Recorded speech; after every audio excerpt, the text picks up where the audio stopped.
lights are up, the stage is set. You ain't seen nothing like this yet. Yeah. Grab your friends, let's make some noise. Feel the rush, let's jump for joy. Dance around and lose control. Welcome to the Mama Bear Show. Welcome, welcome, here we go. Feel the magic, feel the glow. Laugh and sing and dance along. Welcome to the Mama Bear Show. Everybody raise your hands. Feel the rhythm with the band. From the start until the end. Every moment, every trend. Feel the love, it's in the air. Music lifts you everywhere. Every smile and every cheer. Mama Bear is finally here. Welcome, welcome, here we go. Feel the magic, feel the glow. Laugh and sing and dance along. Welcome to the Mama Bear Show. Welcome, welcome, here we go. Feel the magic, feel the glow. Laugh and sing and dance along. Welcome to the Mama Bear Show. Everybody raise your hands. Feel the rhythm with the band. From the start until the end. Every moment, every trend. Yeah. Feel the love, it's in the air. Music lifts you everywhere. Every smile and every cheer. Mama Bear is finally here. Welcome, welcome, here we go. Feel the magic, feel the glow. Laugh and sing and dance along. Welcome to the Mama Bear Show. Welcome to the Mama Bear Show. Yeah.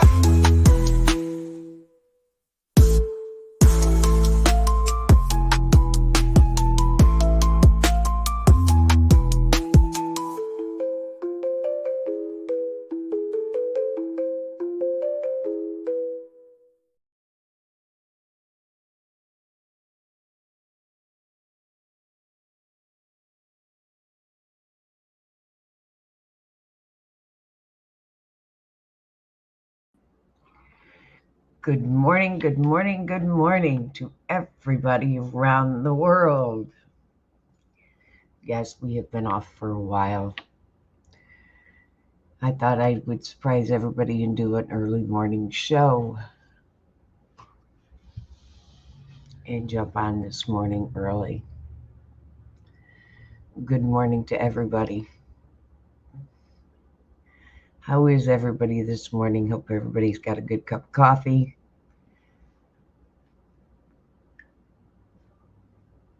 How is everybody?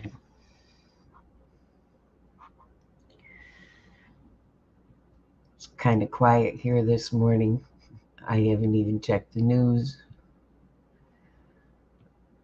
this morning, but how is everybody this morning?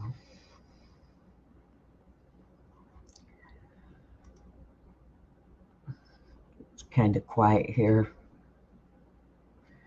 but I thought I'd jump on this morning and say good morning to everybody and see how everybody is doing this morning. Hey, Scooby, how are ya? I'm doing good. How are you? Been kind of quiet here. Finally quieting down around here. How are you?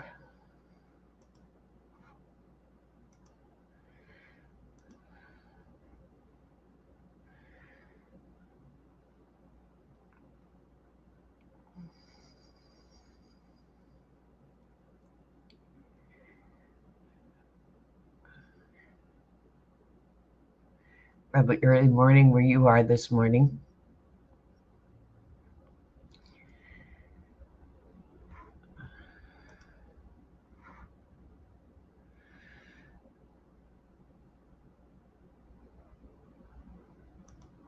Oh no. Good. I'm glad it's nothing serious, Scooby. I am glad it is nothing serious.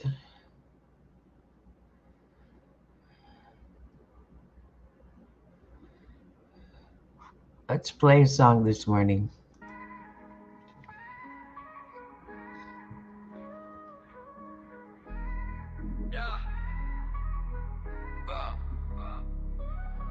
Born under siege, a place where you can't leave. Smoke's in the air, so it makes it hard to breathe. I need my family, protect them from the disease. I wait to chase my dreams, hoping that they rescue me.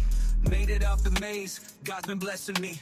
First time in LA, got Gaza next to me. It's in my heart, it's in my veins. I've been smiling at the pain. The bombs lit up the night sky and turned them into day. It's hard to come up with the right rhymes. I don't know what to say. I start to cry when I write mine. It happens every day. A lot of death in my lifetime. All I do is pray. This is my story from the sideline. This life is not a game. I wanna call my mama. I hope she charged her phone. Hope my brother's not alone. Hope that one day they'll be grown. This is genocide, but this time it is televised. Don't believe all that you see, cause they'll be telling lies. I count my blessings, not the problems. From the bottom where the robbers acting violent, killing toddlers, bombing us with helicopters. They seeing me on the TV and they calling me the monster. That only makes me stronger. This is me against the world, so I'm doing it for the world. This is me against the world, so I'm doing it for the world. I was in the studio, chopping up samples. Electricity's off, we sleep with the candles. Sleeping in our sandals and leave the doors open cause the bombs fall. There's no time to grab the handles. Writing names on our hands just to identify where somebody's face is off. It makes them hard to recognize. Been through so many wars, I forgot to mention I can calculate the distance of the airplane engine. You think you from the trenches? Nah, these the trenches. Kids close their eyes and block their ears, they block their senses. This war is senseless, they treat us like animals. I'll never understand why they built the fences. I just wanna see my dream of peace to come true. Refugee in my land, nowhere to run to. I keep the hope when there was no sunshine. They cut the water off, so God let it rain sometime. This is me against the world, so I'm doing it for the world. This is me against the world, so I'm doing it for the world.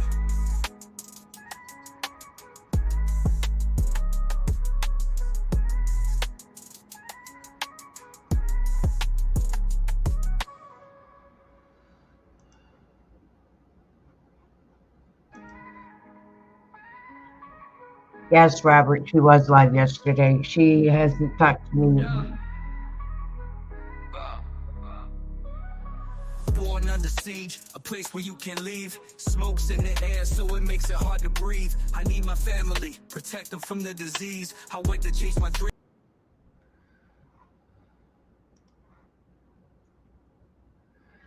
Yes, Jennifer was live yesterday. I haven't talked to her in months. She will not talk to me. Why, I do not know.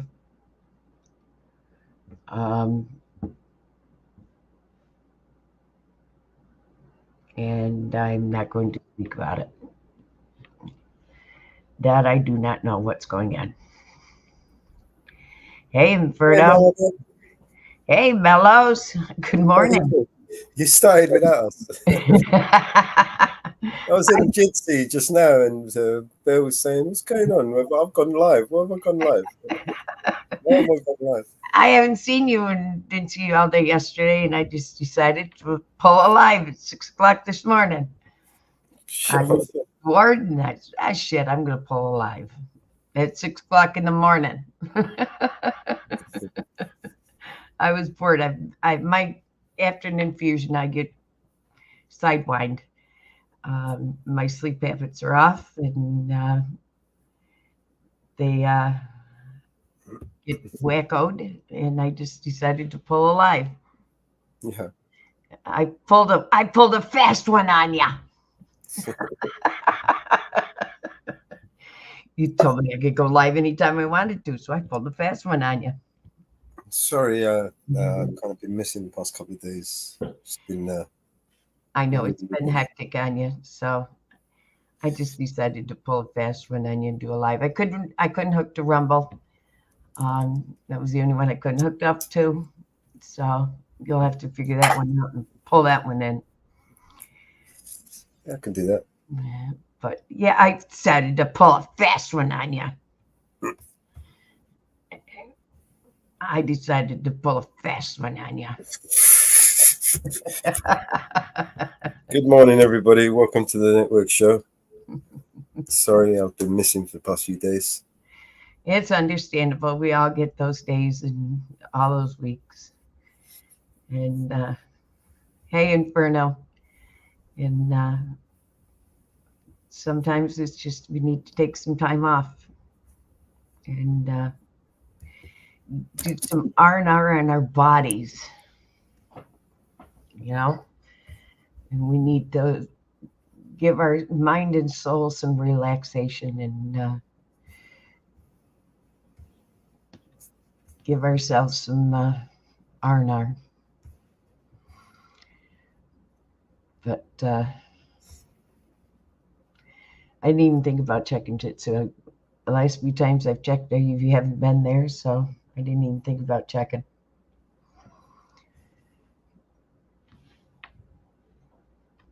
You usually aren't there this time of the morning. Oh, I've been in and out of Jitsu. So accept my apology for not checking there this morning. Sorry.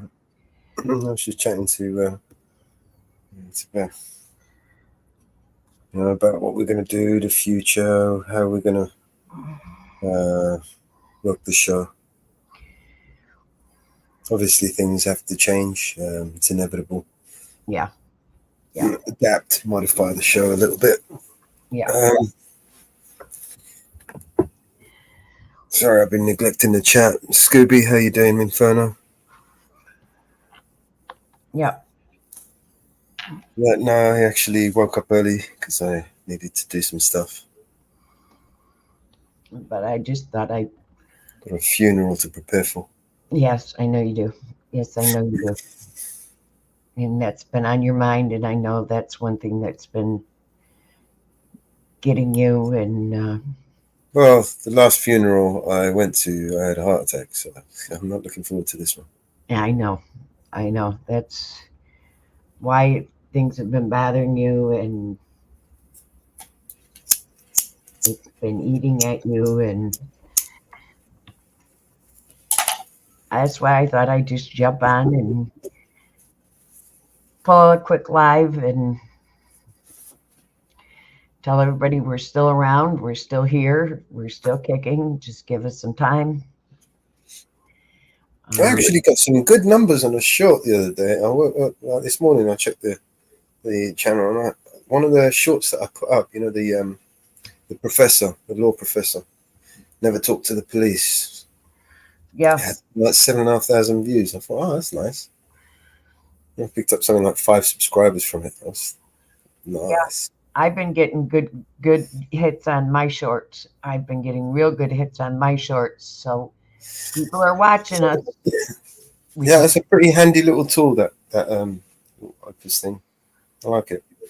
It's very useful. It's helped us out a lot over the, explore it a little bit more, see if the pro version is better. Yeah. Well, I know it will be. For a start, it's a pain in the ass downloading and uploading all those clips. I know it is. And, you can put 1 minute. You want 1 minute clips, and they give you 124 and 103, and you can't use 103 because they won't let you do them into shorts. Yeah, that's right. If you do them too long, it will upload them as normal videos. But I just let it do what it's going to do, and upload. Most of the time, it does it. Does it. Yep. So, but yep, we've been getting good numbers. We just got to get those numbers into subscribers and get them into the channel. I am going to downgrade this StreamYards. Another 10 days with this, but then I will downgrade it to, I'm not sure which one I'm going to go with. One we can afford, just because our expenses are going up. Our overall expenses are going up as a group, and I need to reduce some costs, tighten up the purses a little bit. Yep. We we had talked about that. Hmm. So, Oh, yes. but yeah, I thought I'd jump on a live here, and if we ran it through a little bit longer, if it was just a short live or whatever. But I knew Redacted did a good one yesterday, and Yeah, I play been that doing one. some good stuff. Yep, I thought I'd play that one this morning.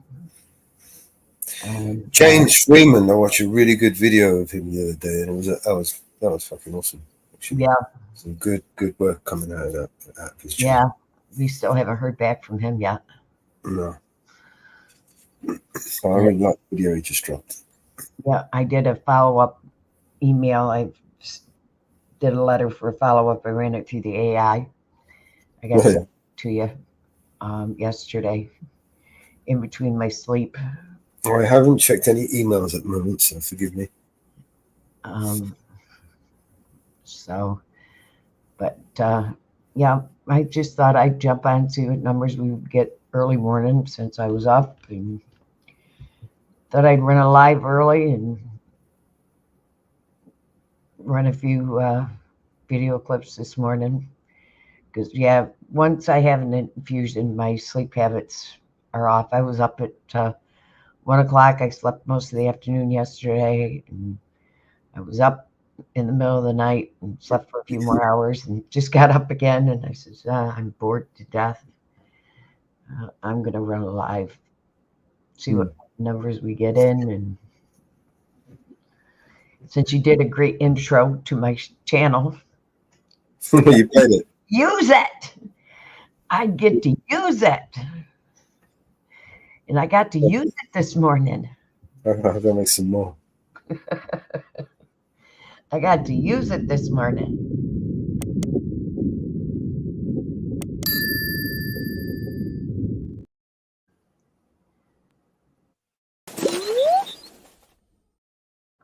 I got to make more of these. Yeah.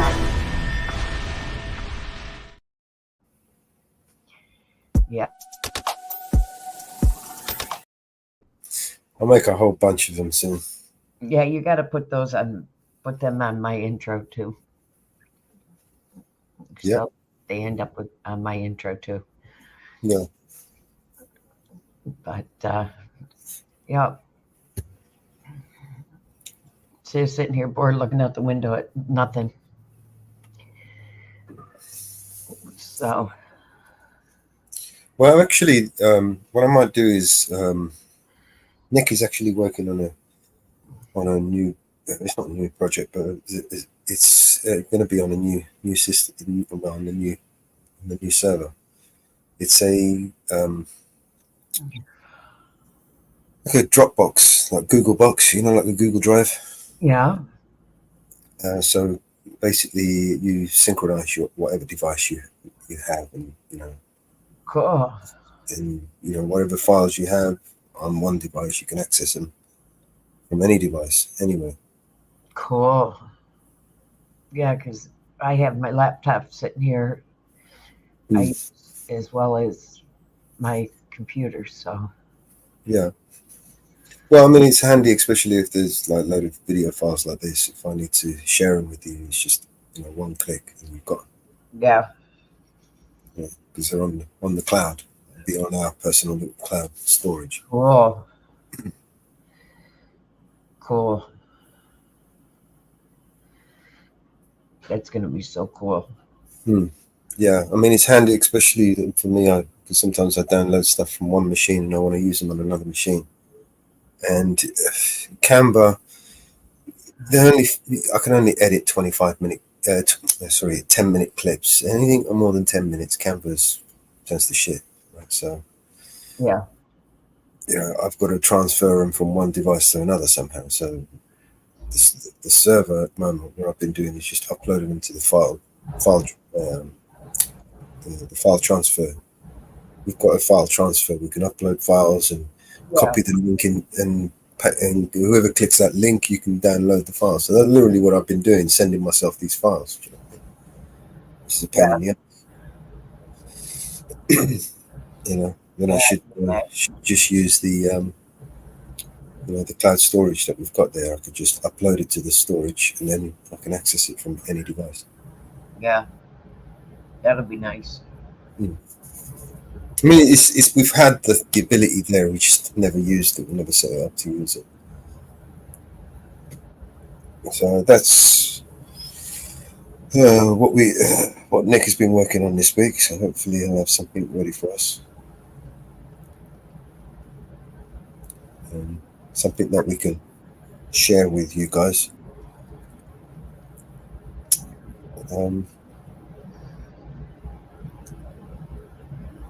There's the radio websites as well to go with the radio. Yeah. That'll be my main focus basically after next week, after about 10 days. Setting up the radio sites and the stations and the auto DJs with all the music that we've compiled. And that's another mission. I've got to basically compile all the videos, all the audios that we've made, all of ours, and put in a separate folder on my computer so for easy access, because at the moment it's just chaos. Yeah. How you doing, Hippie? Good morning, Hippie.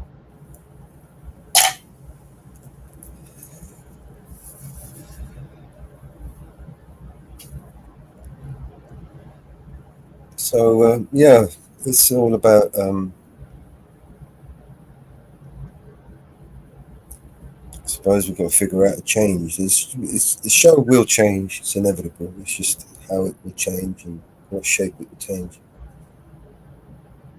How are we going to do it? Yeah. Good morning, mate.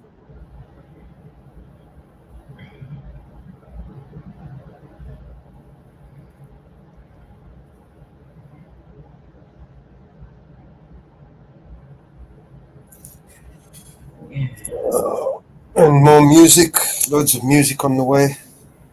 Yes, we got loads and loads and loads of music. Things have just been mounted up that you guys haven't heard yet because we're supposed to release them on BNC before we play them here. So I literally got like another 20-30 banging tracks to play to you guys you haven't heard yet. And you won't hear until we release them, unfortunately. So yes. 2 weeks. Over the next 2 weeks, just bear with us until I catch up or we catch up to what we're doing. Thank you, Hippie. You have a pleasant day, mate. Yep, you have a good day, Hippie.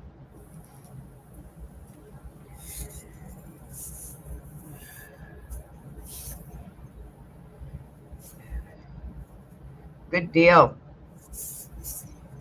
I'm not in the back. I've already got it set up.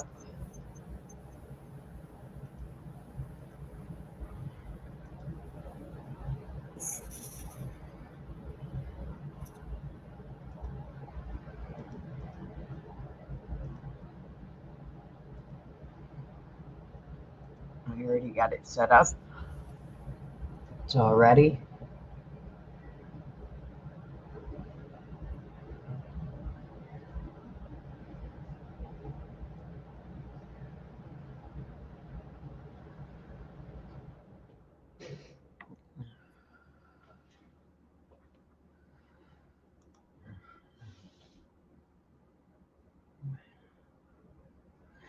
Yes, I've done some videos for the new ones. I'm going to work on some more.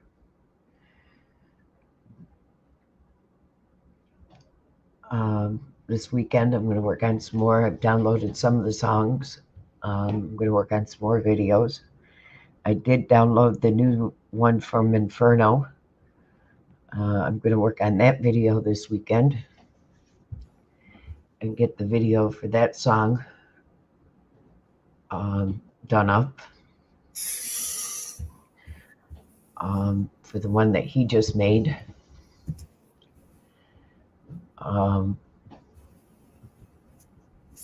So I'm going to get that one done up. So I'm gonna work on that one. So that's on my list to do. I've sent you a couple new videos. Okay. Looked at them. I haven't looked at them, but I did see the notification. So I know your mind hasn't. Okay, Robert, you have a good one. All right. Yeah, it's going to be an interesting. The redacted video I'm going to drop is going to be an interesting. You want to watch that one. And did you get my email I sent you? I sent you a really funny email. You need to look at that email I sent you.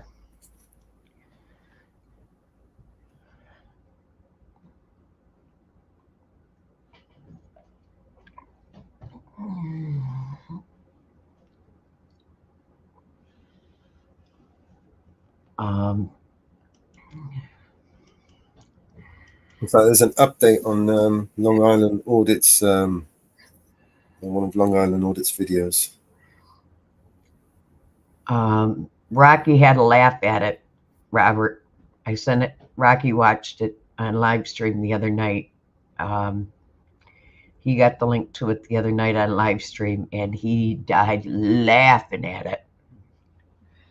Rocky was on live stream with us the other night and seen it, and he died laughing about it.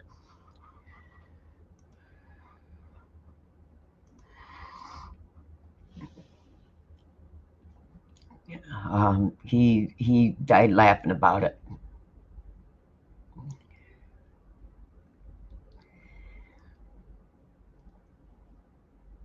You know which one we're talking about, the one from X.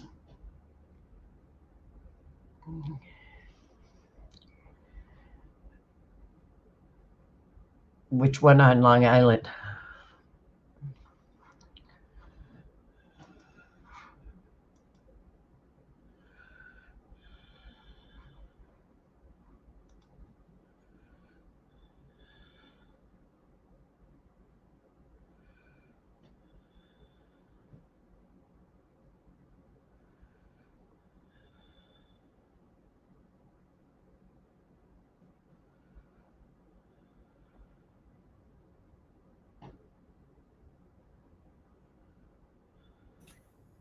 All right.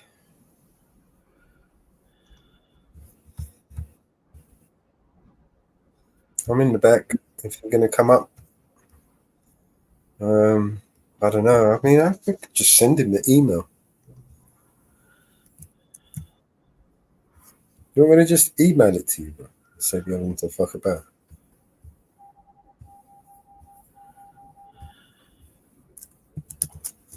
I have to get into my emails.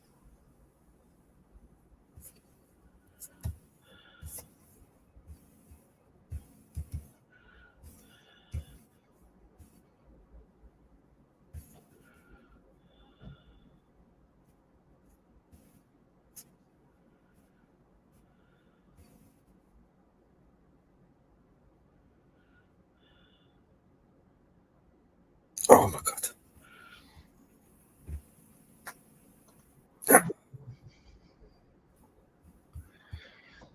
What's the Long Island one? It's just an update to an old video that he did where they tried to violate his rights. Oh, okay. He did a complaint and internal investigations discipline report. Basically, he's just doing an update on what they said. Oh, okay. That's one I just. Yeah.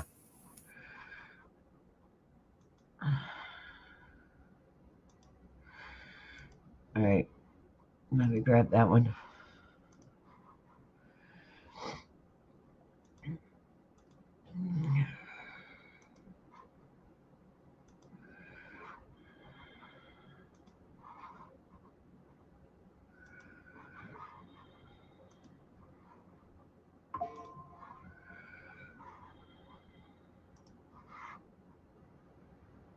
Have any weapons on me? Sir, can you check them? Because I don't know what You cannot just check me. You can't do that. You can't go in my pockets. I don't consent to searches or seizures.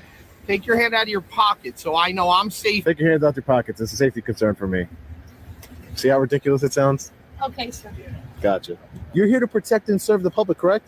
Yeah, I'm serving and protecting them from you. From me, from a camera. Sean, I don't know about your 10 followers or whatever you have on your line. Your tens and tens of followers. I have never in my 3.5 years of auditing the police seen an internal affairs findings like this before.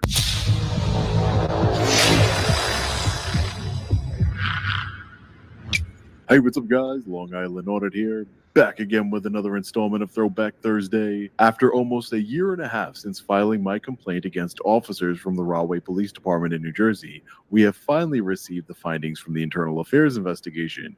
Before we read the findings, let's refresh our memory on the officers' behavior during my audit. Let's get into it. Rahway Police. Hi, good morning. This is the Rahway Motor Vehicle Office.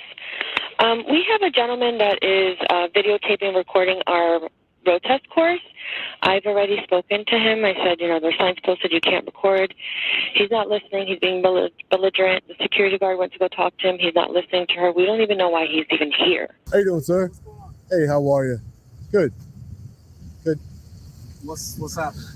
Nothing. Just taking some pictures and video. And Officer Gonzalez and some other people seem to not like that a lot. So. Against the policy of the motor vehicle. Well, this is private property, sir.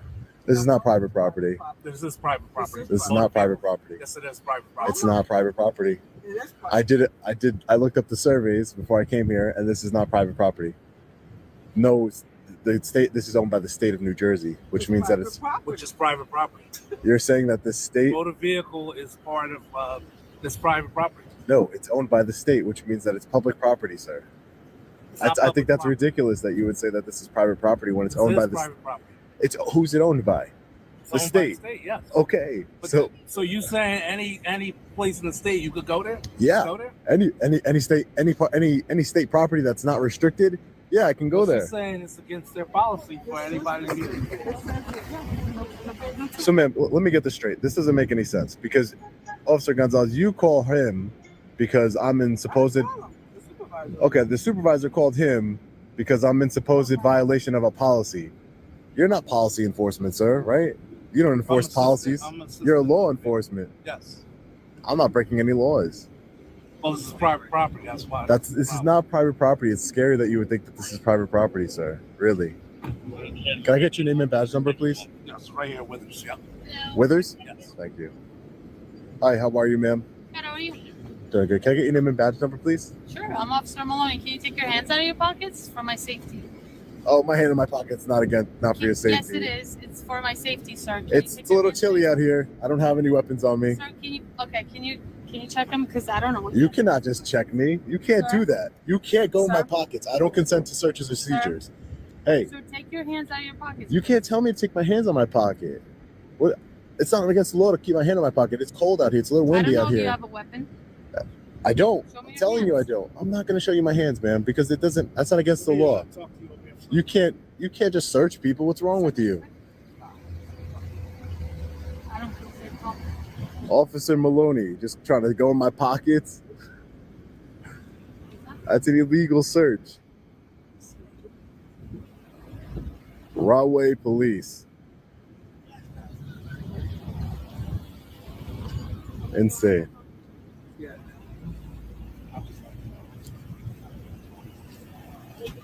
Can I speak to a supervisor, please? Yes, we gonna call one. Thank you. Appreciate it. You gotta get out, sir. If you don't mind, back up, let us get out. Thank you. So that's how the Rahway Police Department trains their officers to just go up to people. Right, can I have a supervisor? Just go up to people, law-abiding citizens, and say, take your hands out of your pocket. And when I refuse to take my hands out of my pocket, So they automatically. Put it on YouTube, I guess? It can go wherever. Yeah, I know. That's what I figure you do. It goes You one wherever. of those guys that try to record cops or whatever, put it on YouTube, Instagram, and everything. I didn't call you here. Nice. I didn't call you here. Nice. That's what you do to. And you shouldn't. And you shouldn't. And you shouldn't have any problem with a man exercising his right. Just don't need a motor vehicle. Yeah, I mean, the motor vehicle, but sir, So what your do we gotta put on logic. YouTube? That's I don't know, but all I know is that is a problem. That officer's actions is a problem. You can't just go up into somebody's pockets. You can't She do didn't go that. into your pocket. She tried to. You tried to. If I didn't, I backed away. It doesn't matter. You have a weapon. So you have a weapon. You have a taser and a gun. Do I? You do, Okay. right? Okay. You all have weapons. You all have weapons here. Okay. That's what I was trying to tell you. You all have weapons here, except me. I'm the only one without a weapon. I'm the one with the camera, and you guys are terrified. I have a camera too, also. So. Yeah. Should I be terrified of you because you're recording? Ridiculous. Am I supposed to be terrified of you? Yeah, you are terrified of me because you tried to go in my pockets. I didn't try and go in your pockets. You tried to go in my pockets. Well, I don't know what you have in your pocket. Hey, Sergeant. How are you, Sarge? Hey, Sarge. If I can speak to you for a minute. He won't Thank take you. his hands out of his pocket. I don't know Well, what that he you has. got to do for my safety. And if Sir, you want to speak to me, take your hand out of your pocket so I know I'm safe and you're safe. but sir, you have 5 I officers don't here. care. That doesn't matter. I've done this for a long time. They're asking you to take. But you your can hand- see that I don't have can't any see. weapons. I can't. Yes, you see. can. No, I can't. Yes, you can. No, Does I that can't. look like? Does that look? Just show me your hand. Then. But no, but it's a power I'm not thing. going to entertain that. It's a part of it. power thing. It's a Not power thing. thing. I'm asking to see your hands the way you can And see. you mine. can see what's in my No, I pocket. can't. You can I'm out. not asking to see what's in your pocket. I'm asking to see your hand. So if I took my hand out of my There you go. pocket and So then I now- put there my you hand go. back in my Well, pocket, If you want to put it back in your pocket, That I'm gonna makes no pat the sense. outside of your pocket to make sure there's nothing in there. So do you want to take your hand out of your pocket, or would you like me to pat? I your would like. pocket so we can I don't talk? consent to any searches and seizures. I would I'm just like not to speak to searching you. or seizure. I'm not taking anything from you. I'm going to make sure I'm safe. They're safe. we're all Everybody's safe. What is wrong with you? Everybody There is isn't anything safe. wrong with me. You asked to talk to me. Yeah, and So I'm now I'm here to and talk I'm to here you. to complain. Excuse me. Let me speak, please. Complain. I'm not I'm gonna, here. I, I'm here and to I'm not issue gonna a listen complaint. Till I see your hand out of your pocket. I'm here to issue a I'm not complaint listening for the that same until exact you take Your thing. hand out of your pocket. Let me speak to your No, supervisor. I am my supervisor. No, you're I'm not. the road supervisor. No, there's Yes, you there's are. a lieutenant above you. No, he's on the desk. He's not on the road. So if you want to go inside, we You're- can go speak to him. You are giving off a horrible example for your police I'm not department. giving a hard because I'm my asking you hand to is in keep my your hand pocket. out there so I know everybody's safe. I don't know Everyone you, you is don't know safe. me.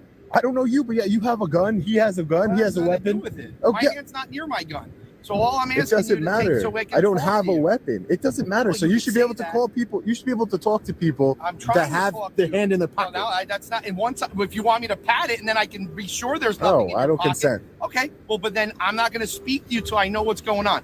So what's the deal? Is he here for any testing? Okay. He's just walking around the corner. I even asked him if he could do some. Okay. Can I get your name and badge number, please? Sure. It's Sergeant Dayon. My name is DAYON 1138. Sergeant Dayon. My name is Sean. I'm an independent journalist. I'm working Okay. on a story here at the Motor Vehicle Commission. For what? Do you have their do you have their permission to be here? Did you I don't talk to need the their- supervisor? I don't need their permission to be here. This is Well, public property. It's not public property in that sense. It is No, it's public not. property. It's public property if you're here to conduct business. No, it's If public. not, they can tell people they don't want to service them or they can't be on No, the they property. can't do that. Yes, they can. They can't do that. Yes, You're they wrong. can. I've spoken to the Okay. Motor Vehicle Well, Commission. we're going to go speak to their supervisor since They're right over they're on their way. We'll find out. If they don't want you on the property, you can go film from off their property. This is public property, It's not sir. public It property. is in public that sense. property. It's public so that everybody can come This here is and go owned- to DMV. Government property yeah. is public Not in that property. manner, the way you're- Yes, it If is. they don't want you. Government they're property making- is if public you're property. Making them uncomfortable and they don't want you here. So you can kick me out of your police station Can I? Yeah, can if you? I have to, or if there's a if problem. I'm recording. Recording what? If You I'm can sit recording there and inside, record. okay, then so I can sit But here I'm and not. record. This is that. But that's my department. It's That's not your my department. home It's the base. people's If department. they're saying they don't want you on the property, It's that's the- going to be their decision to sign complaints would against be- you and do that. Yeah. That's fine. I mean, that's Yeah. where we'll take it since you don't want to. And you'll be violating my rights, and then I'm going to hold you accountable. I promise you that. Okay, well, I will hold the Motor Vehicle Commission accountable. Absolutely. Hold whoever you want. but Why if are your they're officers saying- so scared? Why do I'm they? not scared of No, but anything. why does your officers come up to me and say, "Get your hand out of your pocket, get Because your hand," they don't and know then who try you and go are, into my because- pocket? because She they don't- attempted to go inside of my pocket. But did she? I had to back away from her. But nobody went in your I can't back pocket. away from you, sir, because that was I didn't know what We you got- had in your sir, pocket. sir. You should I listen. saw You you should in really there. get another job if you're going to be so scared. Like, we're not gonna. If you're going to be so scared, you should get. If you're going to be so scared, you should get another job, man. Maybe work at a bank or something. Where's you guys? Where's the supervisor that runs this so we can decide whether they want him here or not? Yeah, whether you're gonna get a lawsuit or not. That's Because you don't care, because you're not gonna pay it. It's not about that. If they're telling you, How they long have don't you been? want How on long your have you been a law property, enforcement officer that plenty. you're scared? Well, I'm not scared of anything. You're with you. scared of me and my I'm hands in my letting you know, pocket. I am scared because Why? people have things in their pockets Oh sometimes my that are god, dangerous. ridiculous. And then the most people that don't, they You- say, "Sure, check my You ever- pocket," and we move on. In all the years you've ever been a law enforcement did I officer, have tell you ever seen someone commit a crime and while they're filming? Yes. Oh my Absolutely. god, ridiculous. You're lying. People have phones; they film everything. You're asking me a question. But you're lying. I have You've never seen people film things, and what they're doing is a crime, and they get charged later or charged during it, and sometimes it's used for evidence. I don't know what to tell. Oh yes, I've seen those too. They're Okay, called law you're enforcement officers body asking me cameras. a That's what they're called. question. You're asking me. You're right. Law enforcement officers body cameras is the one that films. Well, she went to go get him. Sir, you have your ID on you? I didn't commit a crime, so I won't be handing that over today. Okay, what is your name, sir? I told the sergeant my first name's Sean. Can you tell me your last name? Because I gave you my last name. For my Oh no! I just don't give out any private information unless I've been suspected of committing a crime. Nobody said you committed a crime. I know What that. he said to you is if they I know deem that. they don't want you on the property any longer, or you're causing a disturbance to the business and what they're doing, you're going to have to go. That's what we said. We never said you were committing a crime. Is this your car, hon? All right, we'll move so you can get your car.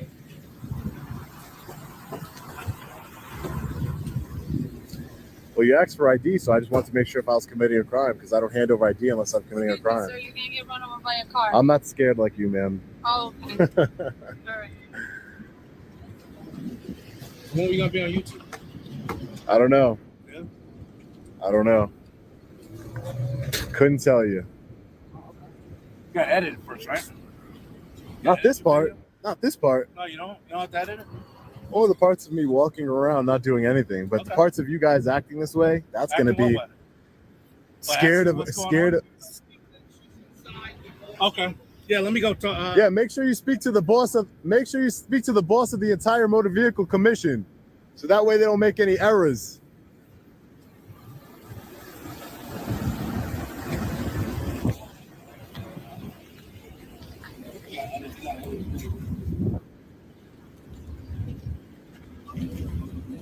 What's the name of your group? You'll Cop figure all haters? that out. Cop haters, no. That's what it's called? I train police departments. Oh, you do? Yeah. Oh, cool. Where at? Police departments come on to my Where you channel training at their police department. at? Yeah? Yeah, I'll send you the video. Yeah. You got an email? I'll send you the video. Name something? Oh yeah, sure, I can. But I can send you the video of me you training wanna tell me? police. I could send you the video of me of working. No, was I just work asking with the what police. department? I just don't work with tyrants and people who are scared. Tyrants? Yeah, and people who are scared of and try and bully I think you people. like to bully people. No. No, Man, you came up to me and told me to take my hand out of my pocket. That's you bullying I me. think you're bullying all of us. No, you Yeah, came up yes, to sir. me and told me to take my hand out of my Don't worry, pocket. now, that part will be It takes edited a out. certain No, person to this just whole come over and interaction bully between us. you guys. Oh, ma'am, you got out of your car and tried to act super aggressive. I don't know if you're overcompensating People because called me you're. because I don't know they're what you're scared of your doing. actions. No, they're not. That's No why one's I'm scared. here. I didn't come here No to one's scared of my harass you. You actions. came here to harass No all one of is. us, No sir. one's scared of my actions. You're here to protect and serve the public, correct? Yeah, I'm serving and protecting them from you. From me, from a Because they were camera. afraid of you. Ma'am, you're afraid of me? Cool. Are you afraid of The me, public ma'am? was afraid of you. You're afraid of me? That's what Oh we do, wow. sir. I didn't come here Yeah, on my own merit. yeah. I came here because we were called here. You because the came here. public is scared Okay, that's of- fair enough. of you. No one's scared of me. Okay. Ma'am, you came here for a call, right? I'm here exercising a constitutionally protected Okay, that's activity. fine. That's your job to But it's uphold not- that. But it's not That's your your job to uphold harass that. us I'm not and harassing argue you. with me. I'm- What you I want, think sir? your logic is flawed. You came up to me and said, "Get your hand out of your pocket." The video will speak for itself. Okay. The video will speak Okay. for itself. You came up to Okay. me and said, "Get your hand out of your pocket." I didn't Okay, say, sir. "Ma'am, take that gun off your holster." Did I? Okay, sir. For my safety, take that gun off your holster immediately, right? I didn't say Okay, that. Because that would be what? Escalating. Okay, sir. And we need to de-escalate Okay, the sir. situation, not escalate it. Gotcha. Man with his hand in his pocket, not scared. Yes. Ma'am, take your hand out your pockets, please. Take your hands out your pockets. It's a safety concern for me. See how ridiculous it sounds? Okay, sir. Gotcha. The sergeant is speaking with the supervisor of the Motor Vehicle Commission. Officer, what's so wrong with someone taking pictures and video in public?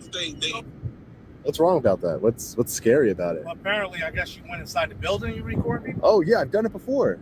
I've done it before in New Jersey Motor Vehicle Commission. Okay. And law enforcement came out and they got educated, and we learned that this is a constitutionally protected activity, and we went about our day, and it wasn't a big deal. There's nothing wrong with taking pictures in public. It's called holding government accountable, exercising a First Amendment That's the right. name of your group?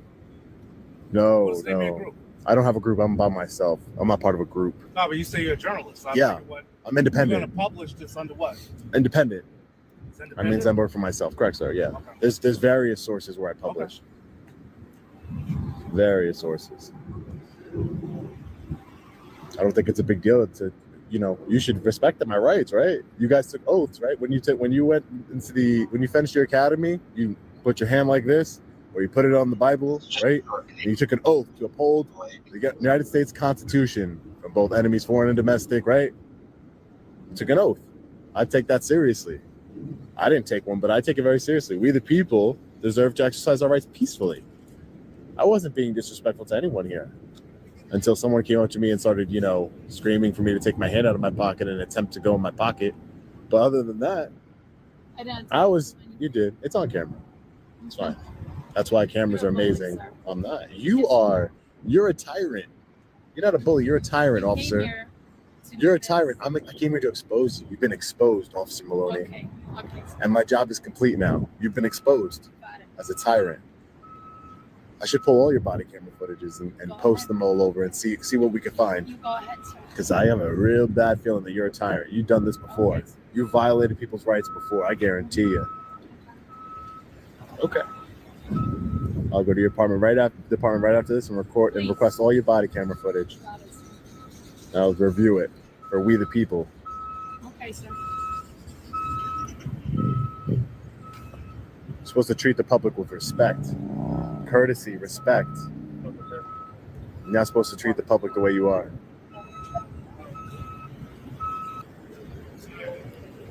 Sorry, guys. So the supervisor has come back. So,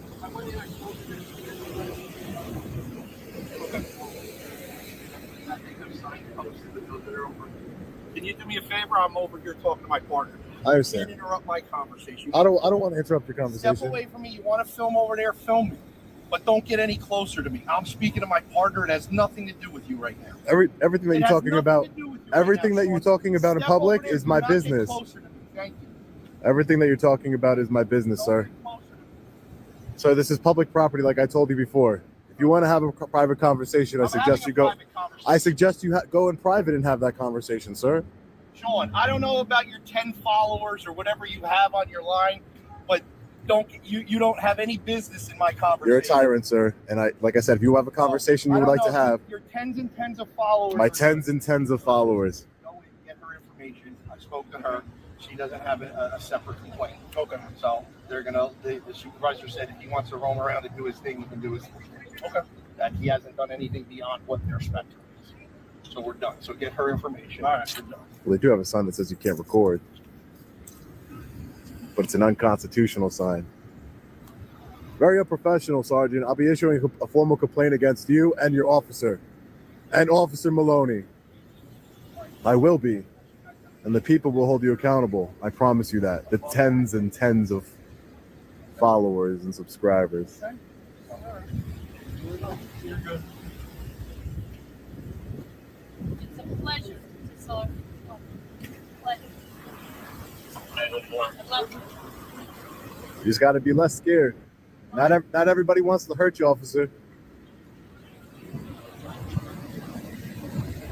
Are you available?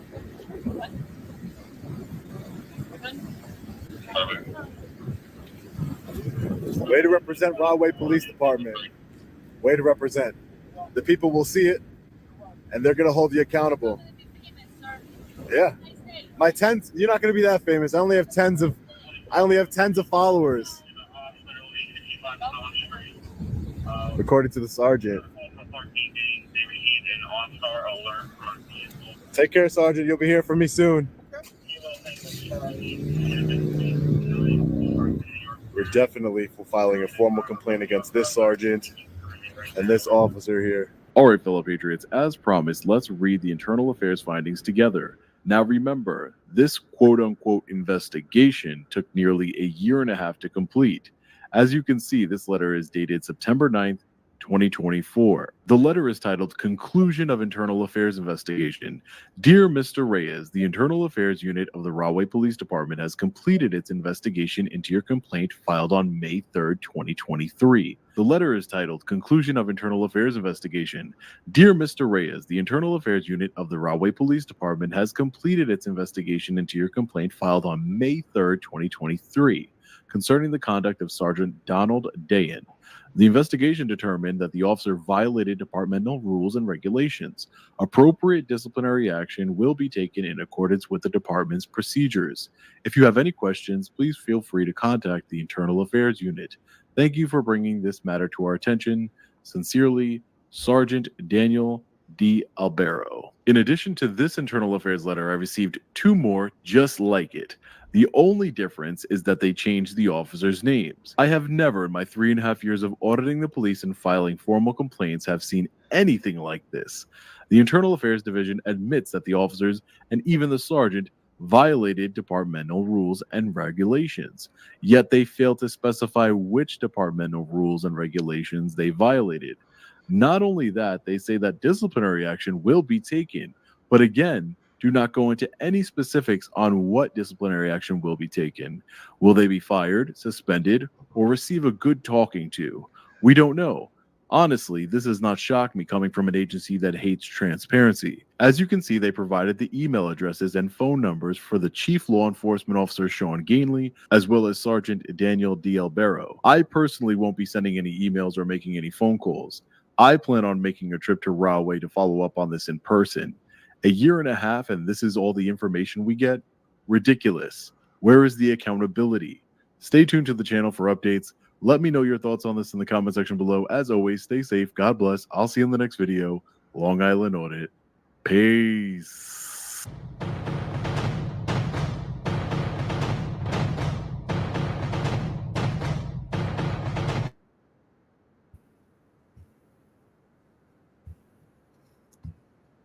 Yep. Good video. So they investigated themselves and they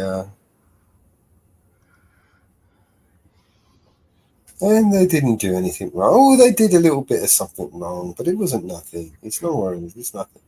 Yeah.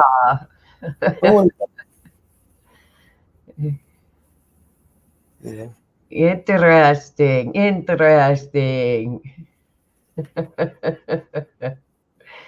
They did something wrong, but we aren't going to tell what they did wrong. We're going to talk to them. Yes, I got it, Robert. Just kind of shocked me. Somebody had my phone number, and I wasn't sure who it was. Texted me this early in the morning. That was a shocker.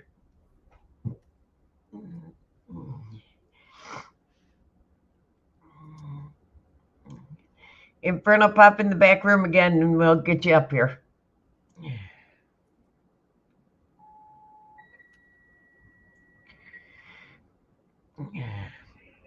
Pop in the back room. We'll get you.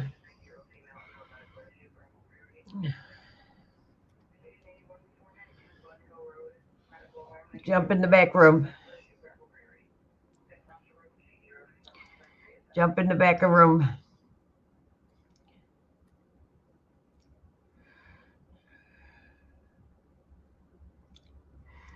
Jump on in the back room, Inferno. Or did Mellows email it to you? I can. Should have. Sorry, I just got sidetracked. But that was interesting. You know, they did wrong. They knew they did wrong, but they didn't want to admit they did wrong. But they probably just got a day off. You know, it's probably all they got was a day off. You know, that's probably all they got. Sent. You got an email, man. That's probably all they got was just the day off. You know. Nothing more. In their files for 90 days. Paid holiday. Yeah.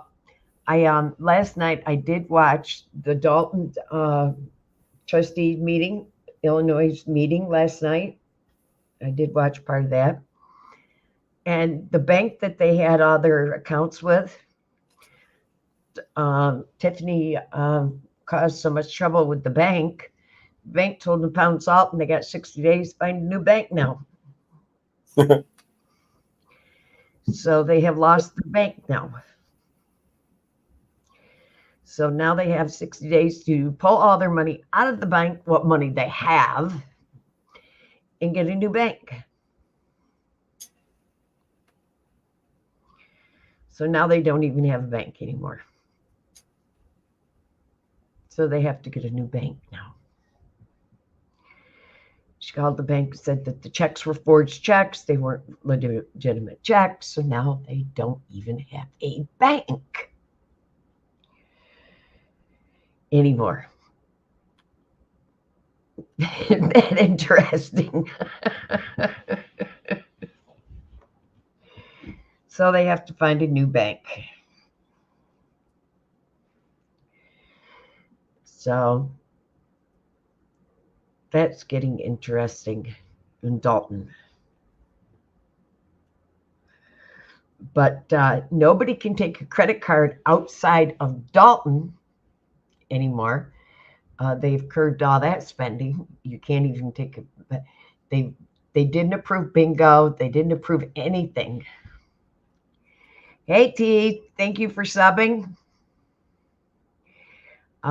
You can't even take a credit card out of the bank, out of the county, out of the town, and use credit card anywhere outside of Dalton anymore. They stopped using, stopped bingo. Everything has been that she tried to get approved was denied. So nothing is being approved in the town of Dalton anymore. So all her shabams and everything is not being approved in Dalton anymore. So the FBI supposedly is closing in on her. So, but the state still hasn't started an investigation on her, just the FBI. I'm waiting for the state to start an investigation on her. But the governor is aware of the situation, and he's letting the federal do it. But I don't see why the state's not investigating her. Yes, it has been a while, T. It has been a while since we've seen you here, been following you. Of course, the Scientology is always interesting.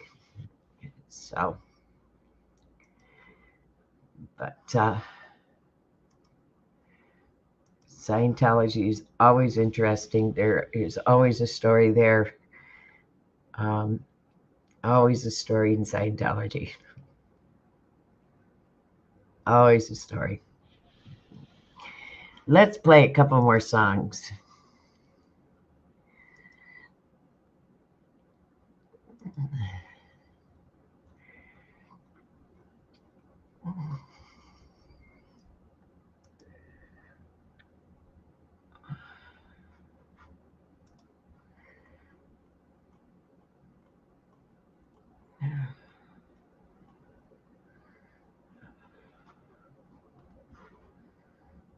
Oh, where is it?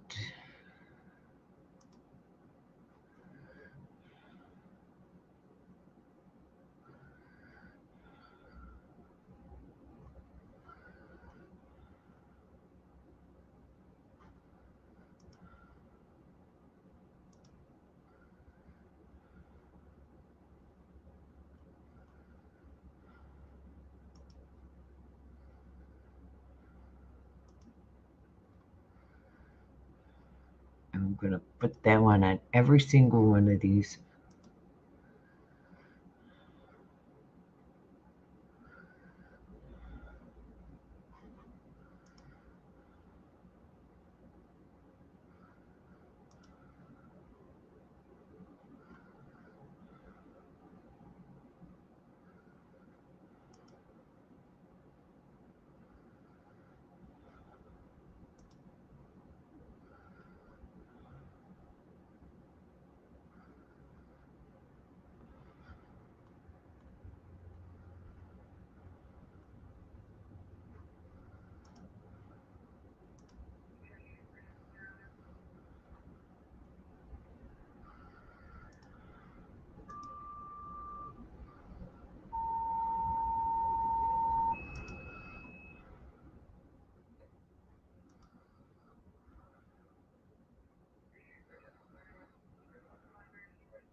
Yeah,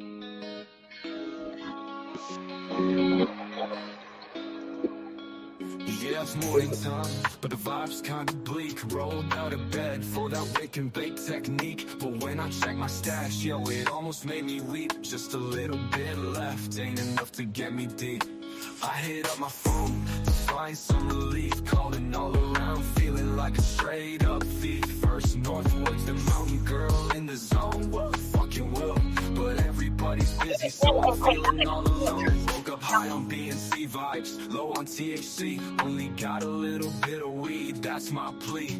Making calls around, yeah, like a mad decree. My guy Mellow, yo, you gotta come and rescue me. But the light's dead, feels like a catastrophe. Please don't be a scam, he's questioning my identity. I'm like, no, it's me, I swear, no scam, steady. But the silence speaks, Mellow hung up already. I'm yelling, hello, hello, why you leave me on red? I'm just here stressing, need some green for my head. Who's out there?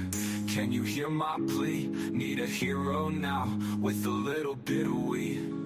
Now it's chaos, feeling like the end of days. No callbacks, caught in this forsaken maze. Shout out to the void, hoping it ain't just a phase. Got a little weed, need more, my continuous craze. Northwood said that's right, but Mellow didn't see. Caught in this suspicion, thinking it's a trickery. Now I'm all out here, voice on higher degree. Shouting please, just someone come and help me. Man, it's just a wake and bake. Why's it got to be hard? Trying to catch a break. Feeling like I'm scarred from the bottom of my heart. Echoing through my yard. What fucking what? I only need a little more. Don't let life be bought. Up high up, but why you leave me on red? I'm just here stressing. Need some green for my head. Who's out there? Can you hear my plea? Need a hero now, with a little bit of weed. I'm yelling hello, hello, hello. Why you leave me on red? I'm just here stressing, need some green for my head. Who's out there? Can you hear my plea? Need a hero now, with a little bit of weed. All we need a weed. Don't let life be bought. A little bit of weed. Don't let life be bought. A little bit of weed. Don't let life be bought. A little bit of weed. Don't let life be bought. Yeah, it's morning time, but the vibe's kinda bleak. Rolled out of bed for that wake and bake technique. But when I check my stash, yo, it almost made me weep. Just a little bit left, ain't enough to get me deep. I hit up my phone to find some relief. Calling all around, feeling like a straight up thief. First northwards, the mountain girl in the zone. What fucking will? But everybody's busy, so I'm feeling all alone. Woke up high on vibes, low on THC. Only got a little bit of weed, that's my plea. Making calls around, yeah, like a mad decree. My guy Mellow, yo, you gotta come and rescue me. But the light's dead, feels like a catastrophe. Please don't be a scam, he's questioning my identity. I'm like, no, it's me, I swear, no scam, steady. But the silence speaks, Mellow hung up already. I'm yelling, hello, hello, why you leave me on red? I'm just here stressing, need some green for my head. Who's out there? Can you hear my plea? Need a hero now, with a little bit of weed. A little bit of weed. A little bit of weed. A little bit of weed. Please can someone give me some fucking weed? A little bit of weed. A little bit of weed. Please can someone give me some fucking weed?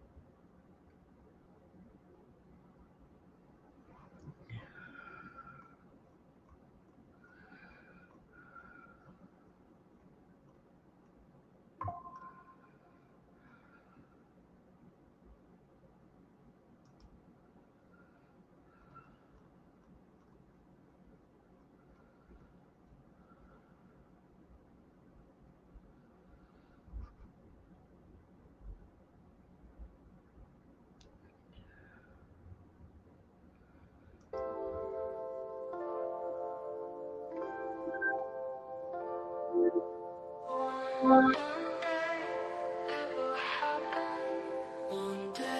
One day it will all come true.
just for you. I can feel it. I can feel it. One day, one day, one day, one day, one day. One day it will happen. One day it will all make sense. One day you will blossom. One day when you're ready, Eddie, and I will play. One day, one day, one day. One day, one day, one day.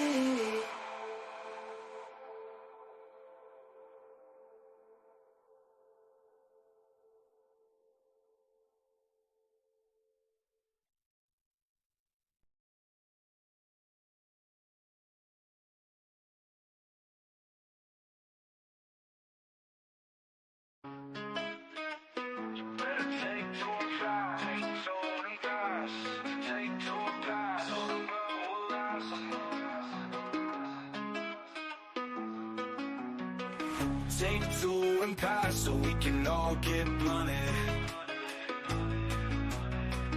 Don't smoke cigarettes so my growth ain't stunted.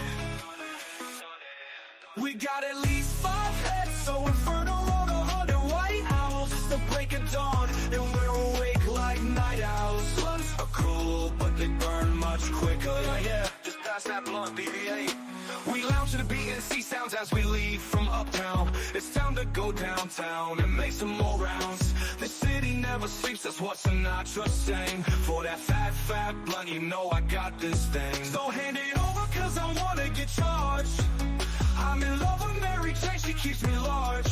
So BX swag, don't hog it, let's keep it moving real fast. Everybody just chillin', take like 2 pulls and pass. Northwood sitting right around when you done get blunted. Ghost Rider, Ghost Rider, Ghost Rider, Ghost Rider, Ghost Rider. Northwood sitting right around when he done get blunted. Ghost Rider, Ghost Rider. Northwood's sitting right around when he done get blunted. The B&C club is crowded, everyone's up in here. Hey yo, Mellow, what's that you got there? It looks like a 2 nice plump joints in your hand. I just know you gonna share it with me cause I'm your man. So bust it, I got 2.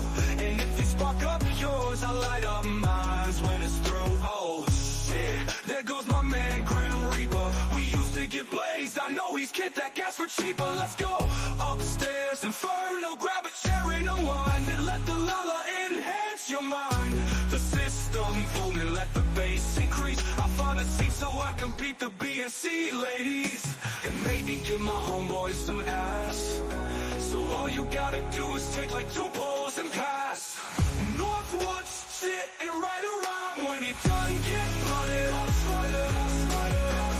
Northwood's sitting right around when he done get blunted. Even in the morning like the flavor of juice. A blunt adds spice and a blunt can spruce up your day. But I'm not advertising, just telling of an aspect, a part of our lives. And around the way there ain't no shame in our B&C game. Cause the fame is nothing, we get together and hang. Cause you know I got dash in class. So all you gotta do is take like 2 pulls and pass. Northwood's sitting right around when he done get blunted. Northwood's sitting right around when he done get blunted. Ghost Rider, get blunted.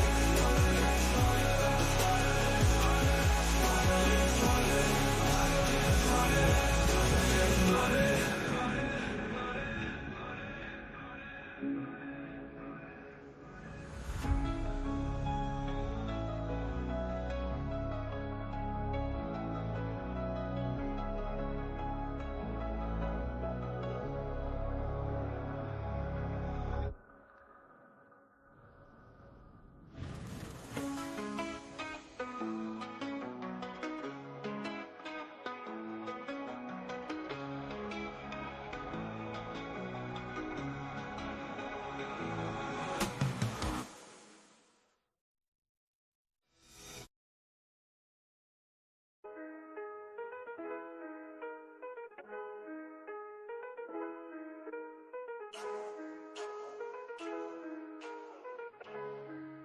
Yeah.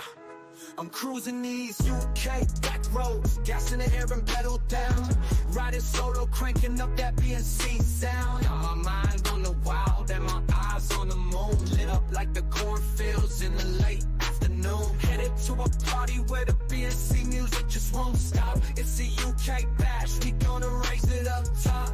BNC trucks in the streets lining gold. The speakers bumping, tales of the rhythms told. Mix of twang and flow, merging two worlds as one. See the Queen's Guard, mud in his head as I pass my middle finger wave. Fuck the crown, but tonight we won't sink. So I get to the party and 4 sexy women is at the front door. They say come with me my lord, I said woo, fucking woo. This wild night in a beautiful UK scene. Doors all locked, I was living a dream. The room clouded up, ladies dancing, smoke thick and mean. Gassy tendrils climbing, a vibe serene. Mellow with beautiful women on the left, the joints in rotation. Pass one to me without hesitation. My head was buzzing, feeling that elation. Caught in the haze, a sticky situation. I said, oh no, but oh no, ooh. It took me so high, now I'm floating. Feel like I could fly in that smoky room. Everyone lost track of time, blowing that gas, we crossed the line, ooh. I got stoned, well I'm wasted, like what the fuck? Coma bound on a cloud, man, just my luck. On my way to a dream state, tucked in a smoky rap on that fiery muck. I'm on my way to my coma, ooh, it took me so high. Now I'm floating, feel like I can fly. In that smoky room, everyone lost track of time. Blowing that gas, we crossed the line, ooh. From a whisper to laughter, the night slid by. Each puff, each pass, we touched the sky. Mellow dug deep, pulled out more to fry. The ladies yelled, woo, fucking woo. I'm like mellow, woo, fucking no, not this again. But you already know, the fire got lit. 2 joint after 2 joint, we savored every bit. The room spun around, euphoria hit. Ladies dancing, fingers to lips, we smoked it legit. Ooh, stone wasted, chaos and delight. Peace fella, she turned out the light. Too good to move, couldn't fight the might of that poking cloud. That perfect night, I got stoned while I'm wasted, like what the fuck? Coma bound on a cloud, man, just my luck. On my way to a dream state, tucked in a smoky rap on that fiery muck. I'm on my way to my coma, ooh, it took me so high. Now I'm floating, feel like I could fly. In that smoky room, everyone lost track of time. Blowing that gas, we crossed the line, ooh. As the dawn crept in, the quiet got deep. Slid into a coma, a peaceful sleep. Fucking woo. I'm on my way to my coma, I repeat. Night wraps around the silence complete. Coma deep in the zone. Whispered good nights in a tone all our own. Smoke stuff into a hum. A gentle moan in that UK party where nothing was known. Ooh, I'm wasted, what the fuck?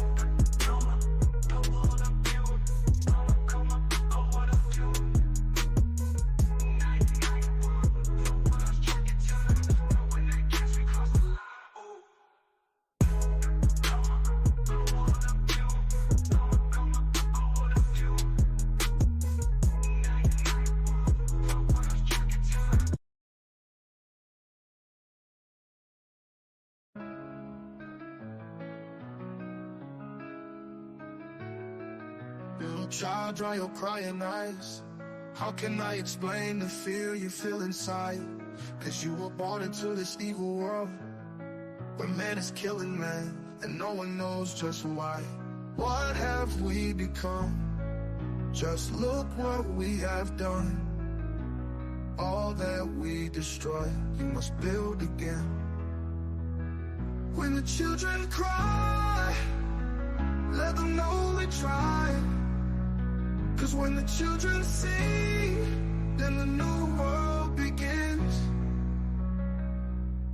Little child, you must show the way to a better day for all the young. Cause you were born for the world to see that we all can live with love and peace. No more presidents, and all the wars will end. One united world under God. when the children cry, let them know we try. Cause when the children sing, then the new world begins. What have we become? Just look what we have done. All that we destroyed, you must build again. No more presidents, and all the wars will end. All that we destroyed, you must build again. No more presidents, and all the wars will end. All that we destroyed, you must build again. No more presidents, and all the wars will end. When the children cry, let them know we try. Cause when the children sing, then the new world begins. When the children pray, let them know the way. Cause when the children sing, then the new world begins.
Sorry about this, guys. I was just had something to do with here.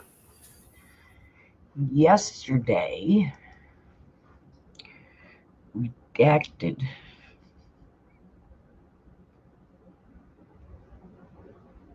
See if I can find.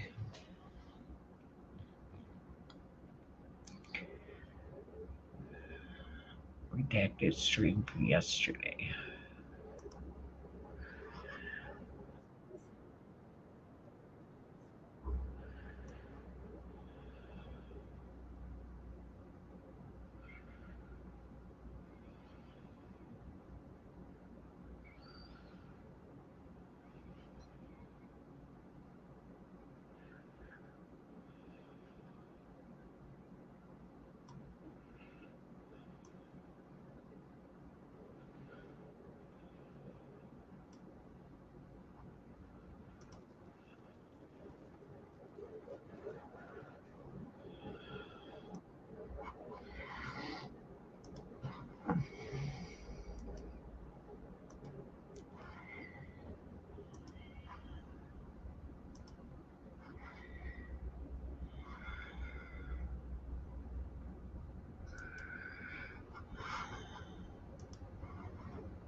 Welcome, everybody, to Redacted on this Thursday. I'm Clayton Morris. I'm Natalie Morris. And so glad to have you all here and subscribed and a part of our great community. We really appreciate it. Getting close to like 3.3 million overall. Across platforms. Yeah, so it's thank exciting. you.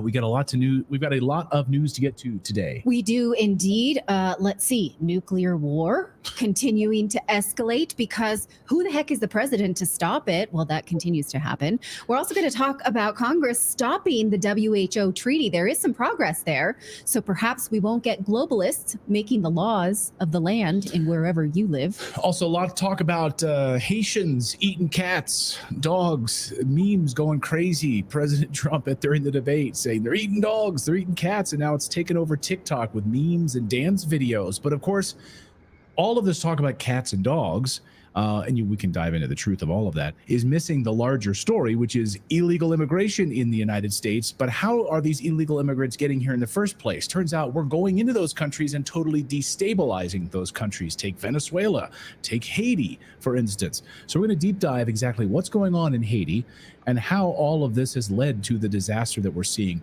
in the United States. You stop it with your root causes of issues. That's not what we do. Right. We're also going to talk about the debates. Now, the debates showed me more than ever that we are living in a war-loving dystopia. I think the conversation around the bias around the news anchors has upset me much less than their bias for war. And we're going to talk about how fiction has warned us we are here. The elites and the globalists and the media will send your kids to their deaths because they risk nothing. It's awful. I want us to talk about this. So think about your favorite dystopic warning films. Can you name a few? Star Wars, Harry Potter, The Hunger Games, you guys? V for Vendetta. Yes, thank you. We're here. These debates prove it, and I'm going to prove it to you. And we're going to discuss this. Dr. Strangelove. Okay. Yes. Yeah. Keep them coming. Keep them coming. So we're going to get to all of that. All right. Yes, we're going to get to all of that. We're going to talk about White House, Russia, Vladimir Putin responding just moments ago to this escalation from NATO and the White House and this report in Politico. We're going to get to that, and sitting on the steps of thermonuclear war. We'll get to that in a second. But first, we want to tell you about our friends over at ExpressVPN. Let me tell you something. This is an app that I use every day. So What's going on, guys? Hey, I'm over there. Hello. If it wasn't for Hey, ExpressVPN for free, okay? Just go to expressvpn.com. It's like trying to fuck off stuff. Nuclear war with Russia. And Putin has just responded to a damning new plan by the White House to launch long-range weapons inside of Russia, teaming up with the United Kingdom to pull all of this off. So we'll get to Putin's response here in a minute. I just can't believe we didn't have a deeper discussion about nuclear war during the debate the other night, because here we are on the precipice of nuclear war. Here, according to Politico, with this exclusive report, White House finalizing plans to expand where Ukraine can hit inside of Russia. The talks have been closely held among a small group of officials inside the White House. And over the past 24 hours, we've had the deep state puppets running the White House have finalized plans to expand the war against Russia. We've been reporting, of course, that according to our sources here at Redacted, that what Politico is now confirming, which we've already been saying here on this show, so they've actually confirmed this. David Sachs, tweeting this just a few minutes ago, says the White House is ready to greenlight the use of American missiles to strike targets deep inside of Russia. The Russians have many ways to retaliate. We are taking why are we taking this risk? Ukraine is neither a treaty ally nor vital interest. Biden himself once warned this could cause World War III. Yes, that's exactly right. An attack against Russia in this way would launch World War III. Here was President Biden in 2022 saying, the idea that we're going to send in offensive equipment and have planes and tanks and trains going in with American pilots and American crews. Just understand, don't kid yourself, no matter what you all say. That's called World War III. Okay? Let's get it right. And in fact, when President Trump said that, they treated him like he was crazy. Like, calm down, sir. Calm down. Yeah, Trump during the debate was the only one. He's like, we're talking about nuclear weapons. We're talking about nuclear war. And he was saying it almost like into a vacuum. And because it was certainly not ABC was not interested in listening to the conversation at all. No, they were worried about fact checking him about violent crime, which they were wrong about. So they're absolutely unfocused on anything that matters. So just so you understand, here are the details. Let's go through this Politico piece, which is stunning. We're talking about war with a nuclear country. White House finalizing plans to expand where Ukraine can hit inside of Russia. The talks have been closely held among a small group of officials inside the White House. White House finalizing these plans to ease restrictions on how Ukraine can use U.S. donated weapons and better protect itself from Russian missiles, according to a Western official and two other people familiar with the discussions. The details of the plan are still coming together, but officials in Washington, London, and Kiev have in recent days discussed expanding the area inside of Russia that Ukraine can hit with American and British-made weapons. They also discussed how to prevent additional cross-border attacks by Russia, including U.S. agreeing to allow Ukraine to use UK long-range missiles that contain American parts. So these current conversations are ongoing and significant, and it's a significant change to our current foreign policy. Now, Jake Sullivan is highlighted here. Back a number of months ago, of course, was on the record with Jake Tapper, lying to Jake Tapper, saying that we're not going to escalate sending F-16s. And then a few months later, he got on the record with Jake Tapper, and Jake Tapper was pissed. And Jake's like, you basically lied to me. Have we not been talking about this, Mellows? Yep. World War III? Yep. It's Have here. we not been talking about this? These are not the droids you're looking for. You told me in February that you were not going to send F-16s, that this would be a dramatic escalation along the ladder to war, and you said you wouldn't do it, and now you're doing it. So you're basically lied to me. What changed? Oh, well, we've always been sort of examining the dynamics of the war and kind of looking at things. And What do you call this? Mission creep. There's a word for it. It's happening. Mission creep. It's disgusting, and it's deeply troubling. And is there a bigger story in the world right now? I mean, just so you understand the details here, we're talking about war with a nuclear country. And I guess the United States is okay with that because Europe would be wiped off the face of the map first. And, you know, America loves that idea, right? Just like they did with the Nord Stream pipeline bombing. They destroyed the Nord Stream pipeline, send Germany back into the dark ages. Economies in ruin, businesses closing, drives up the American dollar, drives down the euro. The United States sends barrels and barrels of natural gas because, well, the Nord Stream pipeline's blown up, so now you need to buy it from us, right? Europe will be wiped off the face of the planet first, and make no mistake about it. Just so you understand the details here, the plans of which are already being rolled out. This is like, we're hearing about it now. This is already in motion, guys. Well, this in is a fact, massive escalation towards nuclear war. In the newsletter today, we linked you to a call for a study from the Department of Defense asking for contractors to study the effects of fallout on agriculture in Europe from nuclear war. So we know Europeans, you won't be eating unless you like radioactive eggs. We don't give a shit. We're just going to study it and see how it then affects our food supply, if it, in fact, will reach the capital of Panem. We're going to go more of a deep dive on this nuclear angle in just a second here. So Vladimir Putin was just asked about this escalation from NATO, the United States, and the UK. And the reporter asked him very directly about this escalation. What does this mean for Ukraine now to have these weapons to launch inside of Russia? And Putin, you know, he explained, he's like, look, you have to understand, first of all, Ukraine can't do any of this by themselves. They don't have satellites. They don't have these weapons. All of it is being orchestrated by NATO. And there will be consequences. Watch. Но когда речь идет о использовании высокоточного оружия большой дальности западного производства, это совершенно другая история. Дело в том, что я уже об этом говорил, и любые эксперты это подтвердят, и у нас, и на Западе, наносить удары современными высокоточными системами большой дальности западного производства украинская армия не в состоянии. Она не может этого делать.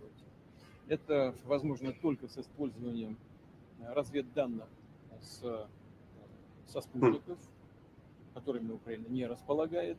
Это данные только со спутников или Евросоюза, либо на Соединенных Штатах, в общем, с натовских спутников. Это первое. Второе, и очень важное, может быть, ключевое, заключается в том, что This is the most important part. Pay attention. в эти ракетные системы могут, по сути, вносить только военнослужащие стран НАТО. Украинские военнослужащие делать это не могут. И поэтому речь идет не о том, чтобы разрешать украинскому режиму наносить удары по России этим оружием, или не разрешать. Речь идет о том, чтобы принять решение о том, что страны НАТО напрямую участвуют в военном конфликте или нет.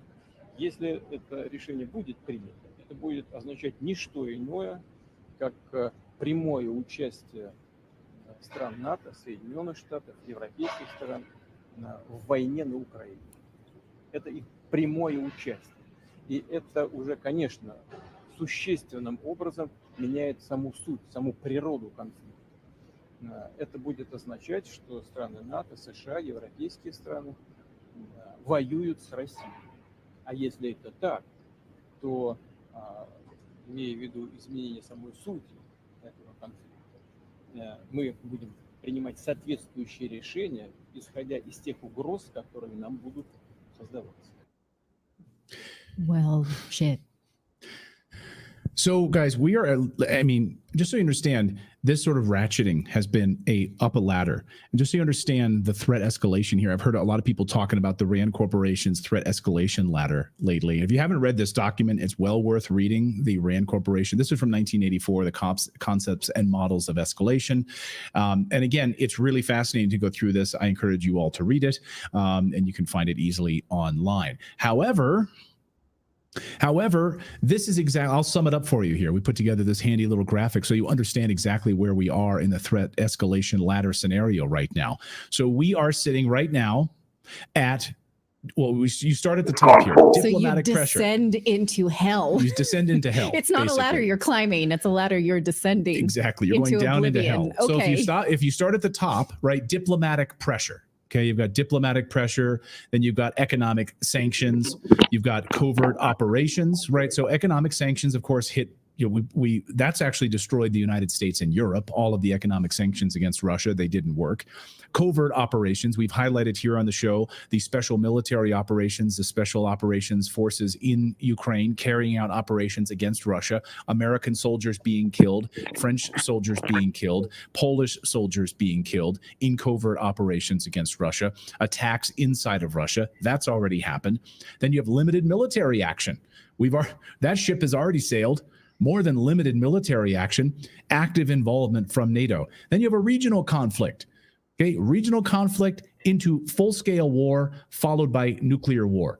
At each level, we are hitting each of these markers now. And by the way, each of these markers, President Biden, the Biden administration told us we would not hit, that we would end with economic sanctions. No, American soldiers are not going to be involved in any kind of covert actions. That's a lie. Then you limited military action. Oh, F-16s, NATO forces, American forces on the ground, directing these traffic, launching these missiles, these HIMARS missiles and others. Regional conflict. How much higher do we need to go? I mean, it's all unfolding right before our eyes. Where is this going to end? And certainly they do not want President Trump to be president of the United States. He was the only one during the debate that said, stop this, put an end to this.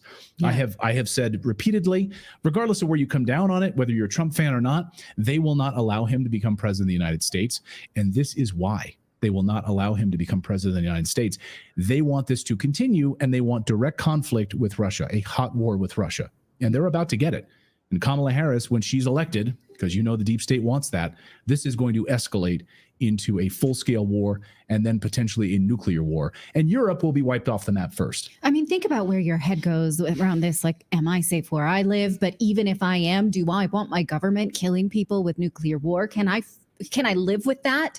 You think about the food supply, you think about everything that we are feeding into now and being distracted by it with culture wars when we really have very few options to vote for peace because it's being taken from us. We're going to talk more about this sort of fictional dystopia that we find ourselves in that is reality, and how the rhetoric around war is just being hidden from us.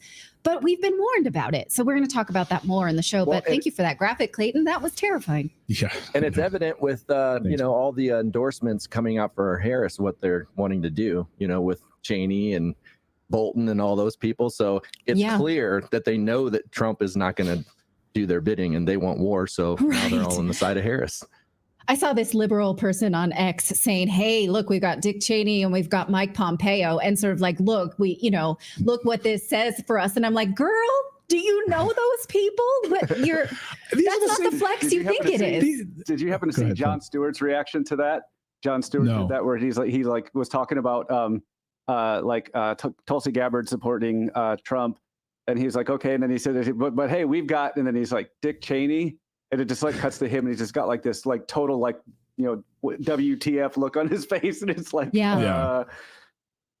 Right. Well, Ted, you recall 10 years ago, of course, liberals were, called him a war criminal. They called him Darth Vader, right? I mean, he was the embodiment of evil. And I still think to this day, he is the embodiment of evil. I mean, I think he's a criminal. I mean, they he's embraced a war a movie by Christian Bale. They would not be able to do that now. Right. This was a film Hollywood that film. showed about how we contracted the Iraq war. for greed and gain and based on a lie, and now that person is a marquee endorsement of your candidate, maybe you want to think about the war rhetoric that's being sold here. Johnny Freedom in our Rumble chat says liberals have 2-week long memories, like a goldfish, I guess. Yeah. Well, we got more news to get to. We're going to talk about that dystopian future and how we seem to be in it, led by those ABC moderators during the debate the other night. We're also going to talk about Haitians in America. And of course, there's lots of videos being shared right now. You have the Springfield City Council last night. You had a number of people from the Springfield, Ohio City Council and residents coming out and saying our community is being destroyed. It's being, invaded basically by Haitians. We're going to talk about that, how, yes, it's absolutely true. How did Ohio see Springfield, Ohio, seeing basically a tripling of its population in just a few short years? But what is the root cause of all of this? Everyone wants to talk about dogs and cats and meme videos on the internet, but there's a root cause of all of this. We're going to talk about that coming up. But first, also get in your dystopic films that have warned us about where we currently are. I like it. I see in the chat V for Vendetta, Terminator, Running Man, Gattaca. I submit Blade Runner because, yes, we cheer for this when it comes to fiction and pretend we don't see it in the real world. Not us here at Redacted, not you, dear chat. So we're going to get to that. But first, we want to tell you about our friends over at Bank on Yourself, because do you really about their global pandemic treaty? So what is this? This is the WHO's pandemic treaty.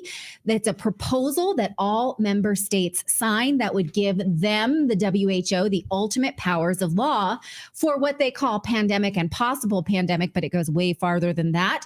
We've shown you these documents. This is not my interpretation. This is what they wrote down that they will do. It is a document that will give unelected leaders of the WHO the power to make laws in all WHO countries, the power to survey, the power to instate lockdowns, vaccine mandates, global vaccine passports, and they even say in their documents, I have shown you this.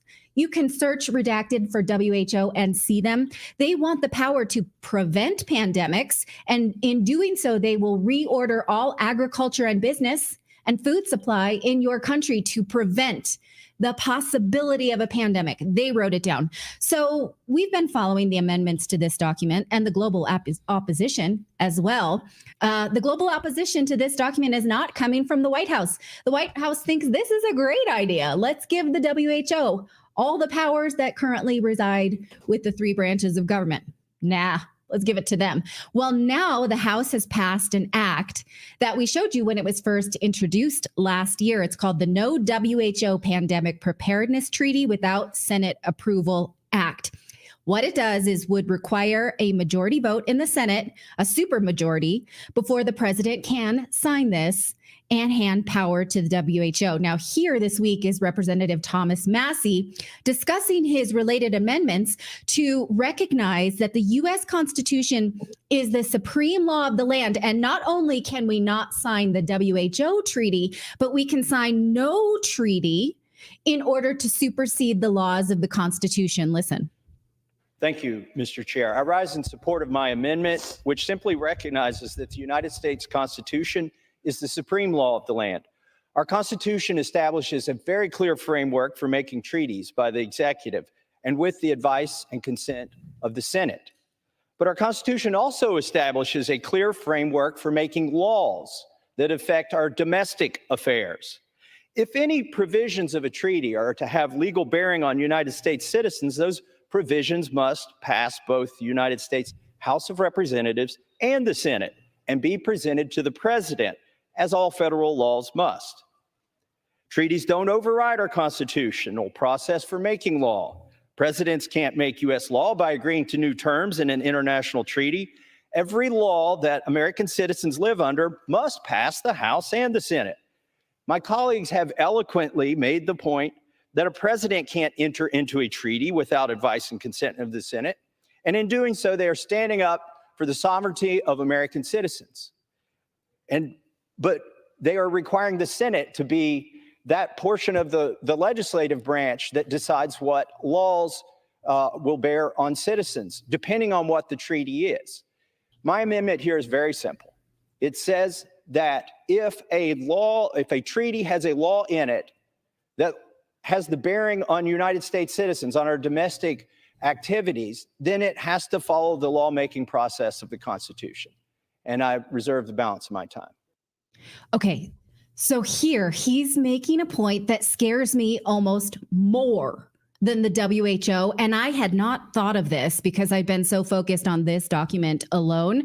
I'd been worried about these specific powers. But what he's saying is that if the president signs this without congressional approval, he could sign over powers to any other globalist organization that would take away our rights. And here he plays it out. So think about not just the WHO, but all the bad guys that we talk about, the IMF, the United Nations, the World Economic Forum.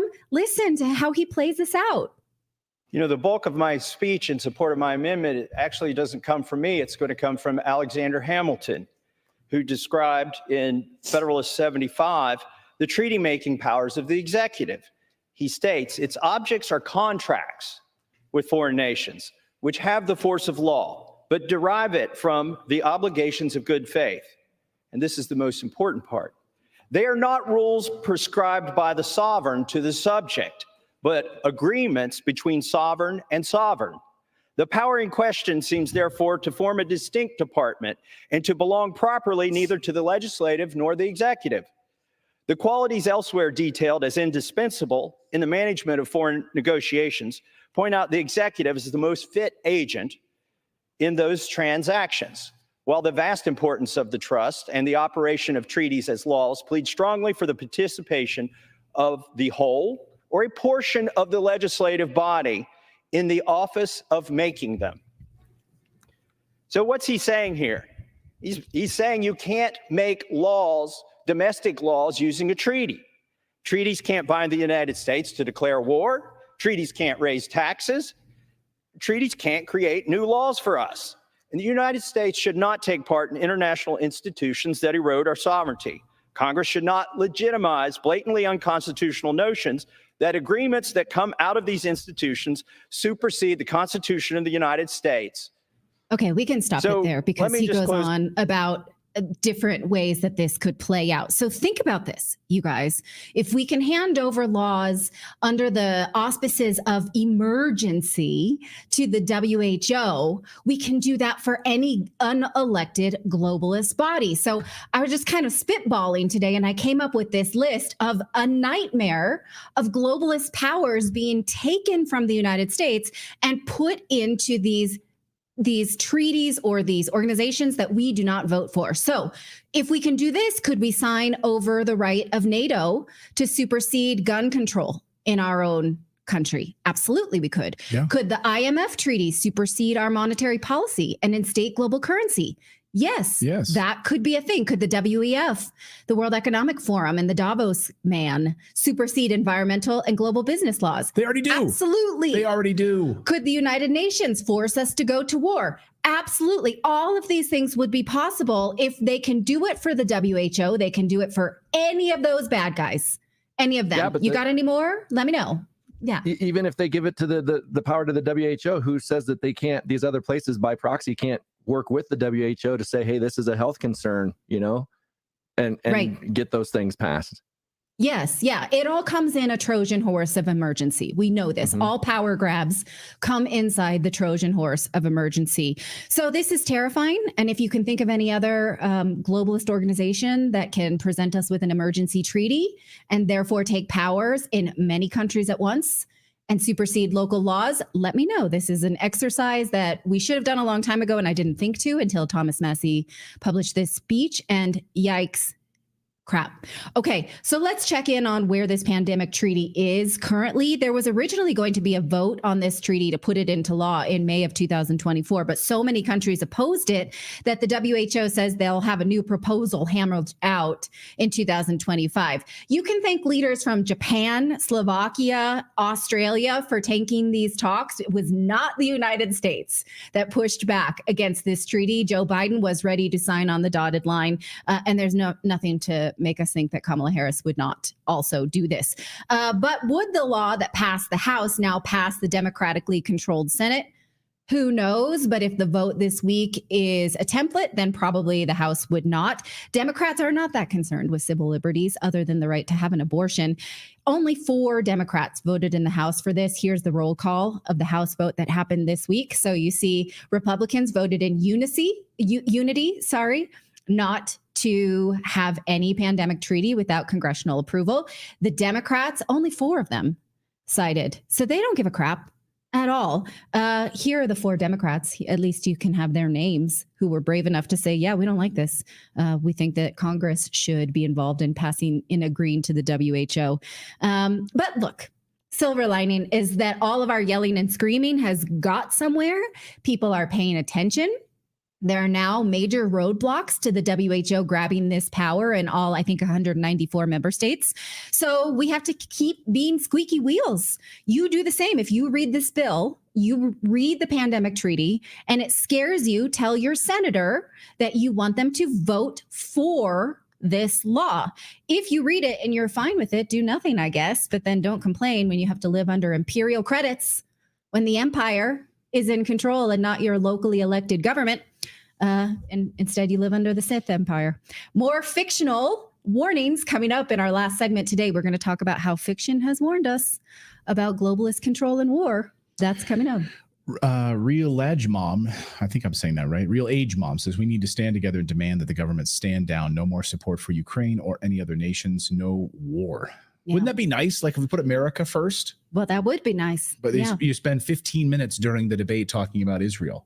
Like that's an American presidential debate. We need to take out of a 90-minute debate. That's a chunk we need to take out for other countries. And then we need, of course, send billions of dollars to Ukraine. And all hell is about to break loose in the Middle East, and we need to take care of our own. Thank you guys so much for weighing in our chat today. Good to see all of our friends over on YouTube, on Rumble, on X as well. Thank you guys for subscribing.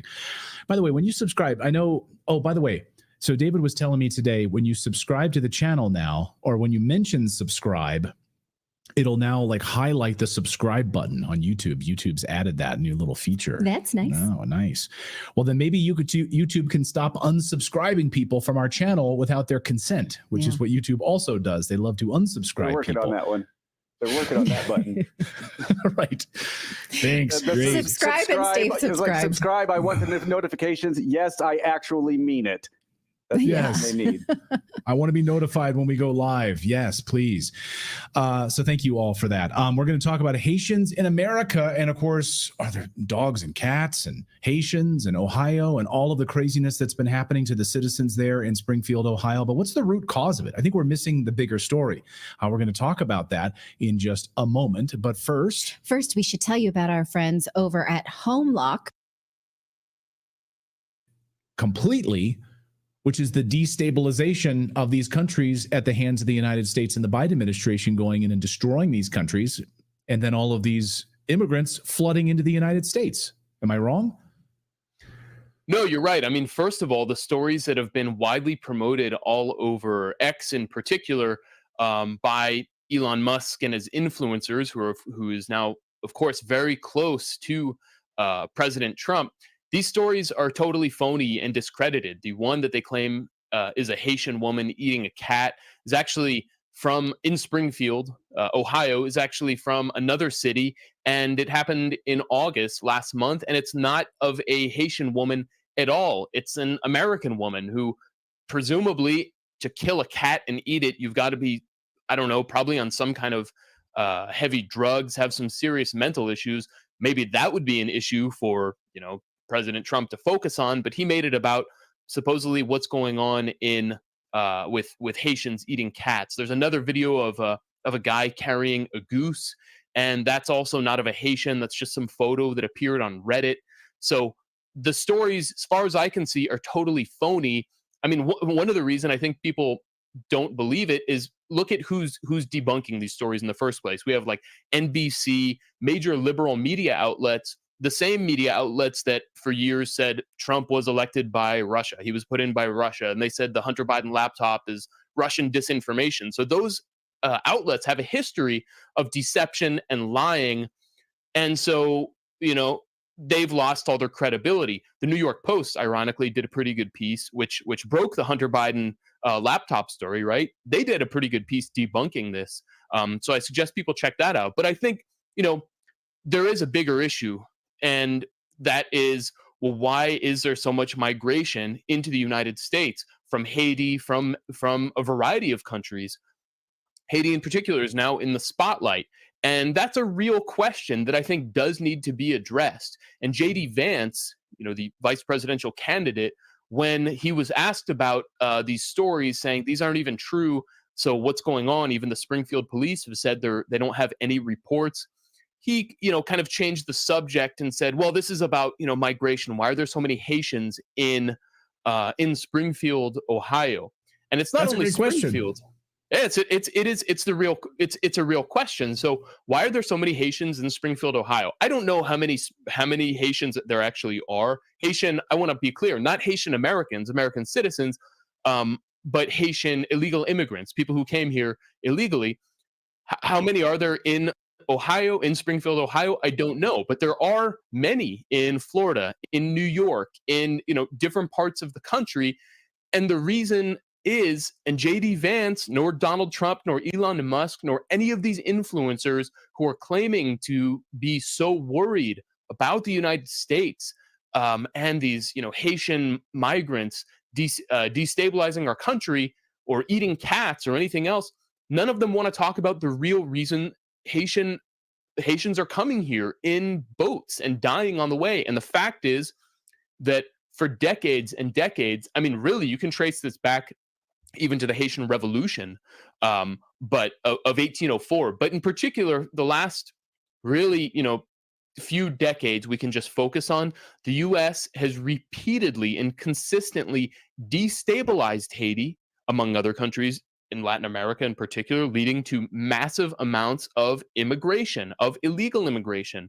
In Haiti, in the case of Haiti in particular, the United States overthrew or assisted or engineered the overthrow, not once, but twice, of the popular elected president, Jean-Bertrand Aristide.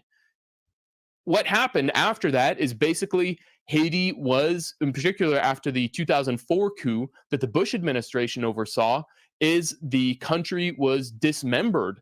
And then you had the earthquake in 2010, which the Clinton Foundation came in and basically made the country's it just took apart. It ruined the state. There's no state services. So these videos that you see going viral on Twitter of garbage everywhere, piles of garbage and disgusting water and sewage everywhere, that's not the fault of people living in that. That is the fault of the regime that is put in place by the U.S. after these coups d'etats. And meddling and interference in elections. Back in 2010, 2011, Hillary Clinton, when she was Obama's Secretary of State, put in the Zelensky before Zelensky of Haiti, a totally corrupt puppet who was just a singer. He was an entertainer, and installed him as the president. And he basically did his best to gut the country, to pillage wealth, to take money from the Petro-Caribe Fund. This is I should say his name is Michel Martelly. He was a singer and goes by the name Sweet Mickey. And he's the brother-in-law of a huge alleged drug dealer, for example. So this is just an example of the kind of chicanery that the United States has been doing in Haiti, meddling. And then you have the 2021 assassination of the president, Jovenel Moise, which is still unsolved. It's like there's no real impetus, and it has U.S. fingerprints all over it. It's basically an open secret that the U.S. knows who did it, and there's no interest. There's no interest in solving that assassination, which is very curious. So, I mean, I could go on, but I also want to point out that this isn't just the Democrats who did this. This isn't just the Clintons and the Biden administration. Now the policy is something called the Global Fragility Act, which was passed under Donald Trump when he was president in 2019. And it's basically, maybe better said as the Crumbling Empire Act. The whole idea is to reinforce U.S. control of these colonies that it's losing its grip on, and Haiti is the test case. And that's what is happening right now. Is the Biden administration, following the Trump administration's passage of this act, has engineered an invasion of Haiti, where it's basically paid Kenyan troops, specifically Kenyan, because they are black. It's like, I feel like if conservatives were actually real with their criticism, DEI, diversity, equity, inclusion, this is the DEI invasion of Haiti. That's what imperialism is doing. What Biden is doing is they went to Kenya specifically because they are black and paid them a whole bunch of money in order to send these mercenaries, what are really have been in Kenya. They've operated as death squads in order to fight so-called gangs, which is, in Haiti. That's another question, if they're gangs, which we've addressed a lot on this show with our documentaries and have addressed a lot.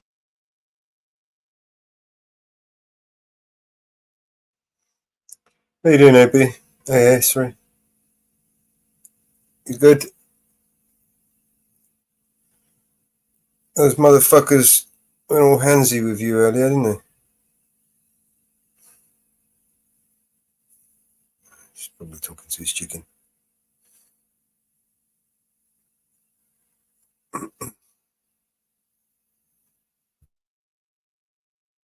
lot elsewhere, and they're not really gangs per se. They're people with guns. Worse. So now this invasion of Haiti that the Biden administration has engineered it's not enough to do what they want. So they're trying to get the United Nations to approve another occupation. Haiti was under UN occupation for, I think, 17 years, from 2004 to 2021. I want to say, or maybe 2019 was when it ended. And then now, a few years later, the Biden administration wants a new UN occupation of blue helmets, which committed all kinds of horrible crimes. So this is the constant meddling, the constant interference, whether economic, political, military. And that's why Haitians are fleeing, because they're not allowed to have a normal country. So not only are people online, Donald Trump, J.D. Vance, Elon Musk, et cetera, inciting against Haitian Americans, but also the people that are coming to this country because their country's destabilized. They don't have any power. So what we need to do is talk about the corrupt politicians we have in the U.S. who won't stop messing with other countries and destabilizing them. And in terms of what Biden has been doing, Biden actually, under the Biden administration, they actually encouraged Haitians to come through temporary protected status, to get like a temporary visa to come here. And the same with Venezuelans and Nicaraguans, whereas migrants from other countries did not have it so easy. So when Venezuelans, for example, got to the border, they were facilitated through, and sent to different cities. That was, of course, a huge crisis last year, I believe. But now we have gangs in Aurora, a Venezuelan gang in Aurora, Colorado. So it's like we create.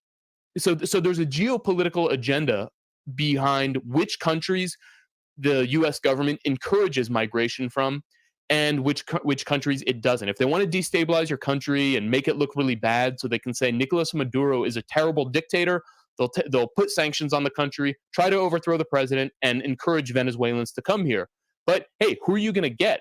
Sure, lots of people are hardworking people who just want to survive and can't live when their economy is sanctioned and suffocated to death.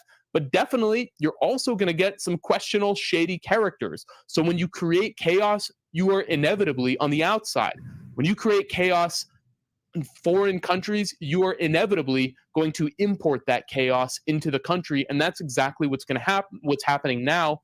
And the political class is basically, instead of taking responsibility and saying, we're going to change policy in the foreign arena and domestic, they're just blaming it on everyday people. And so Haitian Americans who are hardworking, who are, citizens, who pay their taxes and are part of this country just as much as you or me or anyone else are, they're being demonized. And, along with Haitian migrants who may not have any other choice and are just trying to find a better life.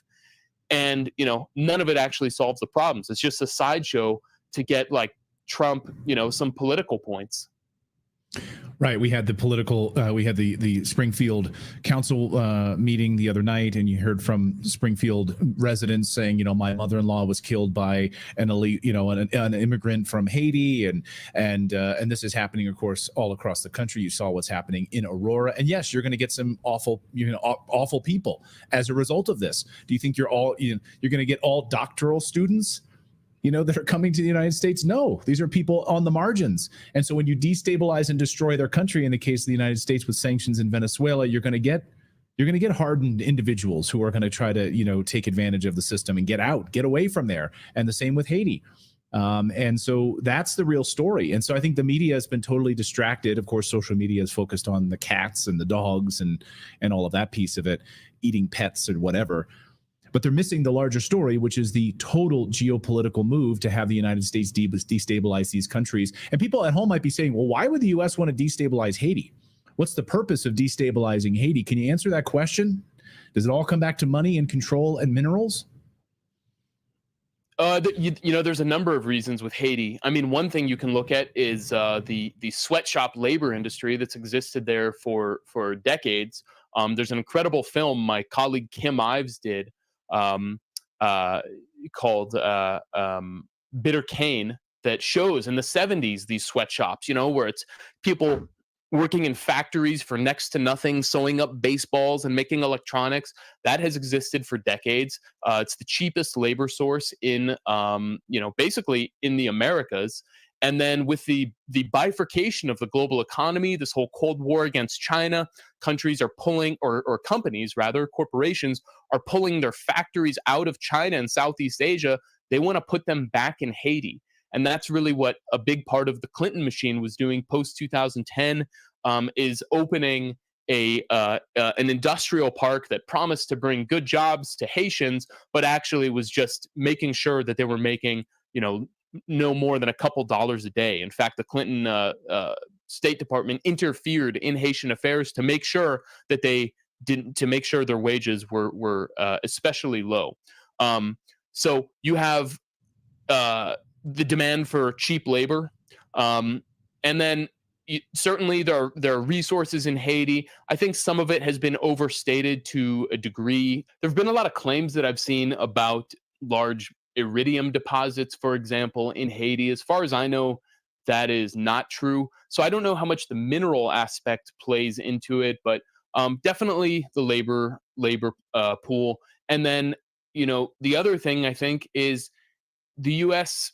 I mean, the world is a big chessboard, as Zbigniew Brzezinski called it. You know, the grand chessboard. So if Haiti, for example, falls out of the U.S. orbit, is basically not controlled by the U.S. anymore, well, then it would look to presumably other countries. It would rekindle relations with Venezuela, you know, maybe with Russia, maybe with China, maybe with Turkey, other countries that the U.S. doesn't want it to. And in fact, Jovenel Moïse, the president who was assassinated in 2021, shortly before he was assassinated, he was starting to look to other countries. He was installed as basically a puppet of the U.S. By that same guy, Michel Martelly, who the Clintons had installed. But then he started to get his own ideas when he, you know, wanted to do his own projects, and the local oligarchs who were tied to the U.S. weren't funding him, weren't backing him anymore. So he started to look to the multipolar world, and the U.S. does not want that for Haiti or for an example. So it's basically, you know, that's what this whole Global Fragility Act is about reasserting U.S. control of these countries that are, you know, so-called fragile, that it's losing its grip on. So that's, I think, the real reason for you know, the U.S. continues to meddle in Haiti. Well, no one knows it better than you do. Dan Cohen from Uncaptured Media, thank you so much for this and putting this all in context. So when you guys see the cat videos floating all around social media, put it in perspective. Why are these individuals in the United States in the first place? And it's very clear to see what the motivations are. Dan, great to see you. Thanks so much. Thank you, Clayton. Appreciate it. Thanks, Dan. I see a lot of people here in the chat as I'm watching this. I mean, people are like, Dan's clueless. He doesn't know what he's talking about. Oh, he's clueless. Have you been to Haiti? That's interesting. No American journalist has spent more time in Haiti than Dan, by the way. But when you say that, when you say Dan is clueless, Just be specific. What is he clueless about? Let's have a conversation. This show is not like we don't want to be like other shows. Yeah. Most other shows suck. Okay. We don't want this sort of one-way street where you don't get to talk, and we want to hear from you. So when I see other people in the chat say Dan is spot on, then someone says Dan is clueless. Don't just say that. Say, what specifically is he clueless about? Maybe you have a lot more experience in Haiti than he does. Maybe you are a journalist and you've done a lot more documentaries than Dan has, and you know a lot more about it. Then you've interviewed all of these individuals and owners of the prisons and the hospitals in Haiti. Maybe you have a lot more experience than Dan. So if he's clueless about something, then just say that. And look, if you live in one of these communities and you have immigrants there and you see things that you might find disturbing, what do you want for those people? You don't want them to poof, or you don't want harm for them.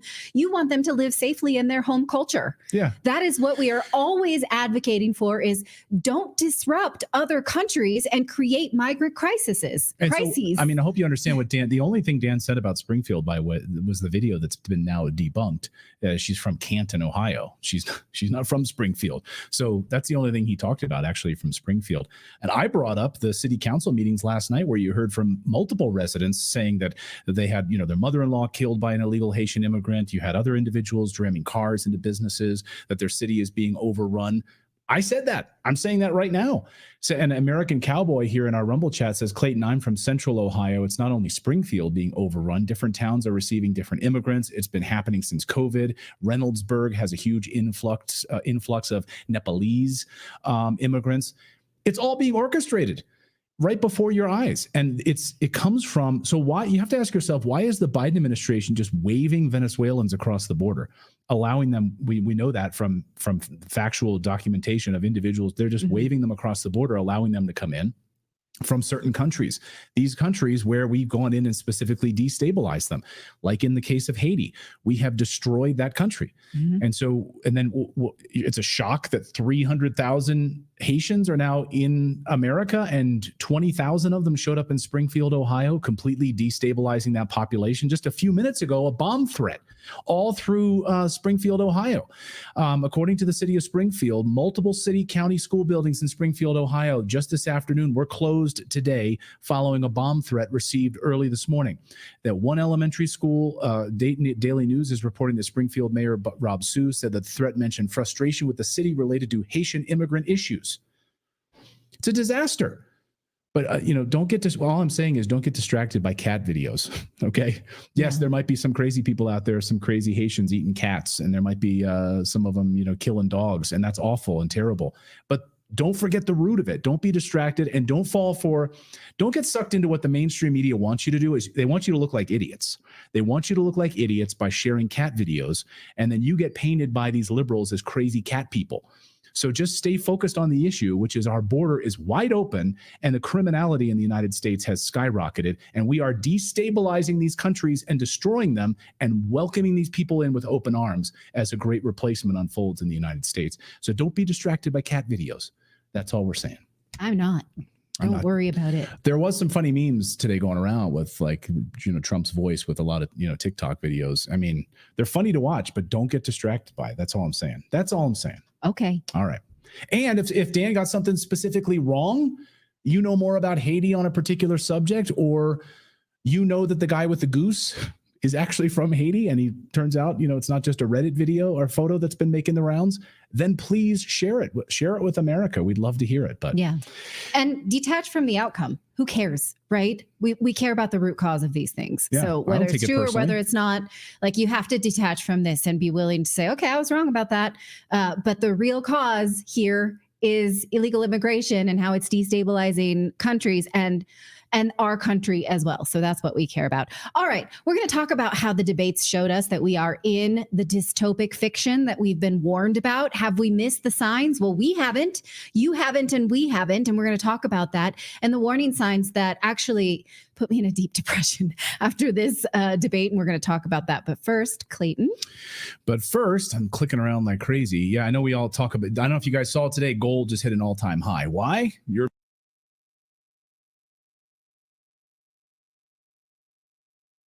And so this is basically like fighting over the remote control. I don't like what you're doing there. I'm moving Do the it my windows way. around. No, I don't want to do it your way. Can I just have it? No, you cannot have the mouse. Give it to me It's on my right side now. of the table. Keep your hands Okay. off the mouse. In my car, we also have like this temperature sink, and I'm always pushing sync so he can't change it on his side. So I don't like this. That's why they have those beds that have like different temperature controls. And you paused the YouTube one. Okay. All right, I'll click it All down. right. All right, there it's rolling now. The YouTube chat is rolling as well. Okay. Old Hickory says it's lecture time. Don't Yes. fight in front of our audience. It It's makes them lecture time. uncomfortable. Exactly. All right. Well, the presidential debate shows that we are living in a war-loving, dystopic, authoritarian system. And a lot of good fiction has warned us about this.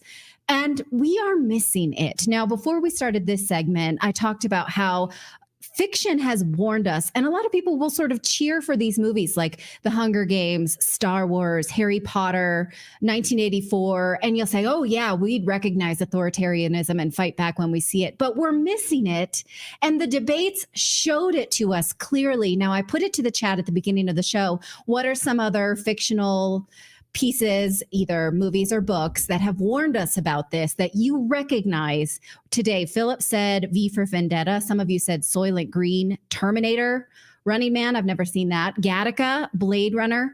Honestly, I saw it so clearly in this debate this week that I had to take Wednesday off because I was so upset, because it says to me that we are living in a black hole of terror and war that will affect our children. Sometimes I can brush off these stories and go to my regular life. This week I couldn't. The debate really got to me. It could be that this was totally engineered to give Democrats power. It feels like that. My concern is more about the war rhetoric than the actual bias, although that's a concern too. Just hours ago, an ABC whistleblower said they will allegedly release an affidavit claiming that the Harris campaign was given sample questions, as well as assurances that Trump would be fact-checked and that she would not. Now, I'm not that upset about one candidate over another, because again, what I'm concerned about is the war rhetoric that is being pushed around one party and not another. It felt to me like we literally are living in the Hunger Games, and the media is controlled by those who will send your children to their deaths. And as a mother, I want to make this case to you so that we don't miss it. Now, if you haven't read The Hunger Games, please read it. Every day as a journalist, we see terrifying parallels between this fictional novel and the authoritarianism at play in our world that does not have any value for life or death. In The Hunger Games, Suzanne Collins paints this world where citizens work for the government. They own nothing. They have no rights. There are constant shortages of food, clothing, shelter. There's constant suffering, except in the Capitol. Who is the Capitol in this? The media, the globalists. In the Capitol, they live with abundance. They are aligned with the globalist agenda, and they risk no death. Their children are not sent to their deaths. Their children do not work. They are never at a threat. The capitalist, or the Capitol rather, makes sure that citizens never rise up against them by hosting the Hunger Games every year, where children are picked to play in a lottery to have to fight for their death. Now, the main news anchor in the Hunger Games is Caesar Flickerman, and tell me you did not see this parallel. He is a mouthpiece of government control. He will never go into the Hunger Games, and he will never have a child die or a family member, so he can broadcast in this way. This is what I saw so clearly when these two anchors that hosted the debate, specifically when they asked President Trump, do you want Ukraine to win the war? That is a fundamentally ignorant question about the state of the war, and only someone who risks neither their own life nor the life of someone that they love could ask it. And honestly, I'm choked up even thinking about it, because it shows how much they want war to be a zero-sum game.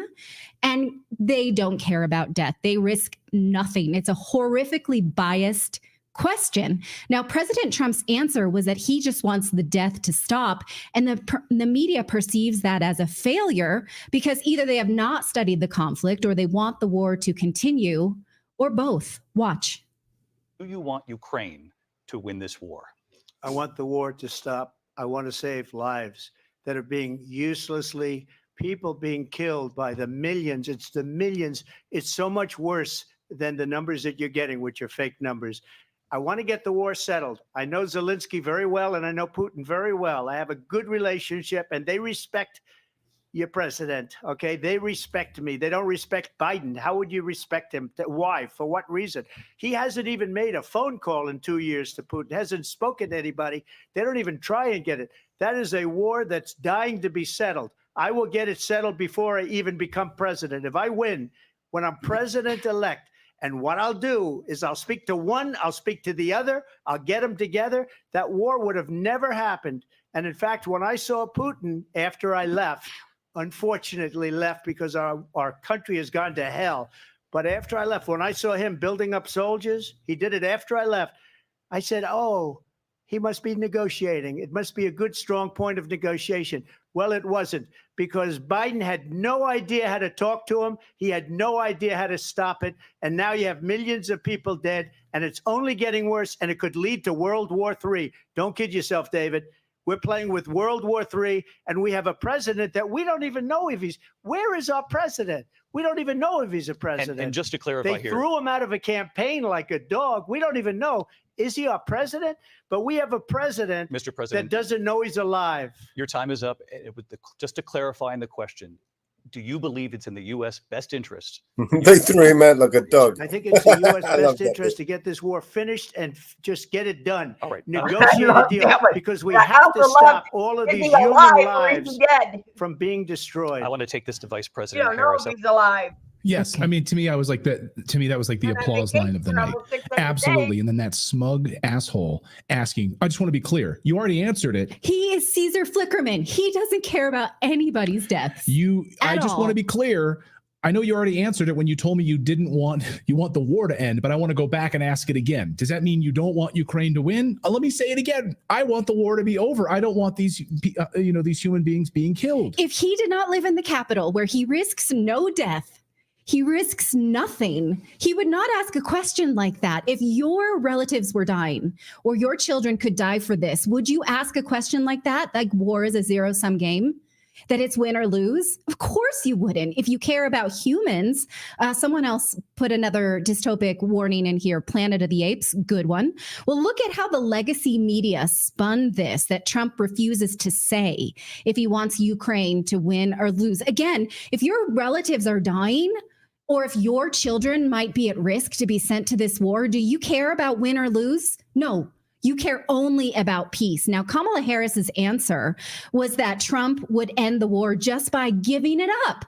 Well, what is it to give up? Is it ours to give up? Well, let's take a look. Here's what she says the U.S. should not give up. That's not our land. That's Ukraine right there. The territory that is red and dark gray are the regions that have been attacked by Ukraine since 2014, because those regions were aligned with Russia, or they were ethnic Russians. Yeah, 99% of them. They did not support the Maidan coup, and the Ukrainian army started attacking those regions in 2014, so much so that in 2015, the International Monetary Fund told them that they would stop lending them money unless they stopped spending $1 million per day attacking their own people. But Ukraine never stopped. In 2022, those regions were continuously attacked, and those attacks escalated. They asked Russia to come in and support them and stop the attacks.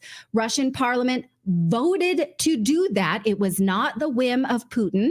And now, once the Russian army had control of those places, those people voted to join Russia. So when Kamala Harris says we can't give that up, it's not ours. It's not up to us. We absolutely have nothing to give up when you don't make decisions for the people in those regions. Now, Trump was right when he said that Kamala Harris had her chance to prevent the war, and she did not.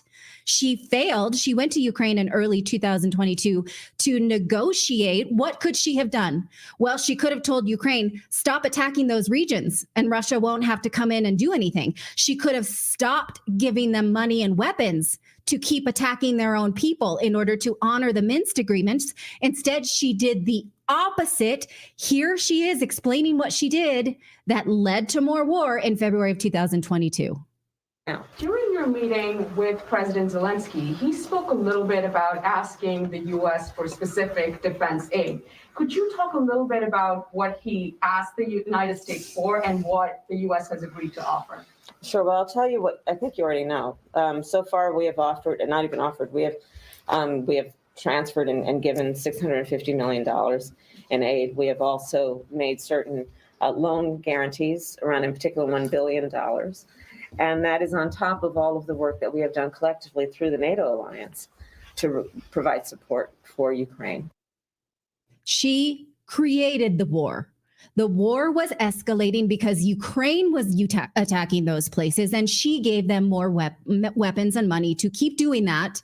And Russia then came in and stopped it. So no, she's not going to want this war to end. She never did. She never even tried to prevent it. Now, Trump is not actually saying the whole story about Ukraine. He frames this conflict still as Putin's invasion. But again, does it matter if he's willing to facilitate peace in this moment? In the short term, no. In the long term, I would like him to say the truth that Ukraine has been playing dirty and attacking civilians and never honored the Minsk agreements, never had the intention to. But again, his main message that he wants death to stop, and the Hunger Games anchors could not accept that. That's what you can see. I'm really upset about it. Oh, you want death to stop? That's not in our cards. I don't see that. We're not talking about death stopping here. Let's move along to the next question. Absolutely Let's talk not. They about didn't hear climate it. change. They didn't say boo about how she has no plan for peace in Ukraine. She has no plan for peace in Gaza. They didn't push her on that because obviously a vote for her is a vote for war if you have studied this. Now, this is how journalist Seymour Hersh put it in his newsletter today, and I give him a high five for this, that the one vital area that scared the hell out of me, foreign policy. Harris did not deviate from Biden's horrific and dangerous foreign policy in two areas: continued personal and military support for the ongoing Israeli terror in Gaza, and his administration's continuing support in dollars and war goods for Ukraine and its delusional president, Zelensky. So Kamala Harris doesn't have to say that because she lives in the Capitol and she doesn't have children that would be drafted into the Hunger Games of this war. She has a stepchild, but they would not be drafted, obviously, because they live in the Capitol. Neither does David Muir. He's not a parent. The other anchor, Lindsay Davis, she is a mother, so you would think that maybe she would stop and think, but maybe she has privileges of the Pan Am Capitol because she's in the Hunger Games. But the rest of us who do not live in the Capitol, who do not speak for that, whose children may be sent into this dystopic Hunger Games, have to see this. So again, I put it to you, have these ABC moderators either not studied the war in Ukraine, or are they broadcasting for the violence of the globalist wars? Just think about that and let me know how you think. Now, again, the backlash has been all around their bias, but what about the backlash about their warmongering? That's what I want to know. They deserve to be fired for not doing the job of journalism and continuing to sell us a war based on a lie, and they will not sacrifice a damn thing.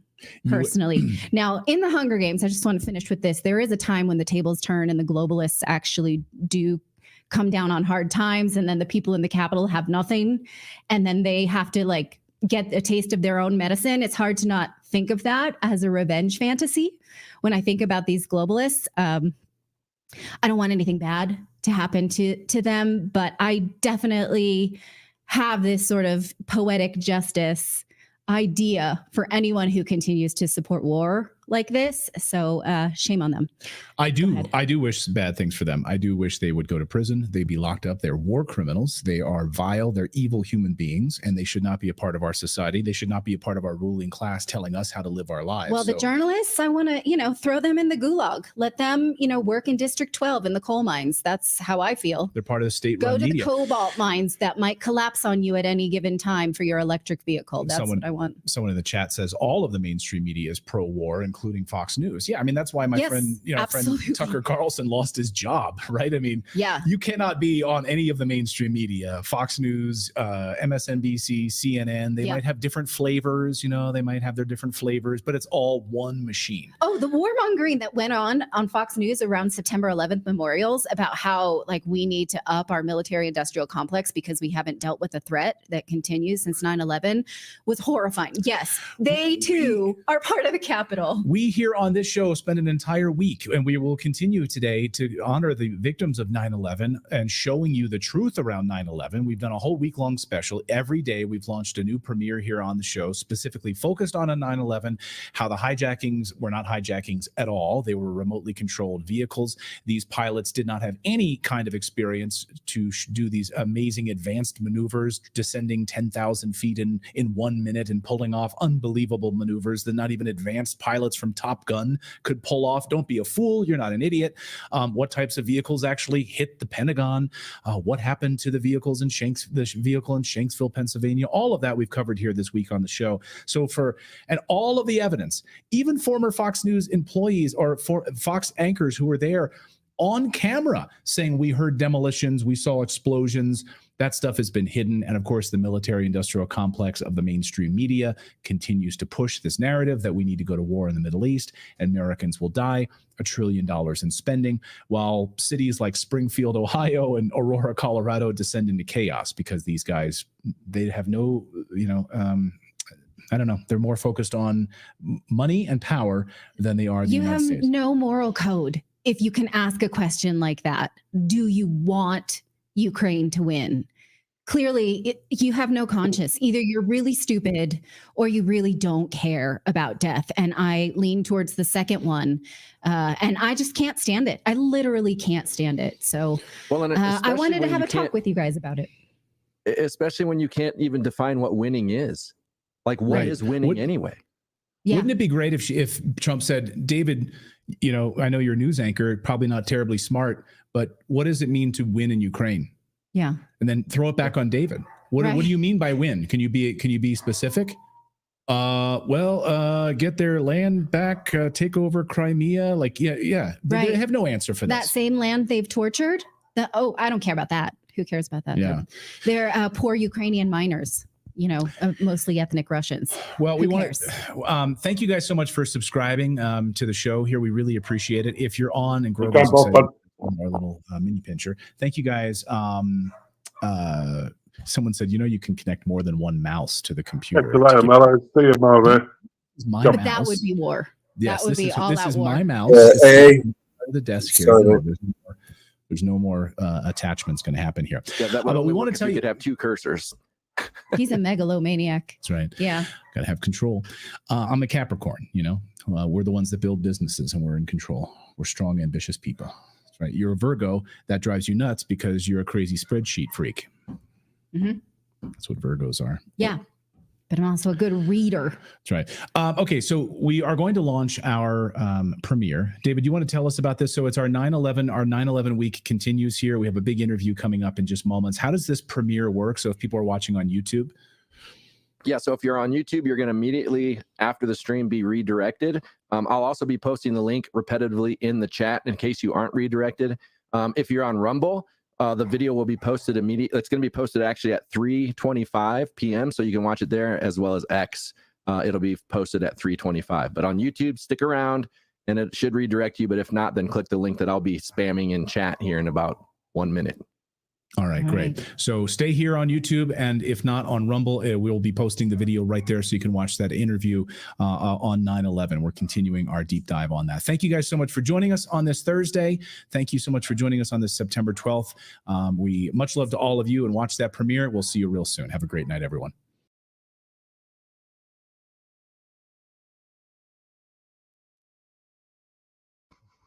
Wow.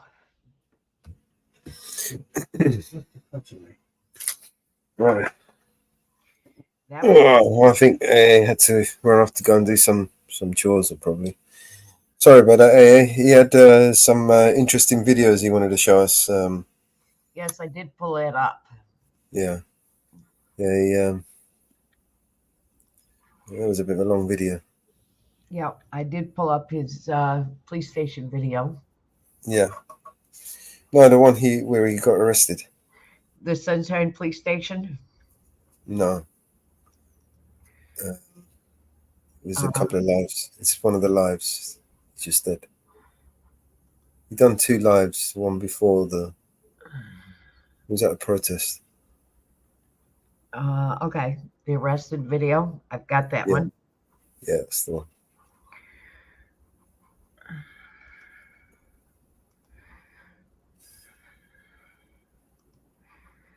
Okie dokie.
Attacking the pigeons!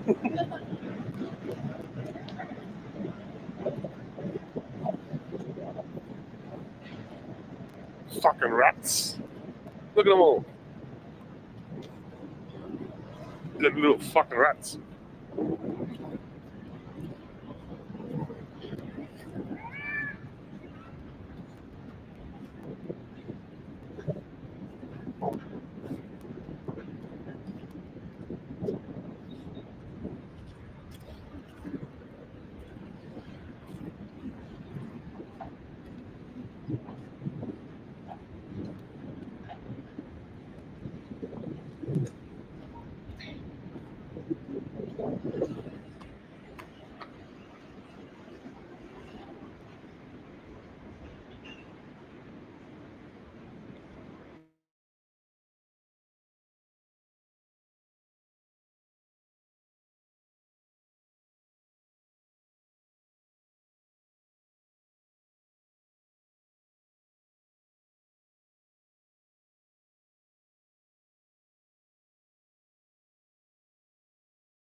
Yo, walk right around, mate.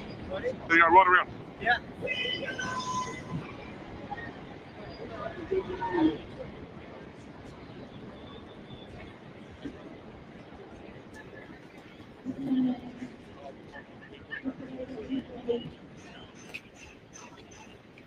You gotta walk right around, bud. You know, unfortunately. It is what it is,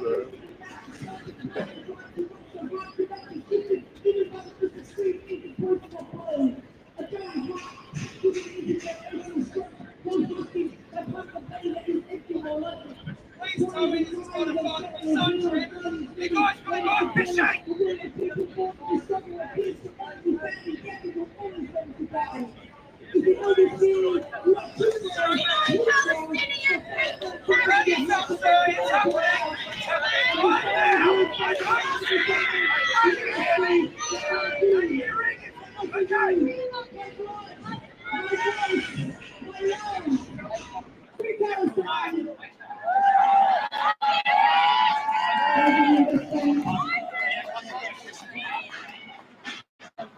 It's been a long struggle. That was happened 15 years ago. Unfortunately, my way today.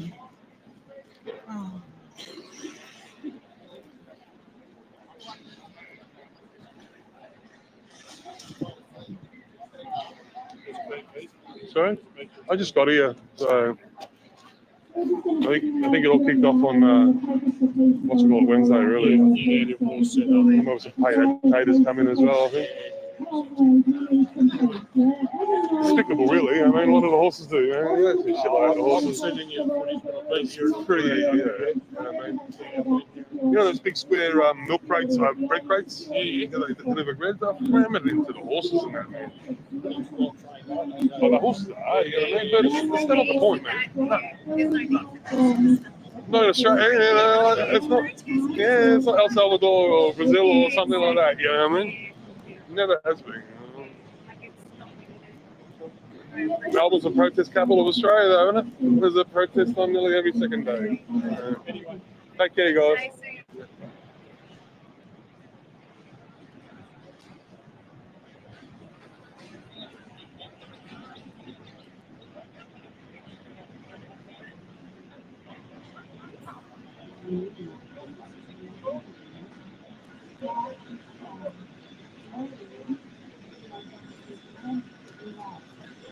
Oh, you tried to sneak through, have you?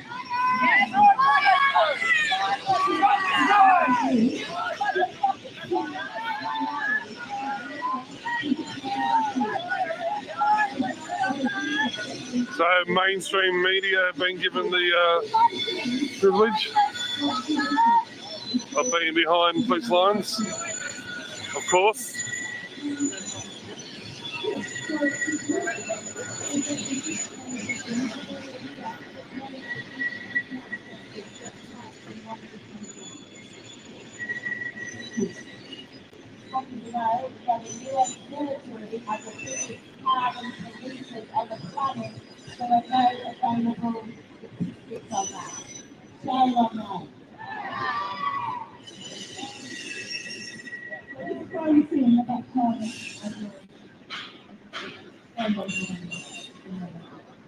How you going, Tracy? How you going, Deb? How you going, Rick? Howdy.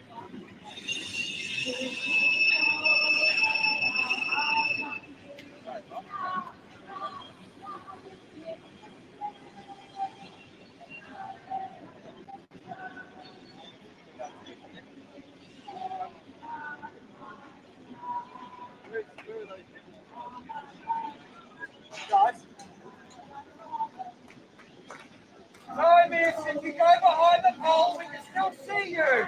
We see you. We know what you're doing. Unacceptable.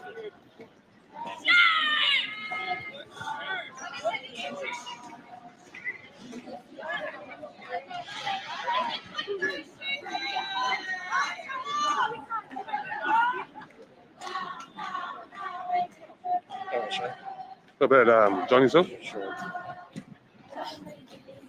Busy today, huh? I just got here, man, so... Hasn't been much going on, really. I've been here since about 8. Yeah.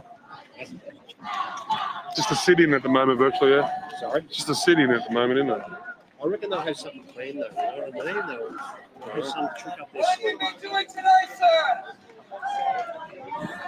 Why are you smoking? There was a lot of protests, man, but when you start fucking hurting people, there's an issue, isn't there?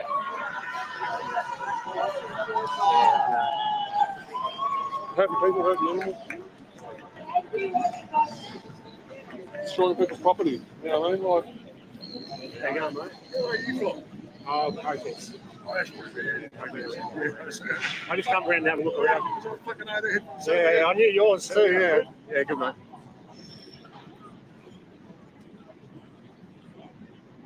Warmer at least. yeah, I'm looking forward to it. Fucking summer's coming, it's fishing again, man. Give me something else to do instead of filming these fucks. Yeah, I bought a couple. Oh, actually, I bought 6 bottles. so I'm going to go fishing too. Snapper are starting to come in. I've been seeing reports of like some big snap being caught off the Port Arlington, off the breakwater and that there. Yeah. It's just a bit of a drive. It's like an hour and 20-minute drive, you know, hour and a half drive. Yeah. And if you do go all that way and you don't catch, it's like, fuck. I'm in the process of learning. Okay, yeah, fair enough. Yeah, it's a good hobby, man. Yeah. You got patience, man. 100%, man. Straight down, yeah, it's all that. Kirkland Road and all that. That's true.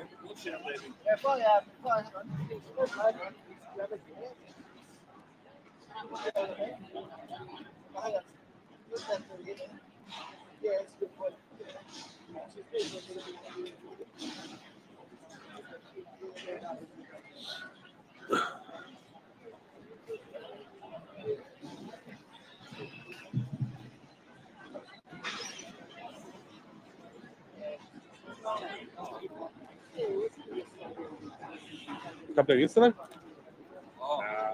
Yeah, but it's stuck over that side. 04 or 07.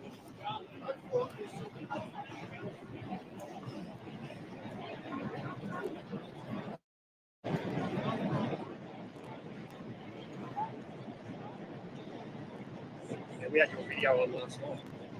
Okay,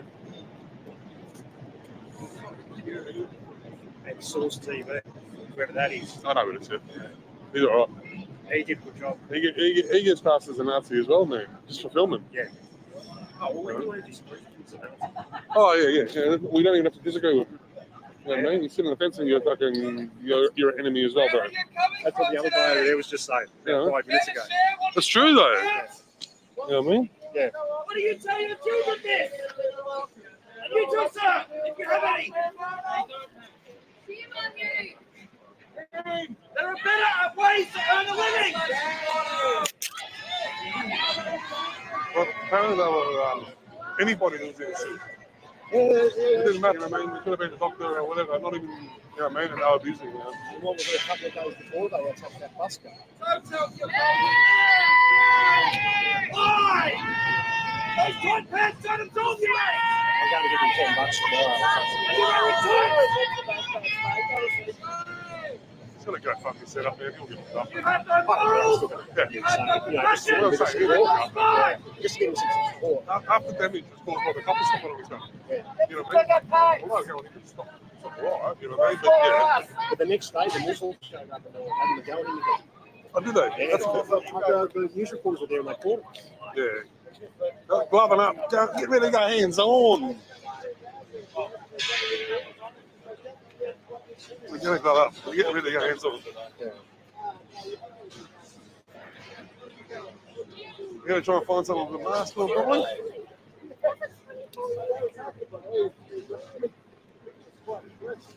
I'm going to follow this guy. Something's going down, man.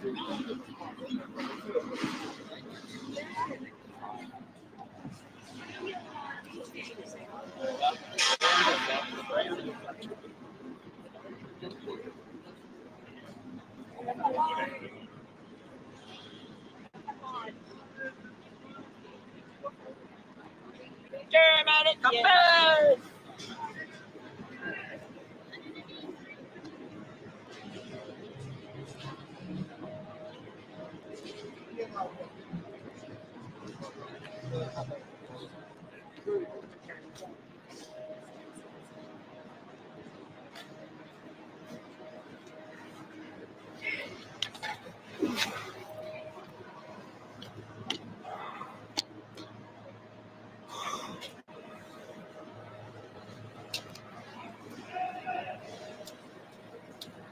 I'll put my glasses on, guys, and I'll have a bit of a read of the chat. No,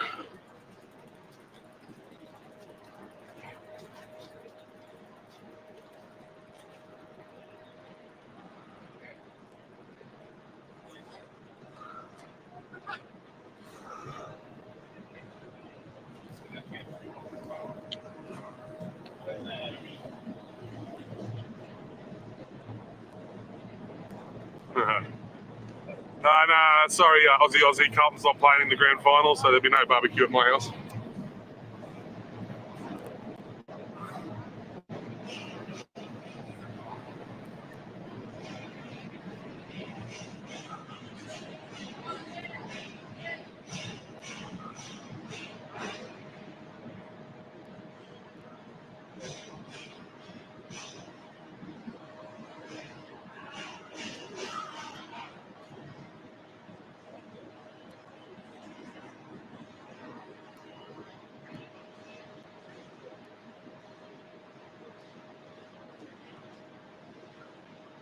Good morning, Rex. Good morning, Rex Riches, my whole community. Aussie, Aussie. Boondock, yeah, sort of agree with that comment.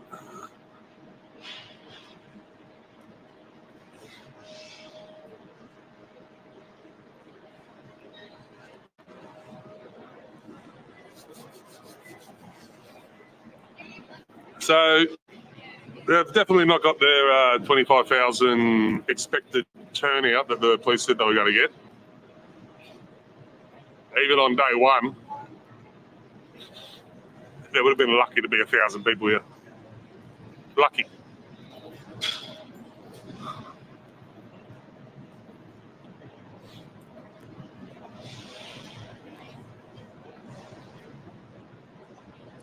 Uh, 10-4 in South Melbourne. Or NAM, or whatever you want to call it. Either either.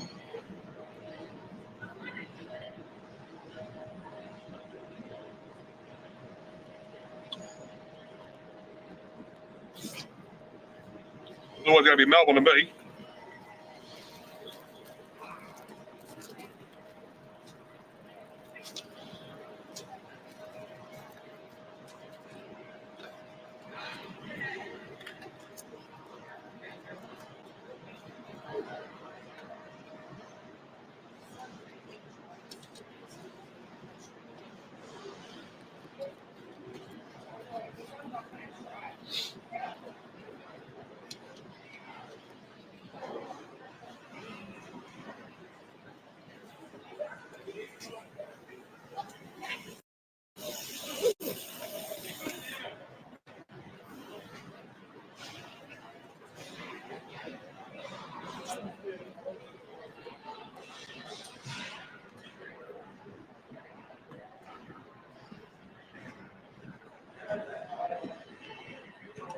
Uh, 10-4, yeah, these guys are protesting the conference that's going on here.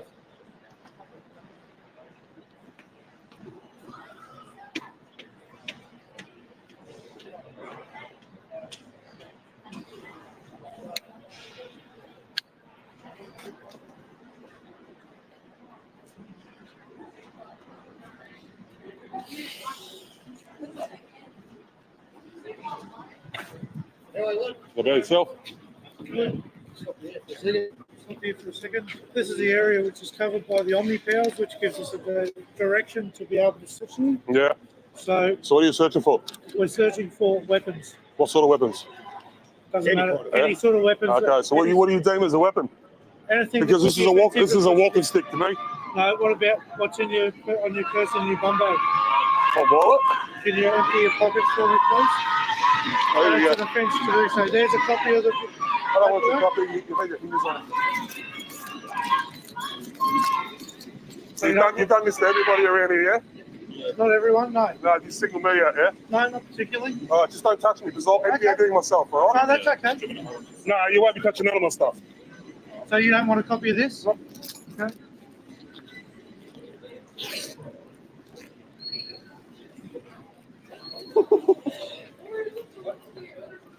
Is this all for the camera? No. That's all right. Thank you. And what's your name? What do you require my name for?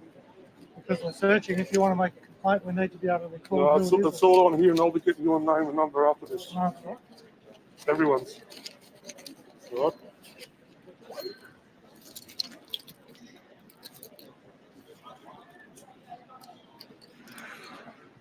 Make you guys feel powerful to have 7 cops around one person? Does that make you feel really powerful? No, that's all right. All good.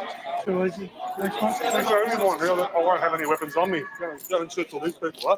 I'm here to record you guys. Now, your name and number, your station? No, I want you to recite it to me. Yep. 29318. Yep. You've asked me for your name. I want it on a card, please. I don't have a card. Well, can you get a piece of paper and write it down for me? You're obligated under 456A, C, if you've asked me for my name, to produce it on a card.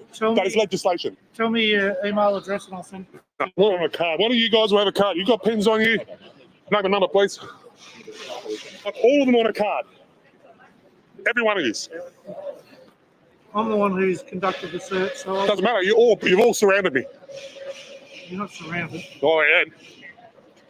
Turn around behind you. There's no one behind you. There's a brick wall behind me. And if I took 2 steps back, you took 2 steps forward. No.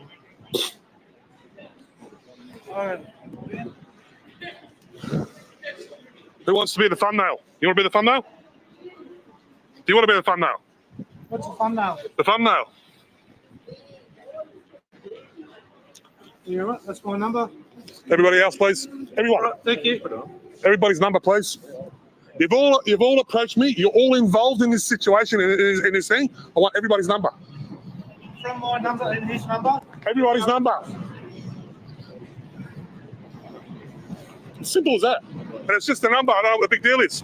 Oh, I've given you my number. Yeah, I want everybody's number. What's your name? Yeah, I get it. Haven't committed a crime. Yeah, you want our name? Yeah, because you're a public servant. Be respectful. You're a public servant, and under 456C, you're required to. Everybody, please. You don't know the law then, do you? You got that. It's already checked in. Oh, thank you. You put everybody's on there? Thank you, sir. I'll be better day than yours. Look at tyrants, man. You having a laugh about it, are you? Go and fucking do some real fucking work. You fucking slobs. You are fucking slobs. That's what you are, a fucking slob. What? No, look. I cop it from these cunts all the time, bro. I'm all right. You're a fucking idiot too. Suck my dick, cunt.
Got some good, bro. It's like intimidation sort of tactics, man. You know what I mean? That they don't work. They should fucking realise by now. Well, all they're trying to do is get my blood pressure up, but I took my blood pressure tablets today, so it's not going to work, guys. Fucking idiots.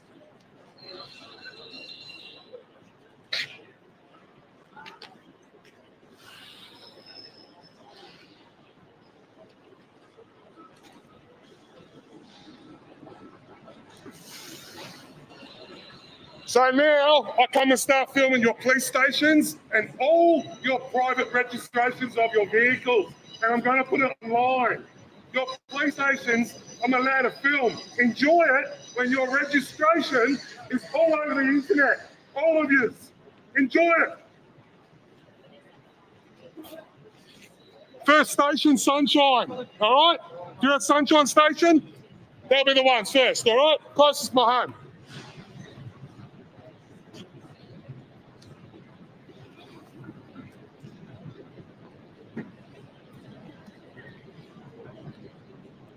Open up a can of worms.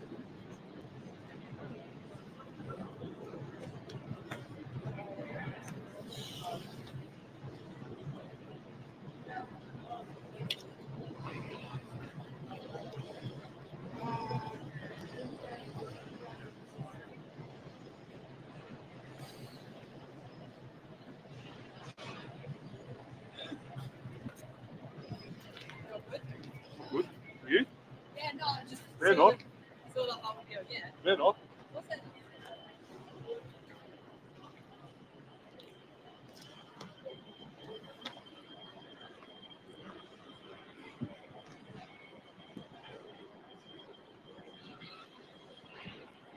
All your regos are going online, guys. All of them. I hope you go to hide your cars. Better go and hide your cars.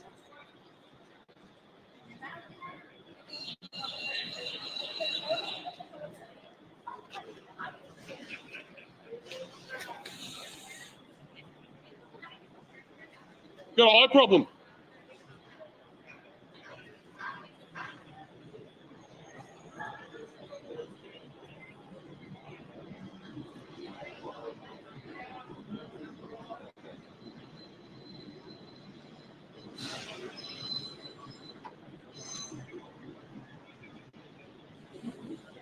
Keep on staring, it's going to be classed as sexual assault. Keep it up.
Boy, they watching him like a hawk.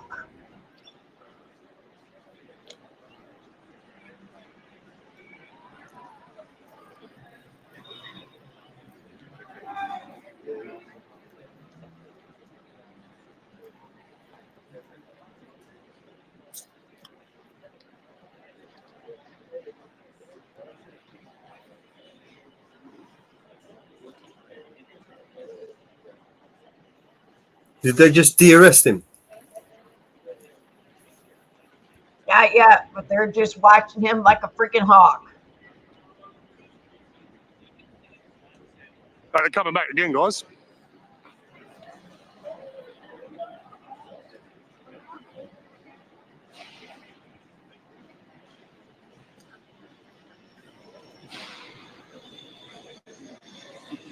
Right over here, sir.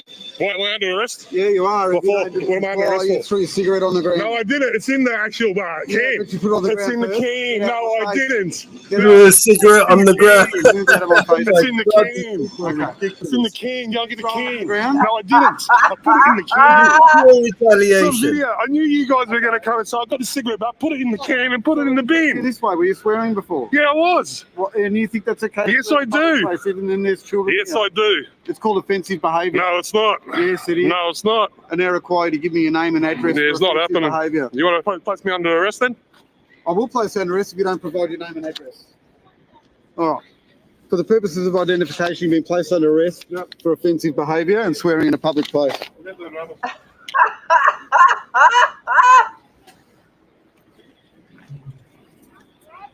been placed under arrest for betraying your name and identity. I want my name and not get the... Excuse me, leave him alone. This man has done nothing wrong. He's not selling weapons. He's not wielding his gun. You guys are the ones looking dangerous. You guys are the ones holding guns right now. Behaviour and swearing in a public place. Where we go this way? Arrest the war criminals. Sorry, I can't move this. Arrest the war criminals, not this man. The war criminals are inside, not out here. What's going on? Are inside. Let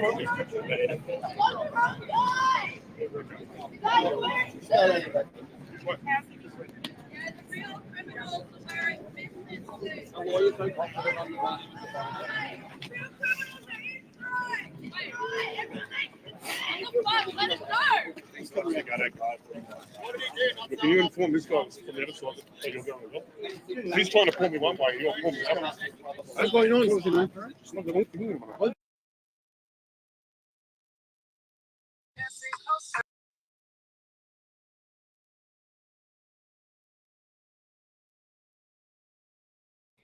Unbelievable.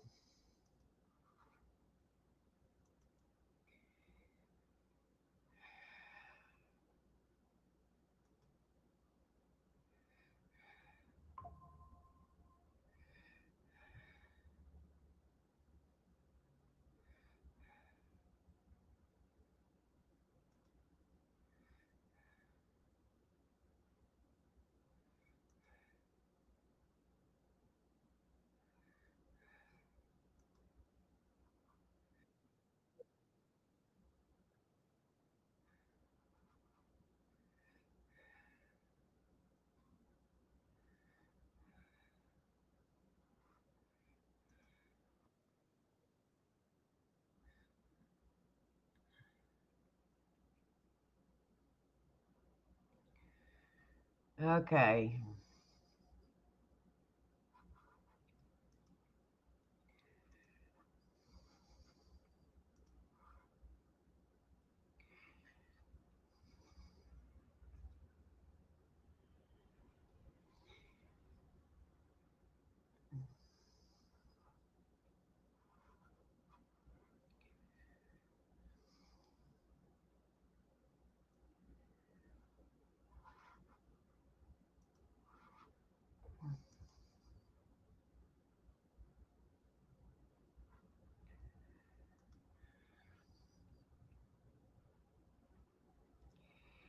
He had a couple of other videos. Sorry about that. I was just making a sandwich. It's okay. I'm trying to pull up the other video. I want to make sure I got them in order. Oh, the one where he got all their reg numbers. I saw that one as well. Okay. Here is the second one he shared. This was right here. This is the other one he shared.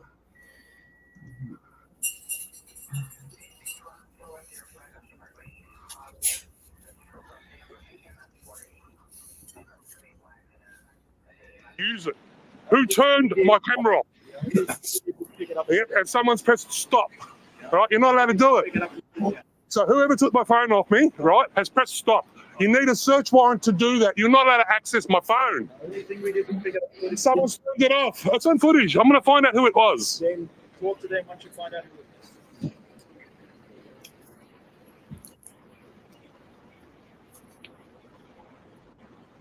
Wonder why you guys get the hate. Wonder why there's such a high turnover of police officers as well.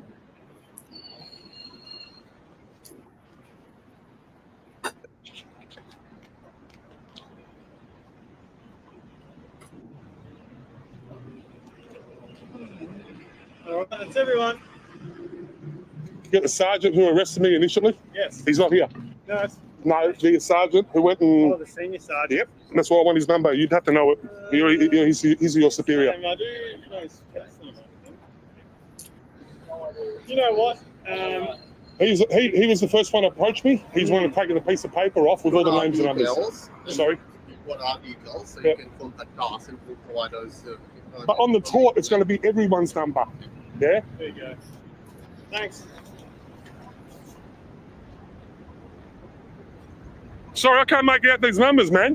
What that? Can you read that? Yeah. That is scribble. Can you read that? Yeah. I can't. Provide a fucking number properly. Yeah, you just got to go around this way. Yeah. Fucking joke. All the way down there and Look at this writing. That's like fucking prep writing. Thank you. Prep school writing. All right, off you go. Off where? What are you going to do? What are you going to do? What are you going to do? Absolutely nothing. Boring me.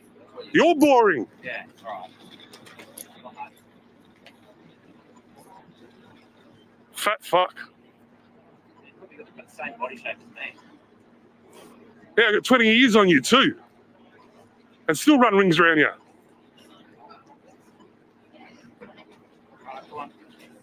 I'm staying here all day now. Okay.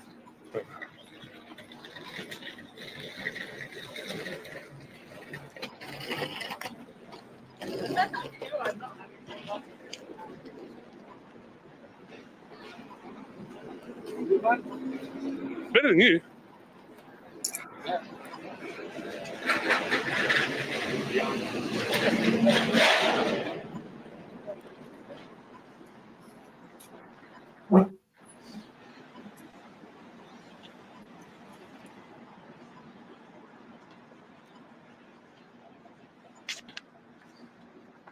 Nice quiet day, boys. Good. Get that. Oh. Absolutely.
Have a good day.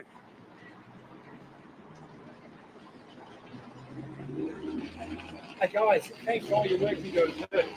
Put up the tickets.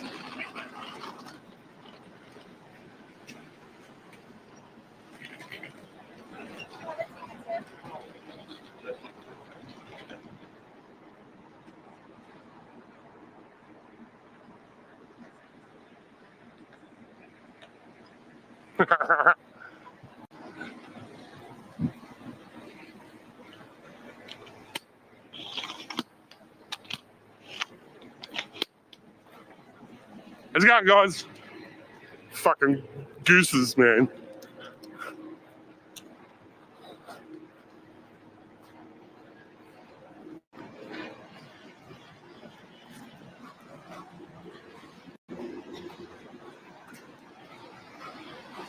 All right, so you want the heads up? I got put in cuffs because they tried to stay, but I threw my cigarette butt on the ground.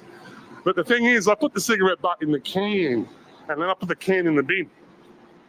So he fucked up. So what they did then, they went fishing. They said, you were swearing. Oh my God, I'm swearing in public.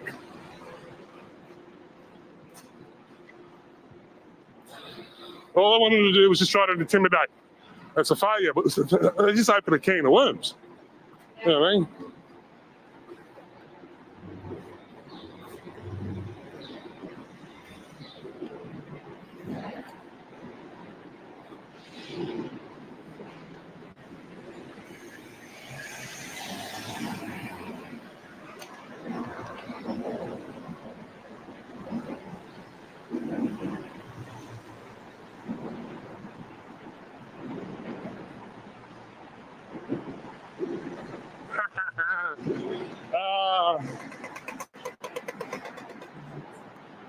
Actually, no marks this time, guys. Oh, a little bit, not much.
Sorry, guys, I'm not talking. I can't read. I've got my glasses on.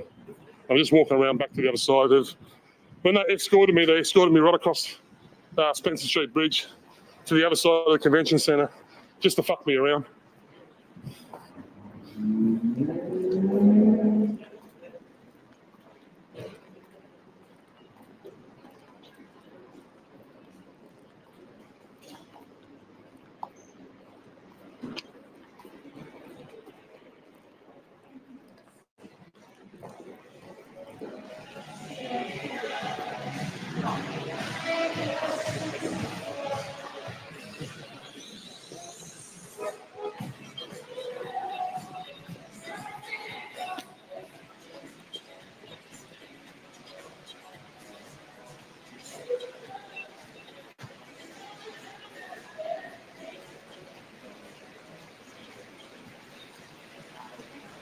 Yeah, casino, guys.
No, you can't give a move on order at fucking protest, dude. And they know very well I can't.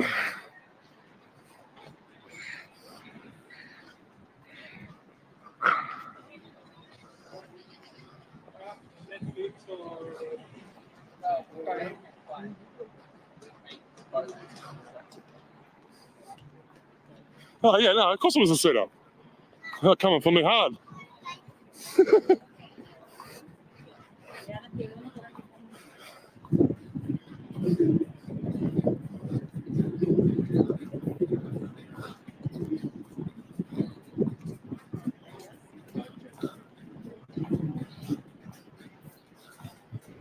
They don't want. I didn't give them my name, guys. They fucking ended up searching me, going through all my stuff. They don't want independent journalists filming. So I was contemplating on coming here without my ID on me.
Fucking make me walk. Nathan, there's a reason why I had it on me. It's all good, bro. And these cunts knew who I was anyhow, man. While they're marching me over the bridge, one of them turns around and he goes, "There's fucking what's it called?"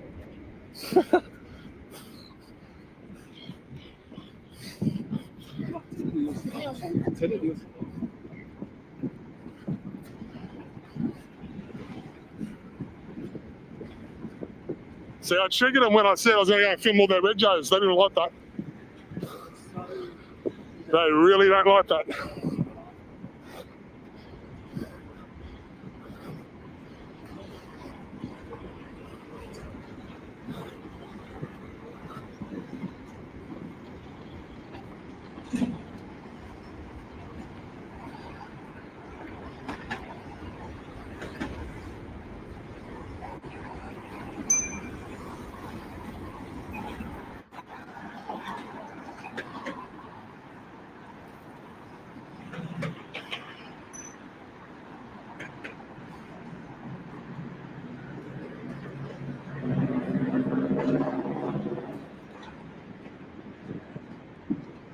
Round two. Ding, ding. Of course not.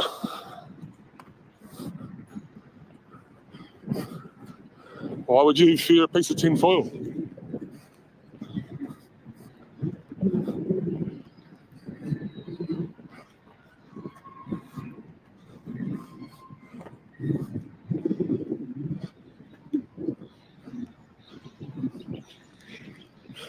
So the piece of paper that I got the coppers to write down all their names and numbers, the first time when they searched me, when they arrested me, they decided to relieve me of that paper. So now I haven't got their badge numbers. I crack the shits over that, and they go, oh, we don't know nothing about it, don't know nothing about it.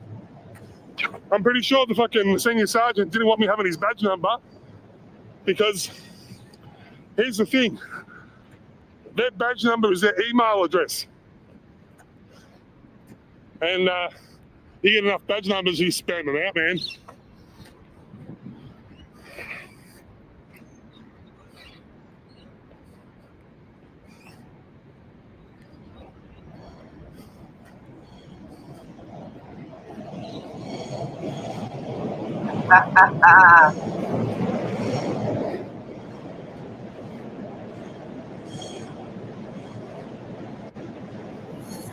But this is why you need to record the paper, and he did get a good look at it with his camera, so we might be able to rewind So it, even though move on directions, didn't give no pause it, and get all those underrated numbers. area or anything like that. We'll see what I come up with now.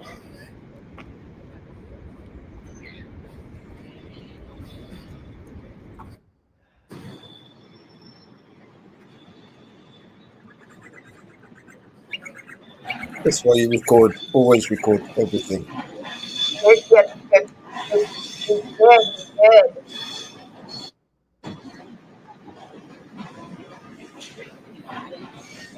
They took the paper off him. After they gave him a piece of paper with the budget, they took it. Can you imagine that? That's how petty they are. That's pure retaliation. And then they had second thoughts about it because they knew he was going to make a complaint. Yeah. It was going to go online. So they went back, Got their further violated and abused his rights just to take that piece of paper off him. Wow. That's petty. That's petty and retaliatory. Oh, he's back there. Well, you might want to mute this music if you start playing.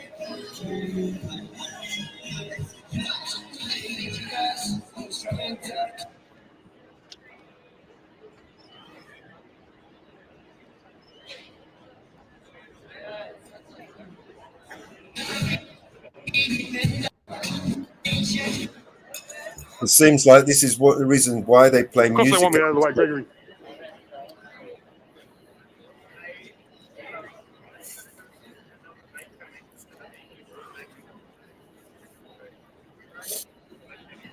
And dirty.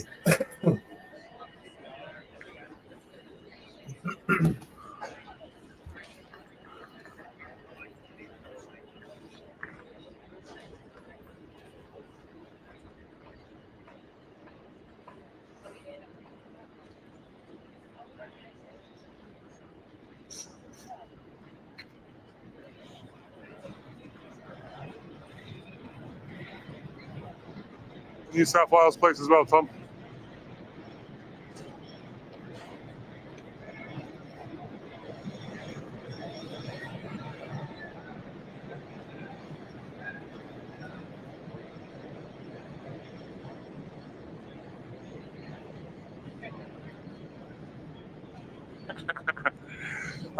The stupid cunt didn't realise that I was being videoed when I put the fucking cigarette butt in the can.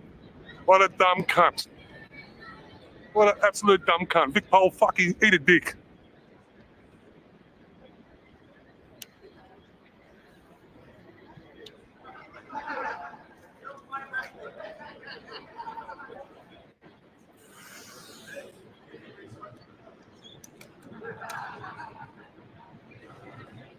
Melbourne Mafia, oh yeah.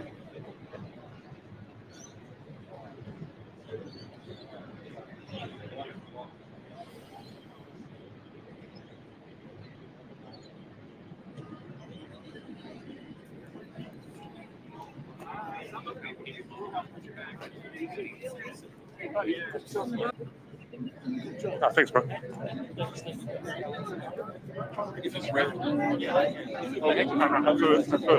first, he tried to get me for following my cigarette button, but the cops were recording me, and I knew what they were up to. I grabbed the button, I put it in my can, and he was recording me, but this guy didn't know. So you're arrested for throwing a cigarette button. And I go, no, I can do it. Well, now you're arrested for swearing. It's like a fishing expedition. All they wanted to do was move me on. Because you're offending. You're telling the truth. They know who I am because all I do is film leaflets. You know what I mean? And I hate it. No, who's telling them? You got all the red jays. We can bring it. How you doing, mate?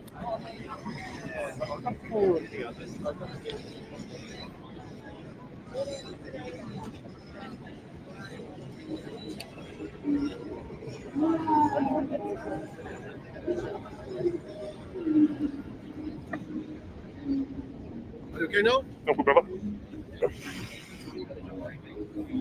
You're out. I was wondering if they're going to let you back.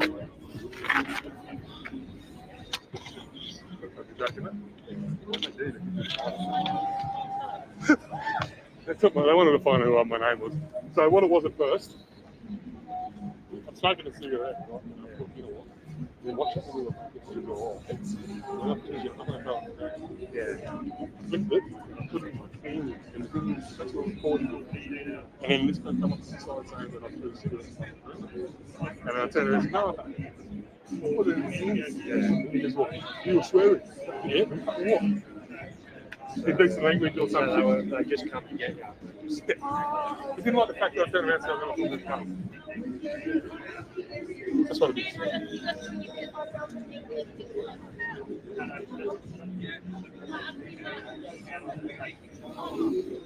There's that cookery again. Right? That one there, the one with the purple hat. Right? Now listen to this, right? Her partner is a copper, and more than likely he's stationed here at the moment. So she's coming to his work. That's what you were talking about. You, I guess. Yeah.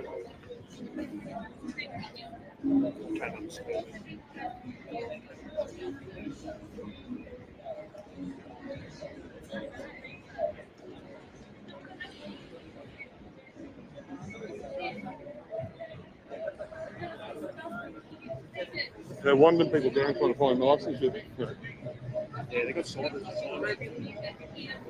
When you come in, you can be searched, stuff, blah, blah, blah, yeah.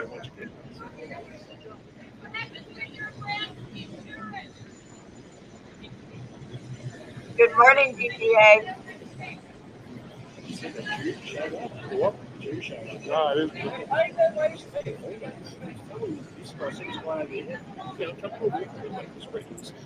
Hey, mate. How you doing, bro? What they're doing tonight, they're getting paid enough.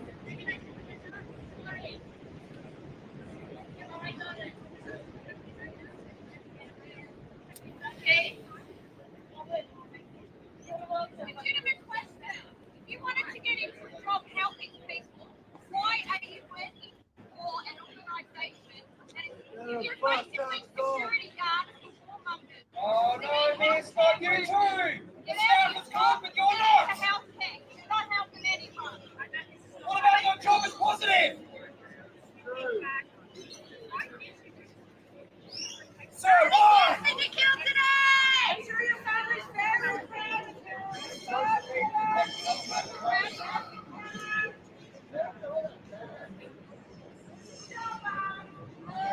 Thanks, Joel.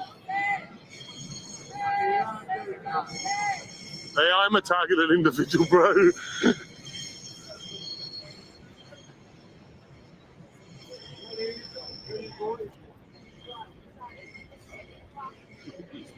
why she wants him to see that sign.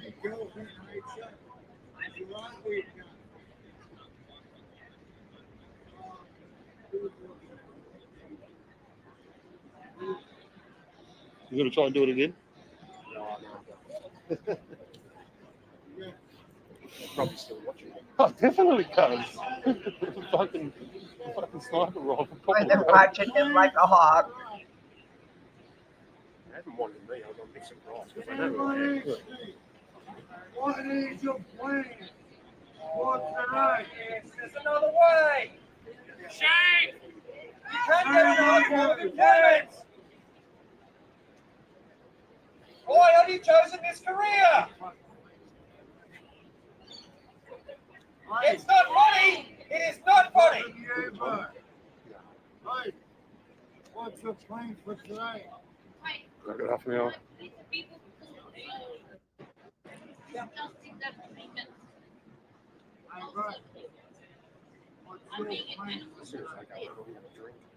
Yeah, my glasses are on, man. Fuck off. You're going to get arrested. Hey, yeah, Mellow, thanks for joining, man. Eyes on the audit. Don't laugh. It's gonna happen.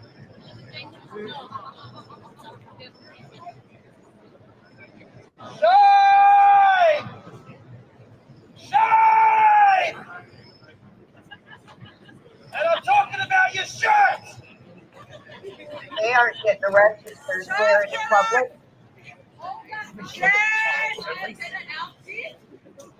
How long? 3 months, did you say? 3 weeks. Oh, 3 weeks. Shame on you!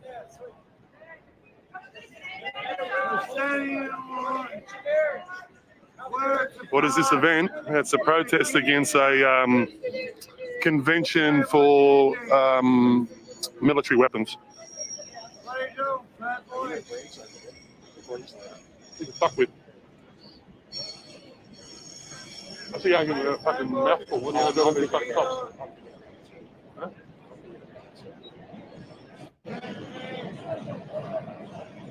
Robocop! You can take your glasses off!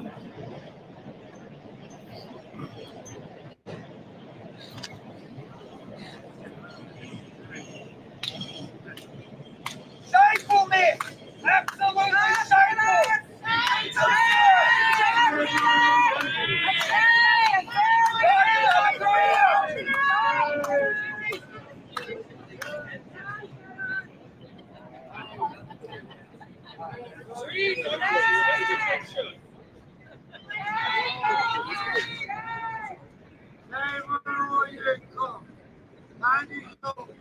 Get a better fucking job.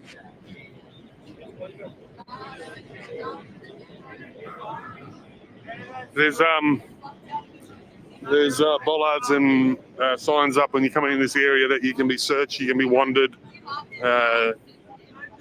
check your baggage and all that crap.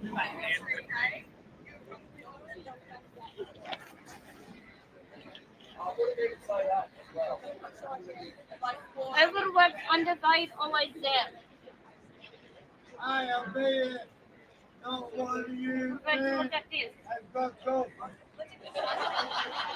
Let's say what I three dead one.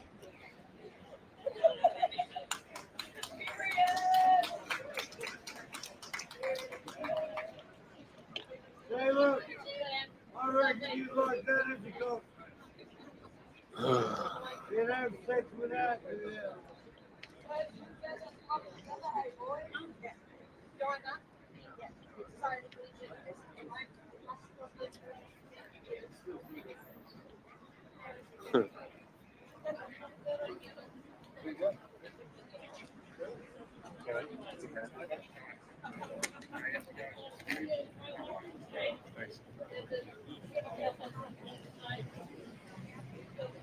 This is the last day, isn't it? I thought they'd have some surprise pack for the police. No. Hasn't happened. No. You see that mine bird attacking the fucking chicken? The Indian miners, man. Oh, yeah, they come in and they kill everything, man. Here we go, we gotta go again. Look, no, that's a wattle bird. Kill everything, man.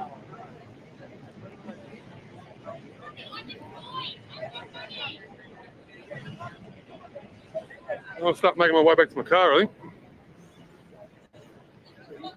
Oh, I'm just going to stand there until you know what I mean. It's sort of interesting enough to keep me here. That's a big female copper, isn't it? It's fucking huge.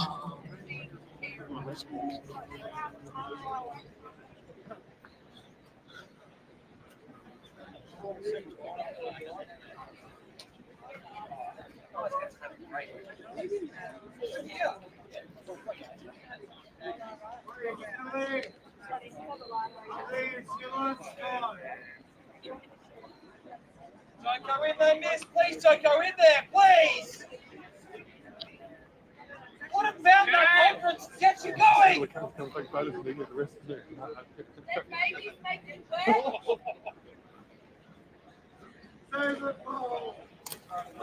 Bloody Indian miner birds, get out of here. They're pests. They kill everything. These things get on the windowsill. Fucking flying rats, man. Bill Gates, what's it called? Spy pigeons. The red eyes. Probably got mosquitoes and spies too.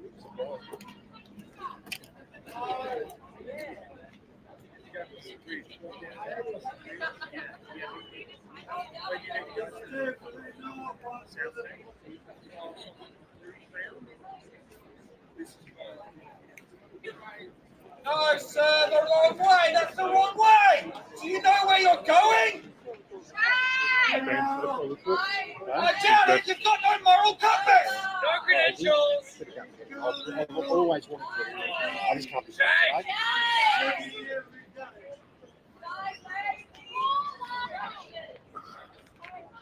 There's our mate over there. He's everywhere. Which one? No, just near the guy. He's everywhere. Oh, yeah. Every protest, Yeah. Ukrainian. I know what you've done, sir. I know what you're doing. I can see your emails. Noel D, I'll tell you what's going on. This is a protest rally for, there's a convention going over in a thing called Jeff Shed at ex-Melbourne Exhibition Building. It's a military expo, and these people are protesting against it.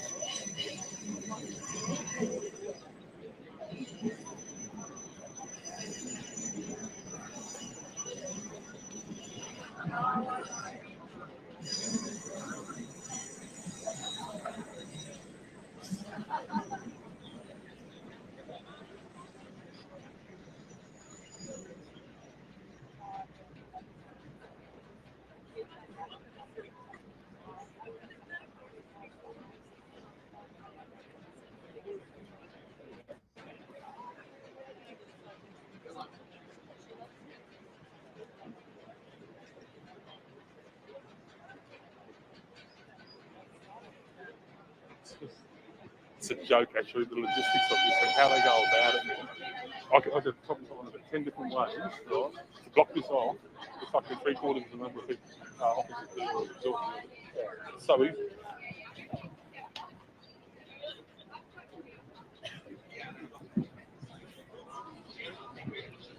Undercover security around. When you stand around for one, you see. Oh, here we go. Jay Leno coming on. This will take about 5 minutes.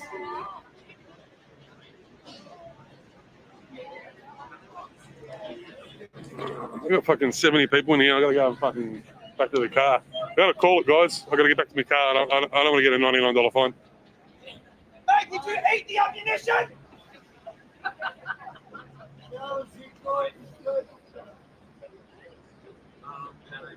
Yeah, exactly, Big D.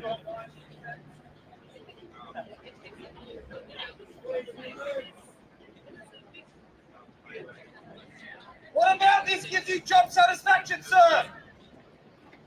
How many kids did you kill today? Your flies aren't done yet.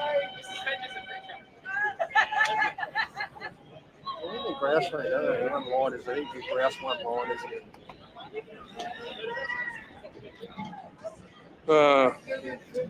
I'll catch you later, John. No, I'll see you later. See you, man. Look after yourself, bud.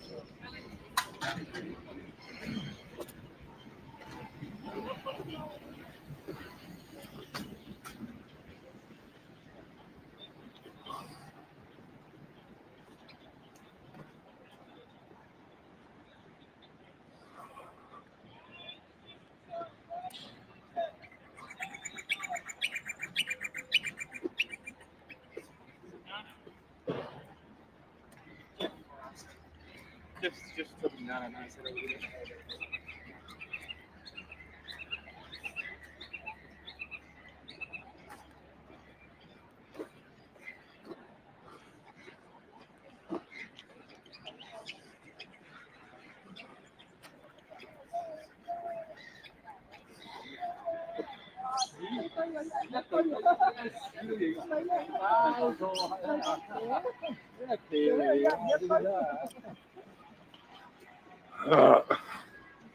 I'm not going to film that way. There's a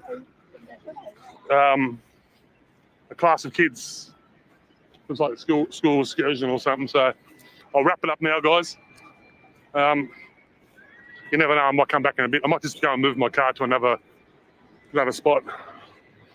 We'll see how we go. How you going, mate? Had the braces on today? Had the bracelets on today? No, those bracelets.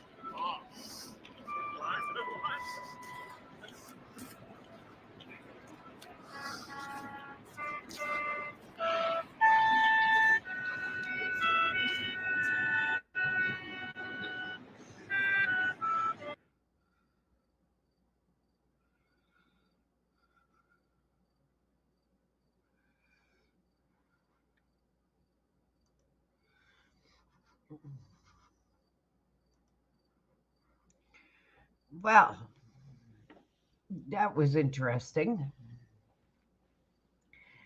You notice how other people were screaming profanities and they did not get arrested. But AA did. Now, isn't that interesting? Oh, others got arrested. Did not get arrested, but AA did. It's going to be interesting how it plays out in court.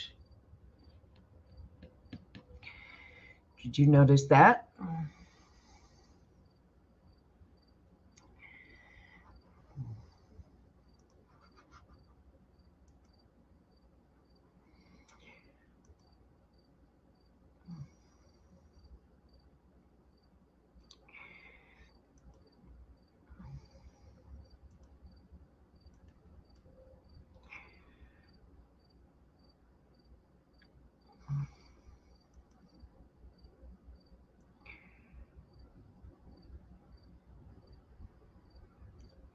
And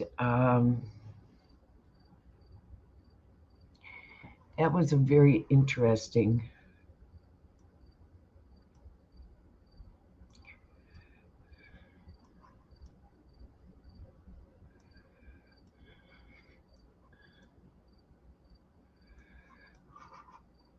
very, very interesting how he was the only one arrested. Very interesting how he was the only one arrested.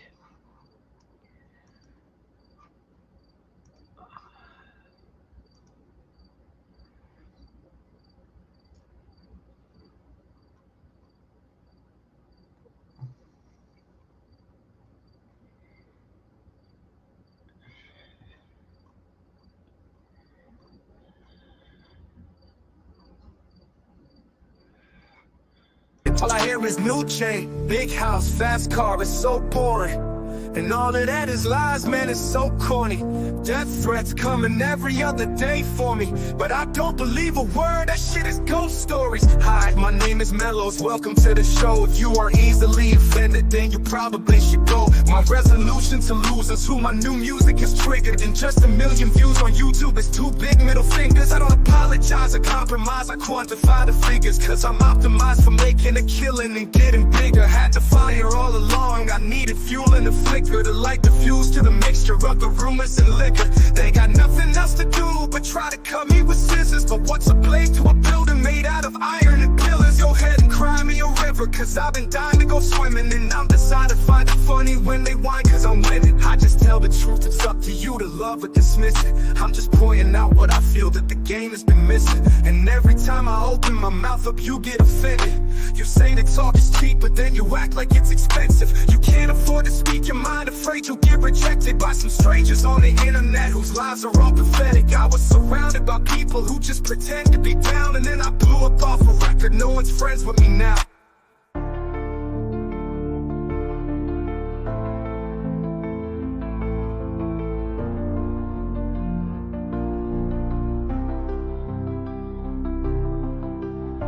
But I hear's new chain, big house, fast cars, so bored. And all of that is lies, man, it's so corny.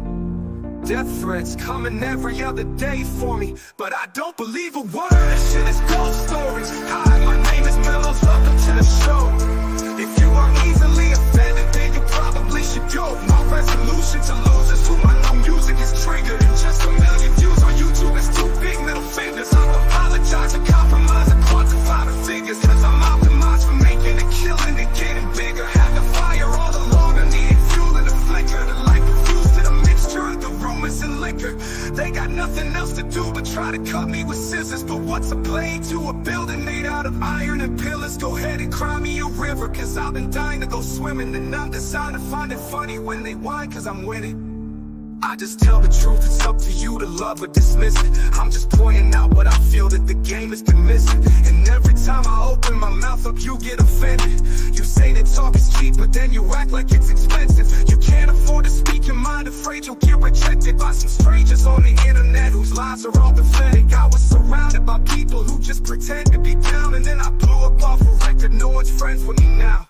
You say that talk is cheap, but then you act like it's expensive. You say that talk is cheap, but then you act like it's expensive. You can't afford to speak your mind, afraid you'll get rejected by some strangers on the internet whose lives are all pathetic. I was surrounded by people who just pretend to be down, and then I blew up off a record. No one's friends with me now.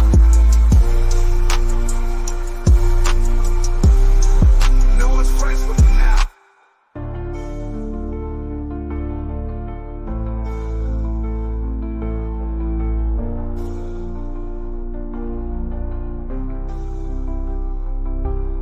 Can't afford to speak your mind, afraid you'll get rejected by some strangers on the internet whose lives are all pathetic. I was surrounded by people who just pretend to be down, and then I blew up off a record. No one's friends with me now.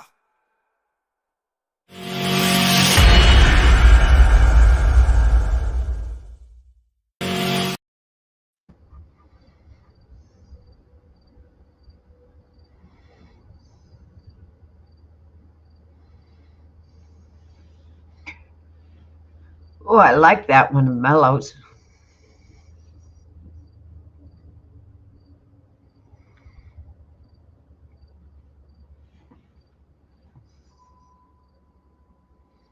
That's pretty cool.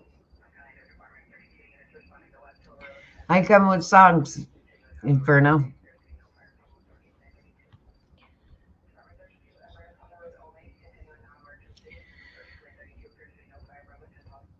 The new songs you've made lately.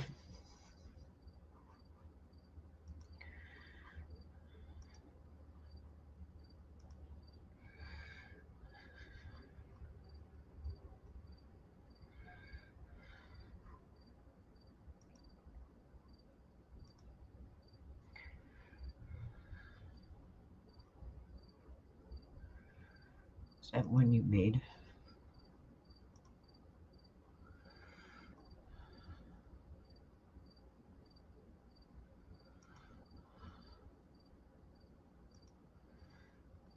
When did it get put on?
What's the name of it? Inferno. Smile, wasn't it?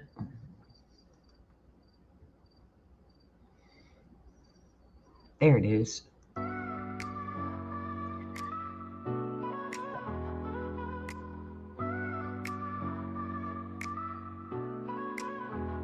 Smiling faces sometimes pretend to be your friend. Smiling faces show no traces of the evil that lurks within. Smiling faces sometimes they don't tell the truth. Smiling faces tell lies and I got proof. The truth is in the eyes, 'cause the eyes don't lie, amen. Remember, a smile is just a frown turned upside down, my friend. So hear me when I'm saying, smiling faces sometimes they don't tell the truth. Smiling faces tell lies and I got proof. Beware of the handshake that hides the snake. I'm telling you, beware of the pat on the back. It just might hold you back. Jealousy, misery, envy. I tell you, you can't see behind.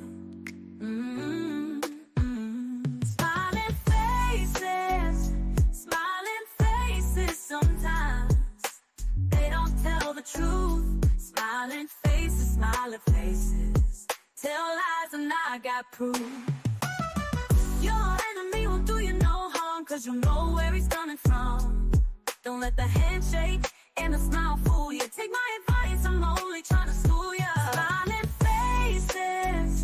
Smiling faces sometimes they don't tell the truth. Smiling faces tell lies and I got proof.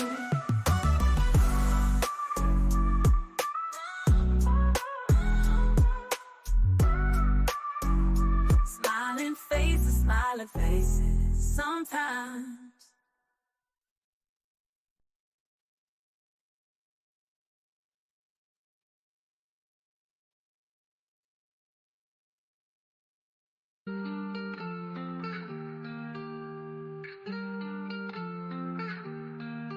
Nice to meet you, where you been? I could show you incredible things. Magic, madness, heaven, sin. I saw you there and I thought, oh my God, look at that face. You look like my next mistake. Love's a game, wanna play? Hey. New money, suit and tie. I can read you like a magazine. Ain't it funny? Rumors fly. And I know you heard about me, so hey, let's be friends. I'm dying to see how this one ends. Grab your passport in my hand. I can make the bad guys good for a weekend. So it's gonna be forever, or it's gonna go down in flames. You can tell me when it's over, if the high was worth the pain. Got a long list of ex-lovers, they'll tell you I'm insane. 'Cause you know I love the players and you love the game. 'Cause we're young and we're reckless, we'll take this way too far. It'll leave you breathless, or with a nasty scar. Got a long list of ex-lovers, they'll tell you I'm insane. But I got a blank space, baby, and I'll write your name. Cherry lips, crystal skies, I could show you incredible things. Stolen kisses, pretty lies. You're the king, baby, I'm your queen. Find out what you want, be that girl for a month. Wait, the worst is yet to come. Oh no, screaming, crying, perfect storms. I can make all the tables turn. Rose garden filled with thorns. Keep you second guessing like, oh my God, who is she? I get drunk on jealousy, but you'll come back each time you leave. 'Cause darling, I'm a nightmare dressed like a daydream. So it's gonna be forever, or it's gonna go down in flames. You can tell me when it's over, if the high was worth the pain. Got a long list of ex-lovers, they'll tell you I'm insane. 'Cause you know I love the players and you love the game. So young and we're reckless, we'll take this way too far. It'll leave you breathless, or with a nasty scar. Got a long list of ex-lovers, they'll tell you I'm insane. But I got a blank space, baby, and I'll write your name. Boys only want love if it's torture. Don't say I didn't, say I did, I warn ya. Boys only want love if it's torture. Don't say I didn't, say I did, I warn ya. So it's gonna be forever, or it's gonna go down in flames. You can tell me when it's over, if the high was worth the pain. Got a long list of ex-lovers, they'll tell tell you I'm insane. Cause you know I love the players and you love the game. If we're young and reckless, we'll take this way too far. It'll leave you breathless, or with a nasty scar. Got a long list of ex-lovers, they'll tell you I'm insane. But I got a blank space, baby, and I'll write your name. What sounds better, Inferno? I turned the volume up. Oh, okay.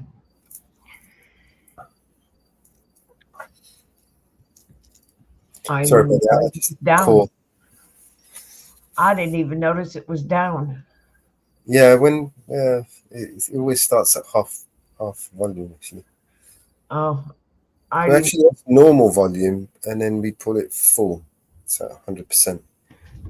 I Normal. didn't notice it was down. My mistake.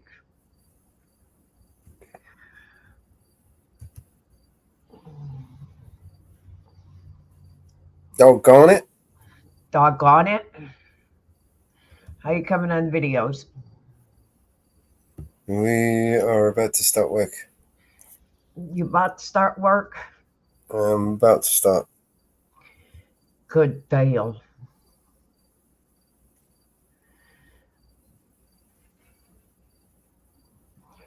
I'm gonna figure out how to get you out of the slump. We gotta get back on track. We're gonna get back on track. Get back on track. Every breath you take and every move you make, every bond you break, every step you take, I'll be watching you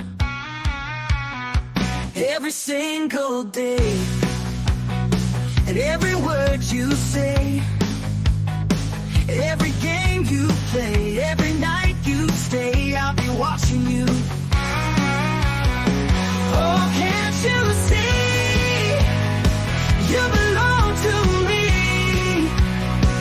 I'm a poor heartaches with every step you take, every move you make, and every vow you break, every smile you fake, every claim you stake, I'll be watching you. Since you're gone, I've been lost without a trace. I dream at night, but can only see your face. I look around, but it's you I can't replace. I feel so cold and I long for your embrace. I keep crying, baby, baby, please.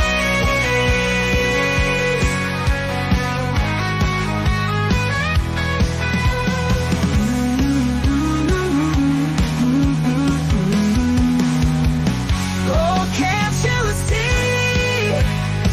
You belong to me. I'm a poor heartaches with every step you take, every move you make, and every vow you break, every smile you fake, every claim you stake, I'll be watching you. Every move you make, every step you take, I'll be watching you. 2050, I'll be watching you. Every breath you take, every move you make, every bond you break, every step you take, I'll be watching you. Every single thing, every word you say, every game you play, every night you wake, every vow you break, every smile you fake, every claim you stake, I'll be watching you. Every step you take, every move you make, every bond you break, every step I'll be watching you. Every word you say, every game you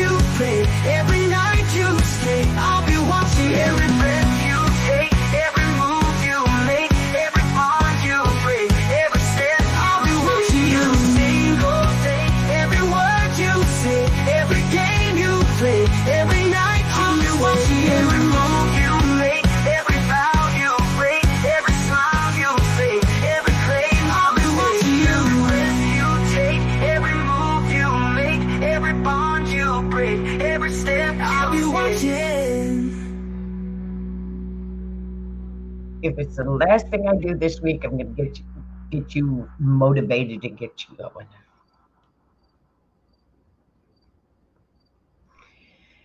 Got to get motivated. Not going to let you have another heart attack. Not going to let you get down in the dumps. Going to get you motivated and get you working. Got it?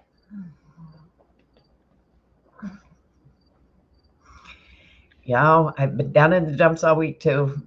Shit's happened, but you got to get motivated. Okay? He deals the cards as a meditation, and those he plays never suspect. He doesn't play for the money he wins. He don't play for respect. He deals the cards to find the answer, the sacred geometry of chance, the hidden law of a probable outcome. The numbers lead a dance. I know that the spades are the swords of a soldier. I know that the clubs are weapons of war. I know that diamonds mean money for this art, but that's not the shape of my heart.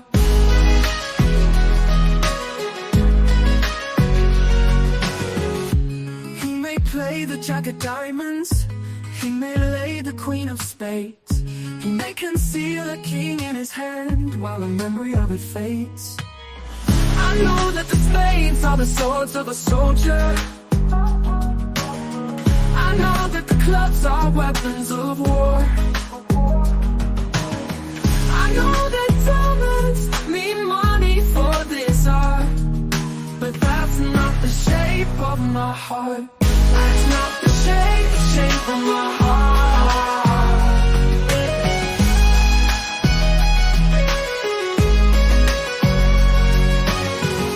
And if I told you that I loved you, you maybe think there's something wrong. I'm not a man of too many faces, the mask I wear is one. But those who speak and know nothing and find out to their cost, like those who curse their luck in too many places, and those who fear are lost. I know that the spades are the swords of a soldier. I know that the clubs are weapons of war. I know that diamonds mean money for this art, but that's not the shape of my heart. That's not the shape of my heart. That's not the shape of my heart. That's not the shape of my heart.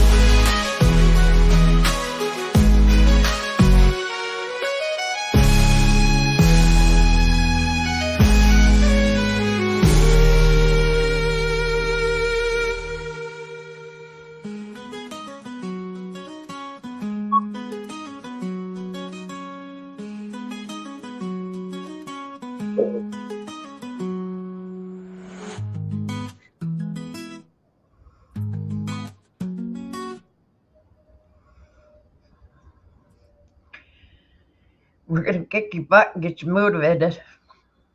Yep, back on track. Yep. Got a lot of work to do. I've got a lot of work to do. Got a lot of ground to cover. Yep. I don't know what we got to do, but we're going to get you back on track.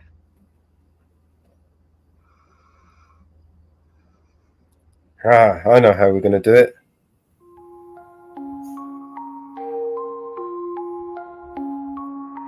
I smoke 2 joints in the afternoon, it makes me feel alright. I smoke 2 joints in time of peace, and 2 in time of war. I smoke 2 joints before I smoke 2 joints, and then I smoke 2 more. Oh, my daddy, he once told me, son, you'll be hardworking, man. My mama, she once told me, son, you do the best you can. But then one day I met a man who came up to me and said, hard work good and hard work fine, but first they care ahead. So now, I smoke 2 joints when I get up in the car, I smoke 2 joints. I smoke 2 joints when I play video gaming and every 10,000 points. I smoke 2 joints. I smoke 2 joints in time of peace and 2 in time of war. I smoked 2 joints before I smoked 2 joints, and then I smoked 2 more. Oh, my daddy, he was told me, son, you'll be hard working man. My mama, she was told me, son, you do the best you can. But then one day I met a man who came up to me and said, hard work good and hard work fine, but first take care of him. So now, I smoke 2 joints in the morning, I smoke 2 joints at night. I smoke 2 joints in the afternoon, it makes me feel alright. I smoke 2 joints in time of peace, and 2 in time of war. I smoke 2 joints before I smoke 2 joints, and then I smoke 2 more. Smoke 2 joints, that's what I do. Smoke 2 joints, come smoke 2 joints with me in the morning. Smoke 2 joints, come smoke 2 joints with me in the afternoon. Get some likes over on Rumble with it, guys. People over there watching. Smoke 2 joints, I'm gonna need your It's homework. like- Smoke 2 joints, I need you to say that. Smoke 2 joints.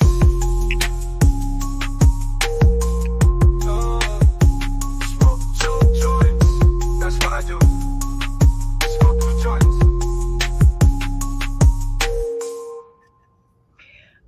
Grim came in earlier. Do you know which short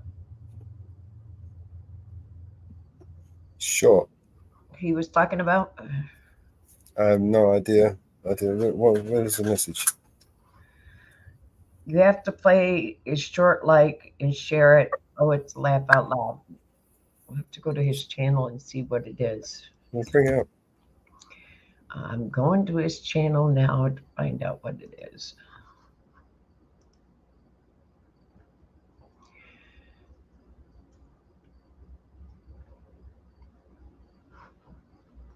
Let's see what it is.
All right.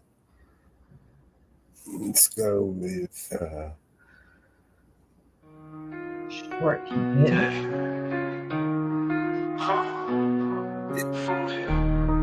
Big bro, I know it's you, gets it. oh, this way you can. I lay down, I'm so tired. Just come eat. I lay down, I'll be there in a minute, I promise. Stop, but wake up. Shut the door. Somebody save me. Me from myself. I spent so long living in hell. Another pill as I start to spiral. Message to my daughters, I don't even deserve the father title. Haley, I'm so sorry. I know I wasn't there for your first guitar recital. Didn't walk you down the aisle. Missed the birth of your first child. Your first podcast, looking down, sweetie. I'm so proud of how you turned out. Sorry that I chose drugs and put them above you. Sorry that I didn't love you enough to give them up. How the fuck do I not love you more than a pill? Looking up to the ceiling from this floor, wonder will somebody save me? Me from myself. I spent so long living in hell. They say my lifestyle is bad for my health. It's the only thing that seems to help. Sorry that you had to hear me fall in the bathroom. Sorry that I missed your graduate. Nate, I should just congratulate you on being the dad that caught her and Lee. me, I'm looking at you, little bro. Sorry I left you, sorry that I'll never get to hold or hug my little nephew Stevie. I'm sorry I missed you, grow up and I didn't get to be the dad I wanted to be to you. Things I wanted to see you do. This is my song from me to you. Sorry I gave up, but I'm just so defeated. God, what the fuck do you want me to do? Somebody save me from myself. I spent so long stolen in hell. They say my lifestyle is bad for my health. It's the only thing that seems to help. I've been staring at the video of Haley almost daily, of her playing the guitar in hopes maybe that'll give me the power to fight. But the addict in me's a coward. He told me that I can't do it. Had a second chance, blew it. It's like I'm stuck inside an alternate reality, but I know I'll turn it around and be able to walk her and Lady one day to the altar as proud as can be. Right now I'm just weak as I fall further down in this deep hole and farther in the ground that I sink. As they lower me in my coffin, I feel the tears all falling down on my cheek. I'm a lost cause, baby don't waste your time on me. I'm so damaged beyond repair. Life has shattered my hopes and my dreams. I'm a lost cause, baby don't waste your time on me. I'm so damaged beyond repair. Life has shattered my hopes and my dreams.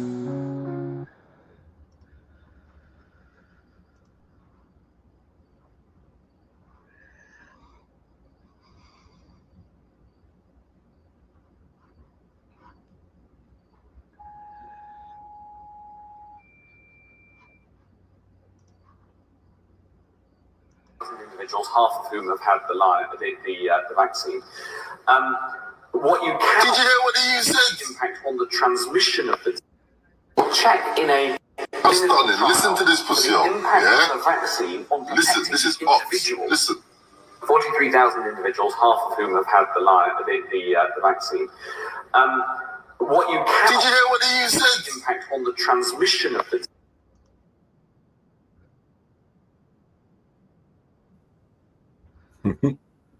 Yeah. Did you hear it? Did I hear it?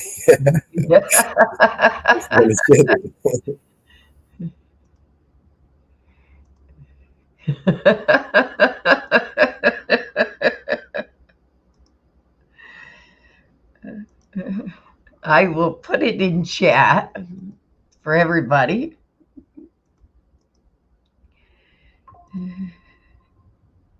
For everybody.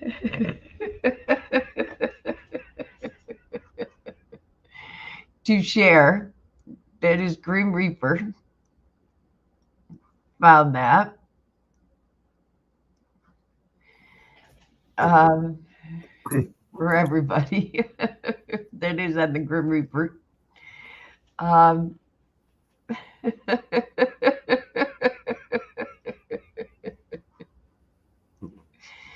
That is interesting.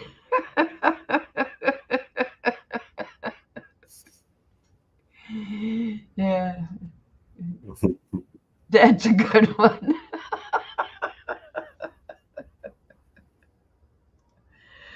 No, God. Grim can come up with some good ones. Grim can come up with some good ones. He can surely come up with some good ones. He can come up with some good ones, I'll tell you. He can come up with some good ones. So he certainly can come up with. Yeah. I've had that on my channel for 4 years. I've had that on Eyes on the Audit for about 4 years.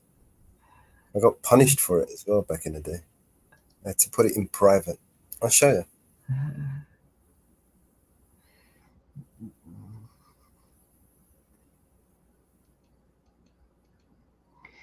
Well, maybe now you can unprivate it.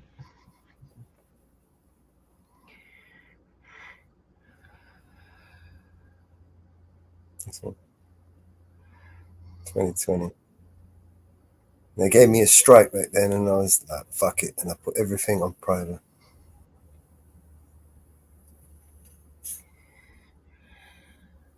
No, it's public now.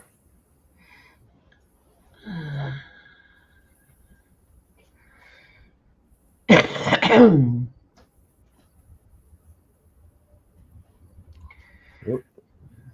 Screen.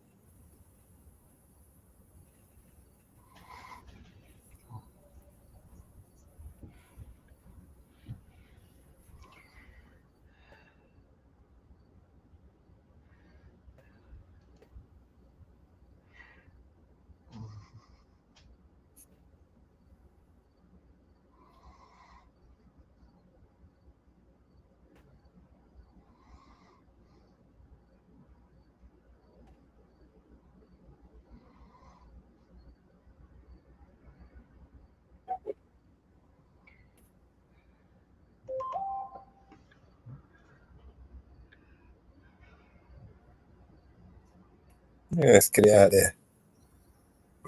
You might punish me again for it. Yeah. Motherfuckers.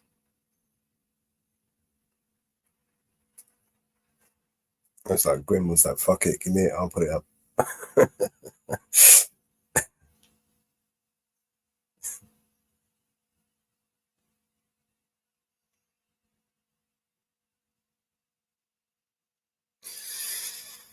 Yeah.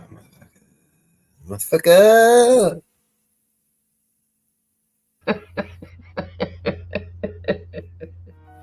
We'll see if we get strikes today. Let's get to come outside.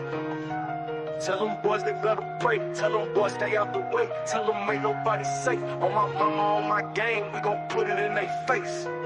Yeah. They scared to come outside. I know we stepping night and day. God know I'm stepping now or later.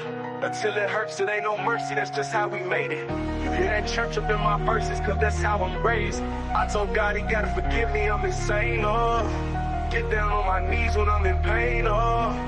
Tired of the rain on my name. I clean this blood off my Jesus, please. Oh Jesus, please, can you feel my needs? Yeah. Tired of fucking up, I'm in the streets. Yeah. Trying to take away this hurt inside of me. They scared to come outside. God, I need a second chance. Knowing that I love you, but sometimes I do the devil dance. Lost a couple of my partners, so I'm sliding out on whoever is. Drop one of them niggas when I kill them, call the reverend. Yeah. Cause no weapon formed against me shall prosper. Yeah. God know I'm clutching on this chopper. Yeah. Waiting on them boys outside. They know we stepping night and day. They know we stepping out and later.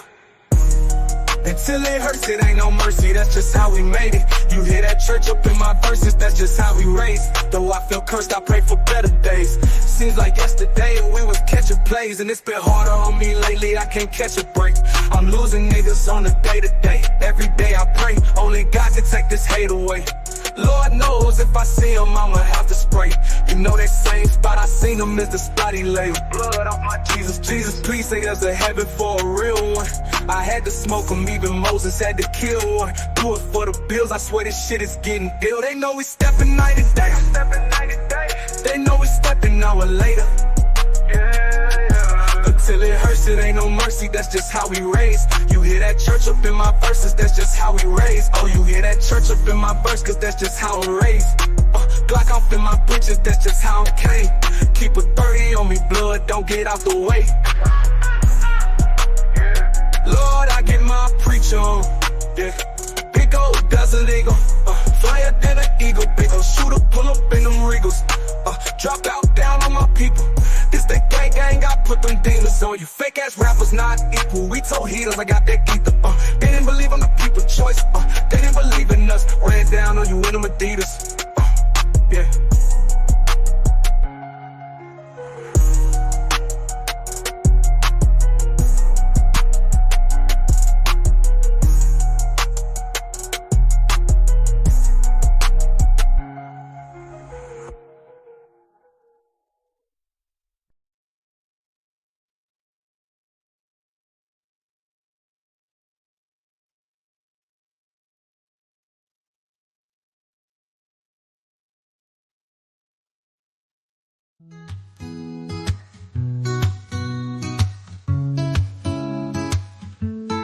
Everybody knows that the dice are low. Everybody rolls with their fingers crossed. Everybody knows the war is over. Everybody knows the good guys lost. Everybody knows the fight was fixed. The poor stay poor, the rich get rich. That's how it goes. Everybody knows. Everybody knows that the boat is leaking. Everybody knows that the captain lied. Everybody got this broken feeling, like their father or the dog just died. Everybody talking to their pockets.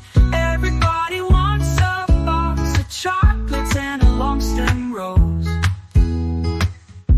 Everybody knows. Everybody knows that you love me, baby. Everybody knows that you really do. Everybody knows that you've been faithful.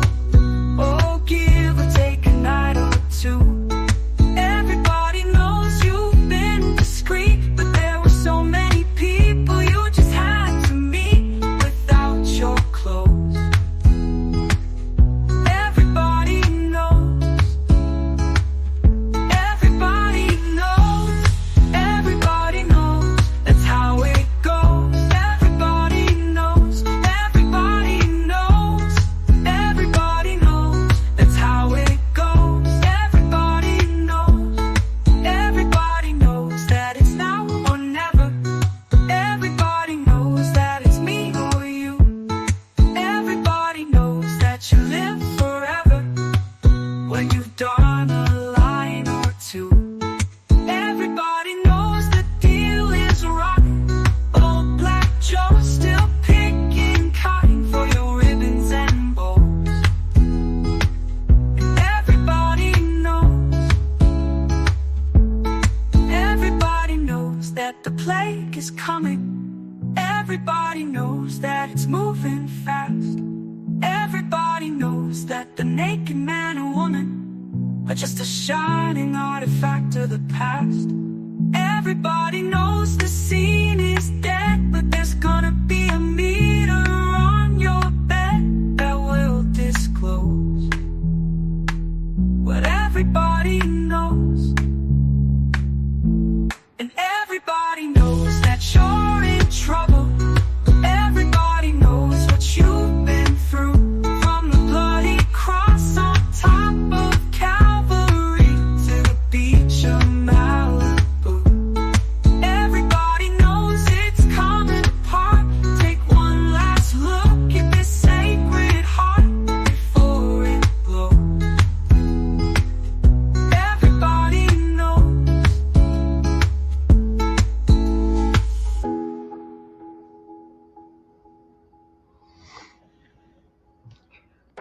Mellows, I sent you a copy of the follow-up email to you look at. I sent it to the AI for you to look at so that we can do a follow-up email to the ones that haven't responded to our emails. So hopefully we can get responses.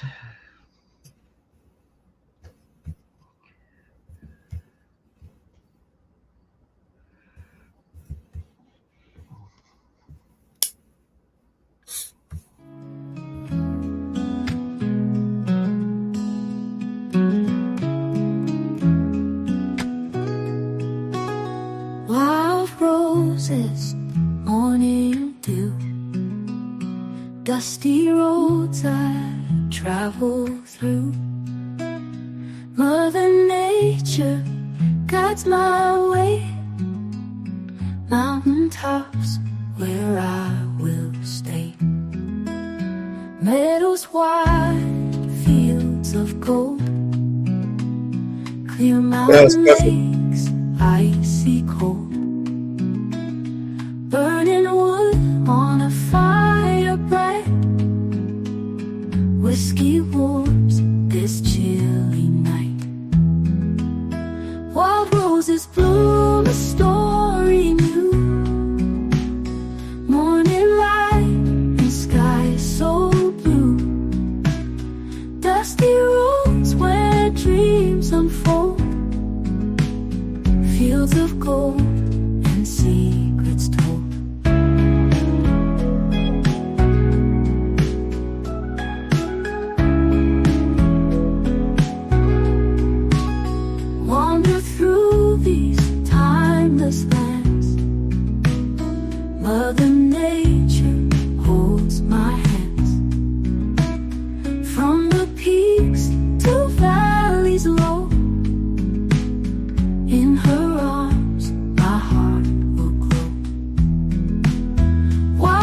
roses bloom, a story new. Morning light, the sky so blue. Dusty roads where dreams unfold. Fields of gold and secrets told. Running through these timeless days, Mother Nature holds my hands. From the peaks to valleys low, in her arms my heart will glow, will glow. Burning wood, a glowing ember. In my heart I will remember. Dusty roads and mountain air. Nature's love beyond compare.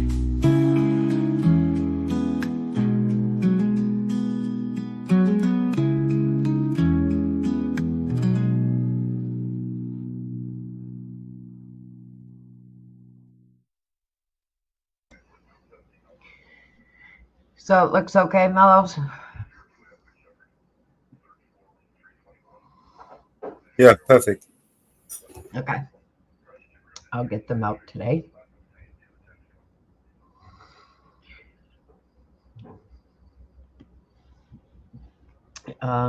Day 7 of the manhunt in Kentucky.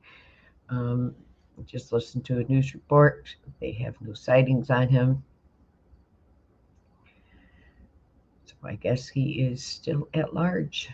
$35,000 reward is on his head now. So he is still at large.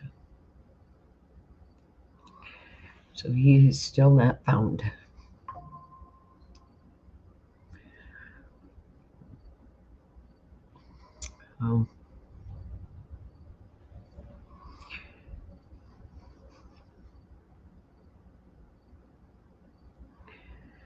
He is still wandering the streets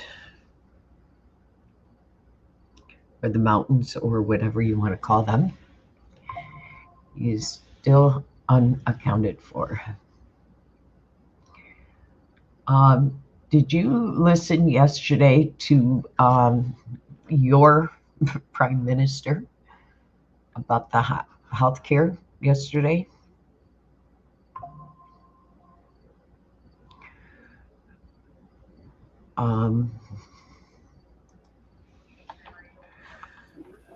I missed it.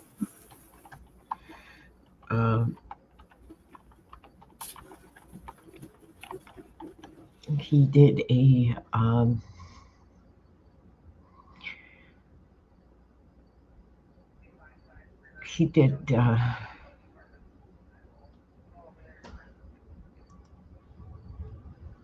he did a speech yesterday.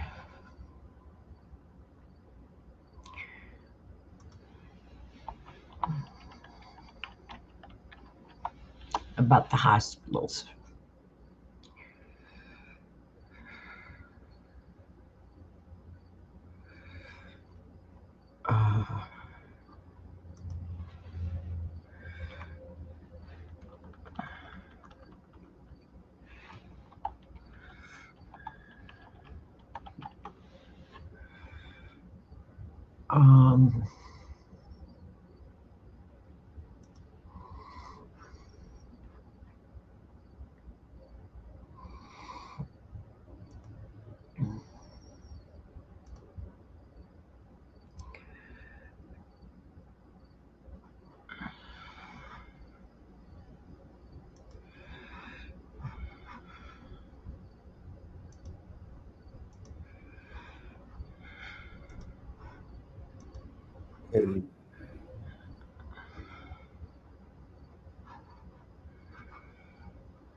Darcy's report recognises the broader poor state of the nation's health, and we've published extensively on this.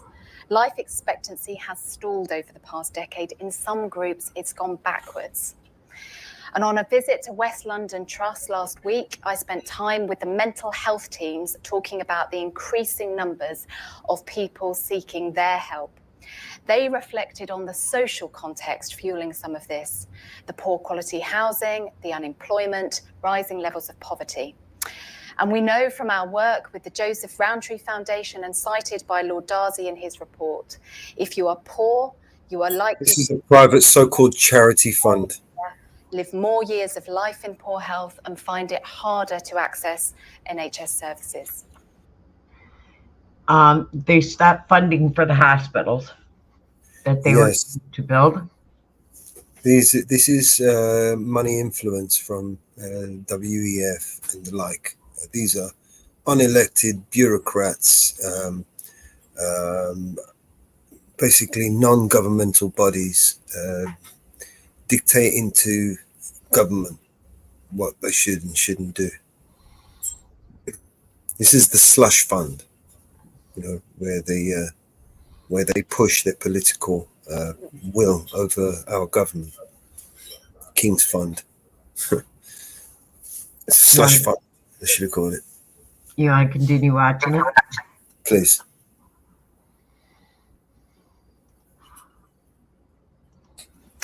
And Chris Van Tulleken, or one half of Operation Ouch, as he's better known in my house, reminded us yesterday here at the conference that a quarter of 10 and 11-year-olds are obese, and it's a stat that always shocks me. We need to pay urgent attention to our public health and creating environments that give children a great start and help us all to live healthier lives. It's also impossible to consider the health of the NHS without acknowledging the deep challenges in social care, which is long overdue reform.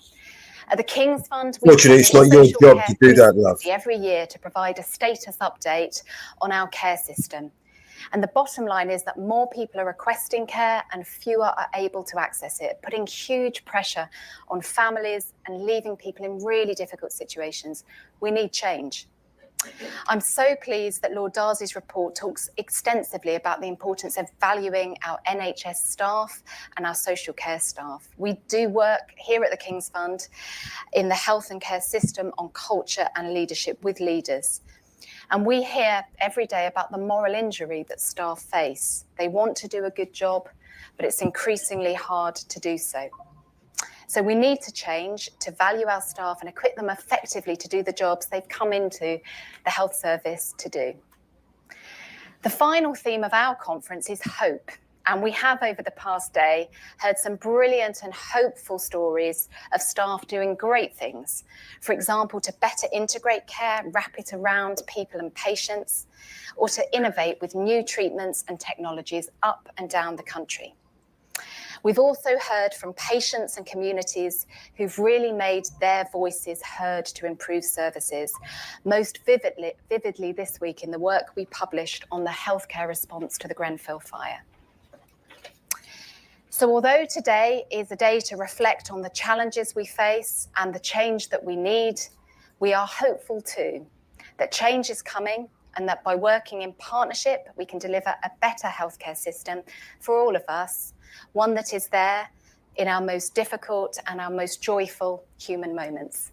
And with that, I'm delighted to welcome the Prime Minister to the stage. Thank you. Wow, he's got time to speak to this. What a press point. Thank you, Sarah, for that introduction. Thank you. That was a really powerful introduction and really thought-provoking as well, with some of those statistics in there. And thank you all for being here. Probably, actually, I should say thank you for letting me gate crash your conference. You were here anyway. It's me that's come along, but it is really good to come and join you on day two. And I hear you had a really good day yesterday, and I hope today is just as good as that. As you've heard today, Lord Darcy has published his independent report on the state of our NHS. It is an incredibly comprehensive analysis. Some of you will have seen it. There's copies available. Please read it. It is a raw and honest assessment. That's what we asked for. And that's why I wanted to come here to the King's Fund, home to many of our country's leading healthcare experts, because your contributions are going to be vital as we get this precious institution back on its feet and build an NHS that is truly fit for the future. And look, our starting point couldn't be further from that goal. Public satisfaction in the NHS has fallen from an all-time high when the last Labour government left office to an all-time low today. Think of the impact that has on the staff who put in so much day in, day out, knowing that confidence is at an all-time low. And that's because, as everybody in the country knows, the last government broke the NHS. Until this morning, we didn't know the full scale of the damage, which is laid bare in the report. Even Lord Darcy, with all his years of experience, is shocked by what is discovered. It is unforgivable. And people have every right to be angry. Not just because the NHS is so personal to all of us, or because when people can't get the care they need, they're off work sick, with huge cost to our economy. It's because some of these failings are literally life and death. Take the waiting times in A&E. More than 100,000 infants waited more than 6 hours last year. And nearly a tenth of all patients are now waiting for 12 hours or more. That's not just a source of fear and anxiety. It's leading to thousands of avoidable deaths. And that phrase, avoidable deaths, should always be chilling. That's people's loved ones who could have been saved. Doctors and nurses whose whole vocation is to save them, hampered from doing so. It's devastating, heartbreaking, infuriating. And that's just scratching the surface. High-risk heart attack patients waiting too long for urgent treatment. Cancer diagnosis, waiting too long, with cancer death rates higher than in other countries. And when it comes to getting help for mental health, 345,000 are waiting over a year. That's roughly the entire population of Leicester. And look, here's the crucial point. The Tories would have you believe that all of this is because of a once-in-a-generation pandemic. But today's report clearly shows that this is just not true. COVID hit our NHS harder than healthcare systems in other countries. The NHS delayed, cancelled, or postponed far more routine care during the pandemic than any comparable health system. And why?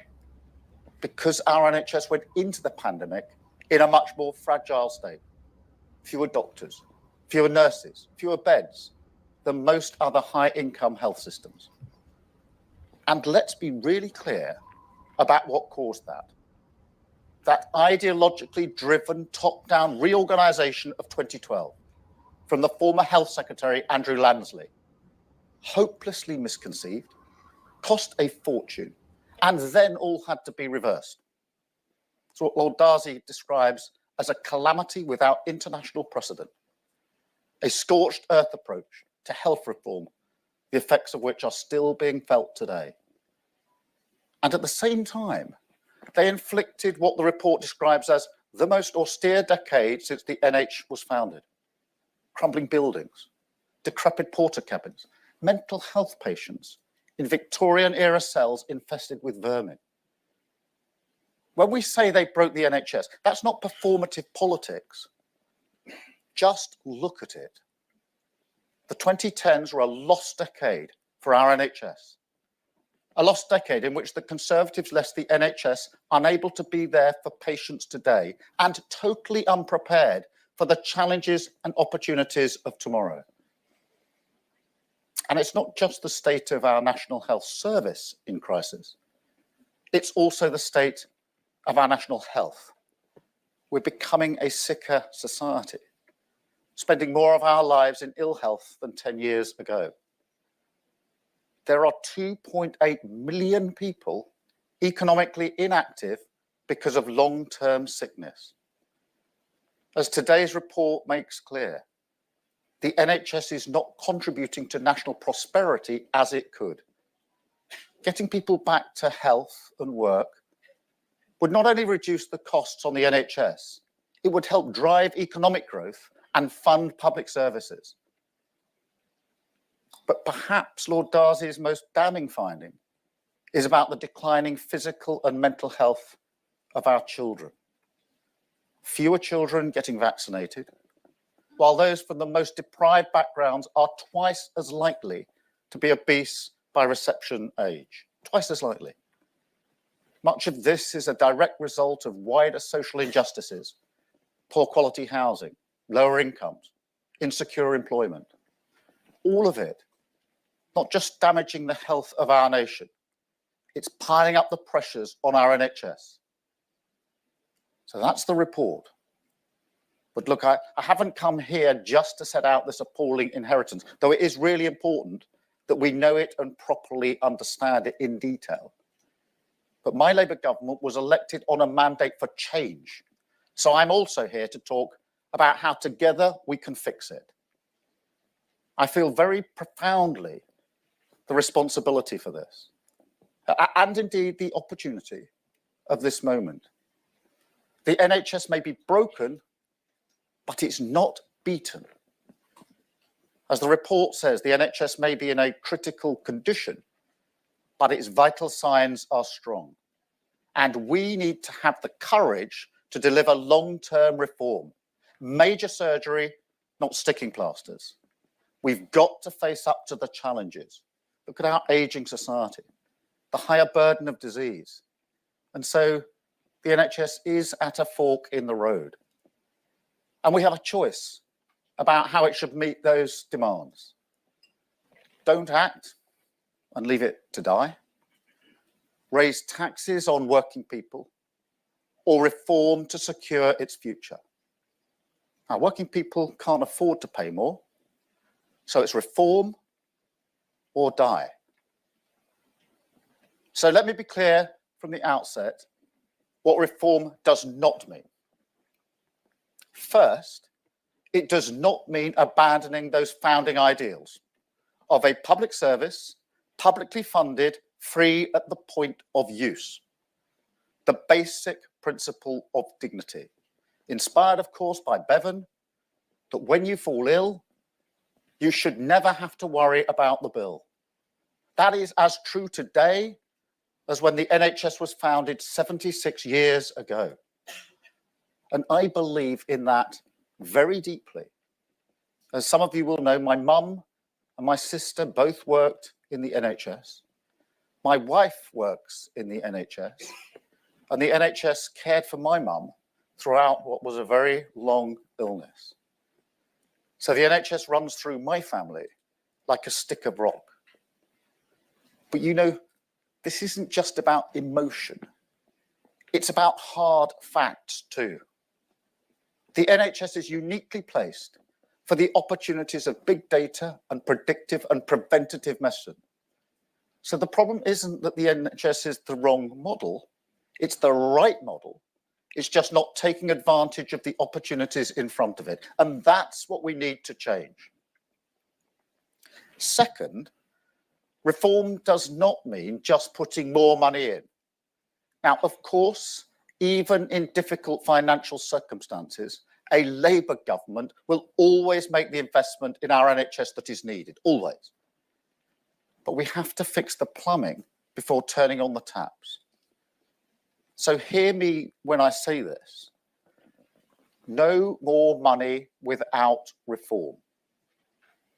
I'm not prepared to see even more of your money spent on agency staff who cost £5,000 a shift, on appointment letters which arrive after the appointment, or on paying for people to be stuck in hospital just because they can't get the care they need in the community. And tonight, there'll be 12,000 patients in that very position. That's enough to fill 28 hospitals. So we can't go on like this. As Lord Darcy has said, NHS staff are working harder than ever, but productivity has fallen because patients can't be discharged. Clinicians are spending their time trying to find beds rather than treating more patients. That isn't just solved by more money, it's solved by reform. And third, reform does not mean trying to fix everything from Whitehall. It really doesn't. When Lord Darcy says there are vital signs of the NHS and they're strong, he's talking about the talents and passions of our NHS workforce. That's what he's talking about. The breadth and depth of clinical talent, the extraordinary compassion and care of our NHS staff. If we're going to build an NHS that's fit for the future, then I tell you, we're going to do it with our NHS staff and with our patients too. We're going to change it together. Now that starts with the first steps, the 40,000 extra appointments every week. But we've also got to do the hard yards of long-term reform. So this government is working at pace to build a 10-year plan. Something so different from anything that's gone before. This plan will be framed around 3 big shifts, 3 fundamental reforms, which are rooted in what Lord Darcy has set out today.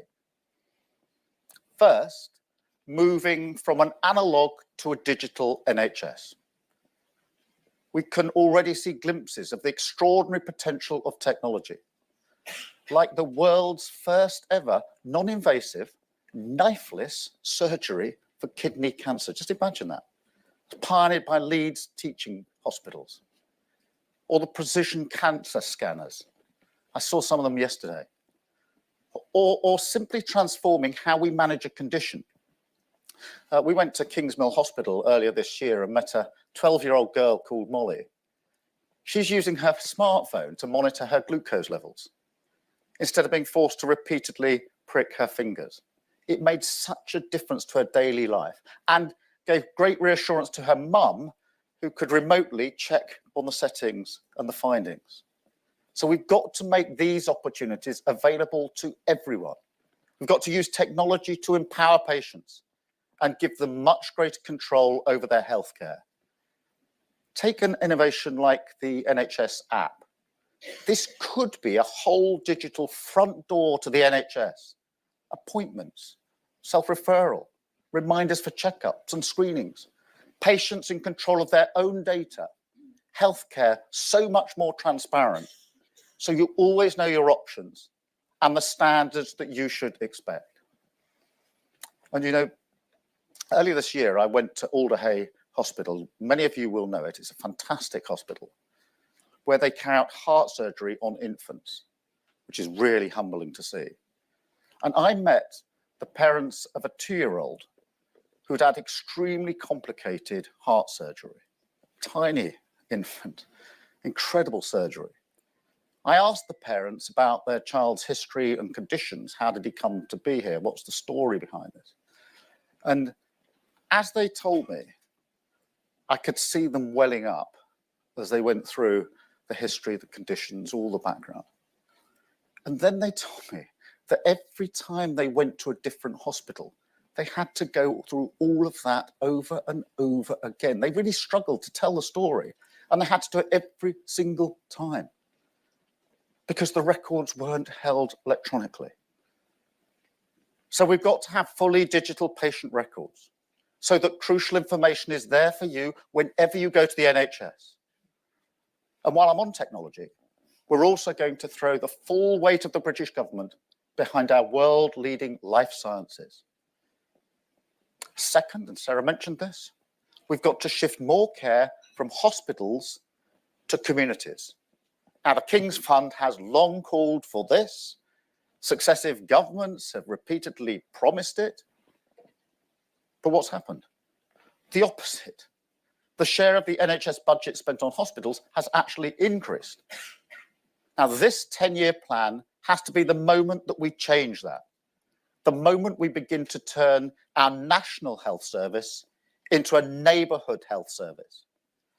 That means more tests, scans, healthcare offered on high streets and town centres, improved GP access, bringing back the family doctor, offering digital consultations for those that want them, virtual wards, and more patients safely looked after in their own homes, where we can deal with problems early before people are off work sick and before they need to go to hospital. And we have to make good on the integration of health and social care, so we can discharge those 26 hospital worth of patients. He's pushing for a digital reducing the strain NHS. on our NHS and giving people better treatment. And third, in terms of the shifts, we have got to be much bolder in moving from sickness to prevention. But that also We've already means announced selling their private NHS health confidential checks data in to workplaces. companies. Blood pressure checks at dentists and Pharmaceutical opticians. companies have got no business that's just the knowing our beginning. personal private data. Planning for 10 years means we can make long-term investments in new technologies that will help catch and prevent problems earlier. And there are some areas in particular where we've just got to be more ambitious, like children's mental health or children's dentistry. You know, one of the most shocking things that I saw, this was actually when I was at Alderhay Hospital again, I mentioned the heart operations, but whilst I was there talking to the staff, it became clear that the single biggest cause of children going into that hospital between the ages of 6 and 10 was to have their rotting teeth taken out. I couldn't believe it. I was genuinely shocked. All politicians say they're shocked too often, but I was really shocked. The single biggest cause of going into hospital, 6 to 10-year-olds, have your teeth taken out. Can you think of anything more soul-destroying? For the children, what a price to pay. For that brilliant NHS team who want to use their talents to save lives, spending their time taking out rotting teeth, something that could so easily have been prevented.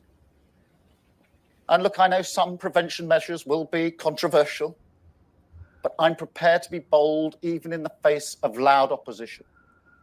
So no, some of our changes won't be universally popular. We know that.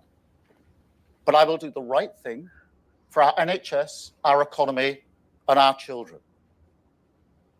Now, the task before us is the work of our generation. We've already hit the ground running, negotiating an end to the strikes, which the Tories refused to do. Strikes which were costing us a fortune. And we inherited 1,000 trainee GPs who were set to graduate into unemployment. Instead, we've hired them. But only fundamental reform and a plan for the long term can turn around the NHS and build a healthy society. Now, it won't be easy. It won't be quick.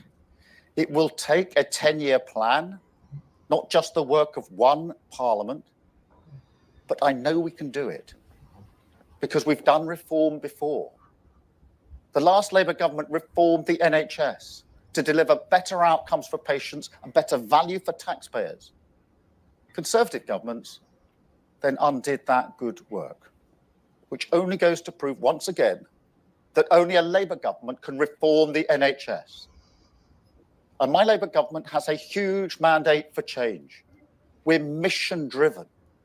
And I think the themes of this conference today are fitting for this moment: challenge, change, and hope.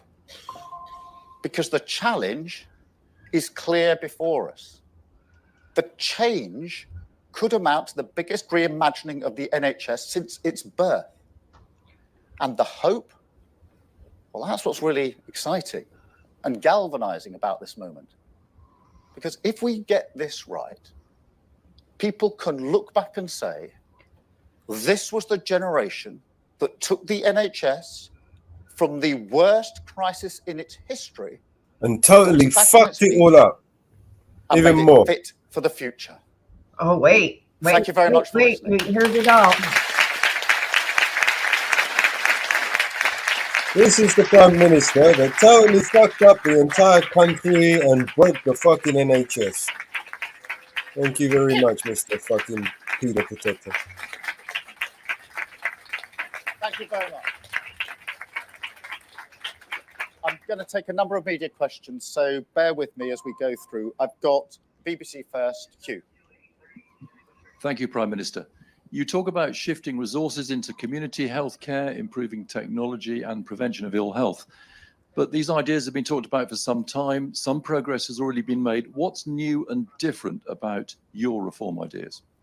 That we've got a raw and honest assessment of where we're really at, that we're clear-eyed about this, meaning we need a 10-year plan, not a short-term set of decisions, and that we've got the mandate for change to carry this through.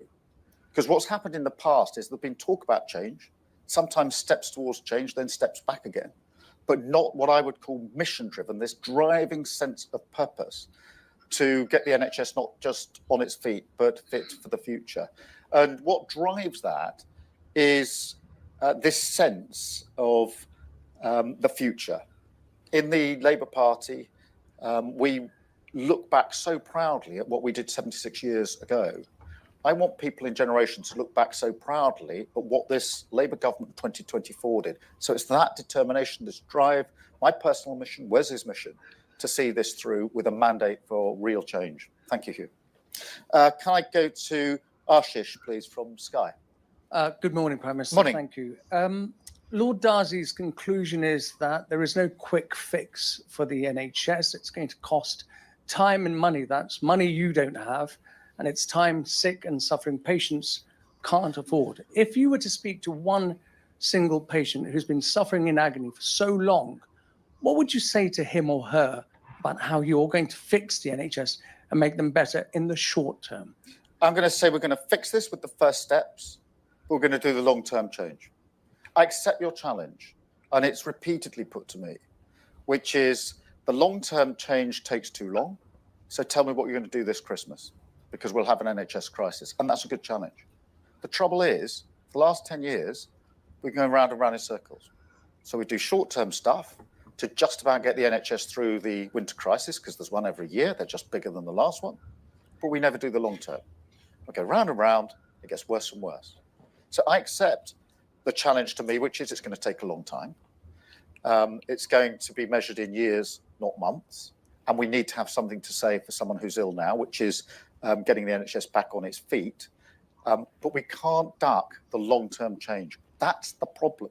It's what I call sticking plaster politics, which is knowing that you need to do big change, thinking it's going to take too long, so I won't do it. I'll put it off. I'll just do little bits here, patch things over, and guess what? It just gets worse. That is one of the big mistakes, in my view, of the last 14 years, and we're not going to repeat it. So yes, we need to answer to those that are ill now, but we also need to answer to those that are going to be ill in 5, 10, 15, 20, 30 years, and we've got to do the long-term change. Thank you. Harry from ITV. Morning, Prime Minister. A question on another important topic, if I may.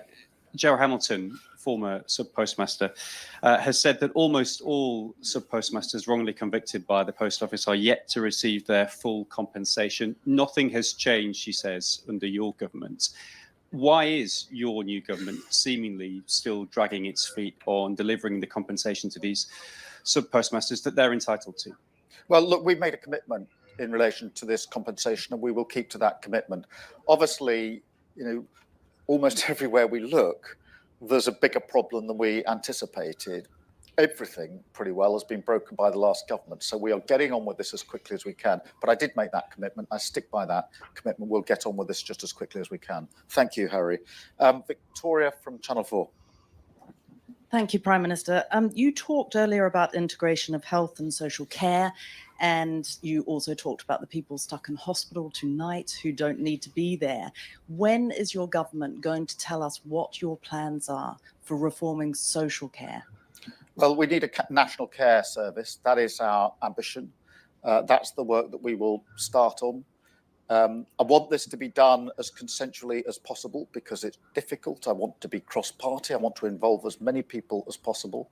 I genuinely think that the start for care is with the staff, and that's why we'll have a fair pay agreement for staff, because without the staff, we can't make the change that we need. My sister, by the way, works in the care sector, so I know this pretty well.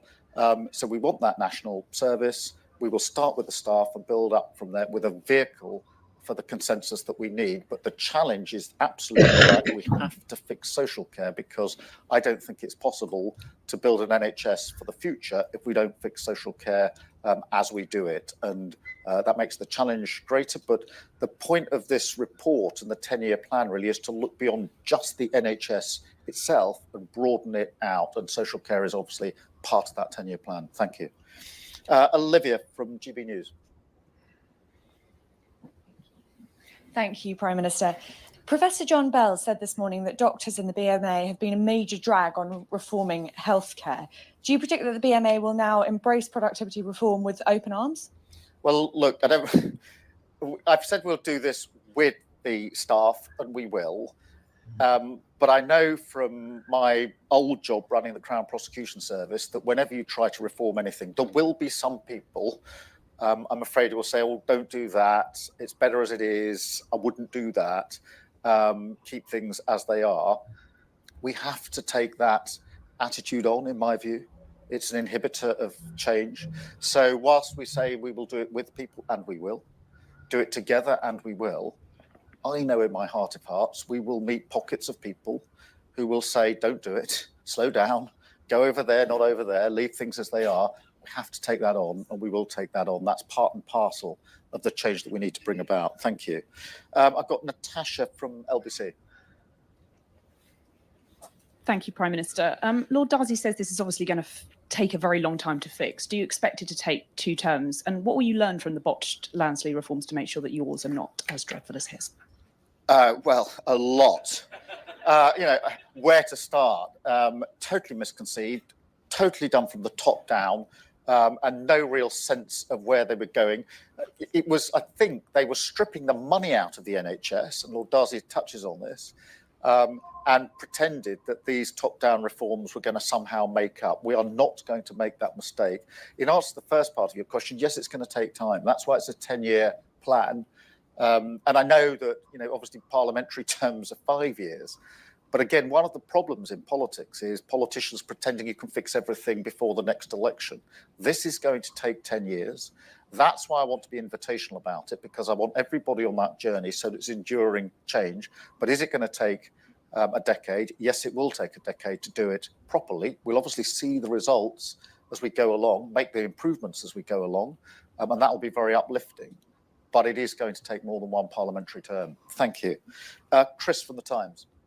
Thank you. Lord Darcy is very clear that the crisis is not just in the NHS, it is in the broader health of the nation, and prevention is not just about the health service, it's about what the whole of government and society can do. So you said you're shocked by this, you said you're prepared to take bold and controversial action here, and you signalled on things like smoking, what that might look like. Can we expect similar changes for things like obesity, inactivity, poor diet, social media, all the other drivers of ill health, both physical and mental? And what will that look like? We have to go to the preventative model. I'm absolutely convinced about that. And that will be part of the 10-year plan. I think it can take different forms. You mentioned smoking. Obviously, I think it's 88,000 deaths a year from smoking. Huge imposition on the NHS, awful for the individuals. And that's only the cases that end up in death. I have to say that the teeth decay was a real shocker for me. I didn't appreciate until I was at Alderhay that things were so bad that more children were going in to have their teeth taken out than anything else. And that is a very easily preventable disease. But of course, there's diet, there's healthy lifestyle, etc. We are going to have to get into that space because we've got more and more conditions. We're living for longer. This is a good thing. But simply putting more and more money into the NHS as it currently is configured isn't going to work. We need preventative measures as well. And we'll set those out in the 10-year plan. And obviously, I know some of them will be welcome and I know some of them will be controversial. They always are. But unless we shift the model, I don't think we can bring about the change that we need. Thank you, Chris. Sophie from the Mirror. Hi, Prime Minister. So you say it's going to take 10 years to fix the NHS. Does that mean people will continue to sit in A&E for hours on end for 10 years? Can you tell those people when they'll see a difference in their experiences? Well, we're already on this in terms of the early steps that we want to take. A&E, Lord Darcy and I discussed this, I think, on Monday of this week. A&E is a classic example of where we need more technology. because anybody who's been in A&E, and some of you will have been, or knows people have been, you wait a very, very long time. Mainly you're waiting for the results of tests because the technology isn't quick enough. So you go in, you wait a while to have a test, and then you wait forever for the test to come back before you go on to the next stage. So some of this we can start to change more quickly, because I accept that whilst the overall change needs a 10-year plan, we've got to show the change along the way. I think A&E, or a large part of the answer for A&E, is what we do with technology, much better use of technology and tests, and being able to get those test results back much, much more quickly. Thank you. I've got Noah from The Sun. Thank you, Prime Minister. Given you caved to train drivers, junior doctors and teachers, how can Sun readers really expect you personally to stand up to resistance from the NHS unions to reform? Because I've reformed before. I reformed when I was heading up the Crown Prosecution Service. I wanted to change it to make it much more victim-oriented. And we faced huge challenge, we took it on, and we changed it. I wanted to drive up conviction rates for violence against women and girls. We faced resistance about how we were doing it. We burst through that and made the change. So I could give any number of examples. I worked in Northern Ireland, where we had to create a new police service in Northern Ireland. There was resistance, but we pressed on and did it. When I arrived as leader of the Labour Party, I knew we had to change it. There was a lot of resistance, but we pressed on and did it. So if there's one sort of common theme of what I've done for a living for some time now, it's coming in and bringing about change. And I'm determined that we will bring about the change here. Thank you. Laura from The Telegraph. Prime Minister, in the Darcy report, he said that the NHS had been starved of capital funding and that lack of kit and tools meant that medics are wasting a lot of time. Given one of the first actions under your government was pay increases for junior doctors, and we've got GPs now threatening to strike, isn't anything extra going to be soaked up by staff? No, I was struck by what Lord Darcy said about capital funding, which I think was really profound. And obviously that has to be part of the 10-year plan in terms of the investment and where we put it. But look, simply continuing with strike action in the NHS was not going to fix the NHS. Continue with strike action. We had, I think, 3 million days lost a year under the last Prime Minister, every year, to strike action. I don't think that you can grow the economy. I don't think that you can fix the health service whilst you carry on with that kind of strike action. So actually what we did was come in, do the sensible thing, fix it, and now we're able to get on and launch our 10-year plan. I couldn't stand here and say there's a 10-year plan whilst we still didn't have the workforce at work getting on with the job. So it's a vital part of rebuilding as we go forward. Thank you. Eleni from The Guardian. Thank you, Prime Minister. One of the Chancellor's first acts was to put a pause on the previous government's plans to build 40 new hospitals by 2030. Isn't that a case of the kind of damaging short-term thinking that this report talks about? And can you tell us today, are you still committed to building all new 40 hospitals? Yes, we are. Let me explain why we put it on pause to review. Because the last government went on and on and on about 40 new hospitals, which sounds great. There weren't 40, they weren't new, and many of them weren't hospitals. And the programme was undeliverable. This is exactly what's wrong with politics, because no wonder people lose faith in politics if they're told over and over again, going to get a brand new hospital, and it's not happening. So we reviewed it, we will deliver against it, but I want a realistic timetable delivery so I can look people in the eye and tell them we are going to do it, and this is how we're going to do it and when we're going to do it, not just make a promise, which is unbelievable in the true sense of the word. Thank you. And Harriet from the Mail. Are they going to do the hospitals or aren't they going to do a hospitals? national care service, but when will that come in? And can you commit to capping care costs? And secondly, if I may, you're heading to the US tomorrow to meet the president. Do you now support allowing Ukraine to use Storm Shadow missiles to strike targets inside Russia? On social care, this has to be part of the change that we bring about, and it will be part of the change that we bring about. On the capping of the cost, promises were again made by the last government. They were delayed because they were undeliverable. We've looked at them. We don't think they're deliverable in the timeframe the last government said, and that's why we've taken them down and we'll review it. Now, it is an issue we're going to have to look at. I readily accept that. We will have it within the 10-year plan, But again, it's got to be done properly. It's got to be deliverable. On the going, obviously, as you mentioned, to Washington actually this afternoon for meetings tomorrow with the president. These are strategic meetings to discuss Ukraine and to discuss the Middle East. And so it'll be at that level of strategic discussion that we'll be involved in tomorrow with the president. Thank you very much. Thank you all very much for having me. Enjoy the rest of your conference, and thank you for everything that you do. Thank you. What a knob. What's she big knobby?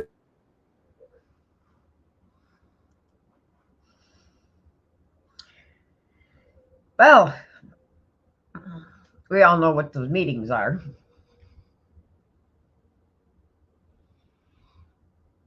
Don't we?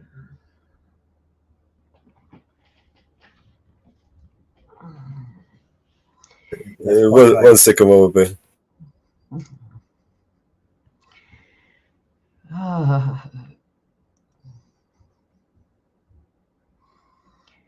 We do know what those meetings are. He's a total knobhead, basically. He's just put forward a 10-year plan. In other words, he's going to spend 10 years worth of money, right? And he's only going to be around for 5 minutes. And then the next knobhead's going to come in and spend another 10 years worth of money, 10-year plan. What the fuck you mean 10 years plan? Yeah, and we do not know how many, you don't know how many hospitals, because he wouldn't answer. No, he just basically blamed the opposition. It was his plan in the first place, do you know what I mean? He didn't know the full extent until today, so you got to give him a day, you know, another day. He's been in government now, how long? Yeah. He's been shadow government for how long? So what, you didn't know then? And when he was shadow, when he was shadowing the government, he didn't know. He knew everything. That's why he was criticizing every day, promising us questions. So he knows everything. Yeah, he knows nothing. Yeah, which is nothing. Exactly. Nothing. You know, so where he was speaking, right, is this organization. It's called the King's Fund, right? And basically, they are like a think tank, if you like, of investors, right? So people who want to invest, corporations and big money people, like big wigs, the billionaires, these World Economic Forum types who can invest in our NHS, right? Because they're so, you know, benevolent and, you know, they're really interested in in the meantime, none of these fuckers, including Keir Starmer, uses the NHS. You know, he's lied about his, you know, him using, he don't know, use no NHS, man. He's got fucking private fucking doctors, man, coming out of his ears. Right, so these people are just bullshitting to us. Everything he said is a fucking lie. He was just speaking to the investors, you know, telling them how he intends to sell the NHS to the private digital companies that want to take over our NHS, right? That's what he's talking about. He's going to reimagine and change the whole thing, and it's going to be scary, and it's going to be, you know, motherfucker wants to sell off our fucking NHS, man. That's what he wants to do. Yeah. You want to piss on me and call it rain, mate. See you coming a mile away. Yeah. Well, I guess there is a big, huge news conference getting ready to happen.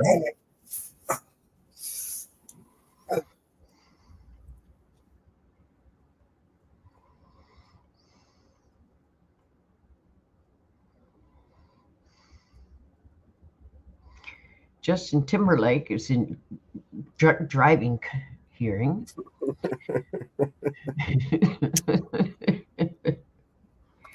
Justin Timberlake. Yeah. Pay his ticket like the rest of us. Yeah, appears before court. I guess it's in Saginaw Harbor. A bit of distraction there. Oh, let's get some Amber Turd up there and yeah. and So I Johnny guess Depp. there's going to be a news conference afterwards. But there's also a news conference going to happen at noon. A news conference about Justin Timberlake driving while intoxicated. No. There is a news conference on Biden. Oh, is he still alive then? Yeah, no, not Biden. I mean Trump. Ah, perfect. There's going to be after Judge Nuke's Georgia charges. New charges, right? Yeah, The judge nukes them. I Oh, guess he's- the judge nukes the charges. So it's they've dismissed the charges. He's dismissed the I guess charges. the judge nukes the charges. That's what's going on. That's what's being said. I guess the judge nukes the charges. I guess there's going to be a news conference on it. I am trying to find a channel right now that's going to feature it. But I guess Donald Trump's news conference coming up soon. In 18 minutes, it's going to be live on Fox. I've got the channel up. I will bring it live when it happens. Perfect. Donald Trump. We got it. We got it ready. Donald Trump, our We'll hero. bring it live when it comes up. Do you people realize that Donald Trump, he took a bullet to the face for your sin. He took a bullet for you.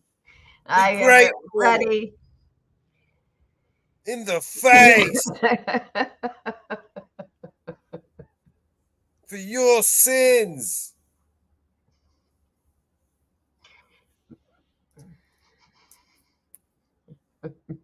Donald Trump, he saves us. Every day he's going to turn my water into wine. I have it ready as soon as it comes. He's going to walk on the water of the swamp. And he's going to drain the swamp after he fills it. You got to fill the swamp to drain it.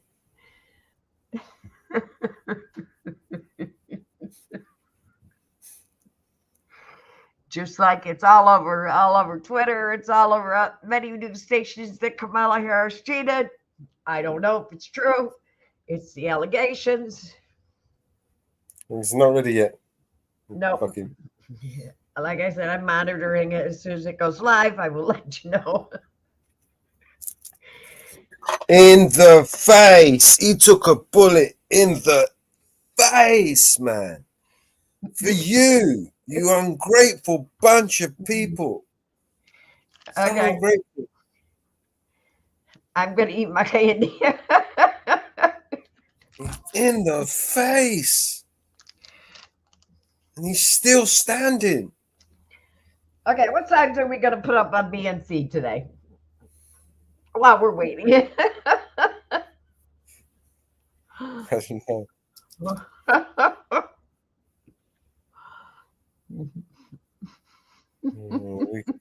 We got a video here. Hang on. Let's get this one up. Where is it?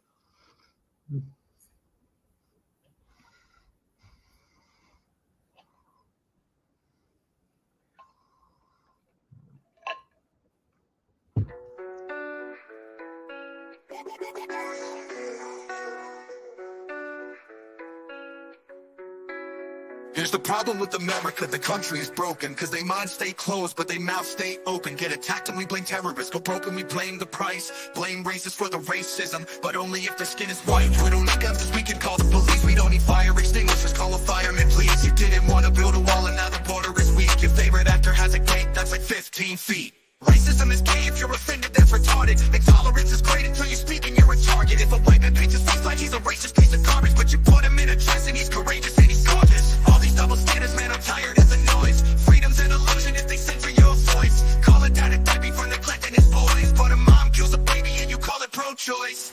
You act like you're so much better than us. You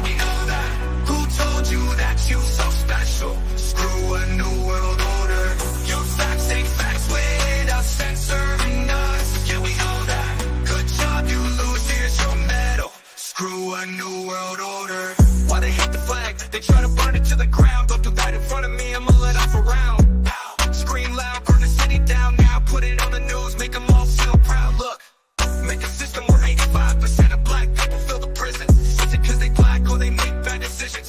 I ain't good at math, but it seems like it's division. Or is it white privilege? I believe politicians need to be locked up. Try to take our freedoms, that's how you get shot up. Got our back against the wall, try to just stop us. More guns, more ammunition, please stock up. Election gets rigged, rights get infringed. Take the syringe, fight in your kids. Show a right where you live, make me wanna grab a rifle and just go.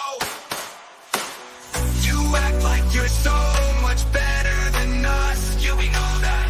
Who told you that you so special? Screw a new world order. Your facts ain't facts without censoring us. Yeah, we know that. Good job, you lose, here's your medal. Screw a new world order. Blames white folks for every little piece, and we don't have no one to blame. We take responsibility. They tell you be a man, they call it toxic masculinity. Then when you act too feminine, they call it white fragility. I don't understand. Trans man with humility. I'm just trying to raise my kid the best of my ability. If I disagree, you try to cancel. Get rid of me, you can't, so you can't be the answer. You killing me. And I hate white supremacy just as much as you, but I ain't feeling guilty for something I didn't do. The system's killing everyone, and everyone blames white folks forever than us. Who told you that you're so special? Screw a new world order. Your facts ain't facts without censoring us. Good job, you lose, here's your medal. Screw a new world order.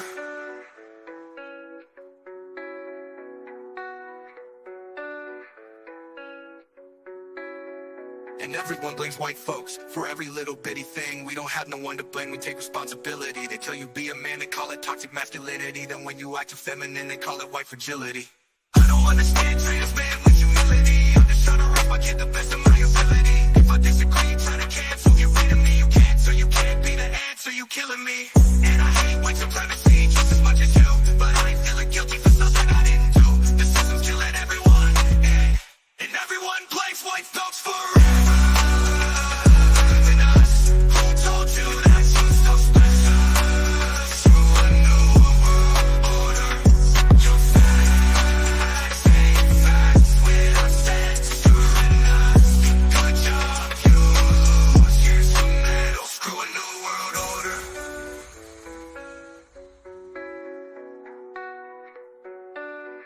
And everyone blames white folks for every little bitty thing.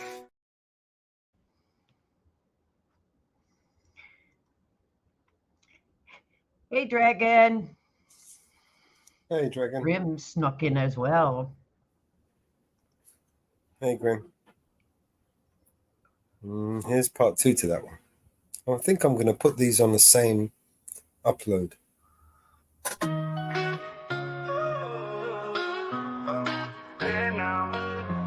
Is the issue at the heart of the states we're divided? Minds clamped shut, but the arguments are heightened. Blaming others when the trouble's deepen and stretching the truth. When it's hatred based on color, only wrong if it's white, we lose. Claiming guns are pointless once the cops are on speed dial. But won't keep a fire extinguisher to save their own child. Omitted walls to leave our borders in despair. So let's preach from behind high gates, hypocrisy lay bare. Throw it around racist like it's only one shade. But dress a dude in skirts and suddenly praise gets paid. Tired of these double standards, chaos every day. When voices get censored, there's nothing left to say. Call a man a deadbeat, shaming him for his flaws. But when life is taken by choice, it's suddenly a cause. You think you're standing on higher ground? It's clear now. The sacred truth, twisted bound, pushing a new world order. You're crazy just without the whole sound. It's clear now. All sorrows you wear, there's your crown, pushing a new world order. It defies the flag, aim to burn it down to ashes. Step against that, in my view, response comes in flashes. They're loud and proud, their violence taking center stage. Media spins it into pride while inside a rage. A system skewed where majority themselves unfairly. Is the color to blame, or the choices made barely? Not a math whiz, but the divide's crystal clear. Questioning if it's the shade of my skin I fear. Lock away those politicians, stripping freedoms bit by bit. Tread on us, find out how quickly we're lit. Corner us, and see if we don't push back. Stop all the defense, no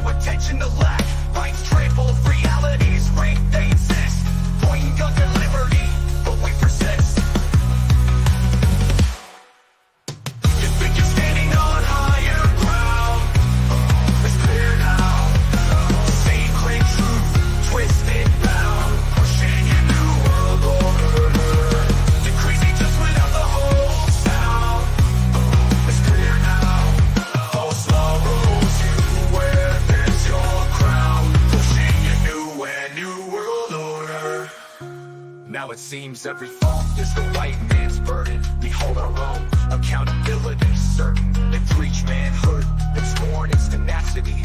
Show weakness, they mock with a hiss of frailty. Raising kids in a world where dissent is a risk. Speak out, get canceled, the punishment brisk. This culture of cancellation, a toxic remedy. A chasm fueled by blame, stealing our energy. Rejecting supremacy in all of its forms. Guilty not by my acts, but by the norms. One system grinding all, the evidence is there. Broadcasting our pain, as if they truly care. Wake up to screens that manipulate and bleed us. Stand firm, remember we're the home of the fearless. You think you're standing on higher ground? It's clear now. Sacred truth, twisted bound. Pushing your new world order. Decreasing just without the whole sound. It's clear now.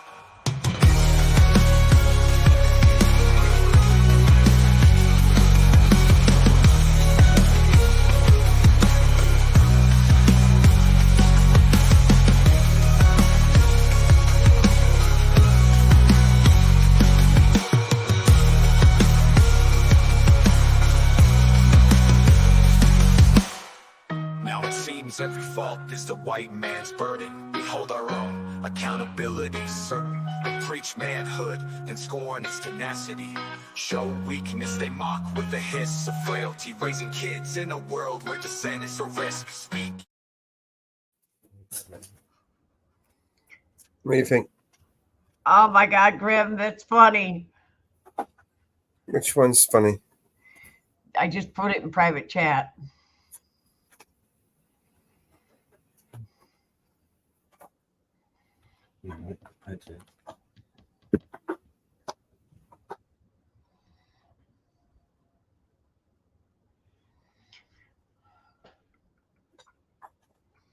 He shared it on his channel. Yeah.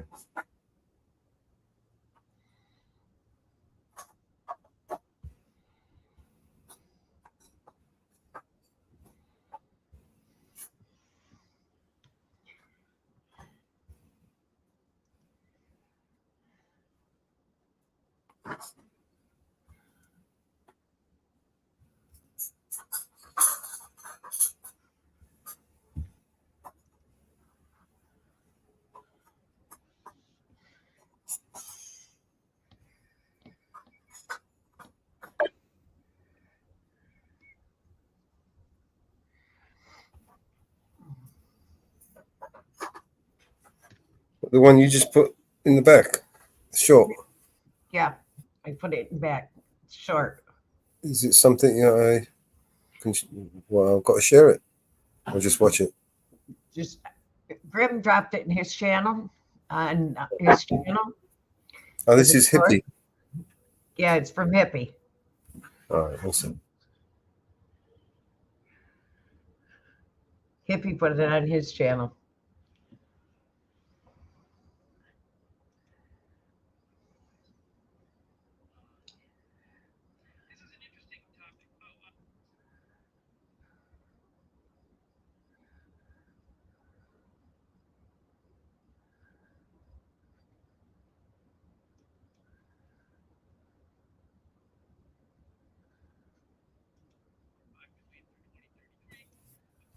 Free to go, man.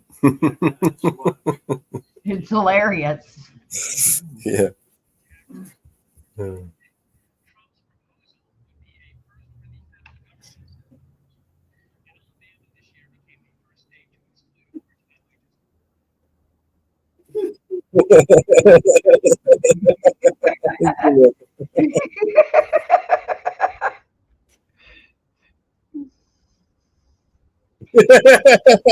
You're free to go, man. That was good. That was a good one. No, he said it's hilarious.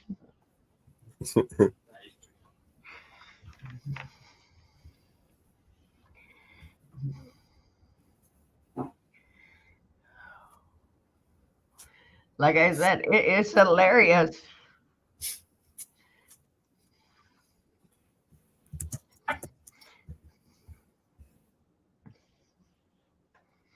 It's a good one.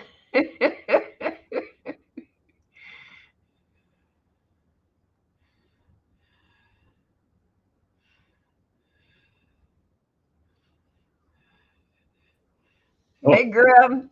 Absolutely to do with me. That was sent to me by Wandering Hippie. Free to go, man. Really? Oh, thank you, officer. That's a good one. That is a good one.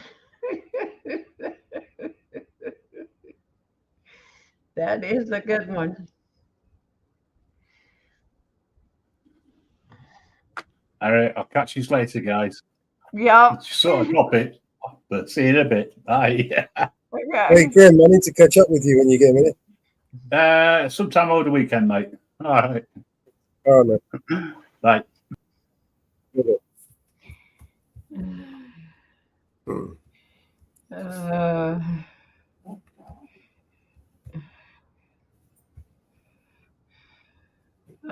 Let's play this one.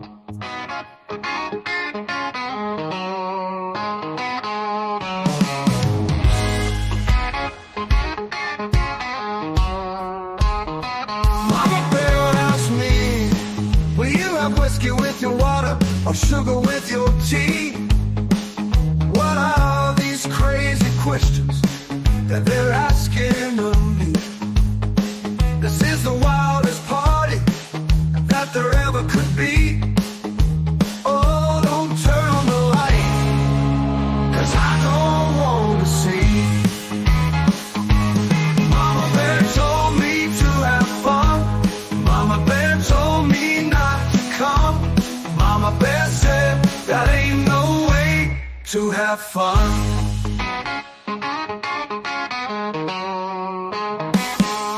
Mama Bear opened up the window, let some air into this room. I think I'm almost choking on the smell of stale perfume. And that cigarette you're smoking about to scare me half to death. Mama Bear, open up the window, let me catch my breath. Mama Bear told me to have fun. Mama Bear told me not to come. Mama Bear said that ain't no way to have fun. Radio is blasting. Mama Bear, someone's beating on the door. Our hostess is not lasting. She's out on the floor. I've seen so many things here I ain't never seen before. I don't know what it is, but I don't want to see no more. Mama Bear told me to have fun. Mama Bear told me not to come. Mama Bear said that ain't no way to have fun.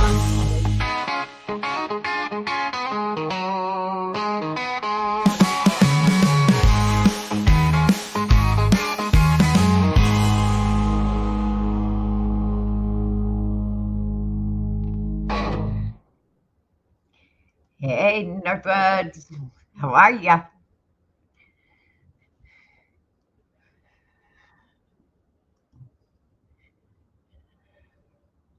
Well, they have pushed back the news conference 15 more minutes.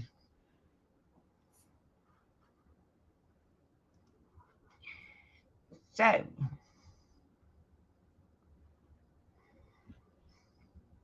you're late to the party, Northwoods. We've already been live for 5 hours, 5.5 hours. You're late to the party.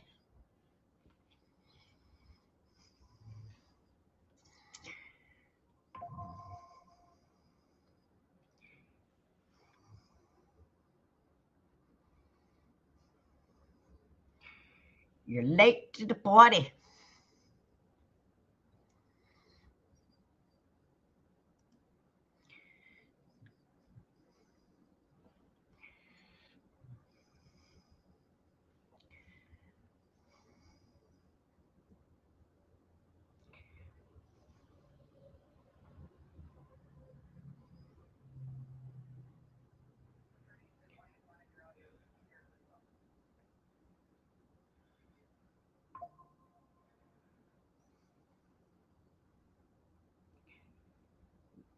We have been jamming now for 5 hours now.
You just woke up.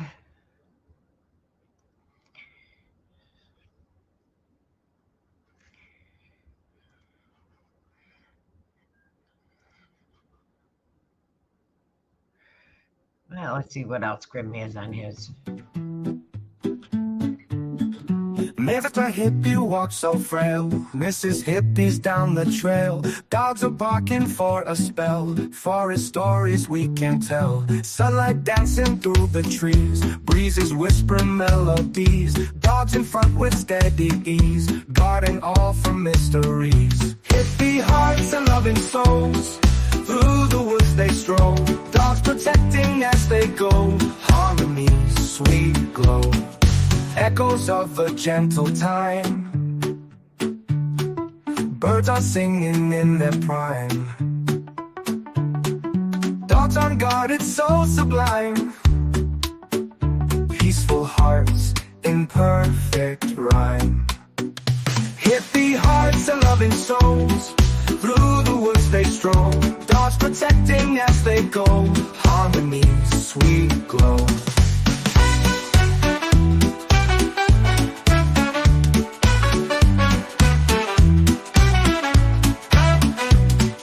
Of a gentle time, birds are singing in their prime.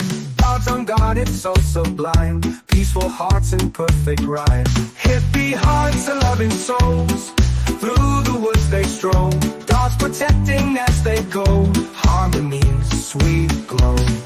Strangers stare, but dogs stand tall. In the woods they feel it all. Mr. and Mrs. Hippie love will never fall. Together strong through every call.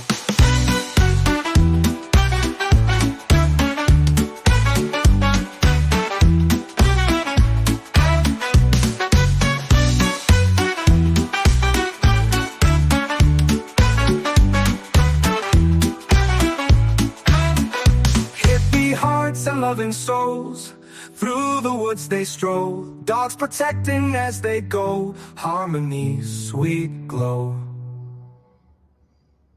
Mr. Hippie walks so frail, Mrs. Hippie is down the trail.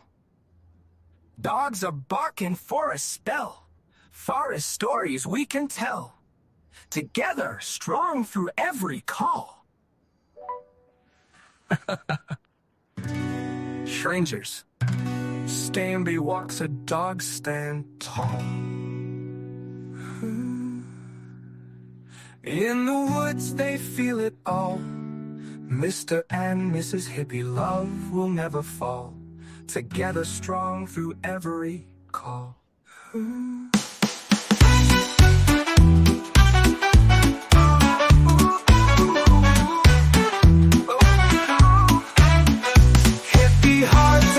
Souls, through the woods they stroll.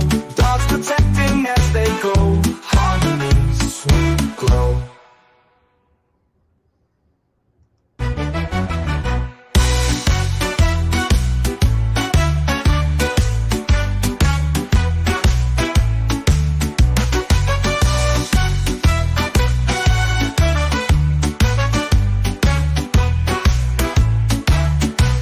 Hunters stare, but dogs stand tall. In the woods, they feel it all. Mr. and Mrs. Hippie, love will never fall. Together strong through every... I believe we're a loop.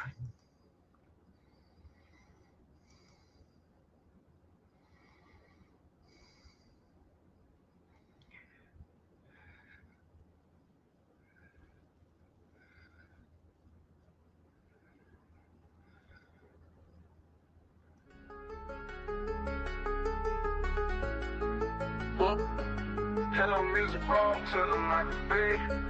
Downtown music roll, Tennessee. Singing songs that they wrote wasn't meant for me. Get the knockoff boots and the flannel tee. You've never been from where I'm from, so how do you know me? I'm 35's red clay down in PCB. Never been to the Mason-Dixons, but I seen those county lines. Mud graphs on the back road drifting, Southern Belle rubbing on my thigh. 22 in the backseat loaded, mag lights sitting by my side. Game warden trying to catch me, trail cams on the power line. Red dirt on my square toes, but I wear those when I go out to breakers. My tattoos on my cut off, she cleaned the mud off and I didn't even make her. She in West Palm, but she a Bama girl. She got baby blues, but I could never date her. And rock bar with express cars, popping bottles like I'm Sunday. So I trying to find some I could be. Downtown music roll, Tennessee. Singing songs that they wrote wasn't meant for me. In the knockoff boots and the flannel tee.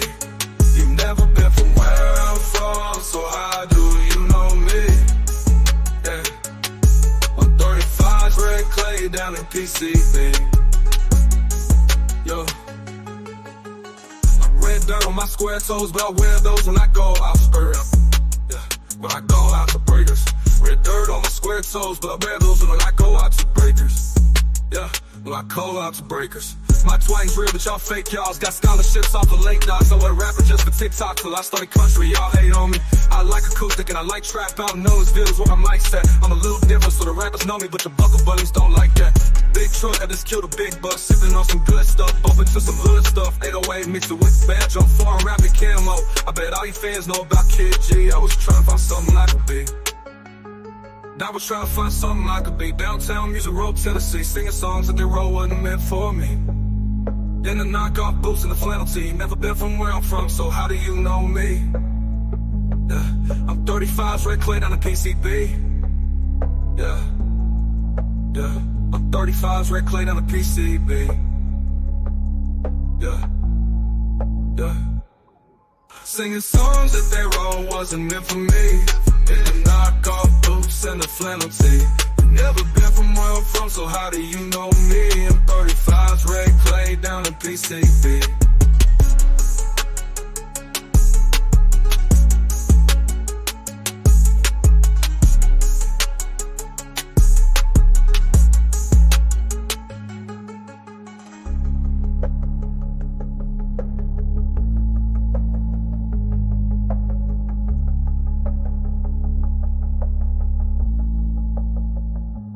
Never been from where I'm from, so how do you know me? Yeah. I'm 35's red clay down in PCB. Yeah, I'm 35's red clay down in PCB. Yeah. Yeah. 35's red clay down in PCB. Throw it up.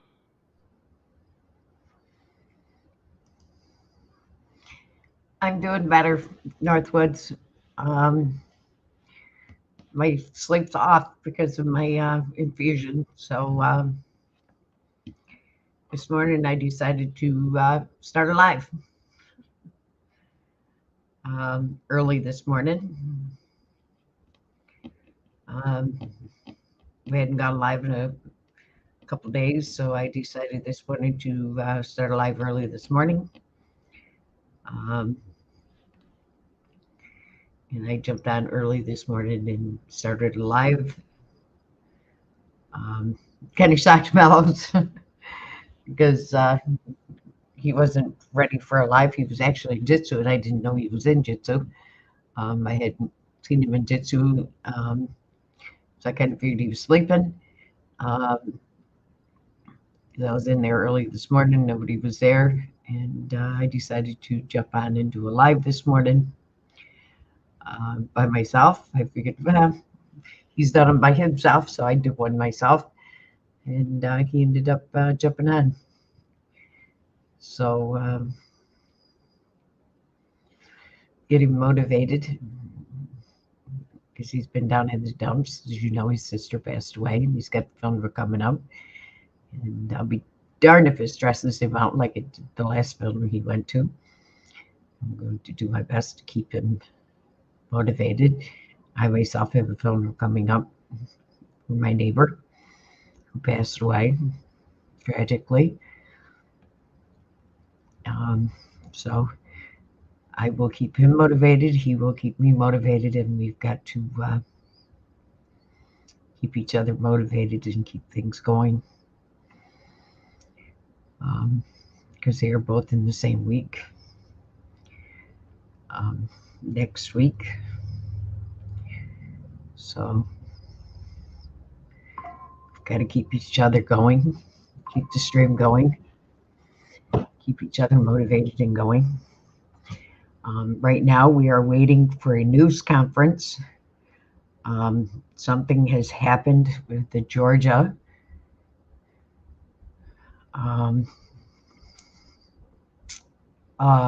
courts. Something about it being nuked. Not sure what is going on with the Georgia things. But yesterday I did get a phone call from my son. He was in the earthquake that happened in California yesterday. He felt it, but he had no damage at his home. But he's also near those fires in California. My girlfriend's son lives out in California. Her son is one of the firemen in California. He has been called to the fires.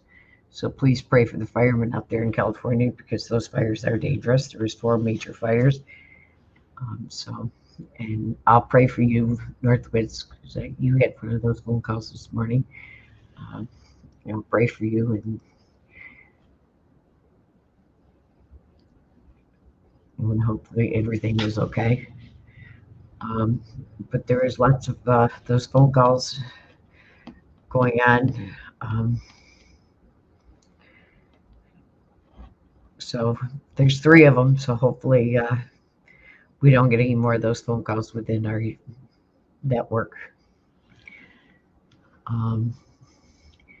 They are saying the news conference is supposed to happen in a minute, but they've already pushed it back 15 minutes. So we will see what's going to happen.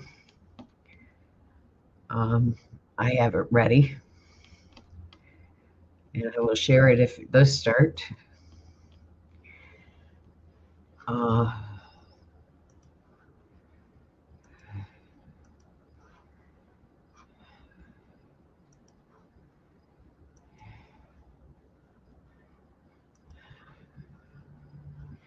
If it does start, I will share it.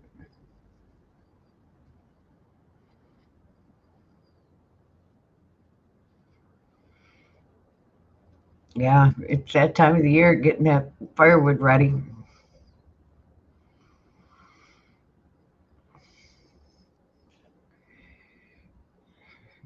It's that time of year. I remember doing them.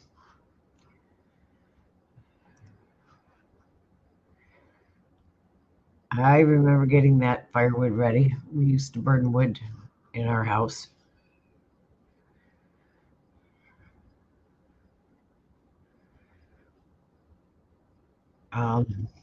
That was our main source of heat.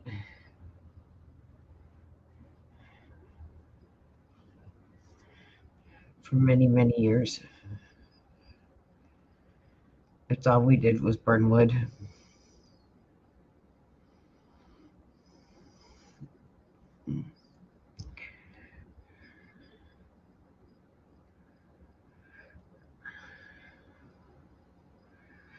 Was burn wood.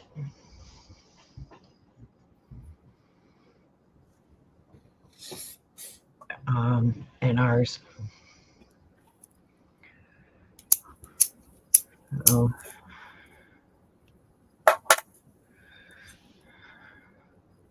I bet you it's still wet with all the rain we've had. I bet you it is soaked.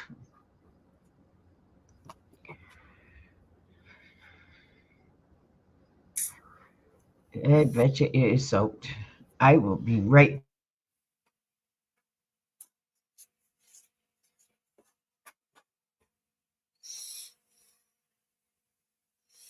I think you put it here. Get some covers. Cover it up.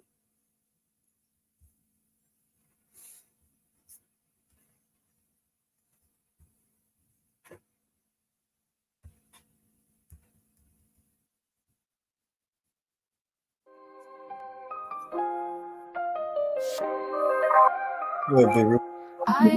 Yeah, How you doing? You right? yeah, I'm good, mate. Tried to find some normal people. You're Good luck with that. abnormal, ain't you? Oh, What's mate. normal? I've been listening to a fucking live for the most of today. The host, no problem with the host of the live. But all they've done is sit there and bitch and moan and moan and bitch about auditing and things like that, when not one of them stopped to realise that if it wasn't for auditing, everyone on the panel, everyone in the chat, they wouldn't even be relevant on these YouTube streets. You know what I mean? Like, YouTube literally made half of these people, like, give them their name, it's how people know them, and then all the ungrateful bastards sit there and moan about it. I mean, I don't get it. I do not get it. I won't even ask what channel. Like I say, man, the host, I've got no issue. It's not like a grudge against the host, but yeah.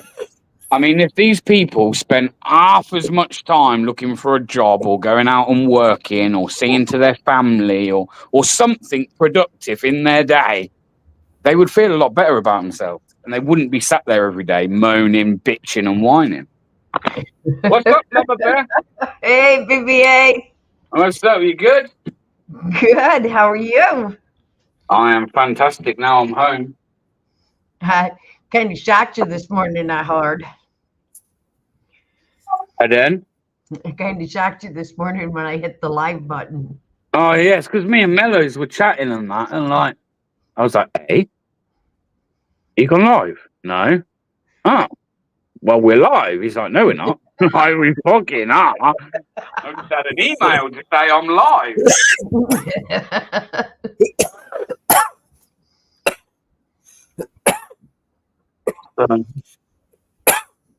But yes, the weekend's here again. Woohoo! Unfortunately, though, it doesn't ever last long enough. The weekend. Well, I kept checking Jitsu. Nobody was there. Nobody was there. Nobody was there. Nobody was there. And then this morning I got up and I said, shit, I'm going live. Nobody's been live. I'm going live. And I didn't check Jitsu. Yo, Northwood Press, all fucking word. What's up, bro? What's up? What's up? And I hit the live button, so I shocked y'all. You did? You did indeed. I'm not the one that usually goes live. The first time I've done it.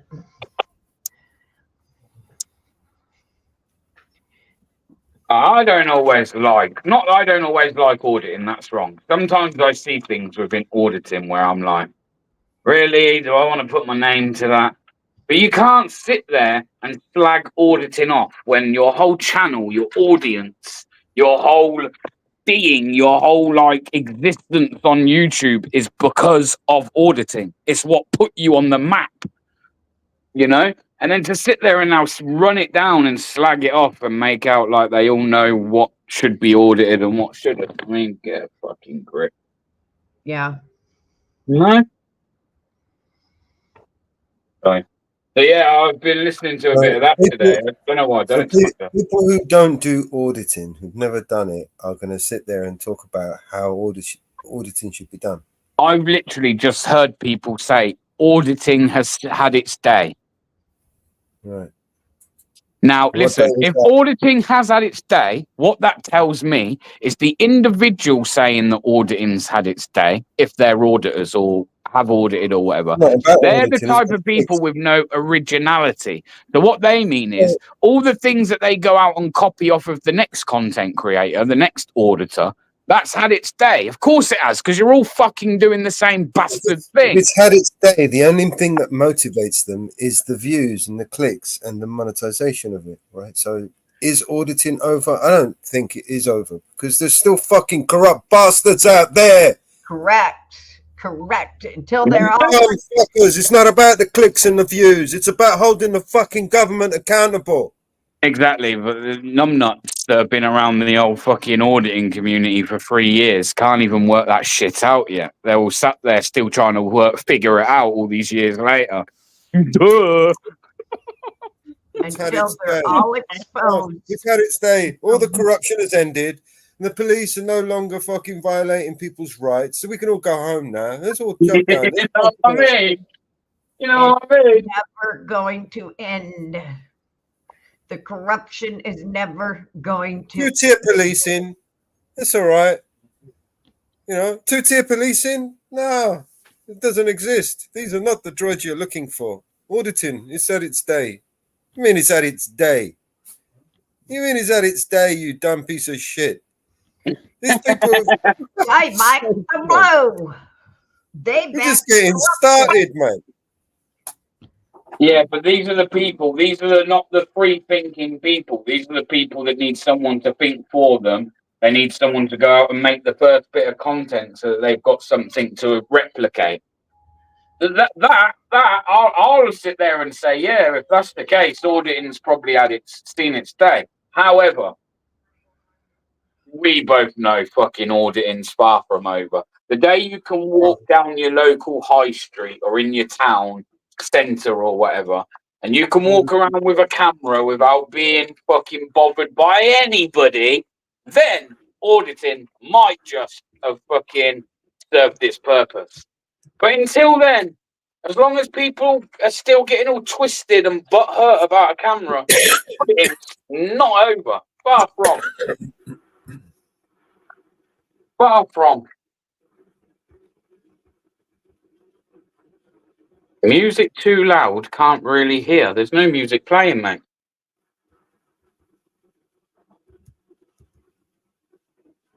There's no music playing, Scooby, mate. But yeah, like, regardless, man, I've got a lot to be grateful to fucking audit for the whole auditing movement and the community that built, well, I say the community, those that watch auditing. I have a lot to be grateful for. Those people auditing in itself, the auditors that come before me, the auditors in America where it all started, like all of these people, man, I've got like, I'm grateful for, you know. I'm not going to sit here and be like, auditing's had its day. This person went in a job centre. What are you going to expose in a job centre? Get a fucking grip, man. Loads. There's loads of shit to be exposed in a job centre. You not think, Mellows? Like, just the way they genuinely interact with the public's a good start, right? Who, the job centre? Yeah. They're dirty as fuck in there. They treat the fucking members of the public like pieces of shit. And no disrespect to DJ, because I get it. I get that whole side of it. But they've literally just said, yeah, DJ's got it all run. But DJ don't actually do anything that the purpose of auditing was about, which is about holding government, as you just said, government officials to account. Now, apparently, if you go and audit government officials, you're just doing it for clicks and views. But if you go to an Amazon, you're fucking in it for the right reasons. Work that out. Work it out. Make that make sense, because I can't. And big up Northwood Press. What's up, bro? BBA, how are you, brother? What's up, man? What's up? You good? Yeah, I'm good. Yeah, just getting up. Just getting going today. How are you doing? I'm good, thanks, bro. How's Friday. I'm home. I've finished work for the week, so everything's good, man. Everything's good. That's awesome. Happy Auditing Friday. is done. Hello, it's my guy. Yeah, man. You say your mate's video the other day. I don't have any mates, so who are you on about? I don't know who you're on about, mate. I'm not too sure who we're speaking of. Who are we speaking of? Well, who did this? That said that auditing is done. Let me just read this out. Well, This is a short. the live had about 144 people in, and I see many comments all saying the same thing. All right. Here's a little smidgen, a little list, right, for today. PC David Smith and Sergeant Tim Hanna. Breaches, authority, respect, courtesy, equality, diversity, blah, blah, blah. Right. PC David Smith, it is alleged that PC Smith used swear words to address his sergeant, used racist and other derogatory language about sections of the community, including Turkish people, Somali people, Jewish people, Eastern European people, made sexual and inappropriate remarks about female colleagues and other women, used the derogatory term in reference to a Turkish colleague, right, and done some other shit, right. Sergeant Luke Gilmore, breaches, authority, respect, courtesy, and conduct. Circumstances are that it is alleged that the officer has assaulted a female police officer whilst off duty in April 23. PC James Tilcock, breaches, honesty, integrity. In June 24, Police Constable Tilcock was searching a vehicle following the arrest of a driver. During the search, he took money amounting to £2.50 from the vehicle. Police Constable Tilcock admitted to taking the money and subsequently received the police caution for theft. It is if he had to steal £2.50. If the allegation is proven, it would amount to gross misconduct for which dismissal would be appropriate.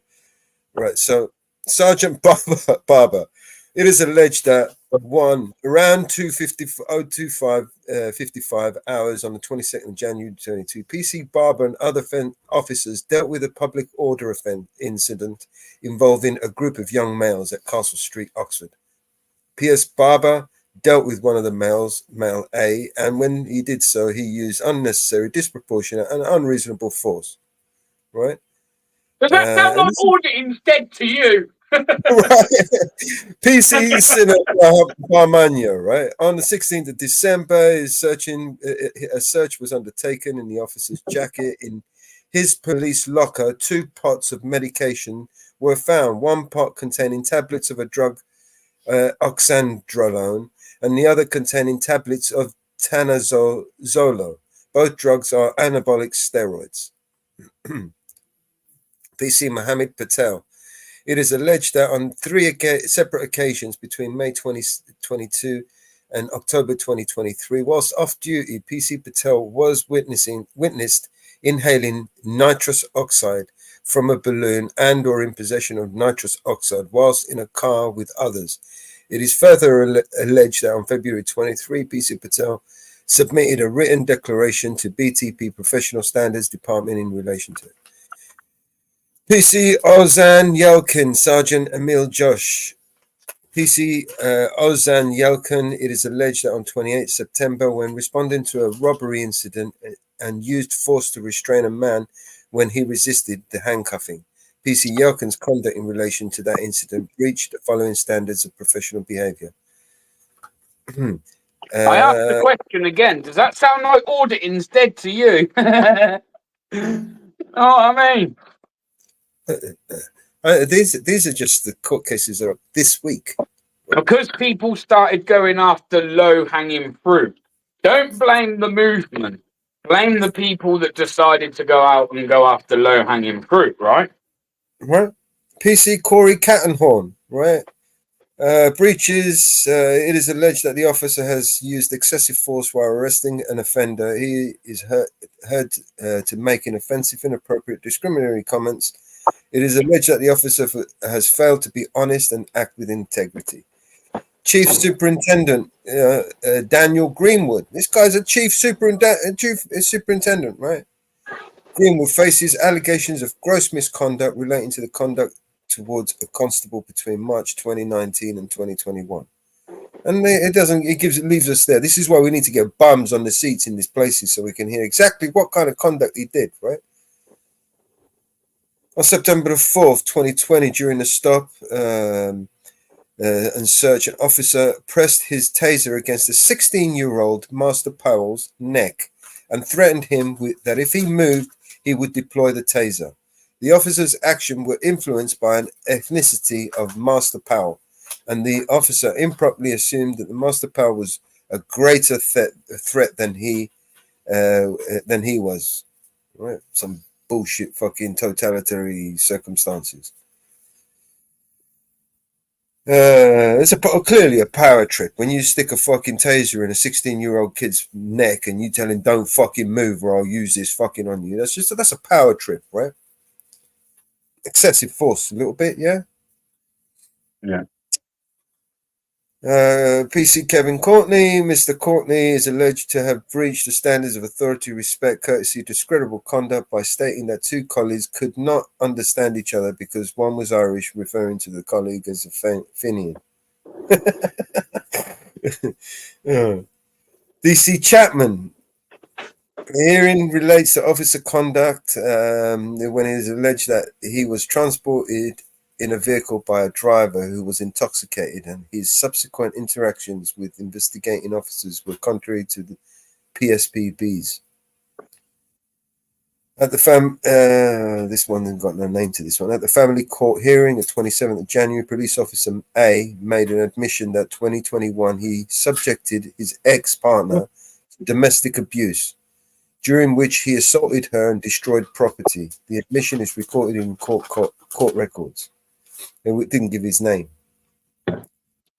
PC Jack Hurst. Officers sent messages to two separate sex workers, the content of which references meeting and procuring of sexual activity with sex workers. SC Ben Smith. Whilst off duty in Wetherspoon pub in Greenwich, it is alleged that MSC Smith groped the breast of Miss A. After Miss A asked MS Smith to stop, it is alleged that he groped her breast again and touched her bottom. And the 22nd of April 2017, whilst off duty in Wetherspoon pub in Greenwich. An ice cream, please. And he carries on. I mean, does that sound like auditing is done? It's over, and the list continues. It goes on forever. I could sit here for the next 2 hours reading. Exactly. I go back to, does it sound like auditing's over? None. No. Far from. And this is again where, like, I'm not gonna no names, nobody, right? Just anybody. This is like a blanket statement. Anybody that done auditing then turns their back on it. Sorry, but I question whether you were ever genuine in the first place. I got it, because it's not the type of thing where you can have your certain view on something and wake up overnight and all of a sudden be dead against the thing that you were advocating to everybody else. That makes no sense. It means that clearly your time on YouTube didn't go quite as well as you hoped it would. Maybe your subscriber base hasn't ended up blowing up as much as what you thought it might. So what you've done is decided to just call it a day, right? Right? No, but seriously, I'm trying to be serious. I'm like, do you know what I mean? This is what I've always said. If you took away everybody's monetization, right? And I believe it's probably the same in America as well. If you took away everybody's monetization, I believe you'd only be left with about 15, maybe 20% of the auditors. 80% would just disappear overnight, never to be seen again. I don't know, maybe they'll go to unboxing kittens or something like that. But I'm telling you, financial gain is what drives most of these people to go out and audit and hold the authorities to account. I believe it's only a very small percentage of people that could lose their monetization, would carry on going out and making content, would carry on advocating for what auditing's about. A lot of people, I think, use auditing as a way to get recognized, get a name for themselves on YouTube. And then once they kind of got that following, once they got their platform, once they felt comfortable, all of a sudden they kind of turned their back on it like it was something to be ashamed of. It's a shame, really. It's a shame, really. They're just there for the money. It's a shame, though, man, because I think auditing or UK transparency. But I think it's quite important, and I think it's good that there's people out there willing to put their neck on the line. Because let's be honest, it's not an official job. It's not an official position.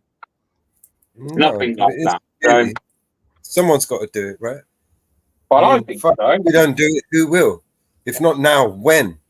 I mean, shit. With the reason why they're so corrupt and they've gotten away with it so long is because none of us has done anything about it. So maybe if some of us start doing something about it, maybe it might start changing. How about that?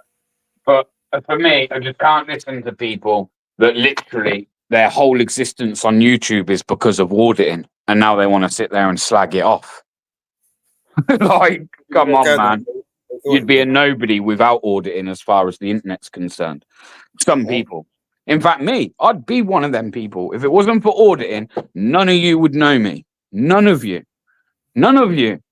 None of you would have, I don't know, fucking said kind words to me. Some of you who have in the past would never have donated a penny to the channel. None of that.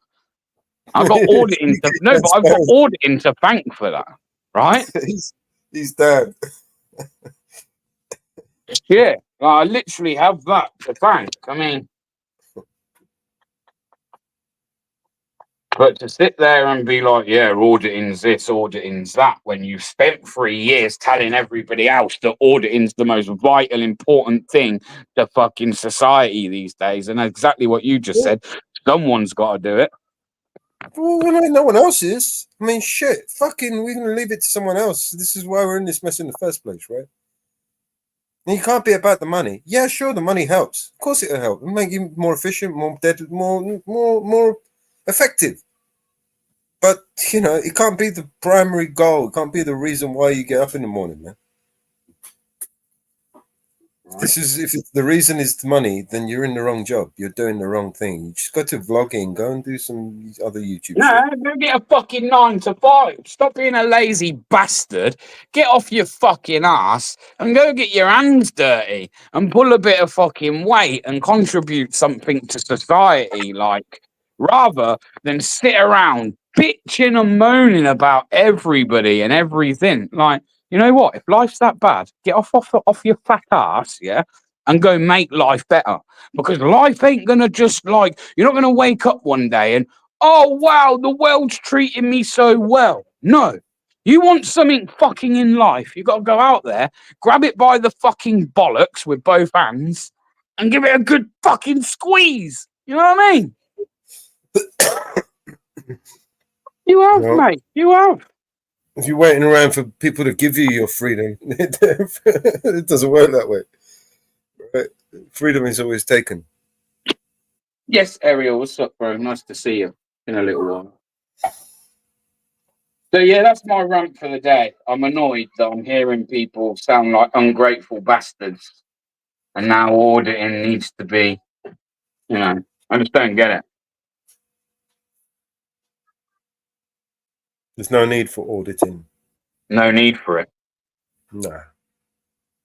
You just sit back and watch this authoritarian two-state policing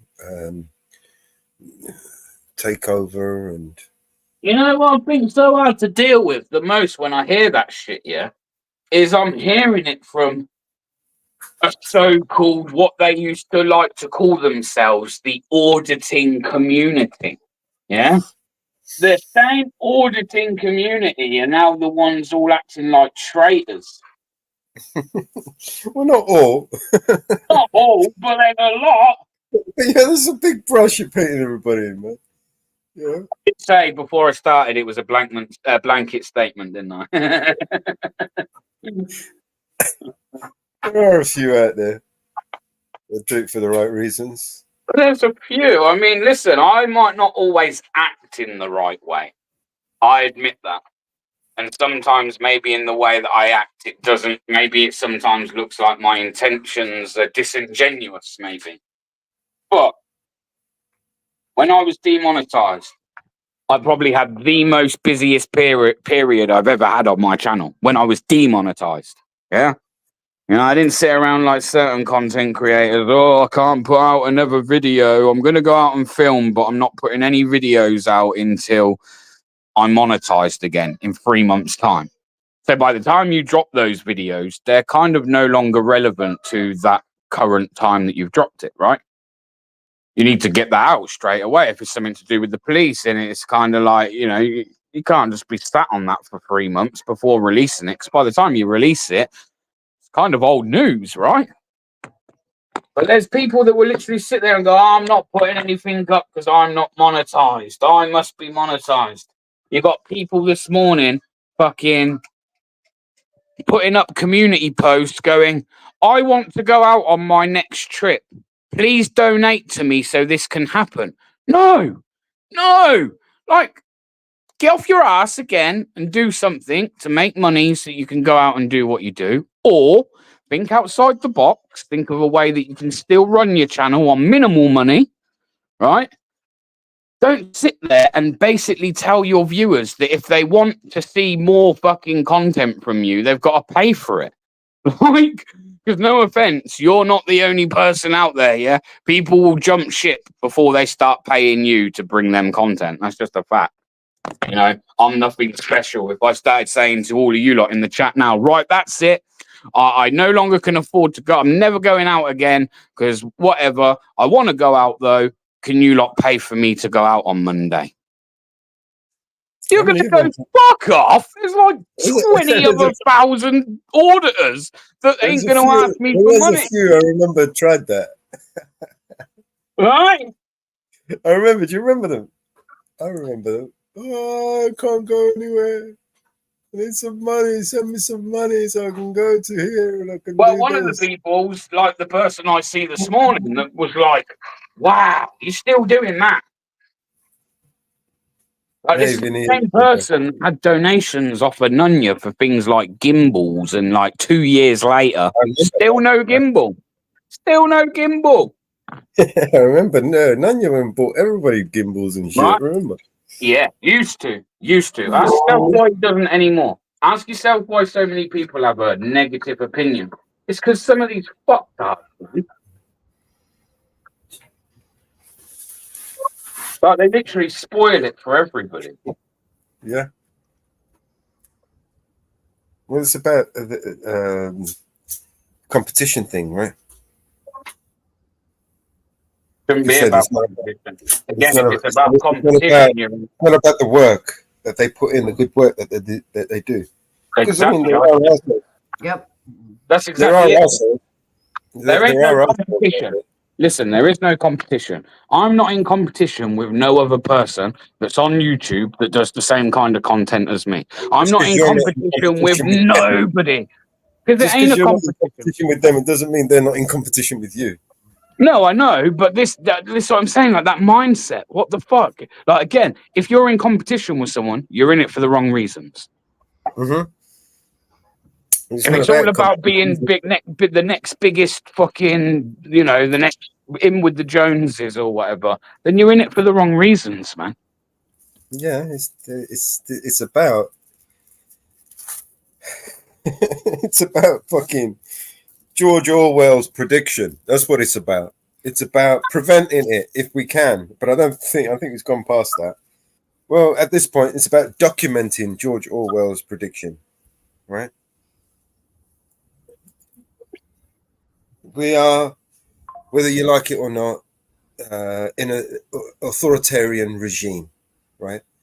And the more we sit back and do nothing and not question and not, you know, highlight the corruption and expose all the wrongs, the more we stay silent, we are complicit in those crimes, right? Our silence is our consent. Right. Right. Yeah, man.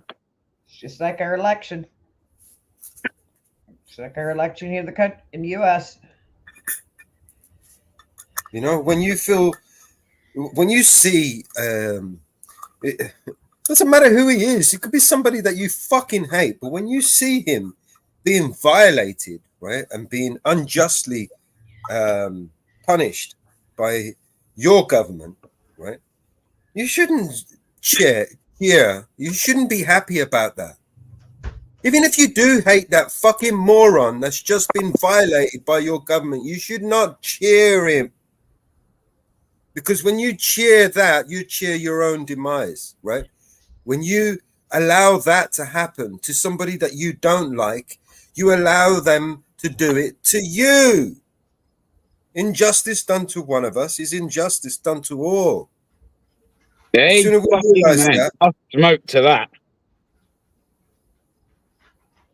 it's too late to stand by and allow others to do it, to do the job for us. We have to do we have to speak out, we have to stand up, and we have to be measured. You know? What are we made of? Now you need to justify your existence.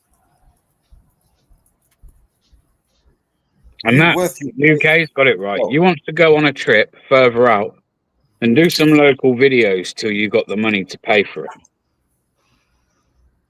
I listen, I won't be too hypocritical, right? Because there have been times where people have donated to my channel for me to get to certain places. That is true. But you ain't really gonna see me telling everybody, "Oh, Mellows, I want to go out Monday, but you know, here, buddy, send us a fucking score." You know what I mean? Like, just you know. It's like fucking UK Transparency saying to me, "I want to go fishing at the weekend, but I can't afford the maggots. Can you donate me some maggots?" If you don't donate the maggots, I won't be able to catch the fish.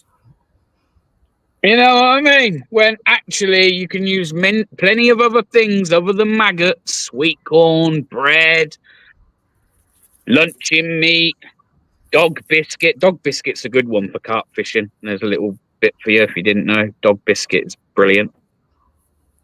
But yeah, no, on a serious note, it's the same. It's the same principle. Think outside the box, man, and there's loads of things to go out and make content over. And I guarantee most of that content's in your local area. If you bother to look, I'm kind of lazy and I really can't be asked for my local area much anymore. I mean, if I come past something, I will, but I mean, I ain't going looking for it in my local area. You've got loads of things that you can highlight in your own towns, in your own homes, you know. The council, I guarantee right now, is riddled with corruption in every town and every city. So you're not going to go far there looking for stuff. And then you've got almost every major town has misconduct hearings that are open to the public that you could go along to and find out what our fine officers have been up to in your local area. And there are multiple cases that are in your local crown and magistrates courts that you can attend public galleries to and be nosy and write reports. So there's always things that you can find if you want, right? And this is all publicly available and public knowledge and of public interest. If you're a citizen journalist, want to create content for your YouTube channel, there's loads of stuff that you can do. When you see these channels, ask him for donations to go out, and then when they eventually do put videos out, it's not even their content. it's like not even their content. And then like they're there a couple of weeks later asking for donations again. Like, I don't know, maybe there's a few people that push the button, subscribe, that are a bit, you know, not all there in the head. But if you think that you can fool 1,000, 2,000, 90,000 people, you can't. The more people you have watching you, the harder it is to fool them. Lying to one person, you might get away with it. Lying to a few, you might get away with it. Lying to like a whole football stadium full of people, nah, mate, you ain't getting away with that one. No, not happening. Now that's a nice spliff, BB-8, isn't it? Yeah. Yeah.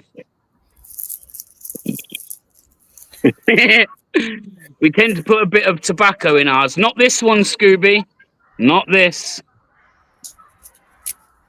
The pure marijuana.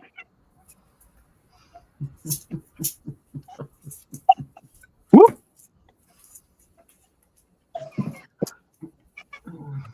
I'm going to come from the front garden. Kids have decided to go in the back garden, and I like to keep the old smoke. This is tobacco. Eh? This is a tobacco. Yep. Yep. That is not tobacco. Yep. No, it's not. I know, I'm a bit weird. And you know, the other day, Mellows and I were talking, and he said, "You don't smoke, do you?" And I go, "Yeah, I know, but not the wacky." Yeah, not the wacky.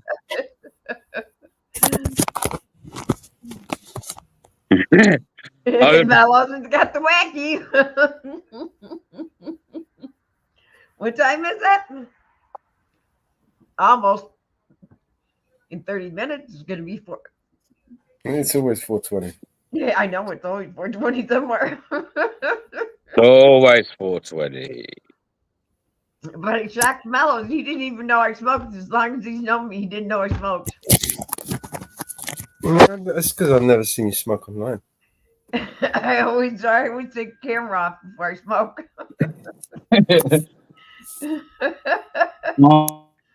Oh, Mama Bear, the dark horse and that.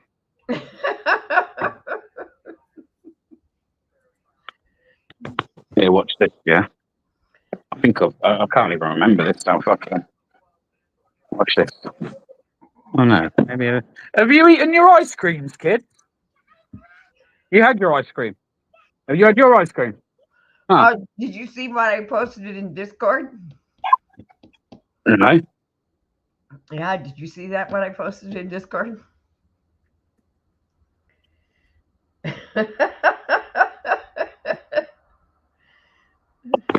In which Discord? Yours. Oh. No. Hang on. Oh, it's hilarious, isn't it, Mellows?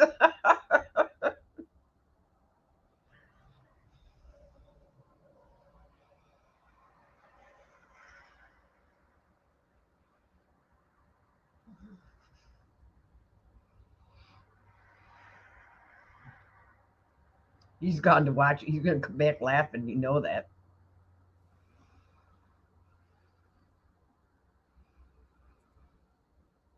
Which one is it? The hippie one? No, it's the one about Biden and ice cream Oh. and the roller skates. I've got that one here. I've got it on in StreamYards. Yeah, show us. On StreamYards. I don't know if we're allowed to play it on YouTube though. Oh, what? Is it that bad? Oh, you go watch it. It's funny. Send it me on. Oh, well, I can't find it in my Discord, man. Send it me on Telegram or something. If you go into the back room, I could play it there. The back room. Yeah, in the back room. Ah, yeah.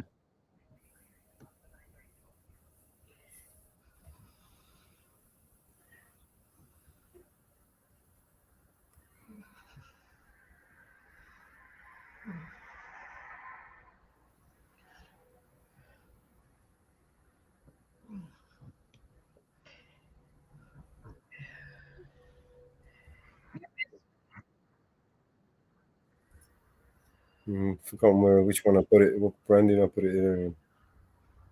No, here it is.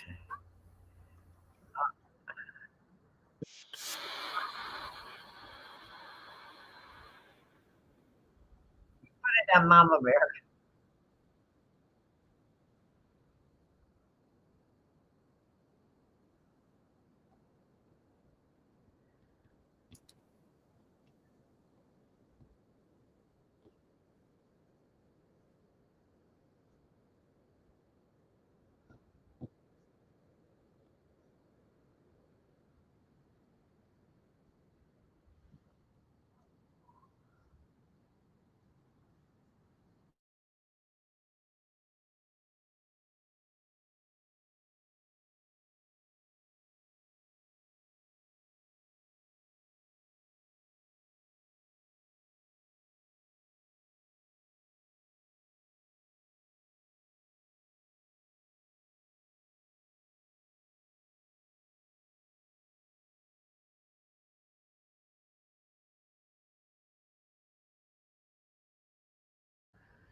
Oh, it's funny shit. There's some sad stuff. We're gonna have to play it to these guys on Twitter and Rumble. When we disconnect from YouTube, we'll have to play it for you guys. You like it? It's funny. Yeah. Kamalasaurus. They still haven't started the news conference. I did look up a few things about Trump. Judge tosses out 2 more counts against Trump in Georgia election interference case. Oh my God, man. I'm currently just removing the rest of my head out of bleach. Like, what the fuck have I just watched? That should come with a health warning. That's fucking serious one. And it's not dementia either. Jesus. In fact, I wish I had fucking dementia after seeing that.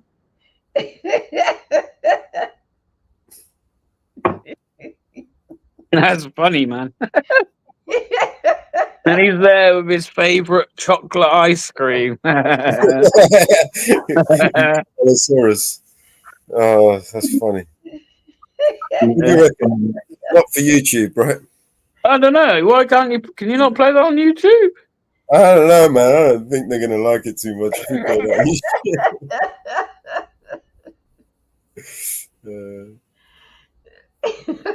You boy is fucking hilarious, man. I put it in Discord, your Discord.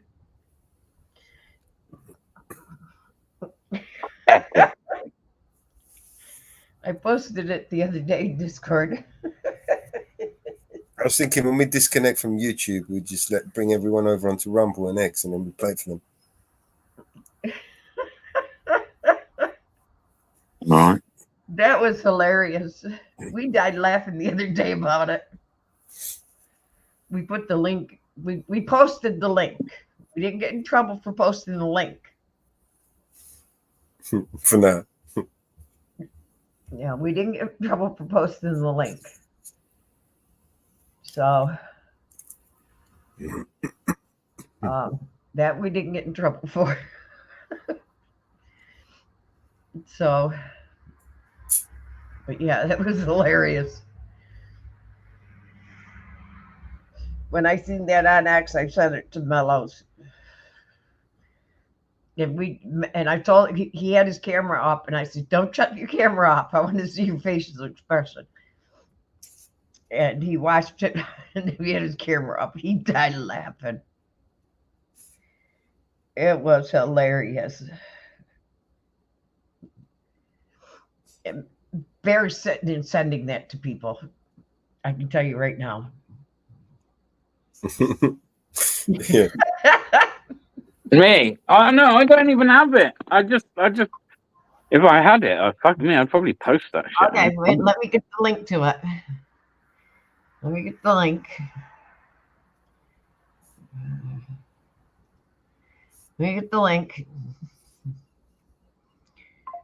The one the other day I see where Donald Trump and Kamala Harris are fucking having a baby.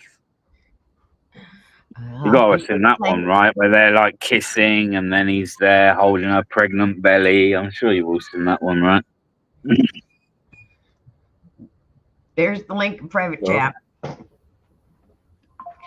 Okay. Here's put the link in private chat for you.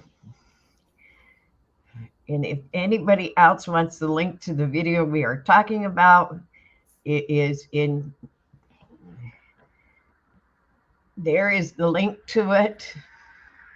Anybody wants the link of what we're talking about, it is in chat. If anybody wants to go look at the link of what we are talking about, you can go watch the video.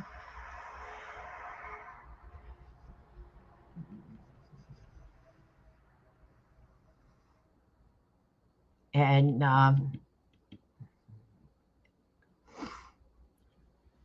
there is the link to the video that we are laughing about.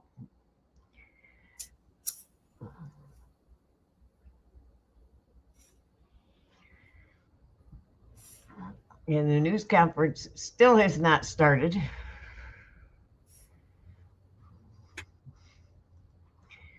But I did look up some information about the Georgia elections. And the judge overseeing the Georgia election on Thursday tossed out 3 more counts in the indictment. So far, throwing out 6 more. The judge previously threw out 6 of the indictments. So the courts have decided that 15 of the 27 indictments must be squashed or dismissed. So Trump still faces 8 counts in the case. So they are, so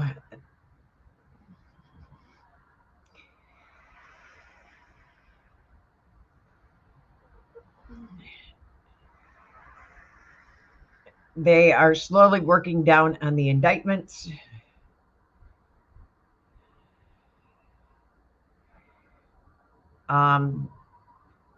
So 6 counts in the indictment have been thrown out. So they threw out 2 more counts of the indictments. So Donald Trump's Georgia election interference case has tossed out 3 more of the indictments per the new order, 2 of which Donald Trump was facing. So that is what is happening. That is part of this news conference that is being held in a separate order. Thursday declined a motion to toss out the top 2 racketeering or RICO charges. So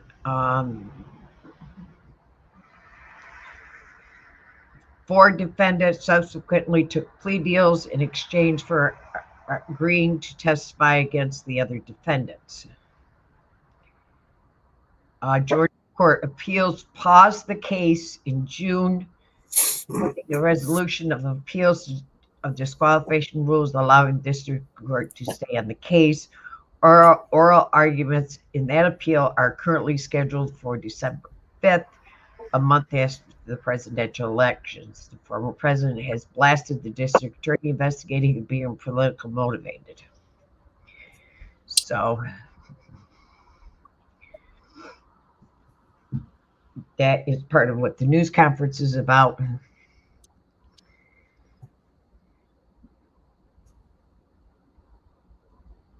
Well, I haven't been around in the last couple of days, so is there any other not Yanks, shouldn't call you Yanks, Americans in the chat want to jump up for a discussion about the Kamala and Trump debate the other day? What did everyone think about that? I thought it was a farce. I think, they me both personally, lied. They both lied. They both lied. She didn't. But you say they both lied. Now they did, but this is the thing. Like, to the average person that just will sit and watch that and believe what they're hearing, they'll believe that's the truth. You know, like, obviously you're not one of these people. You're quite free thinking. You'll do your own research. Unfortunately, the majority of people aren't like you, Mama Bear. They won't do that. They'll just sit and listen to what they hear and take what they hear as gospel, right? As if it's 100% the truth. Scooby, she didn't marry him. But I do think, if I asked you, Mama Bear, if you had to turn around and say, out of the 2, who do you think won that debate? Who do you think it would be? Neither. See, now, I disagree. I think that Kamala Harris come out. Huh? I think Donald Trump ruined her. No way. Yeah. Come on. Did we watch the same thing? Answer a question. Bearing in mind, this is the same man that doesn't want to go again in a second debate. Donald Trump doesn't want to go up against fucking her in a second debate. Why not? Because he knows that didn't go too well for him the other night. No, And if anybody come out and look, it was skewed against him. She was obviously ready for the questions, so she knew the questions, and he didn't. Right? Plus, when he lied, the guys called him out on it, and when she lied, they didn't say nothing. They just allowed it. Right? They didn't question it. They didn't call it. They didn't call her out on it. I agree with that. It was very biased moderating. Yeah. I agree with that. But I feel like Donald Trump, it weren't his usual self. And I do think that, I think that the other day he looked shit. I'll be honest. I think if anyone come out, I don't think anyone won, but I definitely think that Did you watch favoured. the thing or highlights? I watched the whole thing, man. As soon as I got in from work, I sat there and fucking watched it. The whole thing. No highlights, bro. When asked about the economy, she started to tell us about, when I was a teenager, my mom bought a house. I agree with that. That was at the very beginning, and I agree with that. But you could tell she was nervous, not excusing it, but you could kind of tell she was a little bit nervous. And then once she had kind of got rid of that, I think whether it was rehearsed, which yes, I do believe it was. But what I'm saying is Kamala Harris come out of that not really damaged. It didn't damage her in any way, right? So that's kind of a win for Kamala Harris. If she can go into that debate and come out of it unscathed, then that's kind of for her a win, right? But Donald Trump, I expected a lot better from. He weren't his usual self. I don't think he was as cutthroat as what he usually is. No. And to be honest, all he had to do was mention a few bits of policy, right? And it's game, set, and match. Because it's quite clear that she ain't got no policy. She's got nothing in, do you know what I mean? Other than Biden's raised that. That's all she is Biden, really. Let's be honest. I'm sound like Trump he went now. in But there, he flew off the cuff, right? Because he knew he could handle anything she threw at him. And she went in there prepared to fuck. Right? She knew all the questions before. Number one, the one moderator, the female moderator, is a sorority sister. Yeah.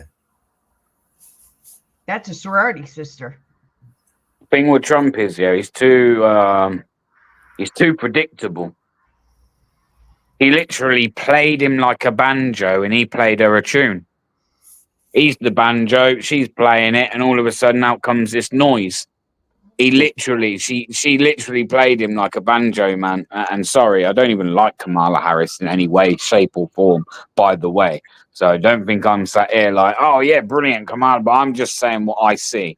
And I think Donald Trump done shit.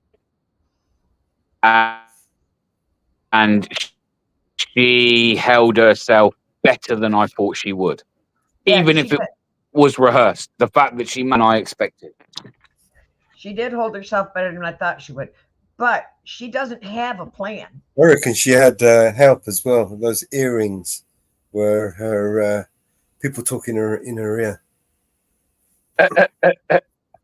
Because she's not normally as coherent as that, She normally says things like, she doesn't know what to say. You know what I mean? And one thing she didn't do, one thing that she actually didn't do was that horrible nails down a fucking blackboard screech she does. When she kind of laughs, she heckles, doesn't she? Yeah. You know what I'm on about, right? She almost can't help herself. She didn't do it once. Not once. The penguin laugh. Right? Not once. So, I mean, whoever trained her there, they need a fucking medal. Whoever that person was. Medal. They need a fucking medal. In fact, they deserve to be the next president of the United States. Just on that. You got that bitch not to make that horrible, dreaded noise not once. And if you look throughout fucking Kamala Harris's fucking existence in as a public figure, she's always had that fucking horrible screech, man. Yeah. She had it clear back when she was dating the actor. In fact, I'll do it before Mellows does. Or was it a double? Was it even her? Was it someone else? Oh, who was that actor she was dating? Oh, who was it? Oh, what was his name? How many of them? Come on, come on, come on, come on, come on, come on, come on, come on. Who was the actor she was dating? Come on. Who was dating Kamala Harris? Yes, yes, the actor she was dating. Oh, I really don't know. Oh God, oh God, who's the actor? Google search. Google, Sarah. But Hey, yeah, I mean, the biggest, the saddest thing about it all, right? And again, it's not a dig. It really isn't a dig at your country. But on a whole, that just was weak. It was weak. It was a shambles. And once again, unfortunately, at the moment, the politics in America is making the United States look weak. I'm not saying that's the case. I'm just saying that's how they're making it look to anybody else look from the outside looking in. All these other world leaders, I mean, they're fucking laughing right now. And that's the same for us as well. But I mean, we're just not as relevant and as important as you guys. Got it. Oh, Grim made it into a whole thing.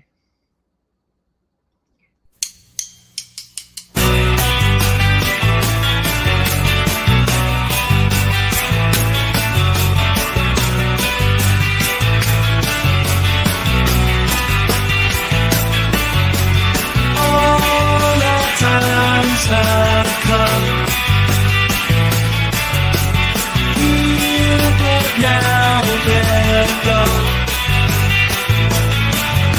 Seasons don't fear the reaper, nor do the wind. The sun or the rain, it can be like day. Come on, baby, don't fear the reaper. Take my hand, don't fear the reaper. We'll be able to fly. Don't fear the reaper. Maybe I'm the one day.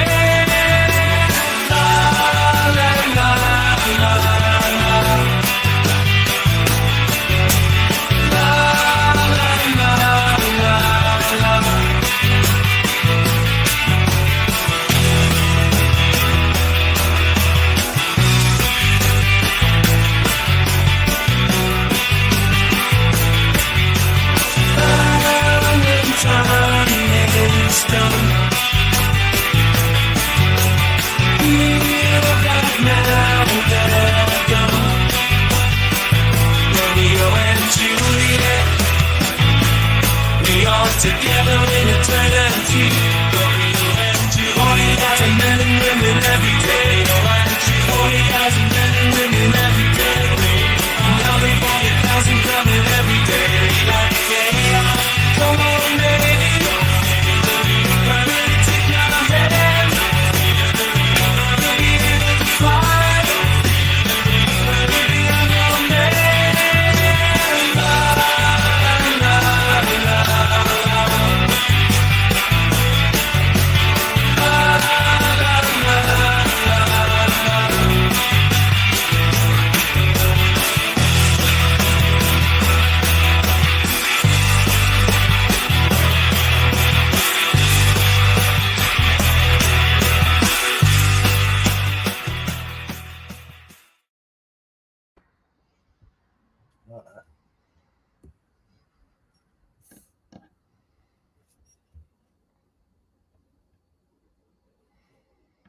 I forgot all about that.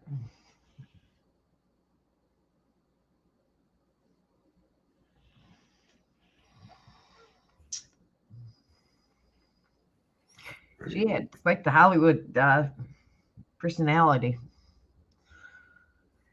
She made her rounds through California.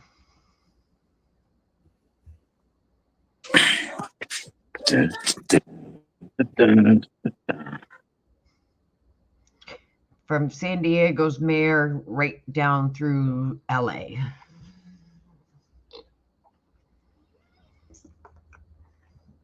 Is how she got to where she was.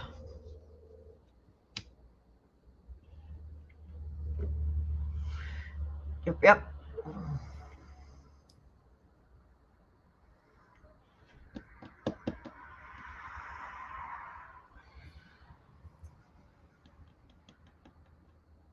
Not that anyone cares, but this fucking it tastes so good. Bellows, this tastes so good, bro. Yum, yum.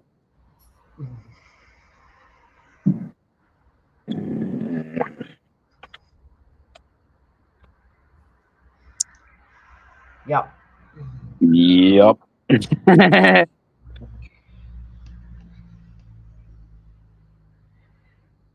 She went right down the line in California.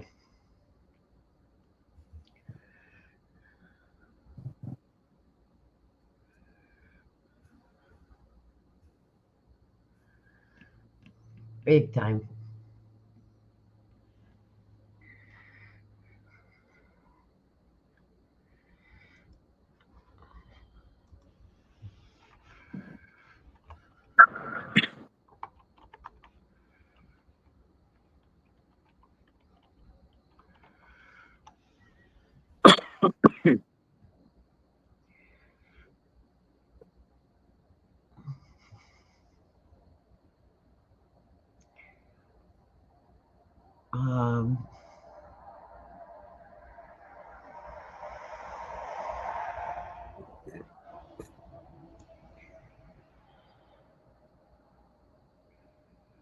Ooh, ooh, ooh, ooh.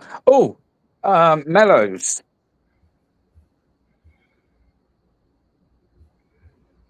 This one.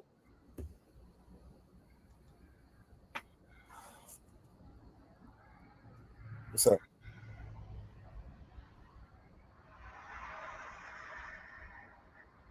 Have you seen Rachel Elnor's video?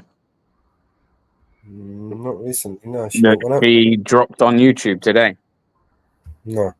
Oh my days, man. Oh my days. This is probably gonna boil your piss. They put it this way, even being a fucking millionaire don't mean that you're exempt from being targeted by the corrupt, scummy police force of Britain, the Gestapo of fucking Britain. I put it in the private chat, man, if you want to play it. Oh, I've seen this. I watched the live, bro. Ah. This is the one I was telling you about. I watched the live. Have you reached out to her yet? I have. I've sent her an email today. That's probably why she's put it up. Smart girl.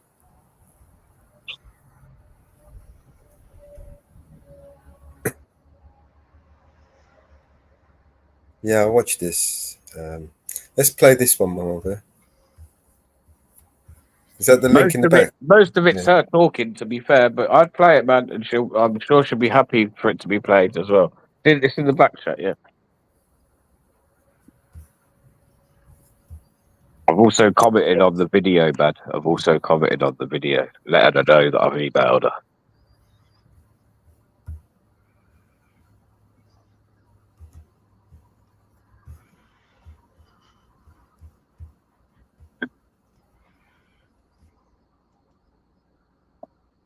Tell me if the audio is okay.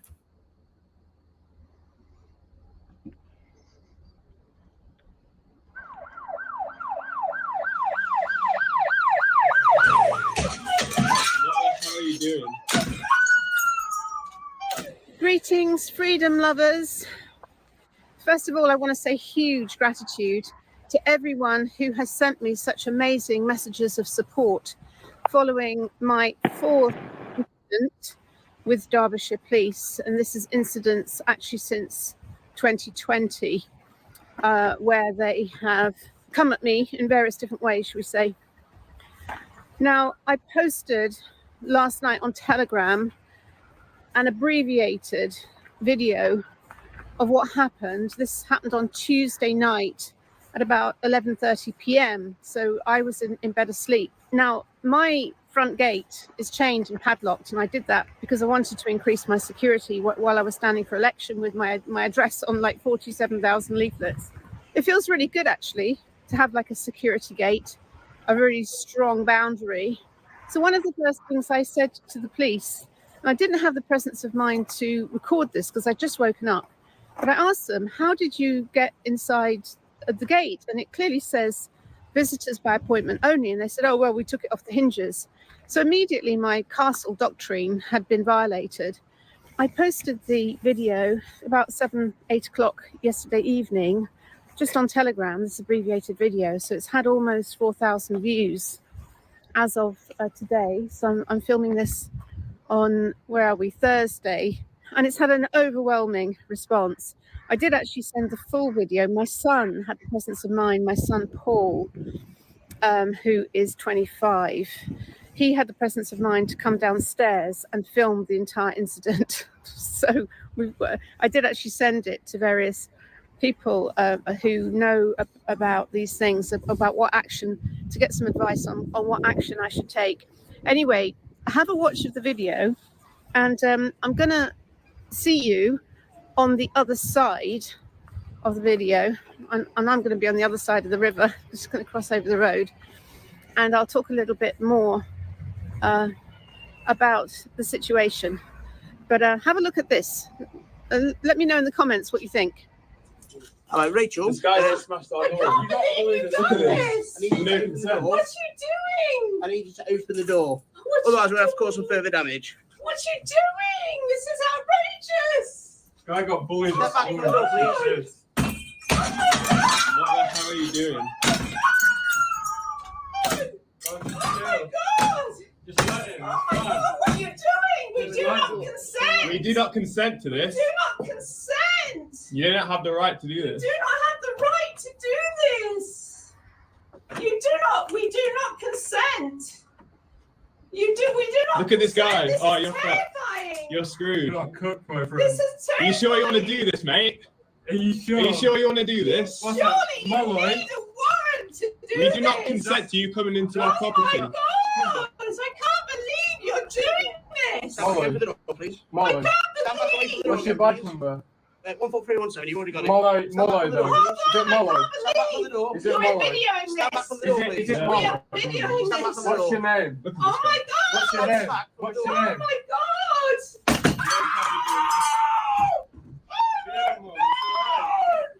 Oh my God! What are you doing? Look at this guy. It's alright. What is this guy doing? You're screwed. What are you doing? Oh, you're going viral, mate. You are just doing it for the fun Oh my God! What are you doing? This is You're insane. going to cause so much damage. This is insane. What are you doing? What are you doing? Oh my God! What the hell are you doing, mate? We do not consent to this. Oh God! This is terrifying. What the This is terrifying. What the hell are you doing? Look at this guy. What have you done? We did not give you consent to enter. You are We did not give you consent to enter. We do not consent. We do not understand. My personal view, let's just pause a second.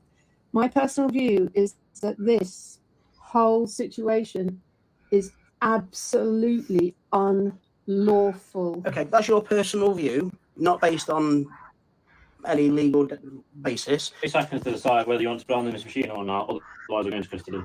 Slow breath for me. Ready? You sure okay with Go, fabulous. There you go. You sure okay with Yeah, it's good. Fabulous. Right, this can come off then. So do you want to do me a favour? Can you What do you stand up mean? for He's me? completely innocent, You and lean you've forward gone for me. through I'll all take of the- this. Stand up and lean forward. Absolutely Oh, this is brilliant. That's not even when you tell me how motherfucker said that. Oh, you fucking. I can't believe this. You just did all that for this. Wow. When you walk out the house, look at the sky. You'll see something up there. Tom is getting your ass. You are fucking cool. Look at this. This is what they did. Look at this. All of our details. We'll come back and give you a mistake with our colour numbers on. Sure. Don't worry, you'll go viral. Which way? Right. You'll go viral. Have the nice specialist. And here's a picture of the parked car. The owners of this car apparently alleged that the guest in my home had caused this damage, and they also alleged, apparently, that he was a drunk driver. The police had no evidence whatsoever to substantiate this, and yet they broke into my home. I will be taking this matter further. Pretty shocking, huh? This wasn't on the video, but when they were leaving, I'm like, well, what are you going to do about our door and all this mess? And they're like, it's not our problem, love. And it actually took 2 calls to Derbyshire Police. I did one actually at the time to basically say there are 4 criminals in my house. I need you to send people because there are 4 criminals who've just broken their way into my house, and you need to come and arrest them.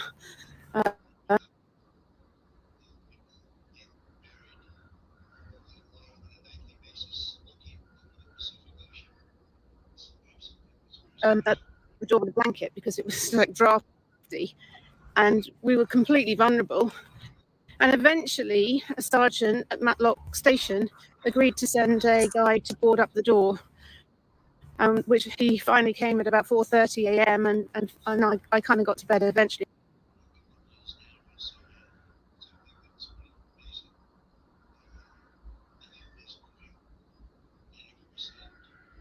And I was just, I'll just sign it to say I've done the work.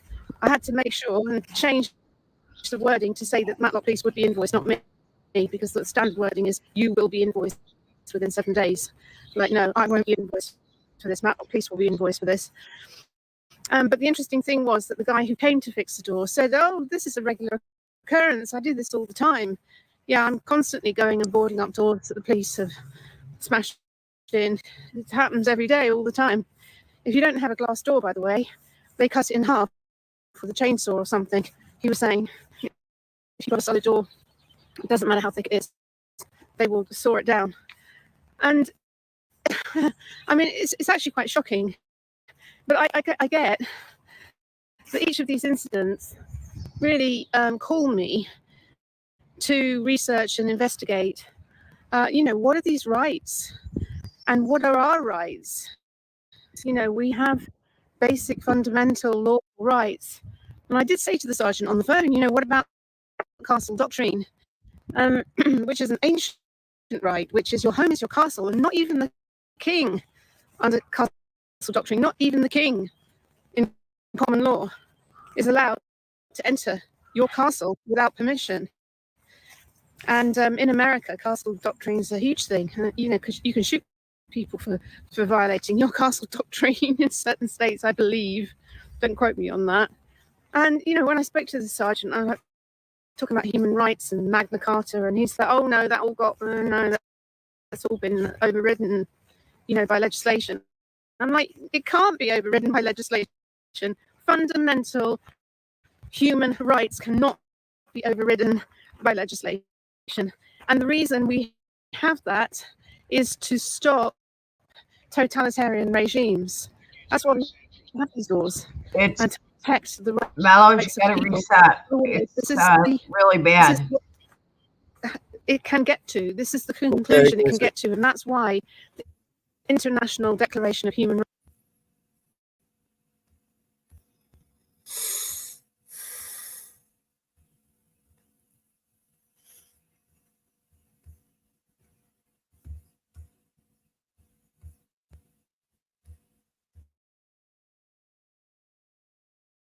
rights was created in 1948 after World War II, precisely to stop the levels of fascism which happened in 1930s Germany from ever happening again. So I'm going to take this further, and I'm getting advice on what to do next. And complaints to the police just don't work; they just get whitewashed. So I think I'm going to have to do some kind of prosecution, but I'm getting advice on it. So let's see. But I did get a very sweet response from my dear friend Mog Fry, Red Deer Sleeping. She's an amazing singer and a very good friend of mine, and she sent me a really sweet message this morning, which I'm going to go and sit on a bench and read out to you. Okay, so I don't have my tripod, so I'm just going to have to do a little juggle, but I printed this out and I wanted to read it to you.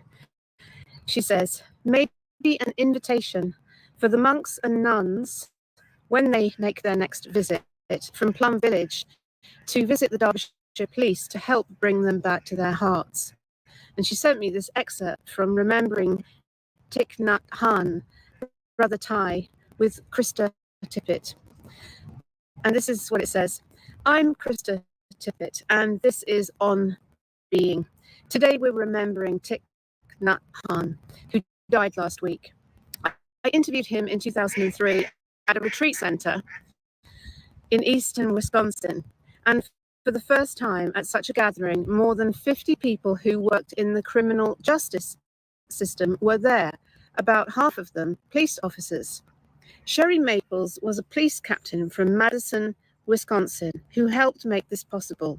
She first encountered Thich Nhat Hanh's teachings in the early 1990s and wondered if she could incorporate such ideas into police work. He surprised her by insisting that there is such a thing as a fierce bodhisattva.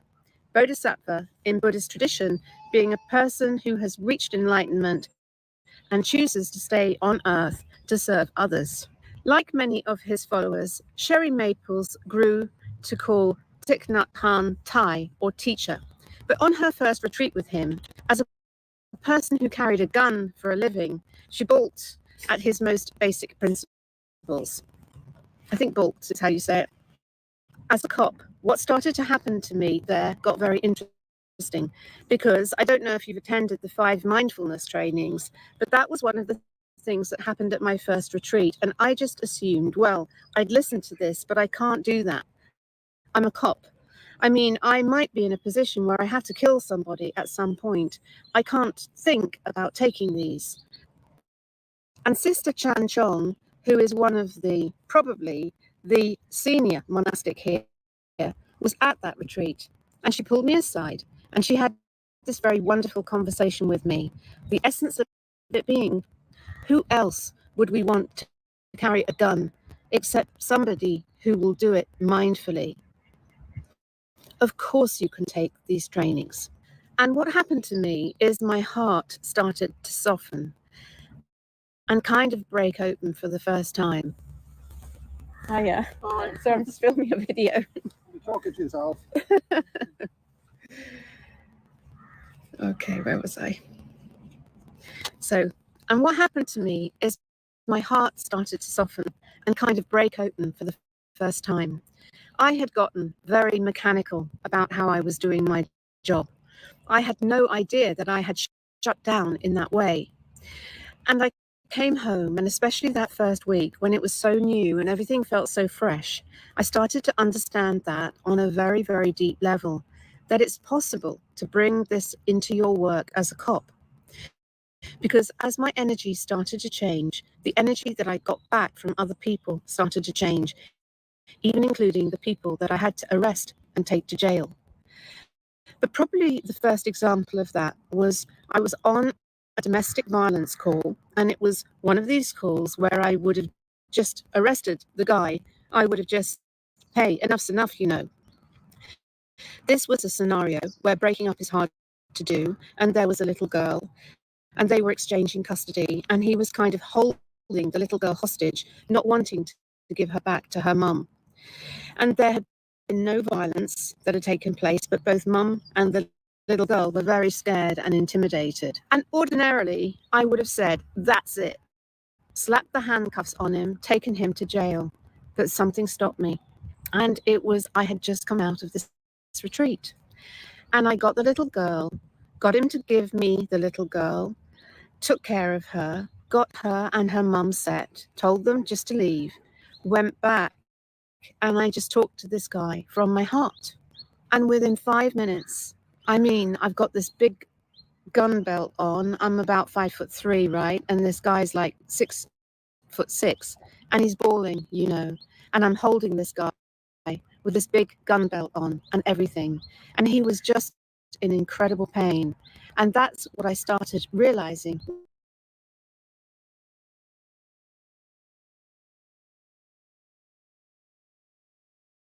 Wow. Sorry about that. My machine just decided to freeze up on me.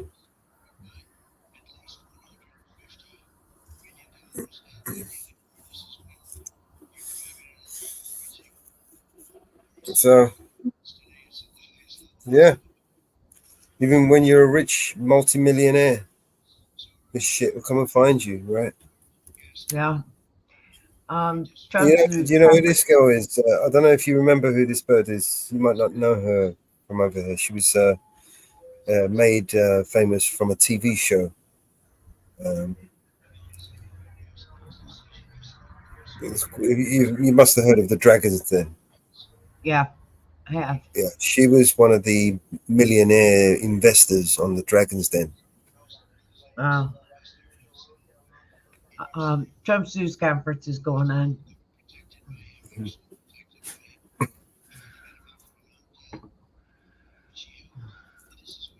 It started. I'm going to pull it back to the beginning.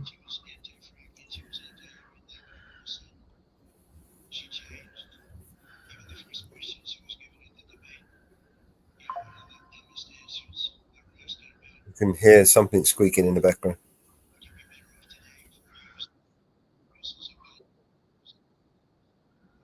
And a lot of people would like, and he'll take care of it. So, John, please.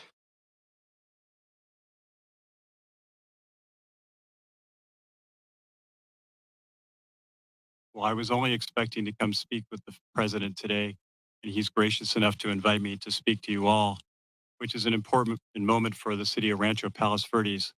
In 2002, the Trump golf course opened up here, and they've been a great business here in our community. As the president mentioned, our city has been having a lot of issues with a landslide that's less than a mile from here. We have about 600 homes, several thousand residents that have been affected.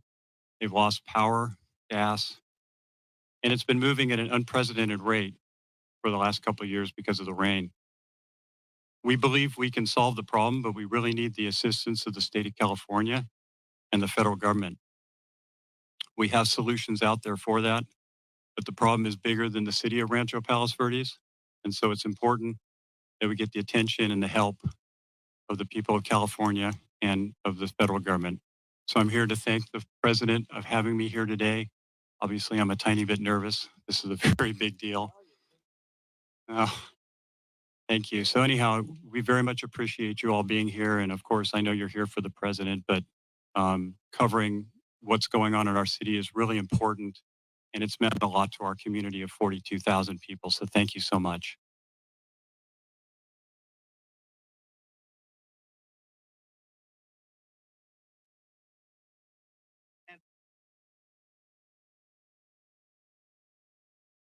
He doesn't do too much, but you have a lot of people living over there.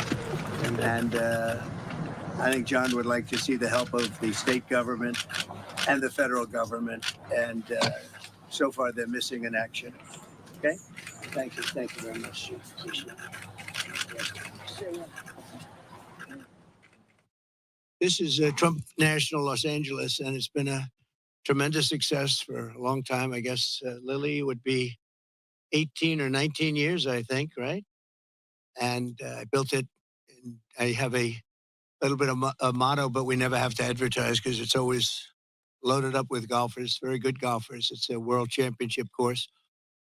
It fronts on the Pacific Ocean, as you can see. It actually fronts, very few courses front on the Pacific Ocean. It's Pebble Beach and there's some others, but I always say I have the ocean. Pebble Beach has the bay.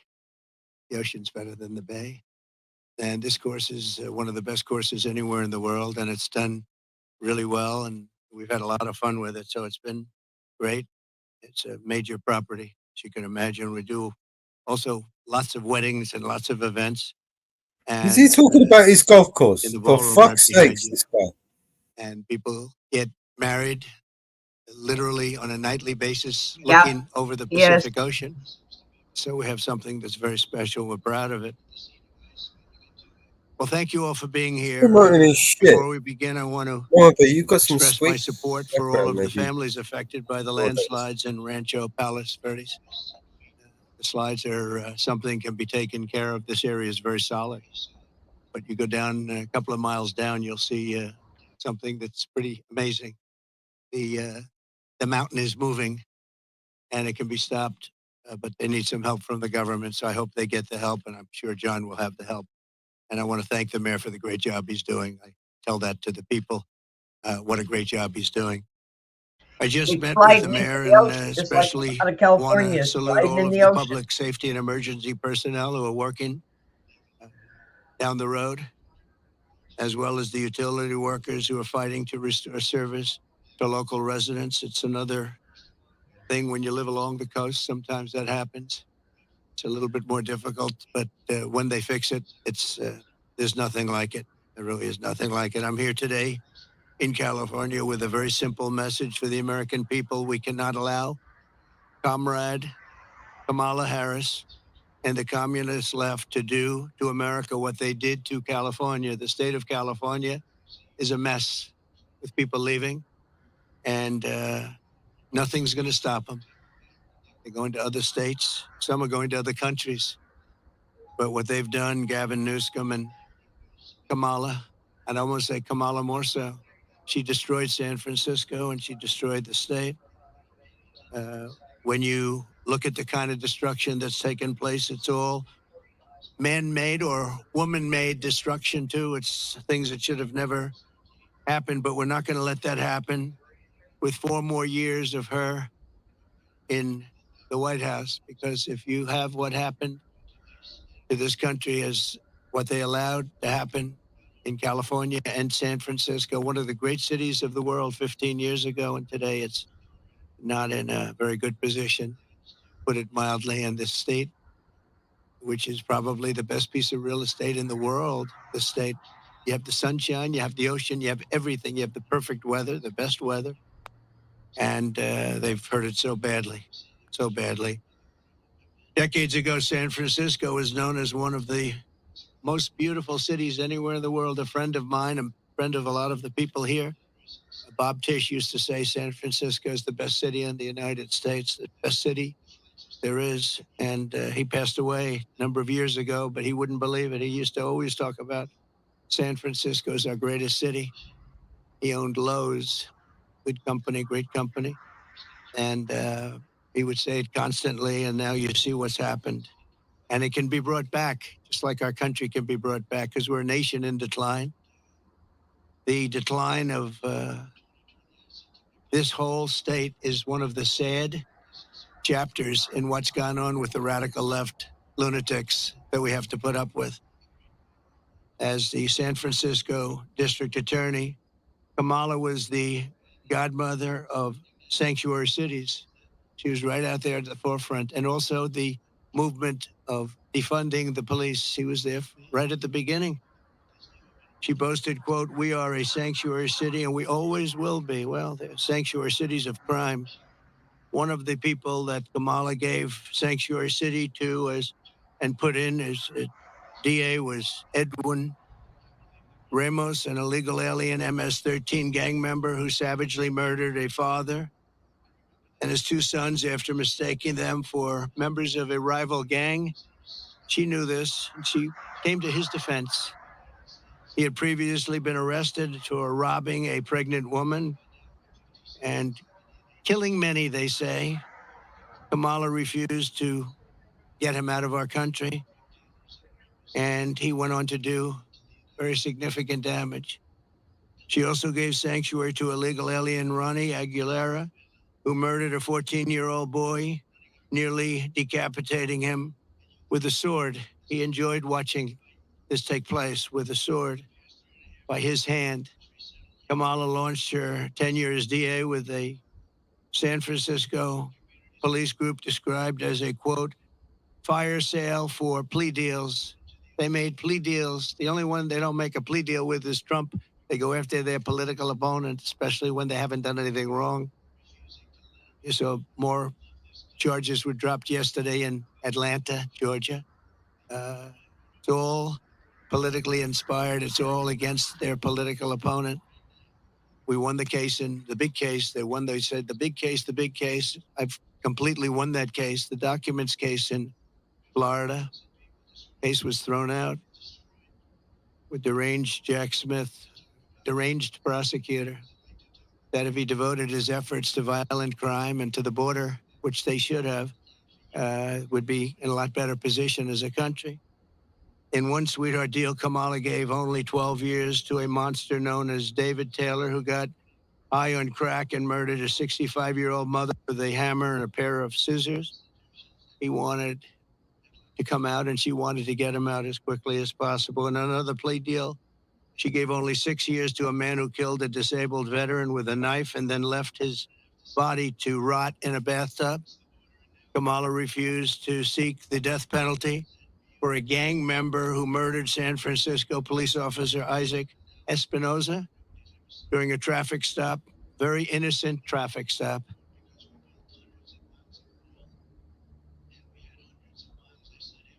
To explain her decision, why would you do this? Why would you give such leniency to somebody that just killed his officer's son?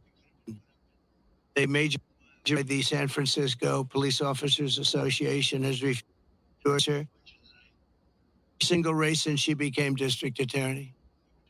The police don't endorse her. She's got virtually no endorsements now, but I have almost every police group in the United States. We just got the endorsement of almost 400,000 police. You saw that. And just police group in the country. The endorsement, just about every single police group in the United States. And unadulterated, they are so happy to endorse. After Kamala Harris and Gavin Newsom took charge of San Francisco homelessness, while Comrade Kamala Harris was Attorney General of this state, murders rose significantly. Car thefts went through the roof. Gun assaults rose at levels never seen before. And forcible rape went up by much more than the 73% that they reported. As Attorney General, she defined child sex trafficking, assault with a deadly weapon, and rape of an unconscious person as nonviolent crimes. She put them in a new category as nonviolent. Now, as vice president, she's facilitated the largest wave of sex trafficking and human trafficking in history, the history of our country by far. And in case you don't want to write about it, you should, because there can be no bigger scandal than this. We have, under this administration, 325,000 migrant children are missing. 325,000. In other words, take your biggest stadium in California and you could fill it up 5 or 6 times. Those are all missing children. Many of them are dead. Many of them are sex slaves and slaves of different nature. But her destruction of the law and order in California did not end there. In 2020, Kamala Harris proudly endorsed defund the police. We're going to defund the police. Anybody that was even in favor of defunding the police for 1 month, let alone her entire career, should never be president of the United States. She supported a plan to cut the LA Police Department by at least $150 million and ideally more. This is when your crime in LA was reaching very significant heights. Today, it's at the highest level it's ever been. Harris also endorsed the Marxist, Soros-backed prosecutor, George Gascon, to be district attorney of Los Angeles. And with Kamala's support, Gascon has unleashed hell upon the residents of Los Angeles, absolute hell. Kamala supported Gascon's decision to stop prosecuting criminals for trespassing, disturbing the peace, making criminal threats, loitering to commit prostitution, and resisting arrest. And these are some of the best areas in your state. They were left alone. They were protected by him, actually protected by him. They've been trying to get him out for a long time, but she helped. And this is where she's coming from as president. This is where she's coming from. This is why all of her policies changed. She was anti-fracking. She was anti-everything. And all of a sudden, she changed. Even the first question she was given at the debate gave one of the dumbest answers. They were asking about pricing and would you be better off today or 4 years ago? Prices have gone up at numbers that nobody's ever seen before. And just the concept of being better off, she didn't give the answer. She talked about when she grew up, nobody knew what the hell she was talking about. And based on the polls, it didn't work because Rasmussen, as you probably saw, just came out and they just lifted me up by 6 points for president, which is one of the biggest increases they've ever had in one little short period of time of a couple of days, up 6 points. And I thought the debate was great. I thought I did very well, but I was fighting three people. I was fighting the crazy left radical lunatics at ABC, I think considered the worst broadcaster out there. George Slobodanopoulos, that whole group, they're bad. And I lost a lot of respect for David Muir. He came at me with things, and we'll go over it in a second, but I was right about the crime stats going way up.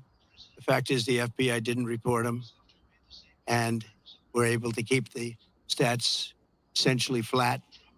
But the new numbers came in. I guess somebody in government likes me because the new numbers were just released, and you'll see the kind of numbers that we're talking about went not only up, but up at record levels like nobody's seen before when everything was included. And thanks to Kamala, since 2020, crime and drug overdose deaths here have skyrocketed by 40, 50, and 60%. And murder has reached an all-time high. We don't want this for our country. That's why I'm doing this. I don't like doing this other than I know you all have the nicest view you're going to ever have. But somebody's got to explain this one. There's a radical left, Marxist, communist, fascist. As border czar, she then launched a colossal invasion of California's southern border. Just yesterday, the Wall Street Journal reported that a Venezuelan gang is expanding its deadly reach in the United States. First sentence of the story begins, U.S. law enforcement officials have watched with alarm the spread of a Venezuelan gang known for dismembering people. Dismembering people, right? Dismembering people. From Chile to Colombia, they're all over the place. Now they're in our country.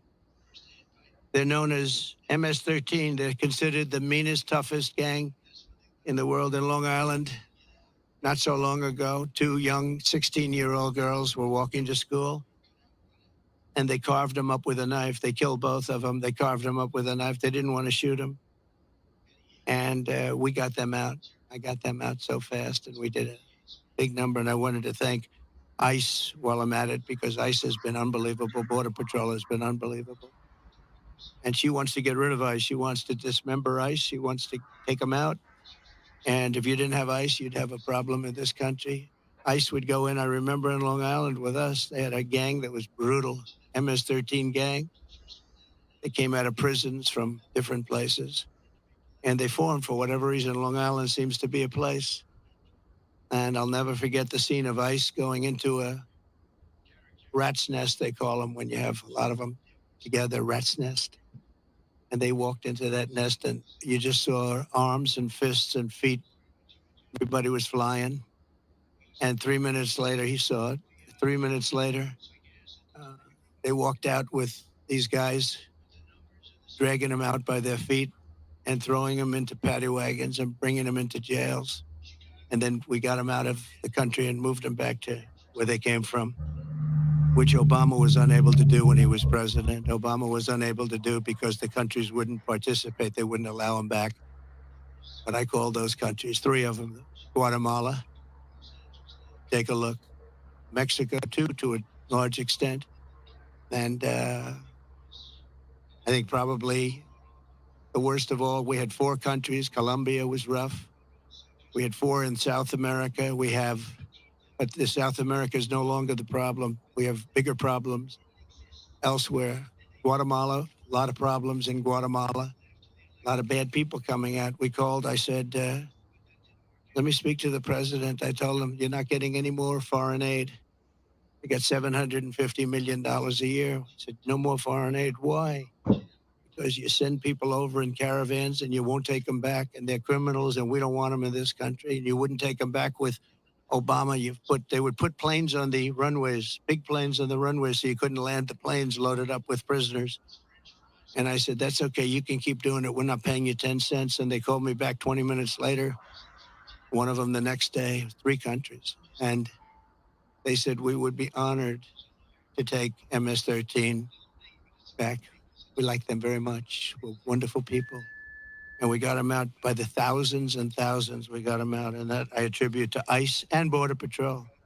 They're incredible people. Not only is Comrade Howard, I mean, if you take a look at this, but not only is Comrade Kamala allowing illegal aliens to stampede across our border, but then it was announced about a year ago that they're actually flying them in. Nobody knew that. They were secretly flying in hundreds of thousands of people. Some of the worst murderers and terrorists you've ever seen. They were taking anybody that wanted to come in. And they're flying them in. So when they tell you about their borders a little bit better than it used to be, they only did that for election reasons. Not good, but it's a little bit better. But they don't tell you that the flights are still coming in here, bringing in thousands and thousands of illegal aliens, and they're being dropped into the midsection of our country, because all states are really border states right now. And I'm the border president. I solved it in 2016, probably got elected because of that in 2016.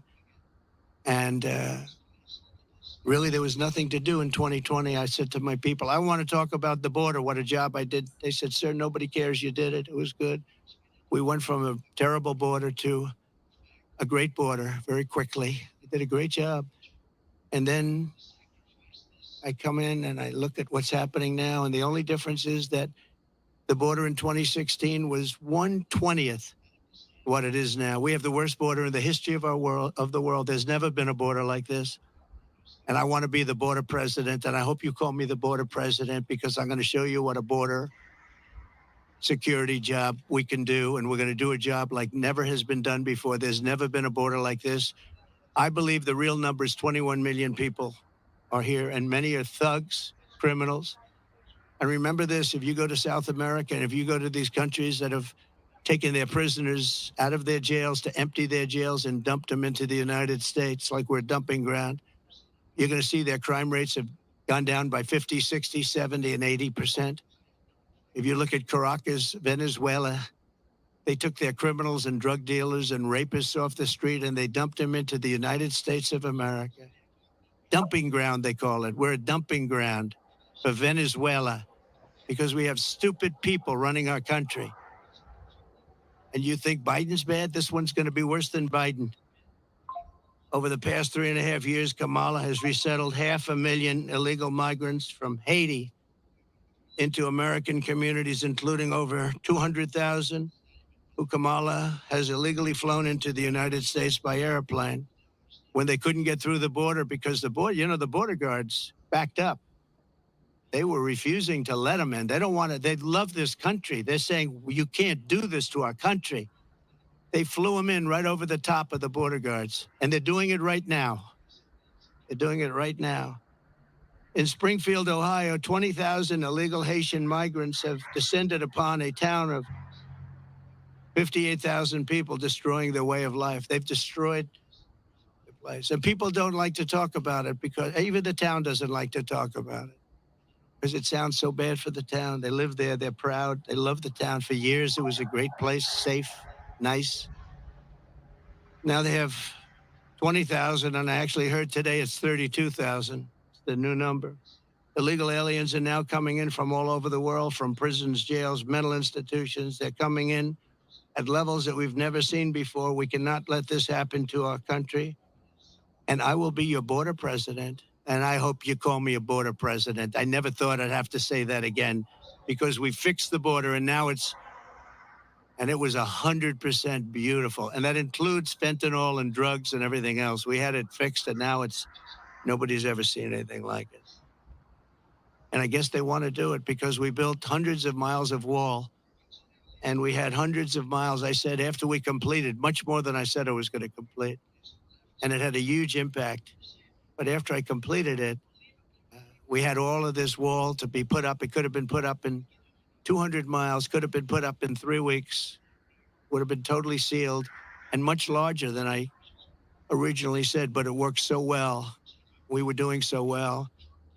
And not only didn't they put it up, they sold much of it for 5 cents on the dollar. Very expensive wall, has wires inside of it for technology. Hardened steel, hardened concrete, and rebar. They wanted all three. I did it as per the Border Patrol. I disagreed with the look. They said, sir, this is the only way. We had to put a anti-climb panel on top. The panel on top is an anti-climb panel. I said, I don't like the way it looks. They say, I know, but it stops people from climbing. I said, all right, we'll do it the way you want. A president has a duty to keep you safe. Kamala will turn America into a poor, violent, third world refugee camp. It already sort of is. We have elections that are a mess, and we have a border that's the worst of any border ever in the world. There's never been a country ever in the world that's allowed 21 million people to come across in a short period of time. And children and the children of American citizens are at the mercy of barbaric criminals. You take a look at what's happening in Colorado. The governor's afraid to even talk about it. The governor is a Democrat. Colorado, I hope you're going to vote for Trump because you're being stampeded by your own politicians. The governor can't talk about it because he can't go against the policies of these lunatics that want all these people to come into our country without knowing who they are. We don't even know where they come from. As of last week, I was told by Tom Homan, we had 168 countries represented over the last 12 months. In other words, people came in illegally from 168 different countries. Most people don't know there's that many countries. There's more than that in the world. We'll know them all pretty soon, I'm sure. In breaking news yesterday, the premier statistical agency at the Justice Department, you remember where David Muir tried to correct me when I said that crime is rampant like never before. He said, oh, no. He said, crime is going down.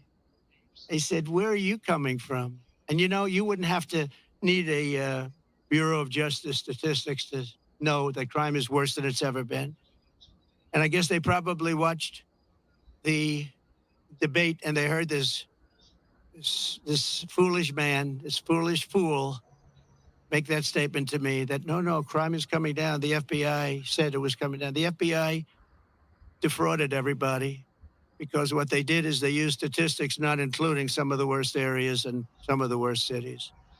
So the real numbers are from the Bureau of Justice Statistics, and they just released it. So I think they probably like me because they wanted to defend me from people that are not smart, from a guy who has good hair, but not as good as it was 5 years ago, to be honest.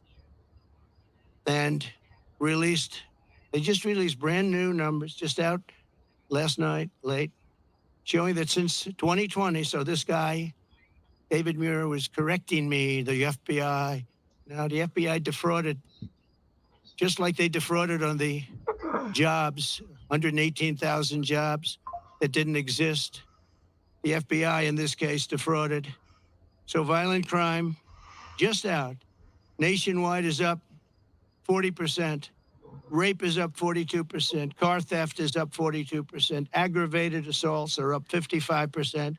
And violent attacks on strangers are up much more than 61%. So those are your numbers. See, those are the numbers. Now, I think he corrected me 11 times. Of the 11 times, I don't think he had the right to correct me at all. Didn't correct her once. like on Project 2025. I have no idea about, it had nothing to do with me. He didn't correct her. He knew that. Charlottesville, nothing was done wrong. All you had to do is read my statement, one more sentence, and you would have seen that. Sean Hannity, Laura Ingraham, Jesse, all of them, Greg Gutfeld, they all took that and they corrected it many times, but they keep coming with the same lies. I'm going to save Social Security and I'm going to make it good, and we're not going to raise the age, just as I did for 4 years when many Democrats wanted me to do something about it. And she'll go around saying, oh, Trump is going to do bad things to Social Security. No, she's going to do it because she's putting these illegal immigrants onto Social Security, onto Medicare, and she's going to destroy those programs, and the people are going to have to pay. But I'm going to save them. But David Muir said exactly, I quote, President Trump, as you know, this is after I made the statement that crime is at record numbers. President Trump, as you know, the FBI says overall violent crime is coming down in this country. Now, anybody that says it's coming down, when you look at all of the migrant crime and all of the other crime, and this doesn't even include most of the migrant crime. So it's up 55, 65, 75, and 85. One category is up 89%. And these numbers have just been released by the government. I appreciate the person that released them. I think he came to my defense, actually. But the people understand it. In fact, he was wrong. The FBI totally fudged the numbers. And I really believe it's actually a fraud what the FBI did. It's a fraud. And it was a fraud when the administration, I call it the Kamala, because I don't even know who our president is anymore. Where is this guy? They took it away. This was an overthrow of the president of the United States. This was a coup.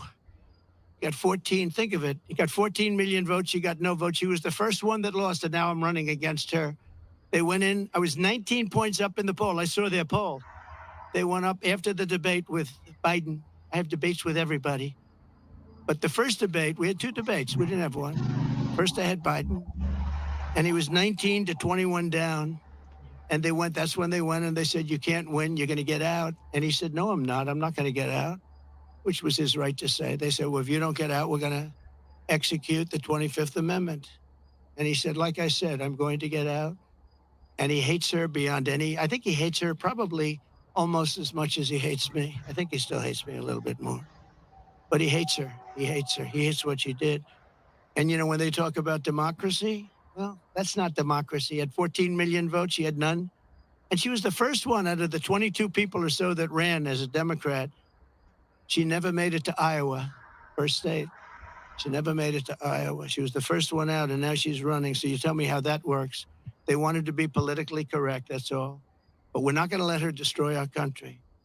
In fact, the David Muir character, he's lost so much respect. Everyone's talking about him. He's a joke. And ABC News is a joke, too. But most of the fake news is pretty much of a joke.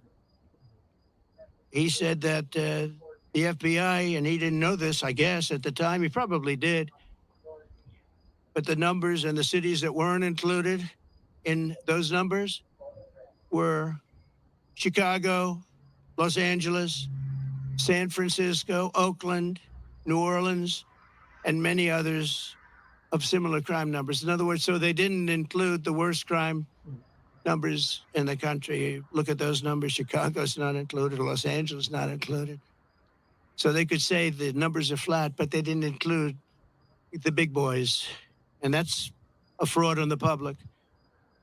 And as I said, it was a fraud also, just like with so it's 818,000 jobs that they said existed that didn't exist. And they thought they could hold the number off until after the election, anytime after November 5th. But that didn't work out because they had a whistleblower that released the numbers. And then you have Kamala's claim that she worked at McDonald's. She never worked at McDonald's. It's a lie. They went in, they investigated it, and the fake news won't report that. They won't report it. The only one that reported it was Fox, but the fake news won't. She never worked at McDonald's. She said she stood over those French fries when they were being fried, and it was so tough work. She never worked there. She's a liar. She's a liar. But the fake news ought to report she's a liar, because that sounds like a little thing, but it's a big thing, because it tells you they lie. They lie about everything. They lie about statements on the military. Nobody loves the military more than me. She got up today. She said things that were just lies. She's just made up. What's bad for Trump? Oh, this would be, say something bad about the military. Oh, he said bad about the military. Just like McDonald's. Total lie. It's the way they do it. Her VP choice, I think, will go down as a catastrophic choice. Now, maybe I'll be wrong. I'll let you know on November 6th. But I can't believe that guy is an asset. They had other people that would have been. Comrade Kamala Harris and the communist left have also destroyed the economy and the quality of life all across this state and all across our country. As vice president, what she's done to our country is not even thinkable. California has the highest inflation, the highest taxes, the highest gas prices, the most illegal aliens, the most regulations, the most expensive utilities, and it ranks as the third worst state to start a business. It also has the most people leaving it. I love this place. Look at this. I own this. No partners, no mortgage, no nothing. I own it. And I'm talking so badly about the state. It hurts me to do it. I would never do this except for the fact that I'm running for president and I want to save the country. So I'd rather sacrifice this than lie or not speak. But think of it, I'm knocking the hell out of the state of California. I'm saying how bad she was and what a bad job she's done. What a horrible Governor Newsom has been. He's been horrible. So many people leaving. And I'm hurting my own property. And that cost me lots of money. But it's okay, because this is unimportant compared to saving the United States of America. So I do it for that reason. But those are the numbers, what Kamala Harris's policies will do to America. The cost of living here is nearly 40% higher than the national average. And the cost of housing is 97% higher. And the national average is through the roof. And it all took place in the last 3.5 years because I had no inflation, essentially no inflation. And it stayed that way for 2 years. So it wasn't like, oh, gee, it was ready to pop. No, we had it done. We had it down to a science. We had no inflation, 1.4%, which is perfect. That's better than no. That's a perfect number. If you go to the economists, they said, because you want a little bit, you don't want much. It's a perfect number. It was perfect. The country was perfect. We were drilling, we were taking it out. Now we're buying our oil from Venezuela. It's not even believed. It's interesting. They give him billions of dollars now, Maduro, the dictator. I call him the owner of Venezuela. They give him billions and billions of dollars, but then they foreclose on his plane. They take away an old junky plane. It's not a good plane. They take away an old junky plane. And I said, well, it's okay. He'll buy a much better one. We give him, think of it, a country takes away his airplane, but pays him billions of dollars for their oil, which is the worst oil on the planet. It's tar. And it has to be refined. There's only one plant in the entire world that can refine that junk. And you know where it's located? In Houston, Texas, for the environmentalists. So Houston, Texas is refining tar, and that stuff is going up into the air. It's the only place in the whole world that can refine that very bad stuff.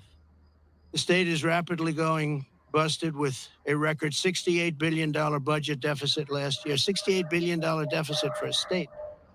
And the government is so incompetent that it costs $1.7 million to install a single public toilet in San Francisco. They built a toilet for $1.7 million. And it's not even nice. I saw pictures of it. I built this whole thing for less than that. Unsurprisingly, more Americans are now leaving California than any other state in the union, and over 500 companies have left since 2020. It hurts me to say it. Look, I have this unbelievably valuable asset, and here I am knocking the hell. I'm sitting here thinking, and I know this, I've known it for every time I speak badly of New York. We have a very bad attorney general there. She's a political hack who got elected saying, I will get Trump, I will get Trump, I will get him, Letitia James. and they had a phony case where they value a house that's worth $1 billion to $1.5 billion at $18 million. The judge was corrupt, and she's corrupt, very corrupt person. It's a political hack.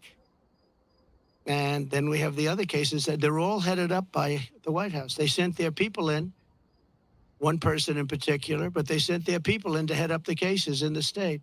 They sent their people in from the DOJ in Washington, highest officials, to go to Letitia James, work there, get that started, and then go to the DA in Manhattan.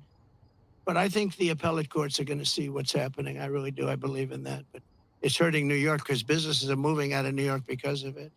They used a consumer fraud statute, which has never been used before for this, to get me in New York. And I had no jury. You can't have a jury. You're not entitled to a jury. Nobody's ever seen anything like it. But I'm sure, I feel sure that the appellate courts will come in and defend, because otherwise our country is finished. Thing like that can happen. And no company wants to move into New York because of it. Very, very bad for New York.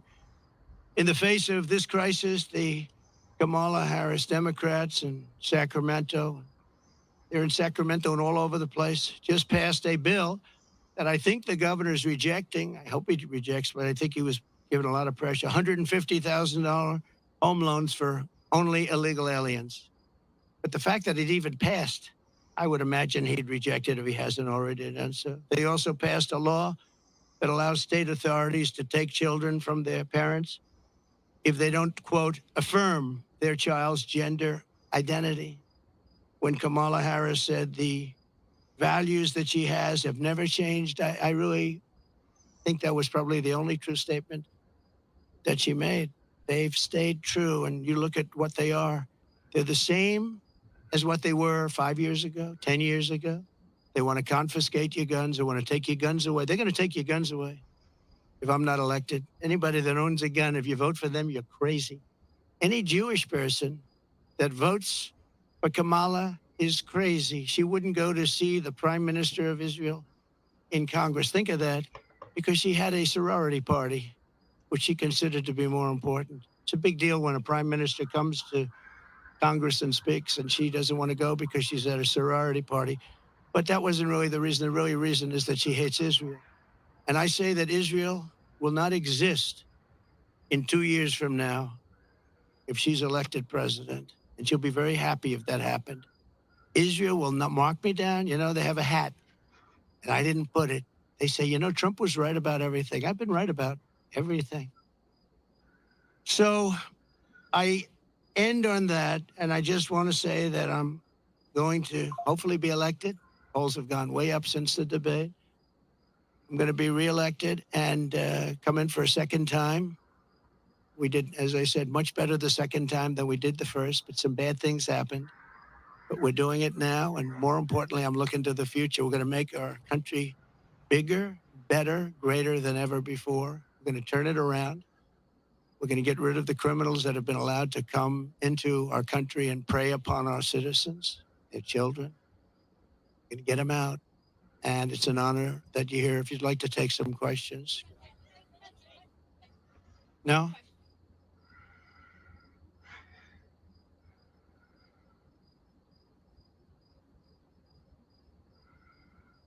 No, excuse me. Most of my Republican allies had said I was great in the debate. You're just like, you know, a lot of other people at Fox. Well, why don't you say 94% of the Republicans said I did phenomenally in the debate. Some said that I could have been tougher. I don't know how I could have been tougher when I said he's the worst president and she is the worst vice president in the history of our country. 94% of the Republicans, and the only one that wouldn't, maybe a Mitt Romney or somebody like that. But we've gotten great praise for the debate. And based on the polls, like Rasmussen being up 6 today, the first poll out, based on the polls, obviously, I did well in the debate. Also, based on the debate polls, where I sometimes had, in one case, 92% win. So, you know, look, you come from Fox. You shouldn't play the same game as everybody else. Go ahead. Go ahead.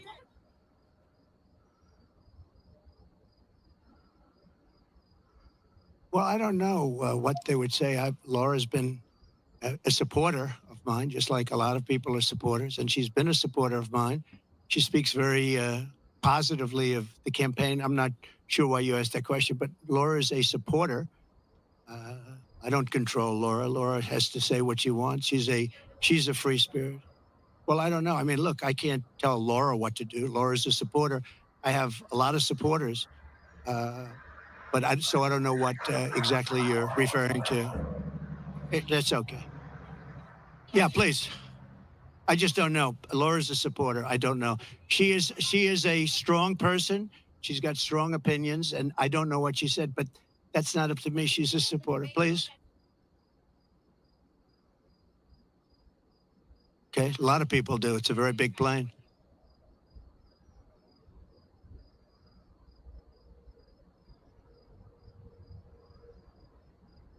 Well, I have to see what the remarks are. You're telling me for the first time we're here discussing the destruction of San Francisco and California by a person that's running for president. So I don't even know what you're talking about. I do know that she may have said something based on what you're telling me, but I don't know what she said. But I'll go take a look and I'll put out a statement later on, but I really don't know. Please. Yes. Well, we could, and maybe we'll do that. Where are you from? That's good. Very good. They're doing a very good job. Yeah, that's very good.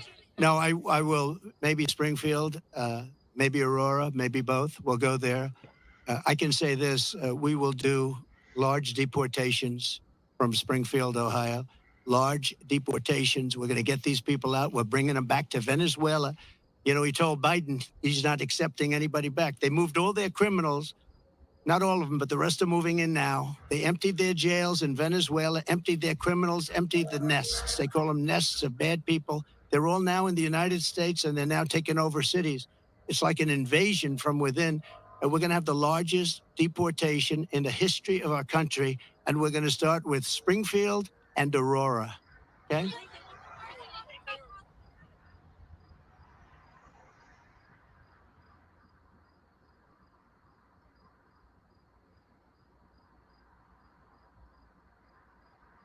No. The real threat is what's happening at our border, because you have thousands of people being killed by illegal migrants coming in and also dying. You have women dying as they come up. They're coming up in large groups. We call it a caravan. I think I came up with that name, but it's really what it is. 10,000, 15,000, 20,000 people. And you have large numbers of women being killed in those caravans coming up to this country. And then when they get here, they can go into the country and they end up being sex slaves and everything else. Those are your real problems, not the problem that you're talking about. Yeah, okay.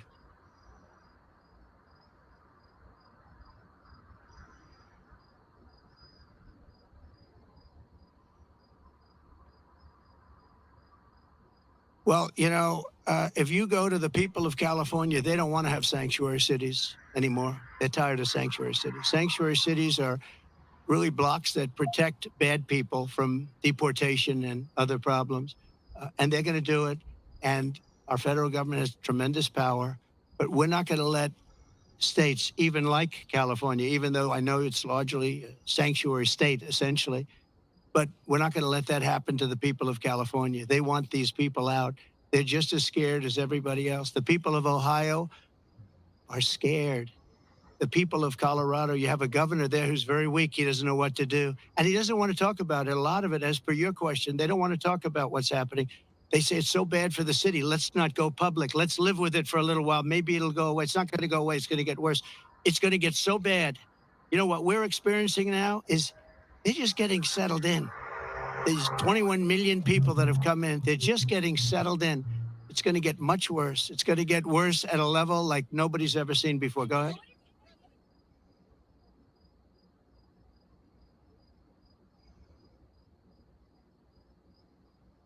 Yeah, that's right.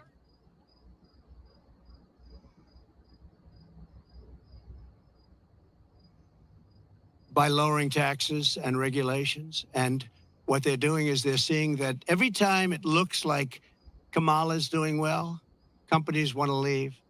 stock markets go down. The stock market, there's a great gentleman, Scott Bessent, who is one of the top Wall Street people. He said the market's only up because they all think that Trump is going to get elected. We had a great stock market. Even with COVID, we ended up handing over a market that was higher than previous to COVID or the China virus coming in. No, we are going to make sure that the taxes are going to stay where they are and or come down, ideally come down, both for the middle class and for corporations, because corporations put the people to work. We had the best numbers in the history of our country by far, not even close. And there are companies leaving because they cannot stand what's happening right now to our country. And one of the reasons I'm doing this today is to let them know you're not going to have to leave because we're going to take care of the problem. They have a tremendous crime problem. Like if you're in Los Angeles, look at the crime numbers. And then you have the FBI lying about the numbers, saying the numbers went down. But anybody with common sense know the numbers are through the roof. I didn't know they were as high as they are. But think of it. How good is a person from a government agency that would release the numbers when they saw that I was unfairly targeted by ABC, and you could say by the FBI with false numbers. So, I mean, I have great respect. I have to find out who that person is or who that group is, but I have great respect. Go ahead, one more. You okay?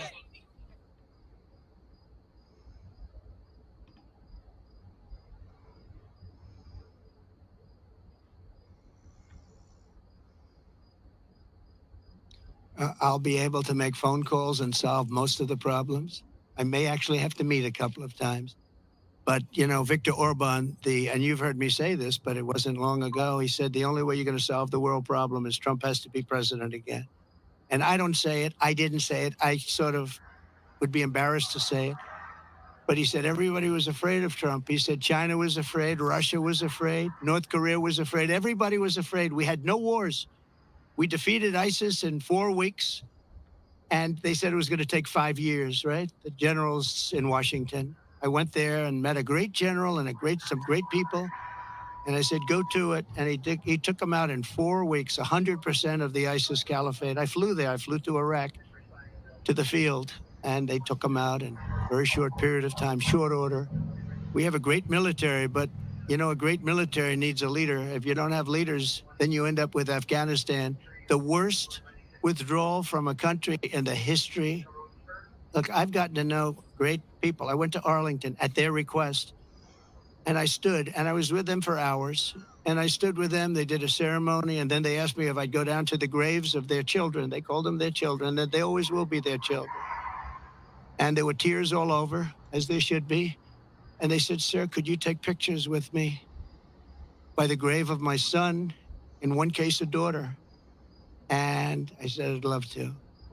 And I took pictures with them for a while, and then I left, and that was it. And I got home, and I got a call from the people in the campaign. Sir, the Biden people are saying that you did this for publicity. If people knew how hard it was to get there, because I was coming from a location that was very far away, and yet they were having the ceremony, and I really felt, you know, I had them up to Bedminster, most of the family members, and I got to know them. They're great people. Their sons and daughter, just as though Kamala shot them with a pistol in her hand or his hand, they were killed by Biden and Kamala. They were killed. They should have never left from that airfield. They should have left for Bagram. We should have never given up Bagram. Bagram now is controlled by China. The reason we shouldn't have given it up was not because of Afghanistan. The reason we shouldn't have given it up, 1 hour away from where China makes its nuclear weapons, and I wasn't giving it up. We were getting out quickly and effectively. I'm the one that got the numbers down to less than 5,000 soldiers. But I would have never left unless they fulfilled their obligations under an agreement. I had a wonderful agreement, but the agreement said you have to do this, this, this. They didn't do 3 of the first 5 things, so therefore they would have done it. Abdul was the leader, and he wouldn't have done it, and he would have never done that to us. And just in finishing up with that, and I appreciate the question, actually, but in finishing up with that, for 18 months, spoke to Abdul over the phone. For 18 months, not one American soldier was shot or killed. Not one American soldier was even shot at. Abdul understood. Don't do it. I said, don't do it, Abdul. Don't do it. And for 18 months, not one soldier was even shot at. And that's the way it's supposed to be, right? And then they had that horrible situation with the 13 dead, leaving billions of dollars of equipment behind, and leaving a lot of Americans behind, a lot of Americans. And you know what else? Leaving a lot of soldiers badly wounded. Nobody ever talks about them, but I do.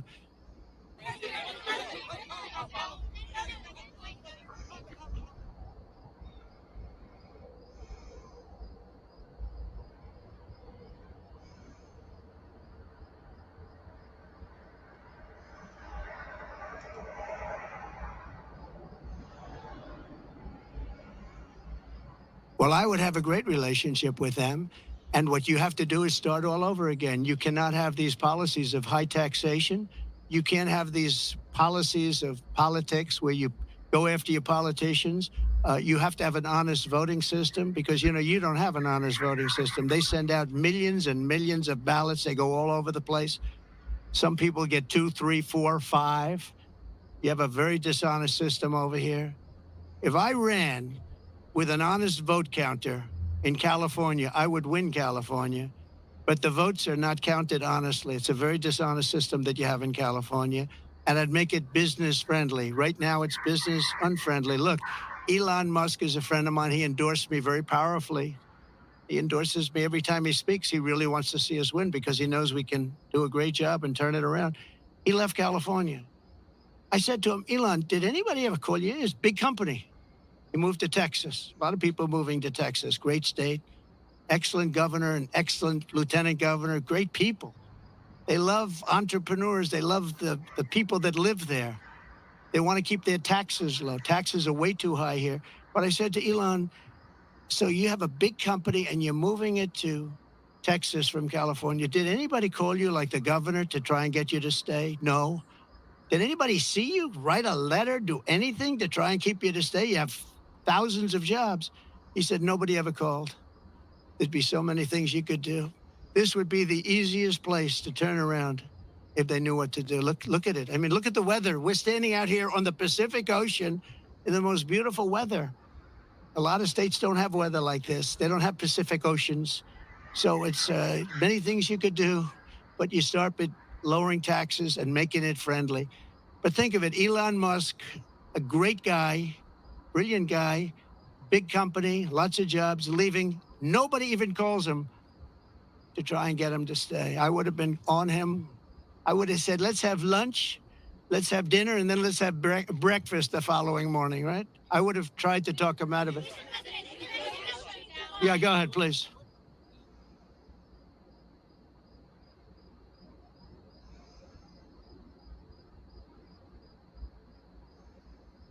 No, I don't know that much about it. No, I don't. I know she's a big fan of the campaign, but I really don't know. I would say that, well, she brings a spirit to us that a lot of people have. We have very spirited people. And in all fairness to her, she hates seeing what's happened to the country, I guess. I mean, she hates seeing what's happened to the country. So do I. It's very sad. It's very sad when I have to stand out here on my property and say how bad California is. Did you have another one?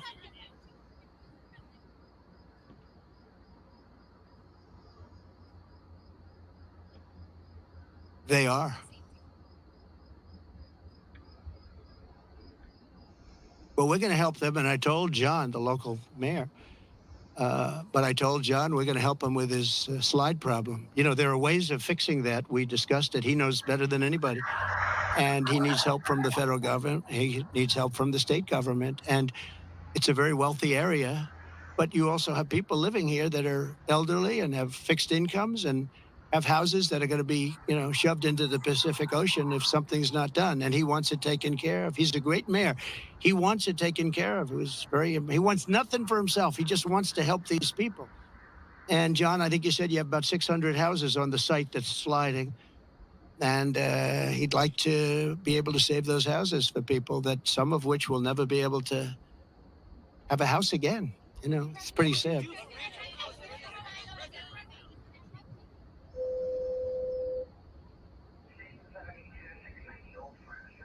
No, I'm not selling. No, I love it. I mean, I use it as a method of getting out my word. When it opened, it went way high, but then the SEC gave us nothing but problems. We had to go through a long, long process with the SEC. But people think that I'm leaving. That's why they're down. Because if I leave, it's different if I leave. But I'm not leaving. I love it. I think it's great. Mechanically, it works the best. And again, I'm friendly with Elon, and Elon would love me to come over to X. But I just, I have close to 100 million people on X. I had 230 million people on X, and then they shut me down. And I said, I'm not going to let that happen again. You know that I had hundreds of millions of people on X and Facebook and Instagram. I think more than anybody. Zuckerberg told me at the White House, he said, congratulations, you're #1 on Facebook. This is a number of years ago. And then all of a sudden I went from being #1 to having no voice. And after about 2 or 3 weeks, because I have a lot to say, I put out old-fashioned press statements, like a press statement. And they got really successful and they did very well. And then we built this platform. And the reason I built it is because I don't want to have my voice shut down. But a lot of people think that I'll sell my shares. They're worth billions of dollars, but I don't want to sell my shares. I'm not going to sell my shares. I don't need money. And it is for me, it's a great voice. It's a great voice. And it's a voice, it works so well. And we just won, as you know, we got final approval from the SEC. It took us a long time. And that really turned it off. When I originally opened that stock, it went from about 2 to about 182. Did you know that? It was the biggest increase in the history of the stock market. I believe, I have to say I believe, because you're going to find one company, maybe more, who knows. But I believe it was the single biggest movement. And I think I was worth 61 billion from that one stock. And then we had nothing but problems with the SEC. And it gets whittled down, down, down. But I didn't do it for the money. I did it because I really wanted to have a strong voice. And it's a great voice for me. And as long as my voice is on there, it's going to always be good. But a lot of people think the reason it's down is that a lot of people think I'm going to sell. And if I sell, it wouldn't be the same. I can understand that. But I have absolutely no intention of selling. Okay?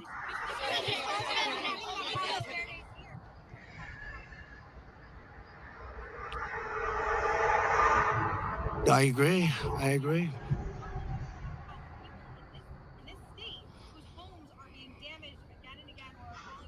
Okay.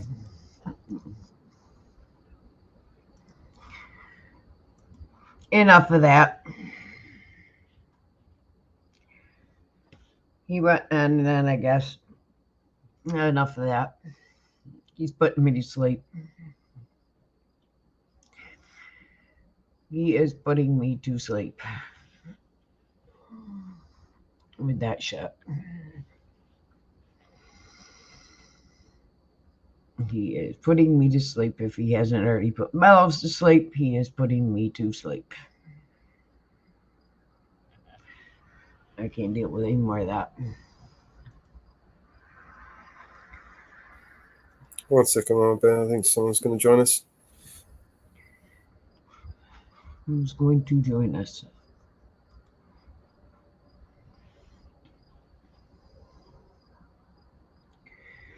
Who is coming to join us? Indy should be coming up to join us. He's got a video for us. Who is that? I didn't catch what you said. Indy. Indy. Aloha. Hi. How you doing, bro? Yeah, I'm right, man. How are you? I'm good. I feel like I'm in your attic looking down on you. You are God. He's in the basement. No, I'm in the garage. You're in the garage, but I feel like I'm in your rafters looking down on you. Hi. It's because my camera's up there. I'm looking down on you. Someone's got to. Do I get to point the finger at you and say behave? No, just go. It's you. It means I'm going to win the lottery next week. Then I mean, I'll be happy with that. I try to win the lottery, but I haven't yet. I do, and they always get my numbers wrong because I gave up. Well, I still play. Someone's got to. $1 in a dream. That's all you need. No, forget the dollar. Just have the dream. I got the dream. I got the dollar, and I should play, but I ain't won yet. You know what? I keep wishing I win the lottery, but I never play it. Right, the only time I've ever had any luck, right, I was in college, yeah, and I was doing football science, and I had £1 that was enough to get on the bus to go home. So I thought, stuff it. It's a nice warm day. It was 4 miles home, so I thought, I'll walk it. And on the way, I stopped at a little shop, bought a scratch card, and won 75 quid. That was me in a taxi with some beers and on the way home. That's luck. Yeah, that was luck, mate. And they say it's 1 in every 5. I don't think it is 1 in every 5. I think they're talking crap when they say things like that. Right now, I am even on my lottery. I buy, I win, I still even. So I think I got $7 in my lottery pocket. Yeah. Envelope, so I'm still ahead. That's all right. And as long as you're still ahead, you're not falling behind, like. Nope. I'm still even. Cool. There. Take the wire out of that. So what's this facial recognition video you got for us? So basically, Croydon today, it's AB, Audit in Britain, yeah? Noticed it up a little while ago. So basically, the police are going around now, and they are sitting in the local town centres in red vans, which they are quite blatant about, putting the transfer that says Metropolitan Police and scratching it off so it's a new van. And they've got like basically a red van with about 20, well, not 20, that's exaggerated. I'd say about 10 cameras on it. So if your face ain't, and you've got a warrant, you're getting nicked. They will nab you. It only takes a few seconds for it to work. Just let me pull up this video. Wait there, I've got to pull it up first. All right.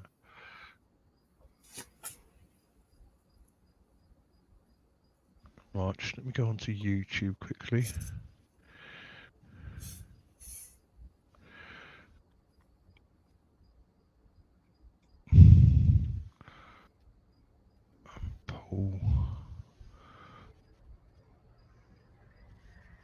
So I'm really crap when it comes to computers. Just bear with me. Right.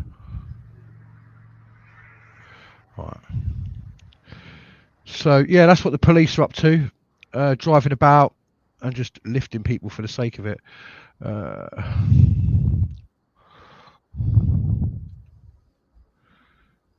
he is. But it's not just here, neither. It's not just in London, neither. They're going round with basically they're putting cameras on alcohol displays and everything. That's entrapment. Yeah. 1 second. I'm just waiting for this video to finish.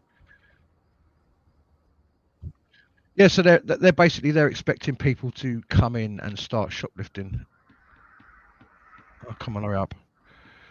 And they're just going to catch them. Or if basically the way that it works, they've got them all at Sainsbury's and Tesco's. 1 second.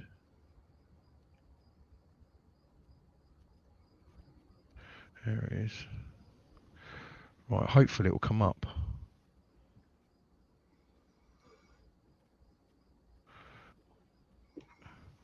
Oh, it won't come up. Whatever. Hang on. Everyone got to take the sound off. Right, so this is Croydon Town Centre. This is like one of the areas in London.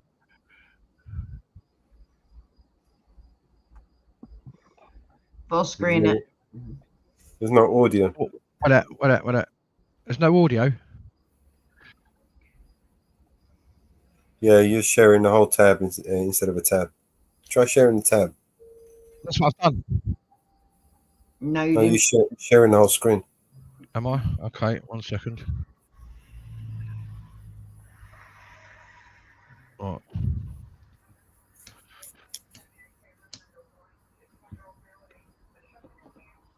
So share screen, yeah? Share screen, yeah. Right.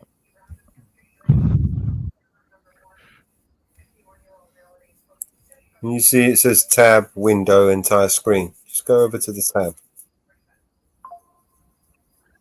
It won't let me put it in the tab. Oh, it's on a different browser. You're using a different browser. All I can do it is via Windows. I put it up. I put it up in the chat on the thingy. Yeah, you can put it up, mate. I can. Let me get it I off. can share it. Like I said, when it comes to computers, I'm crap. I've got a decent computer, but I just don't know how to use it because I'm thick. And I've never actually taken the time out to sit down and actually properly play with it. I just play games on it, and that's all I use it for. And sometimes editing when I can be bothered to. So this is Auditing Britain. We do not have his permission to share his videos, but I will just share. Just fast forward it onto the bit where you see the red van. There you go. There's that van. But go a bit backwards. So there's a part in it where the police officer's actually scraping the transfers onto it that says facial recognition, Metropolitan Police, and all that. I think that's quite intrusive and stuff. Do you know what I mean? Because they're houses. I don't want to aggravate him. No, that's the thing. I know. I try to explain to him. People like that would make the rest of the black people look stupid, man. Like we ain't got no common sense. If someone's willing to film it, so no harm comes to you, let them film it. Exactly. Because they're watching your back for you. Yeah. You just ain't got no sense, man. Good. After what happened to Floyd, he should know that. He should know better. He should know better, but never mind. You know what I mean? Let them arrest him. Me, I'll be honest with you. I don't like to aggravate people. He's too ignorant, man. Police, if you tell me to go, tell him to do one. But Him. When I'm trying to help someone, that somebody doesn't want to help, then I can't do it. It's good that we've got people like you who will stop and pull out their phone and say, What do you think? What do you think of what they're doing? There's police over there. They just pulled over a black man over there. They just pulled over a black man over there, and now they've got a black man over there. What is it? Pull over all black people today. You see the camera? The cameras are just catching the black people. Over no white kids. Yeah. You know what I mean? I'll let you crack on. I'll let you crack on, brother.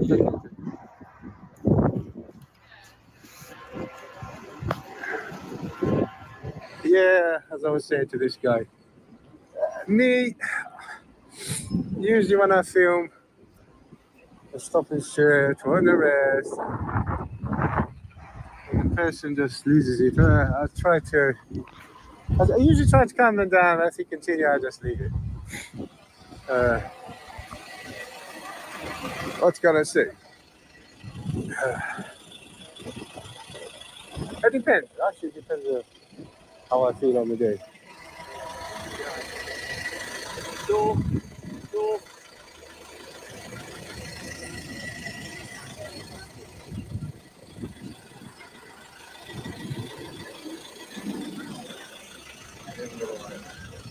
I'm so worried about that too. How about the film that's in there?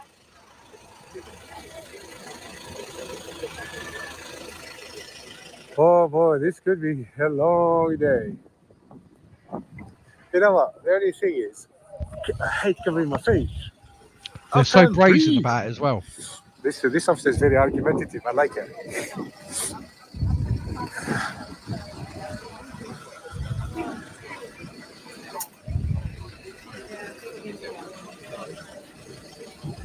Hello. Quick question. Is she your colleague, like partner? Colleague. What do you mean? I'm talking to him, man. You're talking about me, so I'm going to talk Yeah, about you know, like police, huh? the colleagues. Yeah. You know, like police officers, they go in twos. Are you like? Well, for today, yes. Just for today. All right. So do you do this for a job full time? Are you like an auditor or? I do. Yeah. Or are you just interested in facial recognition? Well, it's kind of a bit of both. I do this full time, yes, and I. You like do YouTube, TikTok? Well, I do this full time. Yeah. No. So I'm asking, do you do it like? So. Do you have a YouTube channel or do you do it on TikTok or? Everywhere. Do you do everywhere? Is it on behalf of someone like? No, just myself. What's your, So when you say to me like, "Have you got nothing better to do?" It's quite. No, but I just. It's quite rude, isn't it? I don't think it's rude because it's like you're infringing on other people's business. Like when we said that man's now, feel free to video me. I don't care. But when we put someone stop, I completely understand if someone's like being restrained by the police. I get that. But when we're having a conversation with someone. And their private details are being spoken about, you don't need to stand that close to the camera. I don't think you'd like it if that happened to you. I'm just assuming that, but that's why I said that. Okay, but film, crack on. You need to bear in mind. Huh? You need to bear in mind I am in public. Yes. I can do that. Yeah, you can. But do you not think like you should have you Why? What's the reason you did it? WPC Snowflake. I just already told you that. I said it's my job. Yeah, but surely there's a meaning behind why you do it. You must have an interest. You believe it's in the public interest. Is that why you do it? It's my job. Yeah, but is it? No, wait. No, it's actually my job. Are you employed and are you paid? I am self-employed. It's actually my job. And listen to the next one I'm going to say. I pay taxes doing this. And that's great. So that's a job. When I've seen videos like this before, they say it's in the public interest. All Is right. that part of the reason why you do what you do? Just out of curiosity. In the public interest. Well, They love gathering evidence as well. Everything you do is public interest, you dumb motherfucker. We're filming that man. I'm getting to know why you stopped. It's his business. I get why you want to film. Right. You're close enough to listen. But I had the reason. Yeah, but for him, do you not want to protect a member of Who said I wasn't going to protect his privacy? But I'm asking you. How Hang am on, I hang to know that you're going to do that? Okay. You can stand here with me as much. Yeah. Shall I tell you something? I'll be honest with you. Yeah. Right now, I'm going to I will give you an example. I dealt with a police officer before. Yeah. I wouldn't say he was a prick. He was okay. Yeah. And I asked him for his ID. He opened his wallet. Yeah. When he opened his wallet to show me his ID, guess what was on the right hand side? His driving license. You blurred it out. I blurred it out. Yeah. But I didn't have to. how am I to not? Yeah. But it's not. You don't have to know. It's up to me. I know, but You have to take necessary action to make sure that person's privacy is intact. Yeah. But without infringing on my rights. So you need to take him somewhere private. How about that van, for example?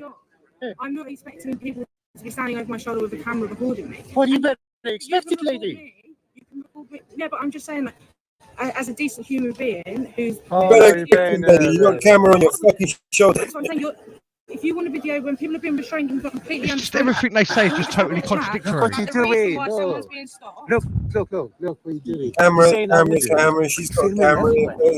Yeah, but listen, there's about 10 or 15 police officers stood in that small vicinity around that van. Right now, I think you're infringing people's privacy, yes. Do you understand how this works? That's different. That's absolutely different because you're scanning people's faces. But do you know how this works? Have you been told exactly how this works? So then I don't. You're not using the cameras then? No, I was asking if it's just being filmed. Obviously, ours is different. I You didn't know if it was just being filmed. use it. That's then stored. I tell you what's happening. You use the technology to identify people. That's what you do. I know you're saying you're catching criminals, blah blah blah. Yeah, but I don't have to. I don't. Why do you have an issue? Because I'm losing privacy here. Because you're scanning my face. Say, for example, your face is uncovered right now. It's covered. Yeah, I covered it to maintain it. I'm saying if it wasn't covered. I don't want to be covered like that. Listen, Yeah. give you an example. You walk through that right now. You've never committed a crime in your life. The picture's taken and then it's deleted, pixelated. You can't find it anywhere. We're trying to get wanted people off the street. Do you not care about that? But you still got my ID. Wanted people off the street. If you don't understand how it works, then I'm not going to argue with you because I know how it works. Show me then. Your list, it's not my. Oh, there you go then. Right? Nobody believes you, unfortunately. Well, that's fine. If you don't believe me, I'm telling you rather than lie, right? But that's how it works, and that's why we're doing what we're doing. Surely you Why would I lie? I'm a police officer, I'm not going to lie. Yeah, that's the biggest lie ever. Technology. All right. And I don't think that's a bad thing. Obviously, I appreciate. You have to agree to disagree. I know you're not gonna No. agree, Well, that's fine. this is the difference that you don't seem to understand, and a lot of people don't understand. Criminals should be caught. Criminals should be put behind bars. I agree with that. But in the process of doing that, you can't infringe on people's Do you have rights. social media? Do you have a passport? A passport? I do. Well, the government has all your details anyway, so I don't really see what the issue is. Yeah, but here in public, Yeah, but like I said to you, your camera. I need to be incognito. Right now, I'm incognito. You know, if you didn't have the glasses on, you would still recognize your face. Yeah, I know that. That's why I put the glasses on. I'm just telling you, you didn't have the glasses on earlier. See, do you see what you just said? Do you know how bad that is? It's not bad. It's really bad. Technology. We can It's thank you, helped to Starmer, get for this. a lot of crap. people off the This street. woman I can is understand your concerns, but you absolutely really don't understand how it delusional works. and fucking And that's blind. fine. This If you want to stupid learn how it fuck. works, email the police, and maybe they'll be able to tell you. If you're really that interested. Go on, then, give us You're a- just here to film. Give us the information. Do you know what? I know as much as I know. I can't give you a full details because I don't work I work in a completely separate unit in Croydon. All right. If I In other words, she knows nothing. tell you exactly show you like I would, because I think maybe it'd be beneficial Yeah. to you. Someone's trying to agree with you. Or they're So or the males are identifying as there's policemen. another issue here. So if I was a criminal, if I was wanted, I will do exactly how I will wear exactly what I'm wearing right now. And how are you going to catch me? You know to wear that. Huh? You know to wear that. So like, They because what if I was a criminal right now? It wouldn't be. So that leaves you what? Well, criminals would. Not really. They walk around balaclavas, but you can still see their eyes, which is all you need. No, that's bollocks because her facial recognition has to pick up 7 points on the face. So if you're a criminal, you need to wear this. That's as simple as that. Well, maybe you should show your face and tell criminals how to dress. But that's what you're saying. What does I show my face? This woman is so stupid. I'm just Doesn't even know what it's an argument. right now. My face is actually hot and boiling, and I'm wearing it to maintain my privacy. Do you see what you have to put me through just to maintain my privacy? It's ridiculous. All they've done is just, Your privacy violated Not in this case. That's what I'm every trying to say law. to you. It's a person. Not in this case. Any criminal is just going to cover their face. because you're not listening to what I'm saying. You're IDing people in the street. You're basically IDing people in the street. See, have a nice day, and she's off. I am listening. I'm telling you what is a fact on how this works. And you choose not to believe it. That's absolutely She don't like it because Oh, AB's got a fucking valid point there. Anyway, the only reason I tell you is just ask you if you guys work together. That's it. Take care.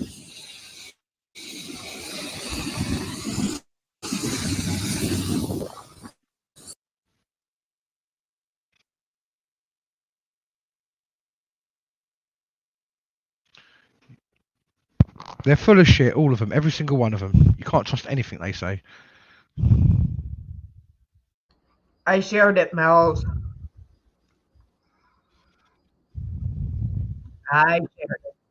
I don't know where Mellows has gone. I think he's asleep. I Sorry, shared I it. was just, talking to myself, What? obviously. There you go. See, mute. first sign of madness right there. Do you know what I mean? You deserve to be locked up. Take him away, please. It's all right, I'm already locked up. I've got my own personal prison here. Oh, you in the doghouse, are you? Yeah, I'm stuck here in this fucking chicken coop. This goldfish tank. Mate, I know what that feels like sometimes. Depends on whether or not the missus is on the rampage, mate. I'll go and lock myself in the garage. It's the only room. It's the only room in the house I can lock myself in and be safe. I shared it. Cool. Yeah, give him go and watch the rest of that. Give him a like, a share, tell him we sent you. AB is he's top guy. is one of the few channels that I actually do enjoy watching. Because he knows his shit. And he does. Yeah, I mean, He's done the research before he's gone out. Any He knows criminal- inside out. Any criminal is going to have the knowledge, right? The understanding that he's going to cover his face anytime he sees a So- camera, see, especially a people- facial recognition camera. It's People kind of seem to common think. sense. People seem to think that when you go to prison, you're just locked in a cell. No, I've been to prison many times, and all prison does is make you a better criminal, so you don't make the same mistakes that you made before to get yourself locked up. That's all it does. It's all it's ever done for me. Made me better at the things that I'd done before that have been criminal. So, in a sense, what they've effectively done is managed to identify innocent citizens, right, for no reason, right, which is basically a violation of privacy, right? The government is spying on us for no goddamn reason, right? I mean, the reasoning they give us, right, is unfounded. The reasoning they say, "Oh, we're not trying to catch criminals." Do you know what they'll if say? criminals are going to cover their face, you're never going to catch them. Yeah, right? but do you know what they'll The only say? people you're going to catch are people who are not committing any crimes. So what the fuck? What the fuck, man? But do you know what they'll say? They'll say, well, there's no expectation of privacy in public, so we're well within our rights to do what we're doing, and that's the one that they'll use. So what if we fucking start facial recognition them, right? Yeah. Do you know what I might do? I Yeah, might they do that. like it. walk up to one of them with my camera, stick it in his Yeah, face, have a yeah, it's picture a on my facial screen. recognition camera. I just want to make sure that, what officer, get your face in a database, make sure you got any criminal complaints against you, make sure that you are a real police officer and not you're just not pretending. Because there are a lot of these police officers, they come and arrest you while they're out of uniform, right? They just, I've seen it yeah, all. man, facial recognition, the buses. See how quick they get upset about that. Okay. All right, we got a problem. Go on, Number plate recognition. They'll fucking love that one, wouldn't they? Mellow. We're gonna take pictures of your number plates. Go on. Mellow, do you hear Indy? I hear Indy. What are you saying? Can you hear me? Mellow, Yeah, do you hear Indy? I can hear Indy. Yeah. Mama Bear can't. Mama Bear's got cotton Oh. wool in her ears. Oh no. Yeah, drop out and come back in. I'm still here. Don't worry. Yeah, no, I can hear Indy. Can you hear me? Nah, mate. Sorry, I can't. I don't know what you're talking about, mate. With all that facial recognition and number plate recognition. Maybe drop out and come back. Okay, he can't hear you. You can't hear me. You only hear me. Okay. Indy, he's going to drop out and come back in. Hold up.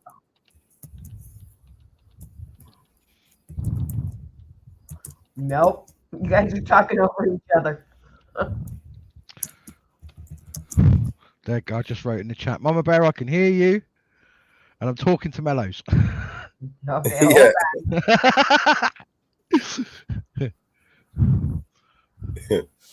We should post the photo.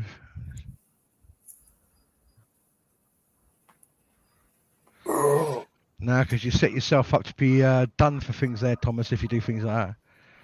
What? They'll class that as malicious. The comment has just come up from Thomas. No. Post their fucking addresses. Shit, you get arrested for that. Yeah, you get done for that shit big time. You get slammed, especially with the way the thing is. Over here, that is. Especially with the way the UK is at the moment. Malicious doc. What do they put it? Malicious. It's called malicious communication. Malicious communication. Or malicious doxing or something like that. It's one of the two. Yeah, you can put their photos with their uniform in their name, but you can't do addresses and stuff like that. You get screwed for it. They'll say that you're putting police officers' lives in danger and all sorts of shit. So you're just setting yourself up to fail there if you do that, dude. I wouldn't do it. Yes, malicious doxing refers to an international and unauthorized publication of the individual's private or personal identification information online, often with the intent to harass, intimidate. Can you hear us, Mama Bear? Earth to Mama Bear. Earth to Mama Bear. Receiving over. Okay, I can hear you both. Good. Well, I don't live in fear, Thomas. Don't see the point in it. Fear's a weakness. I can hear you both. You two can't hear each other.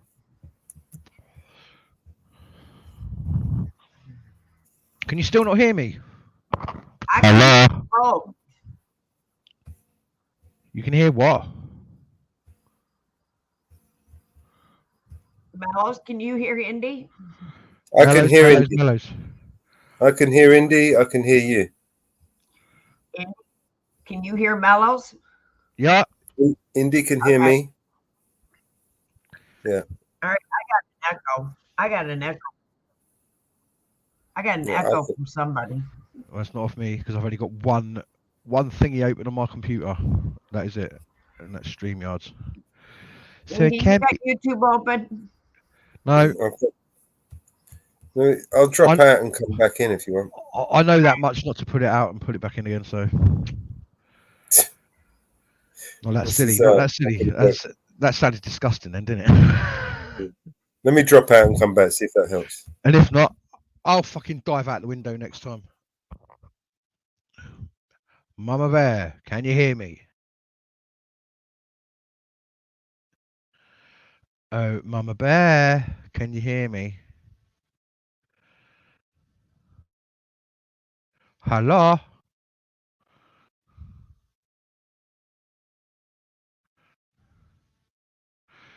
Yep. Malicious doxing refers to. I'm here. Can you hear me? I'm still here. Can you hear me? Yeah. That's right. You can hear me now. All right, that's cool. Okay. Right.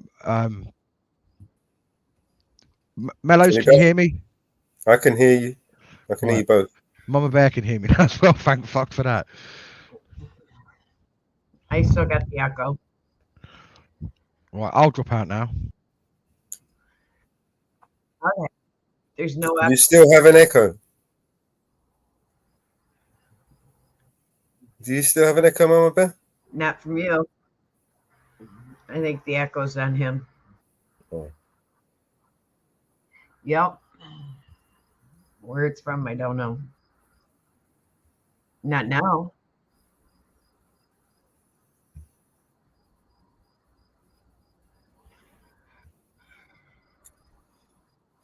Yeah.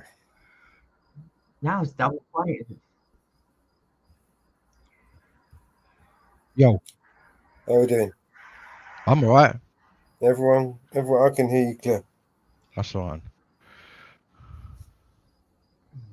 How about you, Mama Bear? Can you hear me? Is there any echo? Yeah, we're okay. Good shit. Yeah.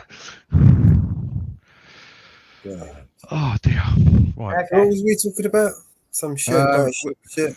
Facial recognition, super doxing people. That's it. I posted that shit in the chat. So I read it. doxing, malicious doxing refers to an international and unauthorized publication of an individual's private or personal identifiable information online, often with the intent to harass, intimidate, or harm the victim. This can include sensitive information such as home address, phone numbers, photographs, email addresses, social media profiles, password, credit details. I don't know why they say social media profiles, because if you didn't want to be known, why go on social You're on media? social media, yeah. Pathetic. But it's the intent, the reason why you do it. I'm sure that many people have been accused and done something totally innocent, and they've been done for it as well. No, but look, what I'm trying to say is you're posting the social media information with the intent to cause alarm, to cause harassment, basically, right? Why would I do that when I could just go and harass them myself? I wouldn't do it on social media. Fuck that. If I'm going to harass someone, I'm going to go to them, not to their social media. So the techniques used, right? Hacking, social engineering, steal information from public databases, extracting data from compromised email accounts. Consequences. Malicious doxing can have severe lasting consequences for victims, including stalking, identity theft, physical harm, job loss, damage, professional reputation, emotional distress, and anxiety. Legal framework. In many jurisdictions, malicious doxing constitutes a criminal offense, punishable by fines and imprisonment. Relevant laws may include harassment, stalking laws, malicious communications laws, computer misuse offenses, data protection laws. Prevention and protection. To minimize the risk of becoming a victim of malicious doxing, use strong passwords, monitor online accounts, use privacy settings, avoid use the same username and password. Report incidents of doxing to authorities and online platforms. Examples and cases. My computer's on a bad one, mate. I only sent that once. It came out 5 times. I won't read the examples and cases, but yeah. Over here, it is a crime to, you see, doxing, it's the, like I said, it's the intent. The reason why you do it is to cause the harm, right?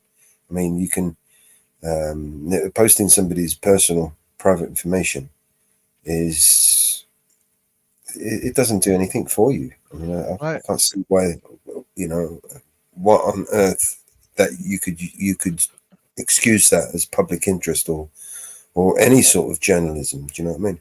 Mm-hmm. Yeah, I wouldn't do that. Yeah, I mean that's hack journalism at best. I mean, to put someone. It's not even hack journalism. It's just being a dick. Yeah.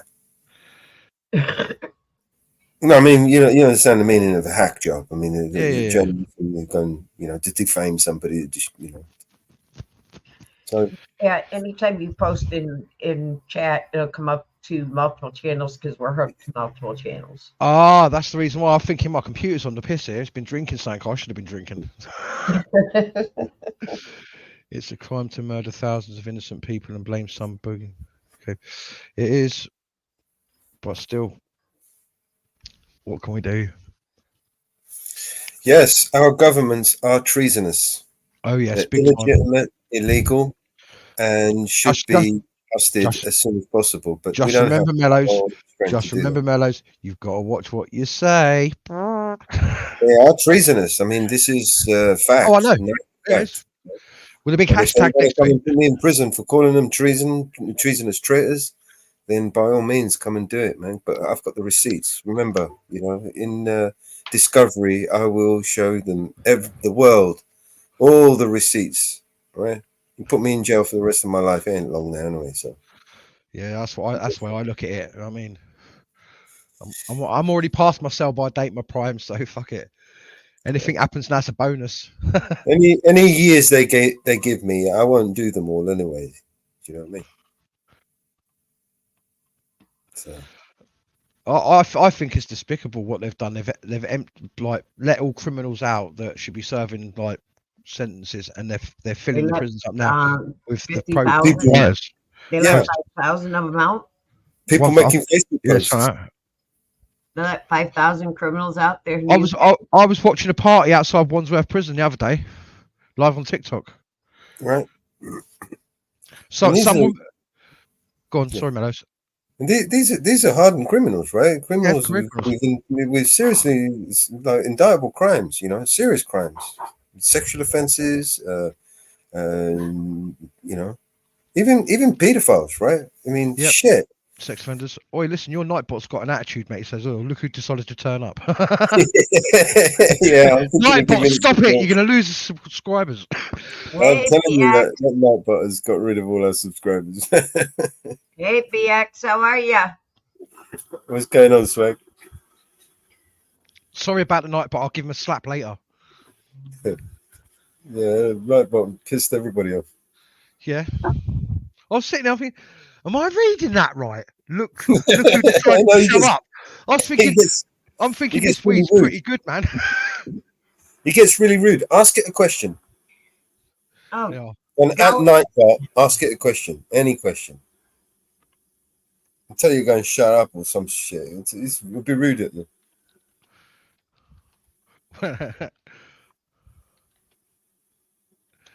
Okay, at night, but what's your problem? See what it says. You're a beep. You're going to wash your hands now. In the media. Don't at me, you little worm. What? What? What? All right, he's getting some grief now.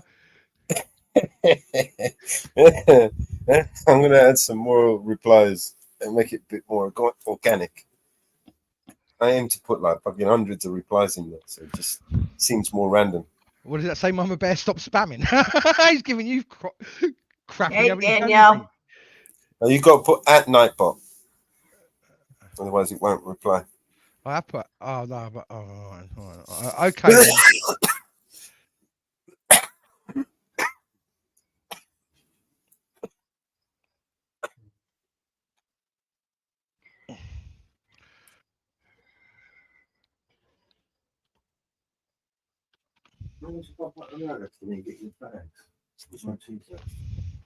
Now, let's see if he decides to give me some more grief. Call me a worm, I'll call you a plank, mate. 2 before in the head.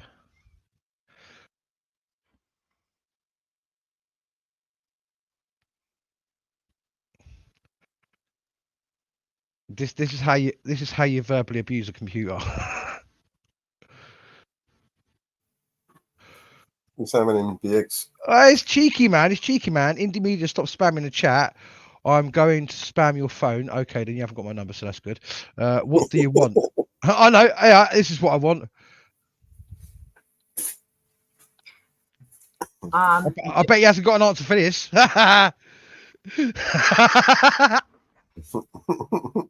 What, Alexa? You've probably got an Alexa. Yeah. I've probably got it now. That's it. What did that say? Stay out of my way. And what problem? Fasten your pants and sit up straight when you talk to me. That's pretty good. What's that? Put that. Wait a minute. He's gonna hold on. Put that thing away. You obviously don't know how to use it. Oh, yeah. Justin Timberlake went to court today. Yeah. And inside the courtroom with his lawyer, Edward Burks, to handle his case. And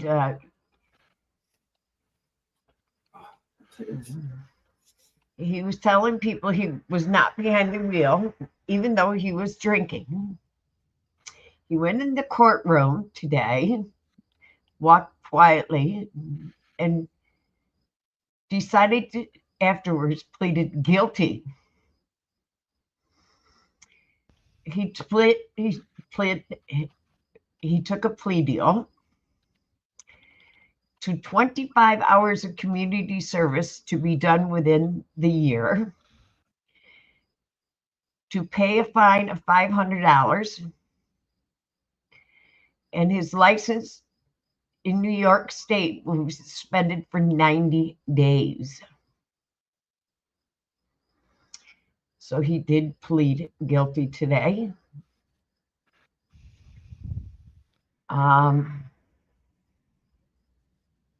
So basically, it was a slap on the hand to drunk driving. That's catch under the table, mate. There you go, Your Honor. So it was nothing but a slap in the hand for drunk driving. He was convicted for driving impaired. So it was basically a slap in the hand.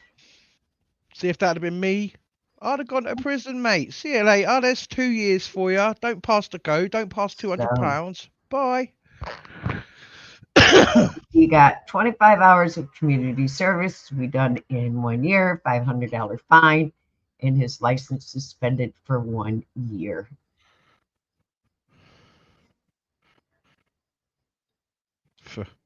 In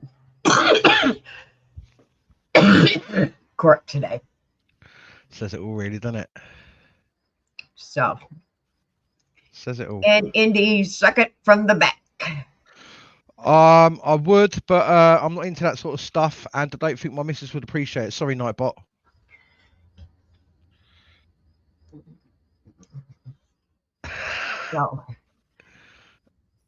So that is what happened to Justin Timberlake today in court. Justin Timberlake. We should make a song for him. He took it from the backside, from the lawyer, from the courts. He got it from the backside. Did you see that video we played earlier? Rachel Elner. It looks like broke into the house. What's that? Did you watch that video we played earlier with Rachel Elner where they broke into her house? Oh, Grim's in on it now. I see Grim's in on it now. Yeah, he's abusing Nightbot. Go on, give Nightbot some grief. Yeah, but Grim can shut it off. Grim knows how to shut it off. So do I. It's called a hammer. That usually works for Nightbot. How you doing, Graham? I see you snuck on in there.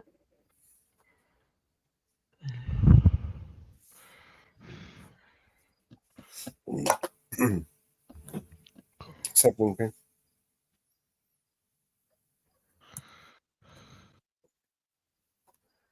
Well, listen, I'm going to jump off because I've got to get some food. I haven't eaten yet, and I have not had any breakfast, and my stomach keeps making noises. So I'll speak to you two later. Thanks for having me on. Thanks, Indy. Well, thank you for joining us. Well, listen, it's all right. Anytime. Right, toodaloos. Toodaloo.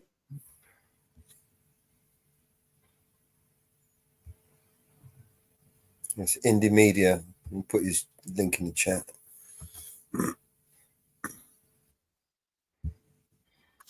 I think he's in Nightbot.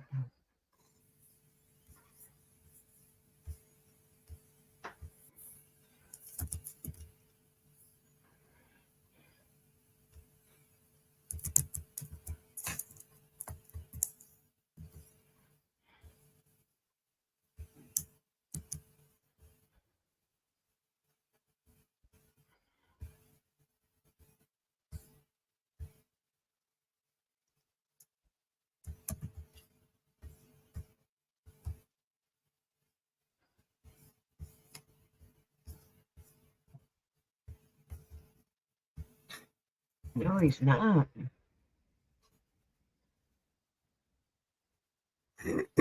I'll send his link. Just put it in the chat.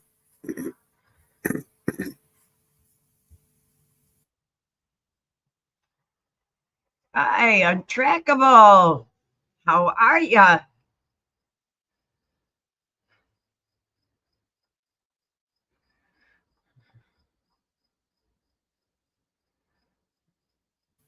Hey, on track, how you doing, bro?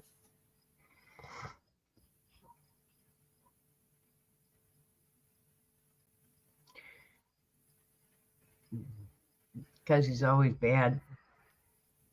Happy Friday. Yes, it's Friday. And we are going into our 9th hour. Friday the 13th. Hey, Unlucky Jeff. for some. I didn't even realize it was Friday the 13th. All day. I didn't even realize it. It's my birthday. My born again day. Yep. I'm starting to shit with Nightbot.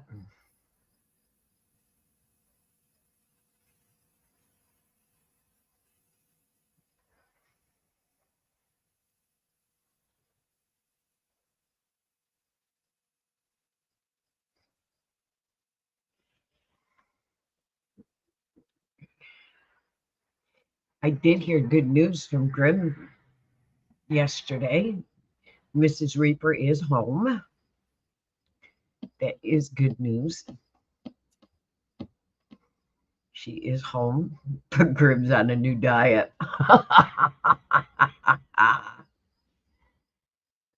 Grim's on a new diet.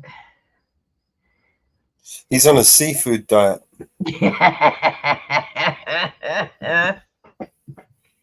Grim's on a new diet. Yeah. He can't have regular milk. I have to get him maybe a carrot. He might enjoy a carrot or two. I had to go to my refrigerator and get my gallon of milk, my half gallon of milk, and show it to him. And some straw and hay. Because he's got to have that artificial milk. Shit, water in milk. Yeah, he's got to have that milk that looks like milk. It's like he's going to come on and time me out. He's going to put at Nightbot, time Mama out.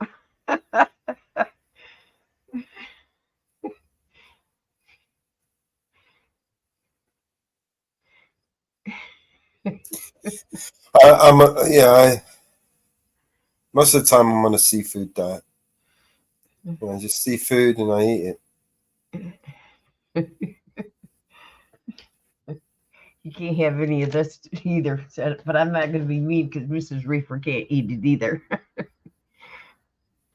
And I have my dish of chocolate. And I'm not supposed to eat it anymore either, so I may get in trouble with my doctor.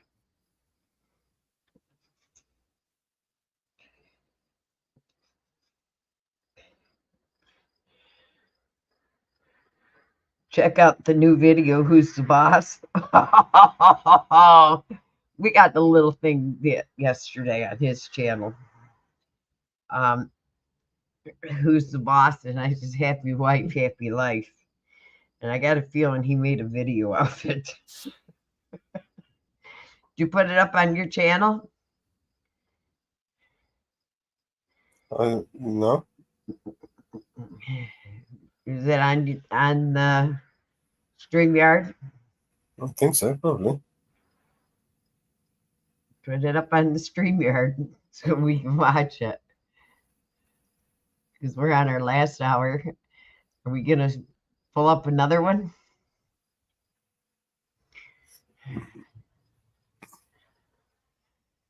Oh, he did do it. Oh, let's play this. Who's the boss, not Mrs. Reaper? Dancing in the moonlight, feel deeper. Living fast and free with no keeper. Just us now, hearts growing steeper. Who's the boss, not Mrs. Reaper? No time for fear, just embrace what we hold dear. Love and laughter ever near. The boss is Grim Reaper, is this now clear?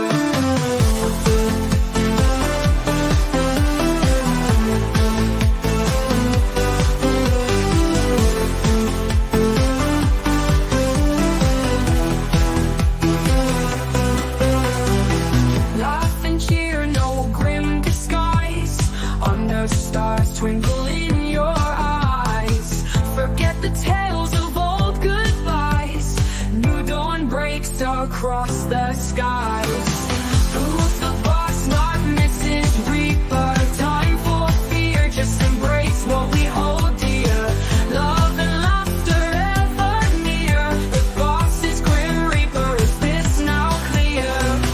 Laugh and cheer, no grim disguise. Under stars twinkle in your eyes. Forget the tales of old goodbyes. New dawn breaks across the skies. Who's the boss, not Mrs. Reaper? Time for fear, just embrace what we hold dear. Love and laughter ever near. With the Grim Reaper on your path is clear.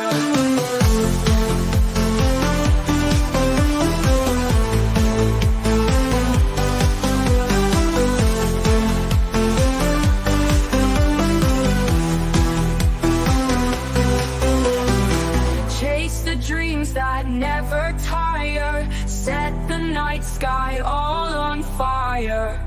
Feet to rhythm, hearts aspire. Lift me higher, take me higher. No more shadows, rules to break. In this moment, wide awake. Cut the ties that seem so fake. Free the spirit, new paths make.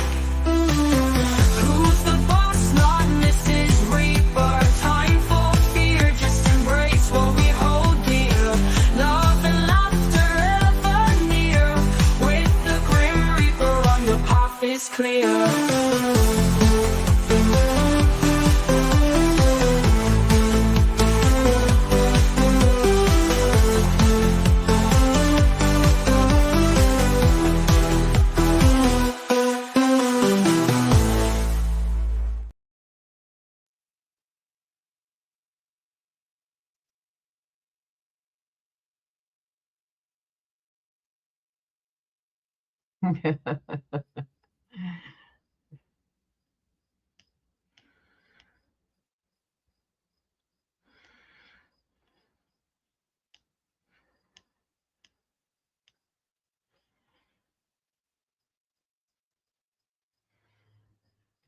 Yes, that was cool. But I think they're both bosses. Tell the honest truth. Hello, Grim. Hey, Grim. How are you, Grim? There's only one boss, me.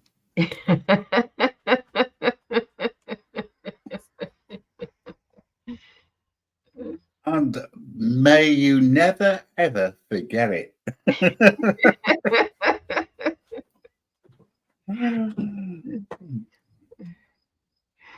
That was So, cool. how are you all doing? Good. How are you?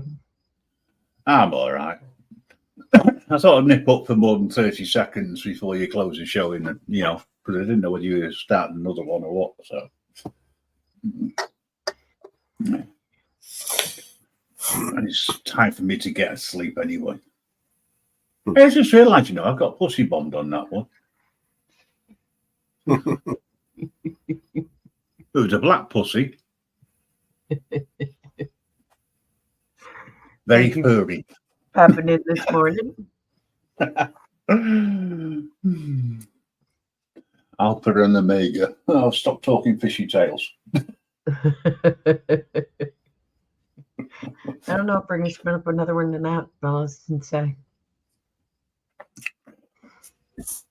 I kind of shocked everybody with me spinning this one up this morning.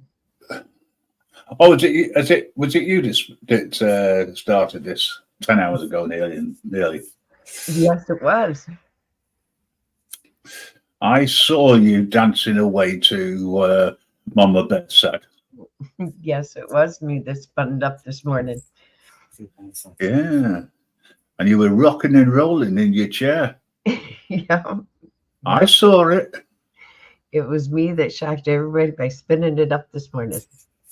Yeah, you shocked me. I thought, bloody hell, Mellows is awake. What? Yeah, I shocked everybody by spinning it up this morning. Well, I hadn't seen anybody in Jitsu all day yesterday, and I didn't see anybody this morning in Jitsu because after I have my infusions, my sleep pattern's off. I sleep and I don't sleep. I sleep and I'm up, and I sleep and I'm up. And 2 o'clock this morning, nobody was in Jitsu, and I fell back asleep, and I woke up, and I should have checked Jitsu, and I didn't.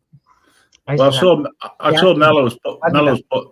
Mellows put us a message up saying Jitsy's open. I thought, oh, that's all right. I'm working.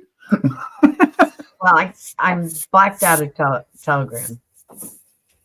The next thing I knew, there's a live going. I thought, bloody hell, she pissed a bed or what? So, I blacked out of Telegram, and I checked emails, and I didn't have any emails, and so I decided to spin up a live. So that's what I did. I was kind of bored, so I decided to spin up a live. So that's what I did. So I spun up a live. You were bored. Yep, and we've actually had a good life. We did have a good life. So we've had people in and out all day. Well, I'm going to have to stop nipping up then if you're having a good life. Oh. I'm sure it's me that drags it all down. Hey, see, Mellows is muted again. He's probably gone to sleep. It's been a long day for him. No, I'm here, man. I was just sorting out some stuff. What, your pillows? Mm-hmm. Something like that. Well, I saw you'd had a host of guest appearances, including one from Indy, which I thought was rather nice. Thank you, Indy. Shame I missed you. By the way, I was timing out Nightbot over on one of the channels. Don't remember which one it was. Well, I thought, let's go to war. Oh, it was on Mama Bears. I got rid of moved Nightbot out. 5 minutes they lasted. Yeah, timed it out. I don't care. You timed him out. Picking on me. How dare you pick on me? I think you can time him out of all of them. Yeah. Nightbots is only useful for telling people to go and subscribe to this, subscribe to that. But when Nightbot starts picking on people, I think that's terrible. I think someone should stop picking on it. Yeah. But that's just me. I think Mrs. Reaper might hop up for a minute or three, or she's on the phone, one or the other. I'm not too sure which. She back home? The what? She back home? Now, hang on a second. What was it you said about 15, 20 minutes ago before the goldfish herd? You found out something yesterday, you said. Mrs. Reaper is at home. Yes, she is. Finally.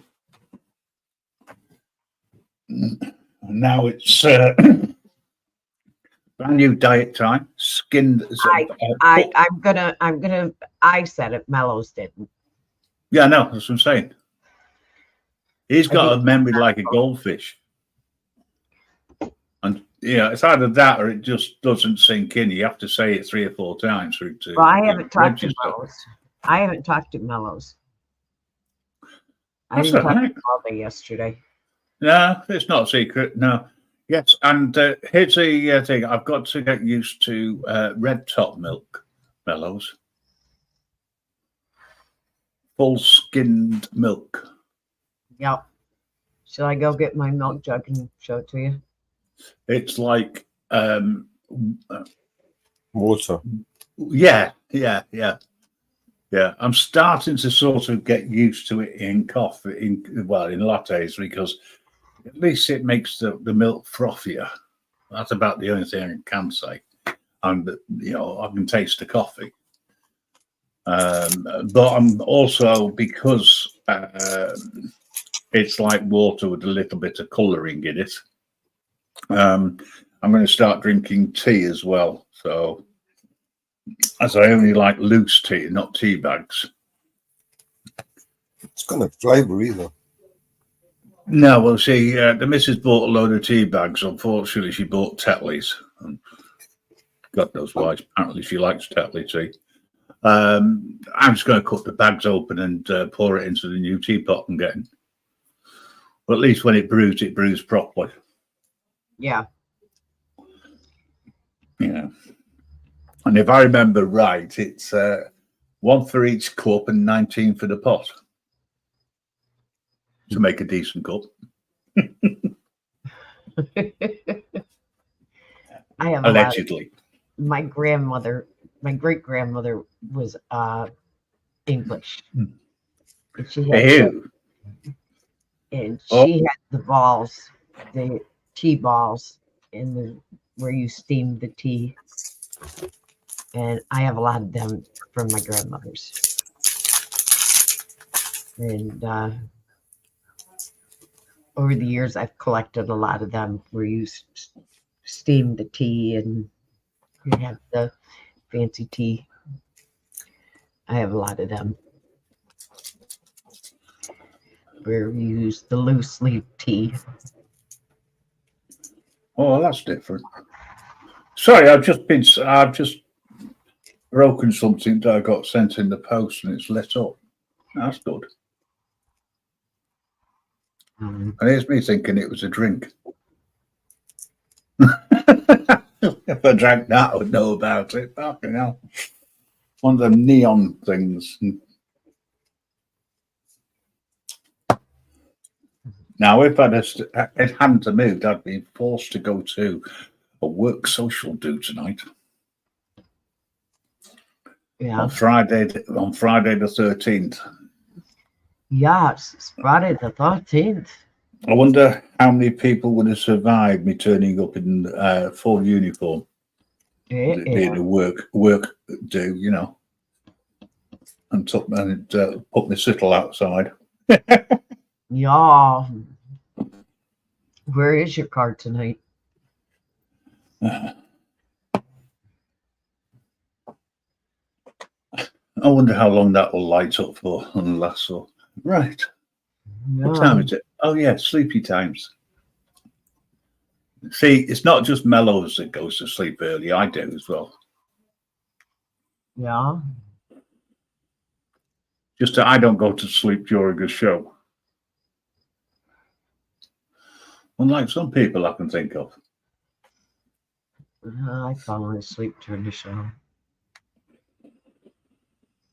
I know. Those Mellows. Not that he'd ever admit it, like. I don't know anything.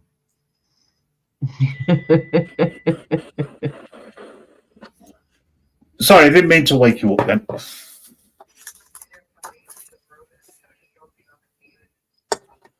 Right, well, anyway, I'm going to bugger off. I only nipped up to say hello and to check whether or not you enjoyed watching the latest musical thing. And if I remember, I owe you a video as well, something to do with keep your wife happy, have a happy life or something. It's happy wife, happy life. Happy wife, happy life. That was it. I knew it was something like that. Is that an American saying? Because that's not what's said over here. Oh, okay. You know, I remember the days when women used to stay at home and look after the family. Now they wear uniforms and talk shit on. Isn't that sexist, though? What is? What's being sexist? Happy wife, happy life. Well, yeah. Imagine saying happy husband, happy life. No, no, no. Unhappy husband, dead wife. No, you're not allowed to say that. Or is that happy? No, it's happy husband, dead wife.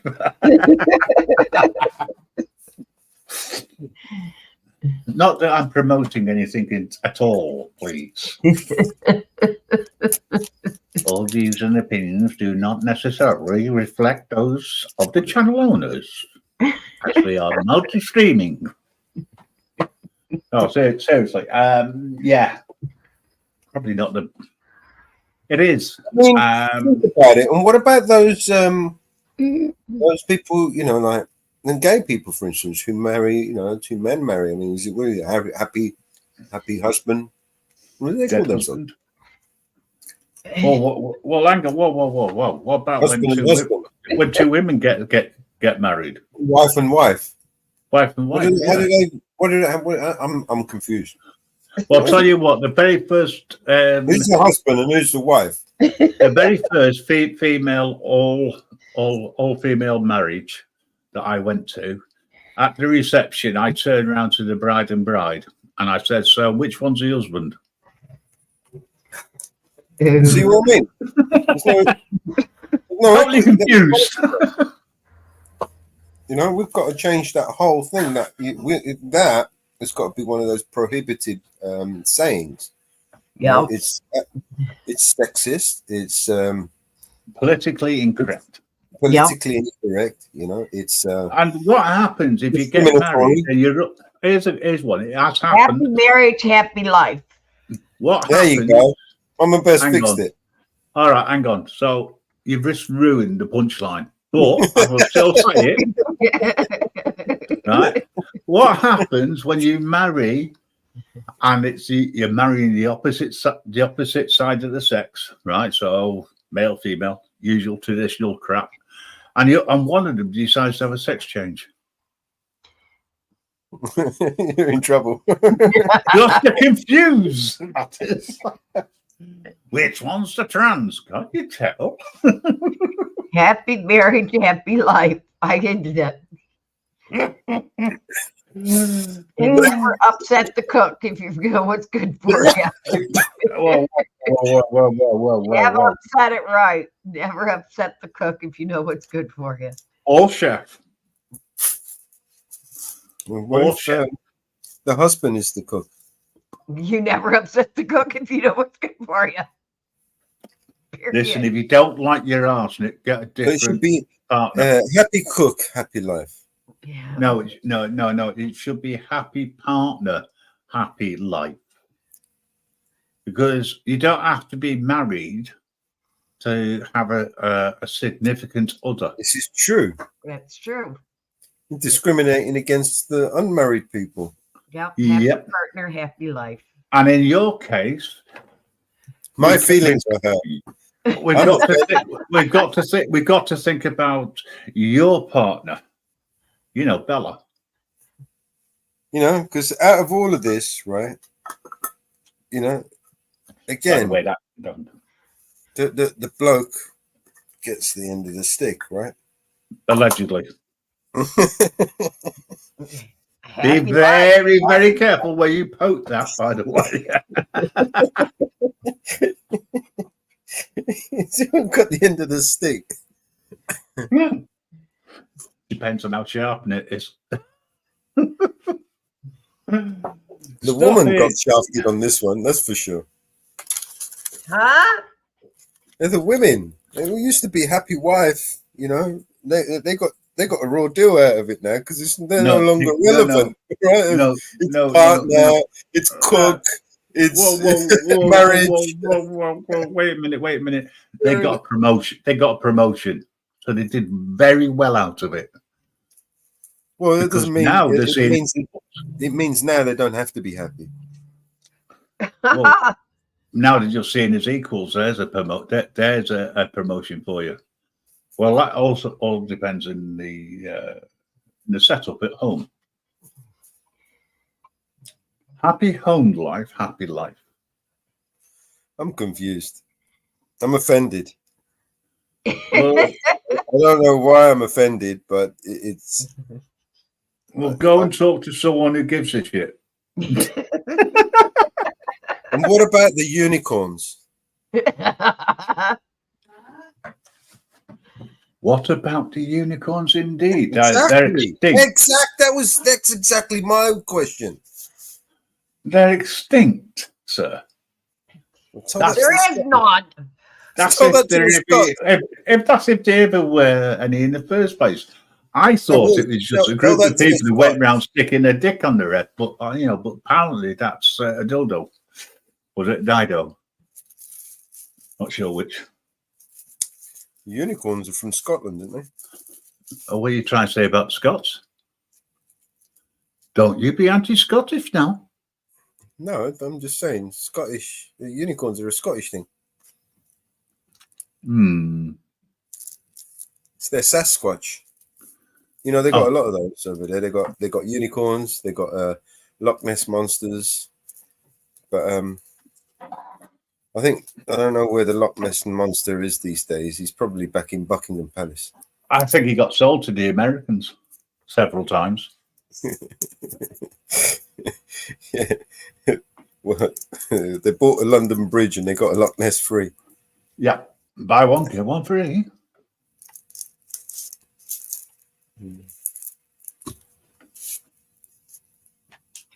I don't need a bottle of whiskey for this one. You're the one who started it. I did not. Typical wench.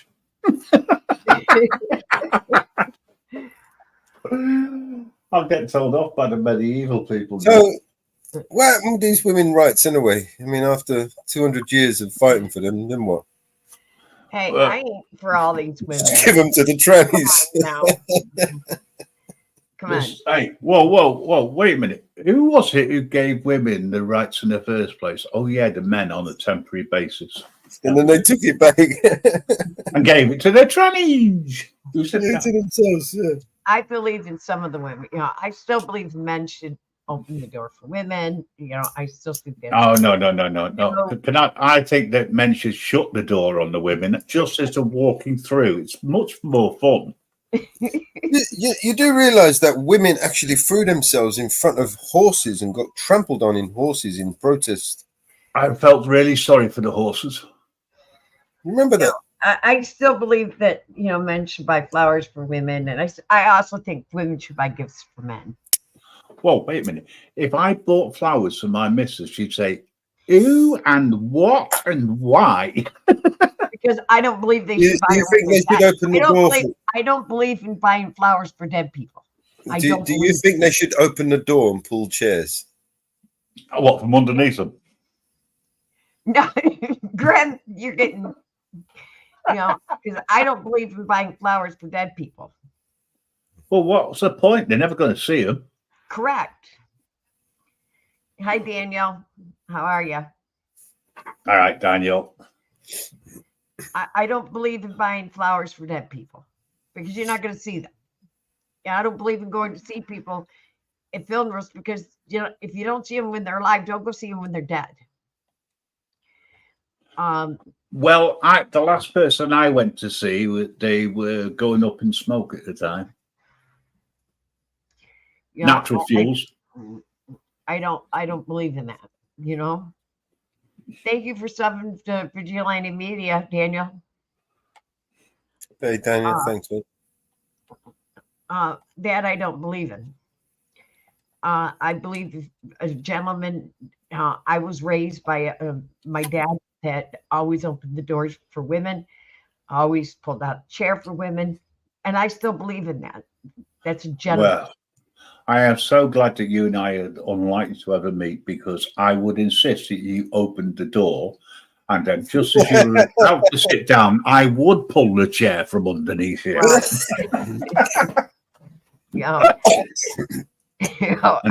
Then I would say, "There's your equality, Mama Bear."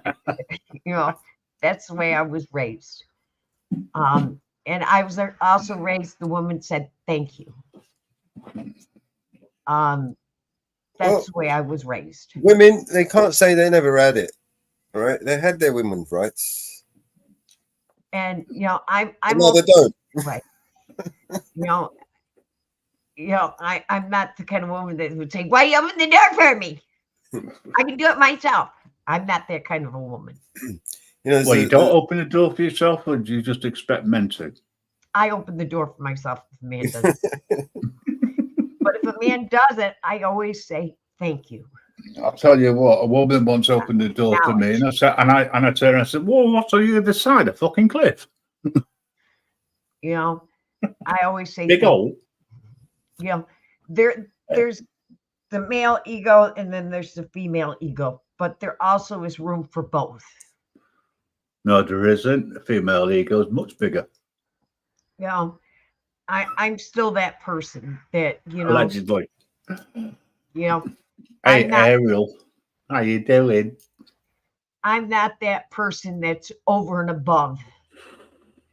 You're not an entitled parent. That's what you're trying to say. Correct. Yeah. I'm not that person that's gonna, cut a male down for helping. I'm gonna thank him and acknowledge. Well, the good news is that women no longer have rights, but neither do men.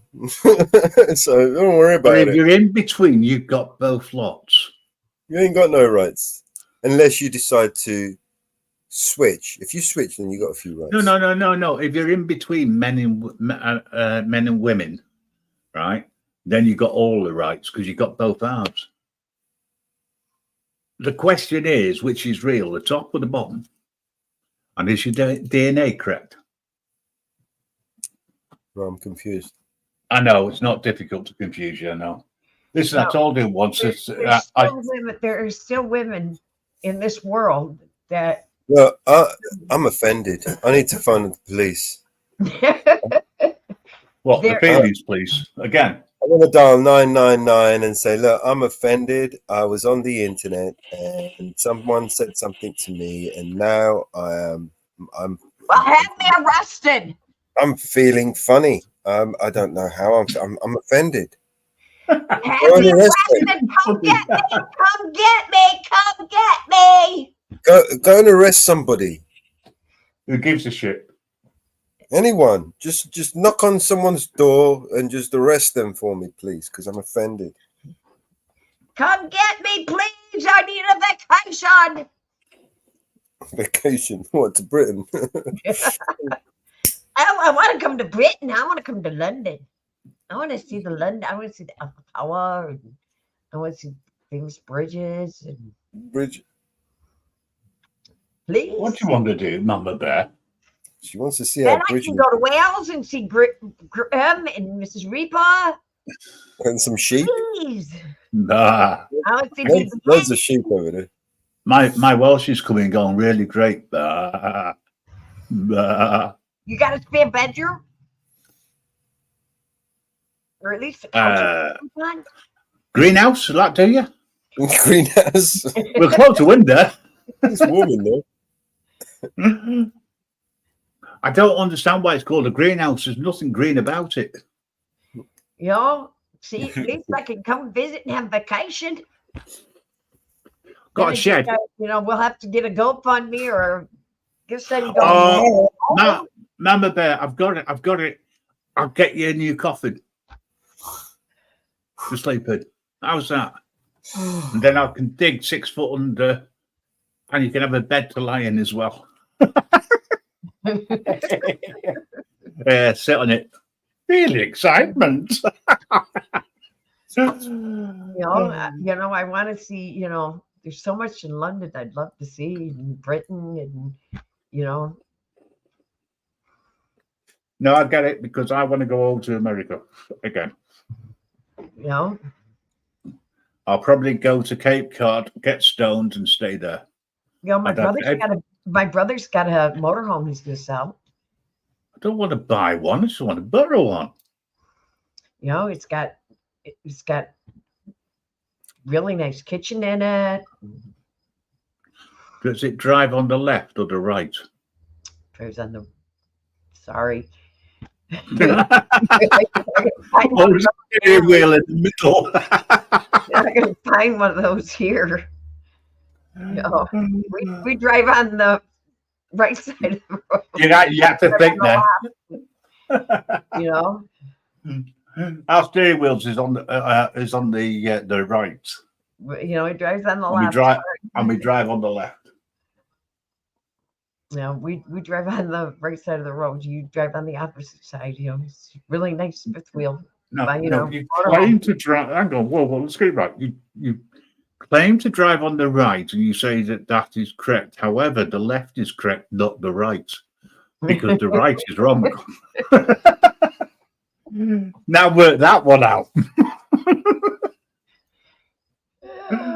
God. You did ask me to come up and say hello. Correct, Ariel. You've only got yourselves to blame. Correct, Ariel. Nothing wrong with being a gentleman and treating your wife like a queen. Correct.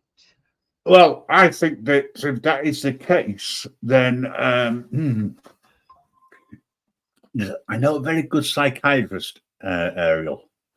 Might be able to help you with that one.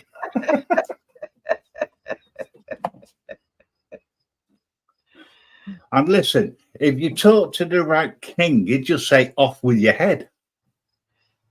Oh, grim. That's how he got rid of his. How many years? Sorry? With your missus? Too long. I mean, 10 years this year. And it doesn't seem like a day over 19.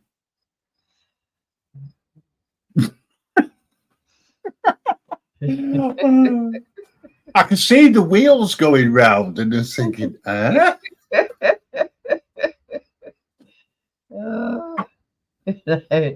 I can hear the missus.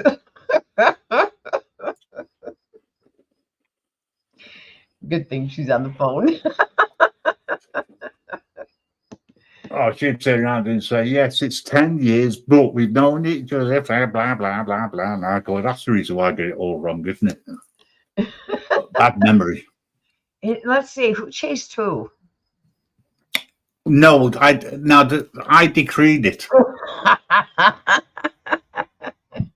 The very first moment I saw her, I said, if I ever get divorced, and I'm going to marry her. Simple as that. And I did. Yeah. So who's the boss? I've also got the patience of a saint. Yeah. Especially when it comes to women. Yeah. Well, had to patiently wait for her to say yes.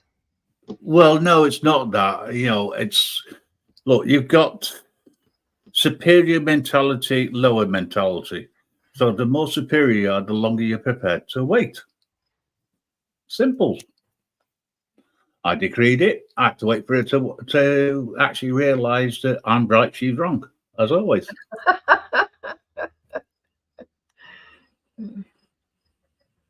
Okay.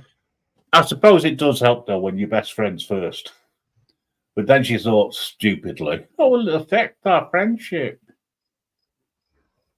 Nah. Boulder Dash. That's what I would say. You're afraid of your queen? I'm afraid of my queen. We've been going on for 35 years. Ooh. Maybe you should try fairy instead of Purcell.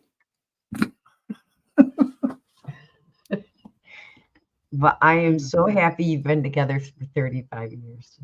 I'm over the moon. I'm surprised you're still alive, especially as you get.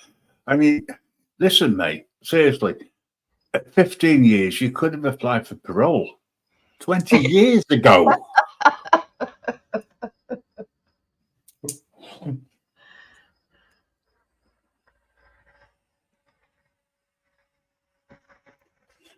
Now, seriously, if I live another 25 years, that'll be 35 years for me. And you'll think the courts. I mean, the wife would have to live the same length of time. So, and if I live 35 years, Jesus Christ, that'd make me young. Your bones will be brittle by then. I'm not saying anything. I'm going to be very, very quiet for a change on that. There's so many one-liners.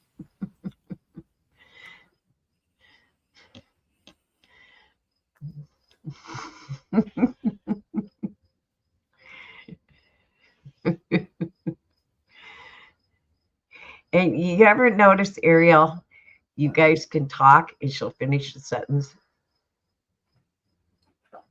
And probably Grimm's the same way. You'll start a sentence and she'll finish it. And vice versa. Yep. She calls it telepathy. Yep. I call it you've been married too fucking long.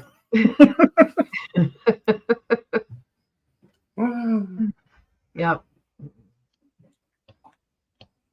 Yep. Even my brother and I, we finish each other's sentences. I think people do that because they just know what they're going to say next. Yep.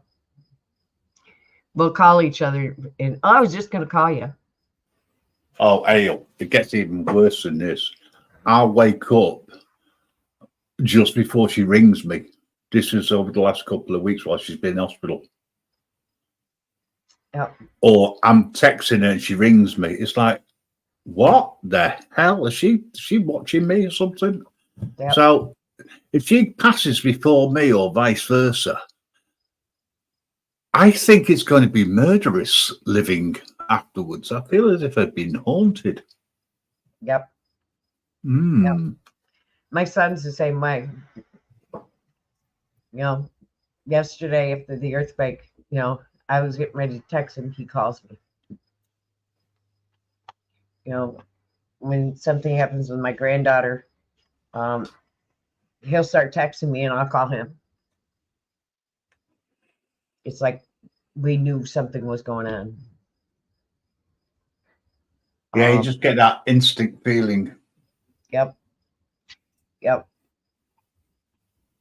And same way with my brother. You know, he'll call me and he'll say, "What's going on?" You know, I'll call him or text him and say, "You know, what's going on?"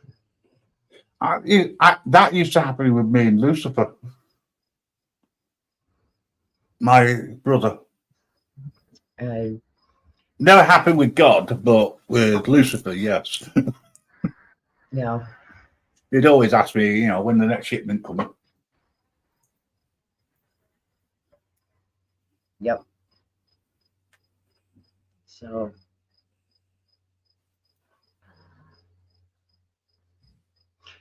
it's more my older brother than my other brothers and my sister.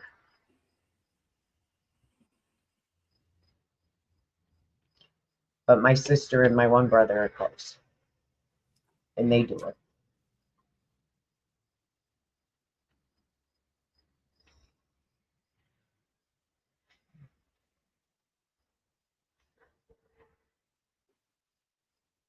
And my daughter is closer with her brother, other brother, her younger brother.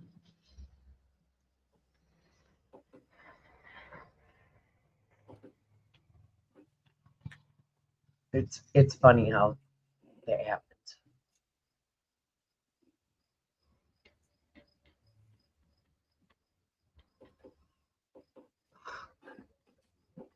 Oh. Well, Mellows, are we going to spin up another one or are we going to take a break? I could use a break. I'm not sure about you. We'll open up Jitsi and then we'll see how we feel. And we'll go from there. Okay. In other words, ladies and gentlemen, Mellows is going to stay awake for 10 minutes and then fall asleep, and he'll be around later. Meanwhile, Mum Bear might actually carry on regardless. But I doubt that as well. But hey ho. Listen, guys, it's been great seeing you. I'll let you finish the show in your own 15, 20 minutes. Yeah, no, but I'm tired, mate. I'm honest about it. I'm pissing off out the way. I'll speak to you again soon. Okay. You never know. If you're live in the middle of the night, I'll probably join you. No. Take care now. Cheers, guys. Thanks, everybody. Peace. See you in a bit.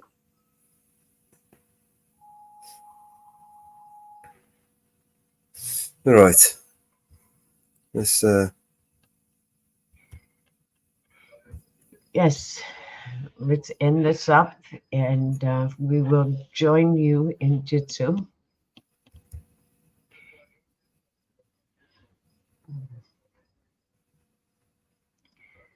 Play a song. play a couple of songs and then we can just wind it down.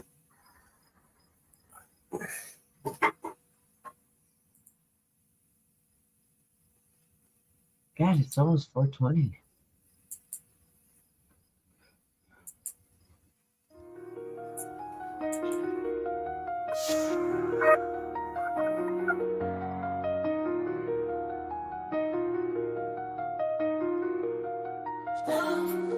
Love is a fever, and it's burning me alive.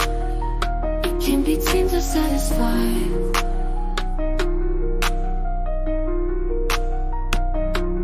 There is no mercy for the fallen or for the weak. Love is a nasty word to speak.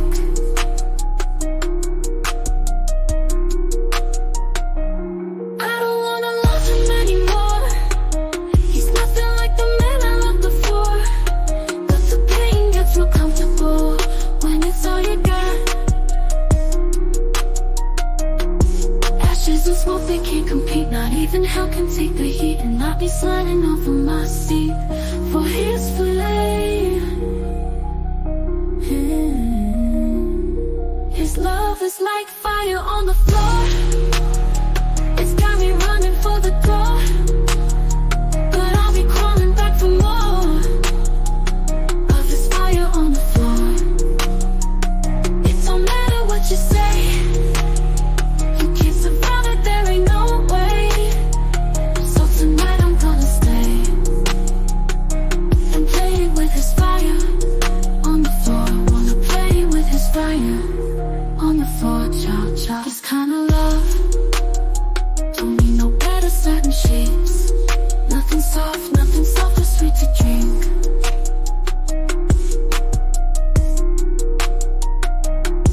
Love is a lesson you were born to never learn. To burn.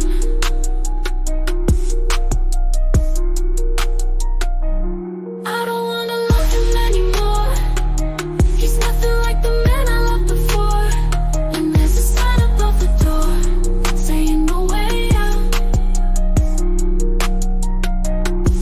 Ashes and smoke, they can't compete. Not even hell can take the heat, and I'll be sliding off of my seat for his flame. His love is like fire on the floor. It's got me running for the door, but I keep calling back for more of his fire on the floor. It don't matter what you say, you can't survive it, there ain't no way. So tonight I'm gonna stay and play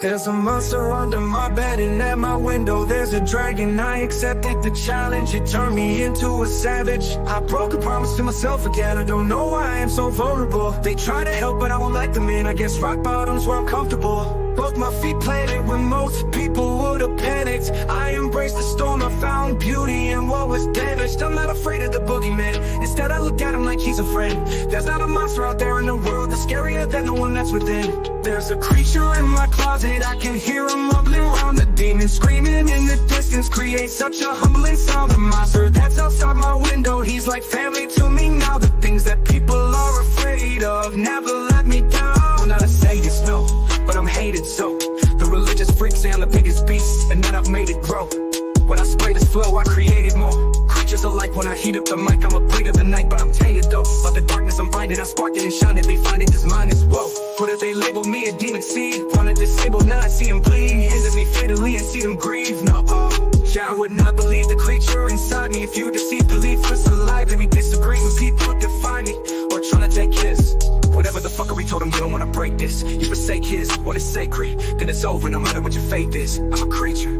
There's a creature in my closet, I can hear him rumbling around. The demon screaming in the distance creates such a humbling sound. A monster that's outside my window, he's like family to me now. The things that people are afraid of never let me down. Yeah, I managed to get myself in trouble, all of this pain. Yeah, I'm down in the double dose and liquor's always to blame. If I could keep myself sober, I keep my hands to myself. I take a shot and it's over, that's how I end up in hell. I do. I hope I don't pass it down to my offspring. They get everything from the daddy, feel like I'm addicted to all things. Yeah, there's no reason to change, I've gone too far now. I'm stuck in my ways, back at the bar now. They said I'm a flirt, and they right, I ain't perfect, I so when I'm thirsty and working in purpose, they searching for something that's hurting me so I can skip back up and go. I just back out of it slow, that's how it go. I'm not the back out of her, and next night act on no. Okay, they be laughing at me, hands be grabbing at me, feel like God let it happen to me. That be black and blasphemy, beats that desperately.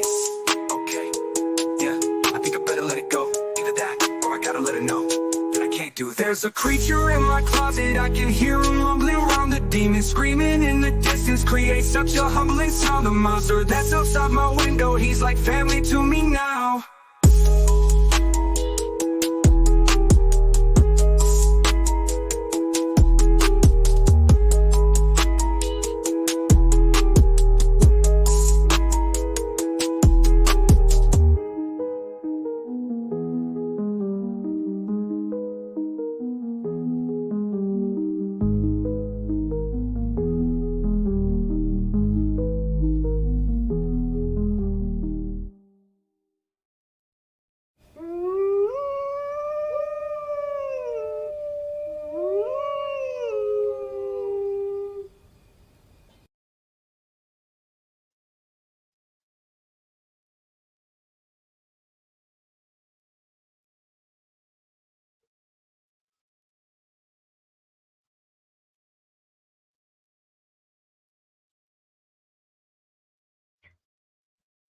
Never can find the video clip.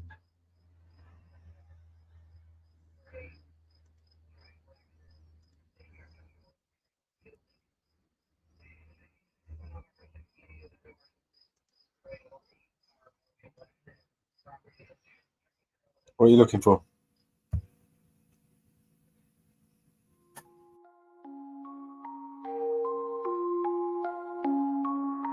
I smoke 2 joints in the afternoon, it makes me feel alright. I smoke 2 joints in time of peace, and 2 in time of war. I smoke 2 joints before I smoke 2 joints, and then I smoke 2 more. Oh, my daddy, he once told me, son, you'll be hardworking, man. My mama, she once told me, son, you do the best you can. But then one day I met a man who came up to me and said, hard work good and hard work fine, but first take care of it. So now, I smoke 2 joints when I get up. In the car, I smoke 2 joints. I smoke 2 joints when I play video payment at every 10,000 points. I smoke 2 joints. I smoke 2 joints in time of peace, and 2 in time of war. I I smoked 2 joints before I smoked 2 joints, and then I smoked some more. Oh, my daddy, he was told me, son, you'll be hardworking man. My mama, she was told me, son, you do the best you can. But then one day I met a man who came up to me and said, Harbor good and harbor fine, but first take care of it. So now, I smoke 2 joints in the morning, I smoke 2 joints at night. I smoke 2 joints in the afternoon, it makes me feel alright. I smoke 2 joints in time of peace, and 2 in time of war. I smoke 2 joints before I smoke 2 joints, and then I smoke 2 more. Smoke 2 joints, that's what I do. Smoke 2 joints, come smoke 2 joints with me in the morning. Smoke 2 joints, come smoke 2 joints with me in the afternoon. Yeah. Smoke 2 joints. Smoke 2 joints, I'm gonna do your homework. Smoke 2 joints, I didn't even say that. Smoke 2 joints.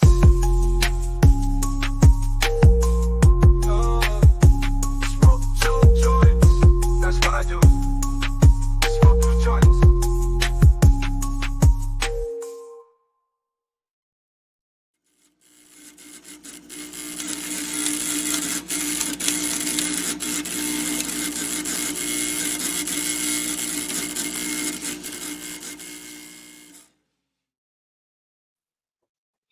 That took us almost to 4:20.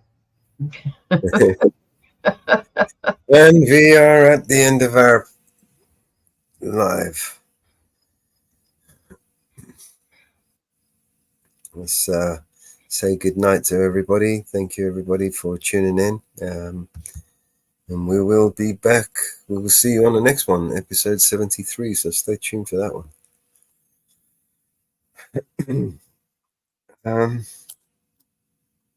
Where is that brand? There it is.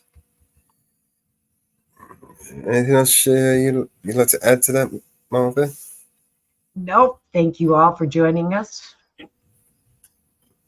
All right, that's the end. See you on the next one, guys.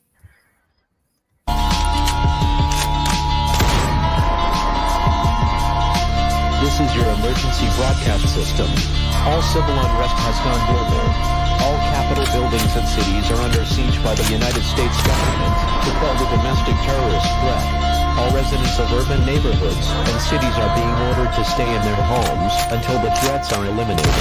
If you disobey orders, you could be shot on sight by rogue agents, federal forces, and domestic terrorist militias.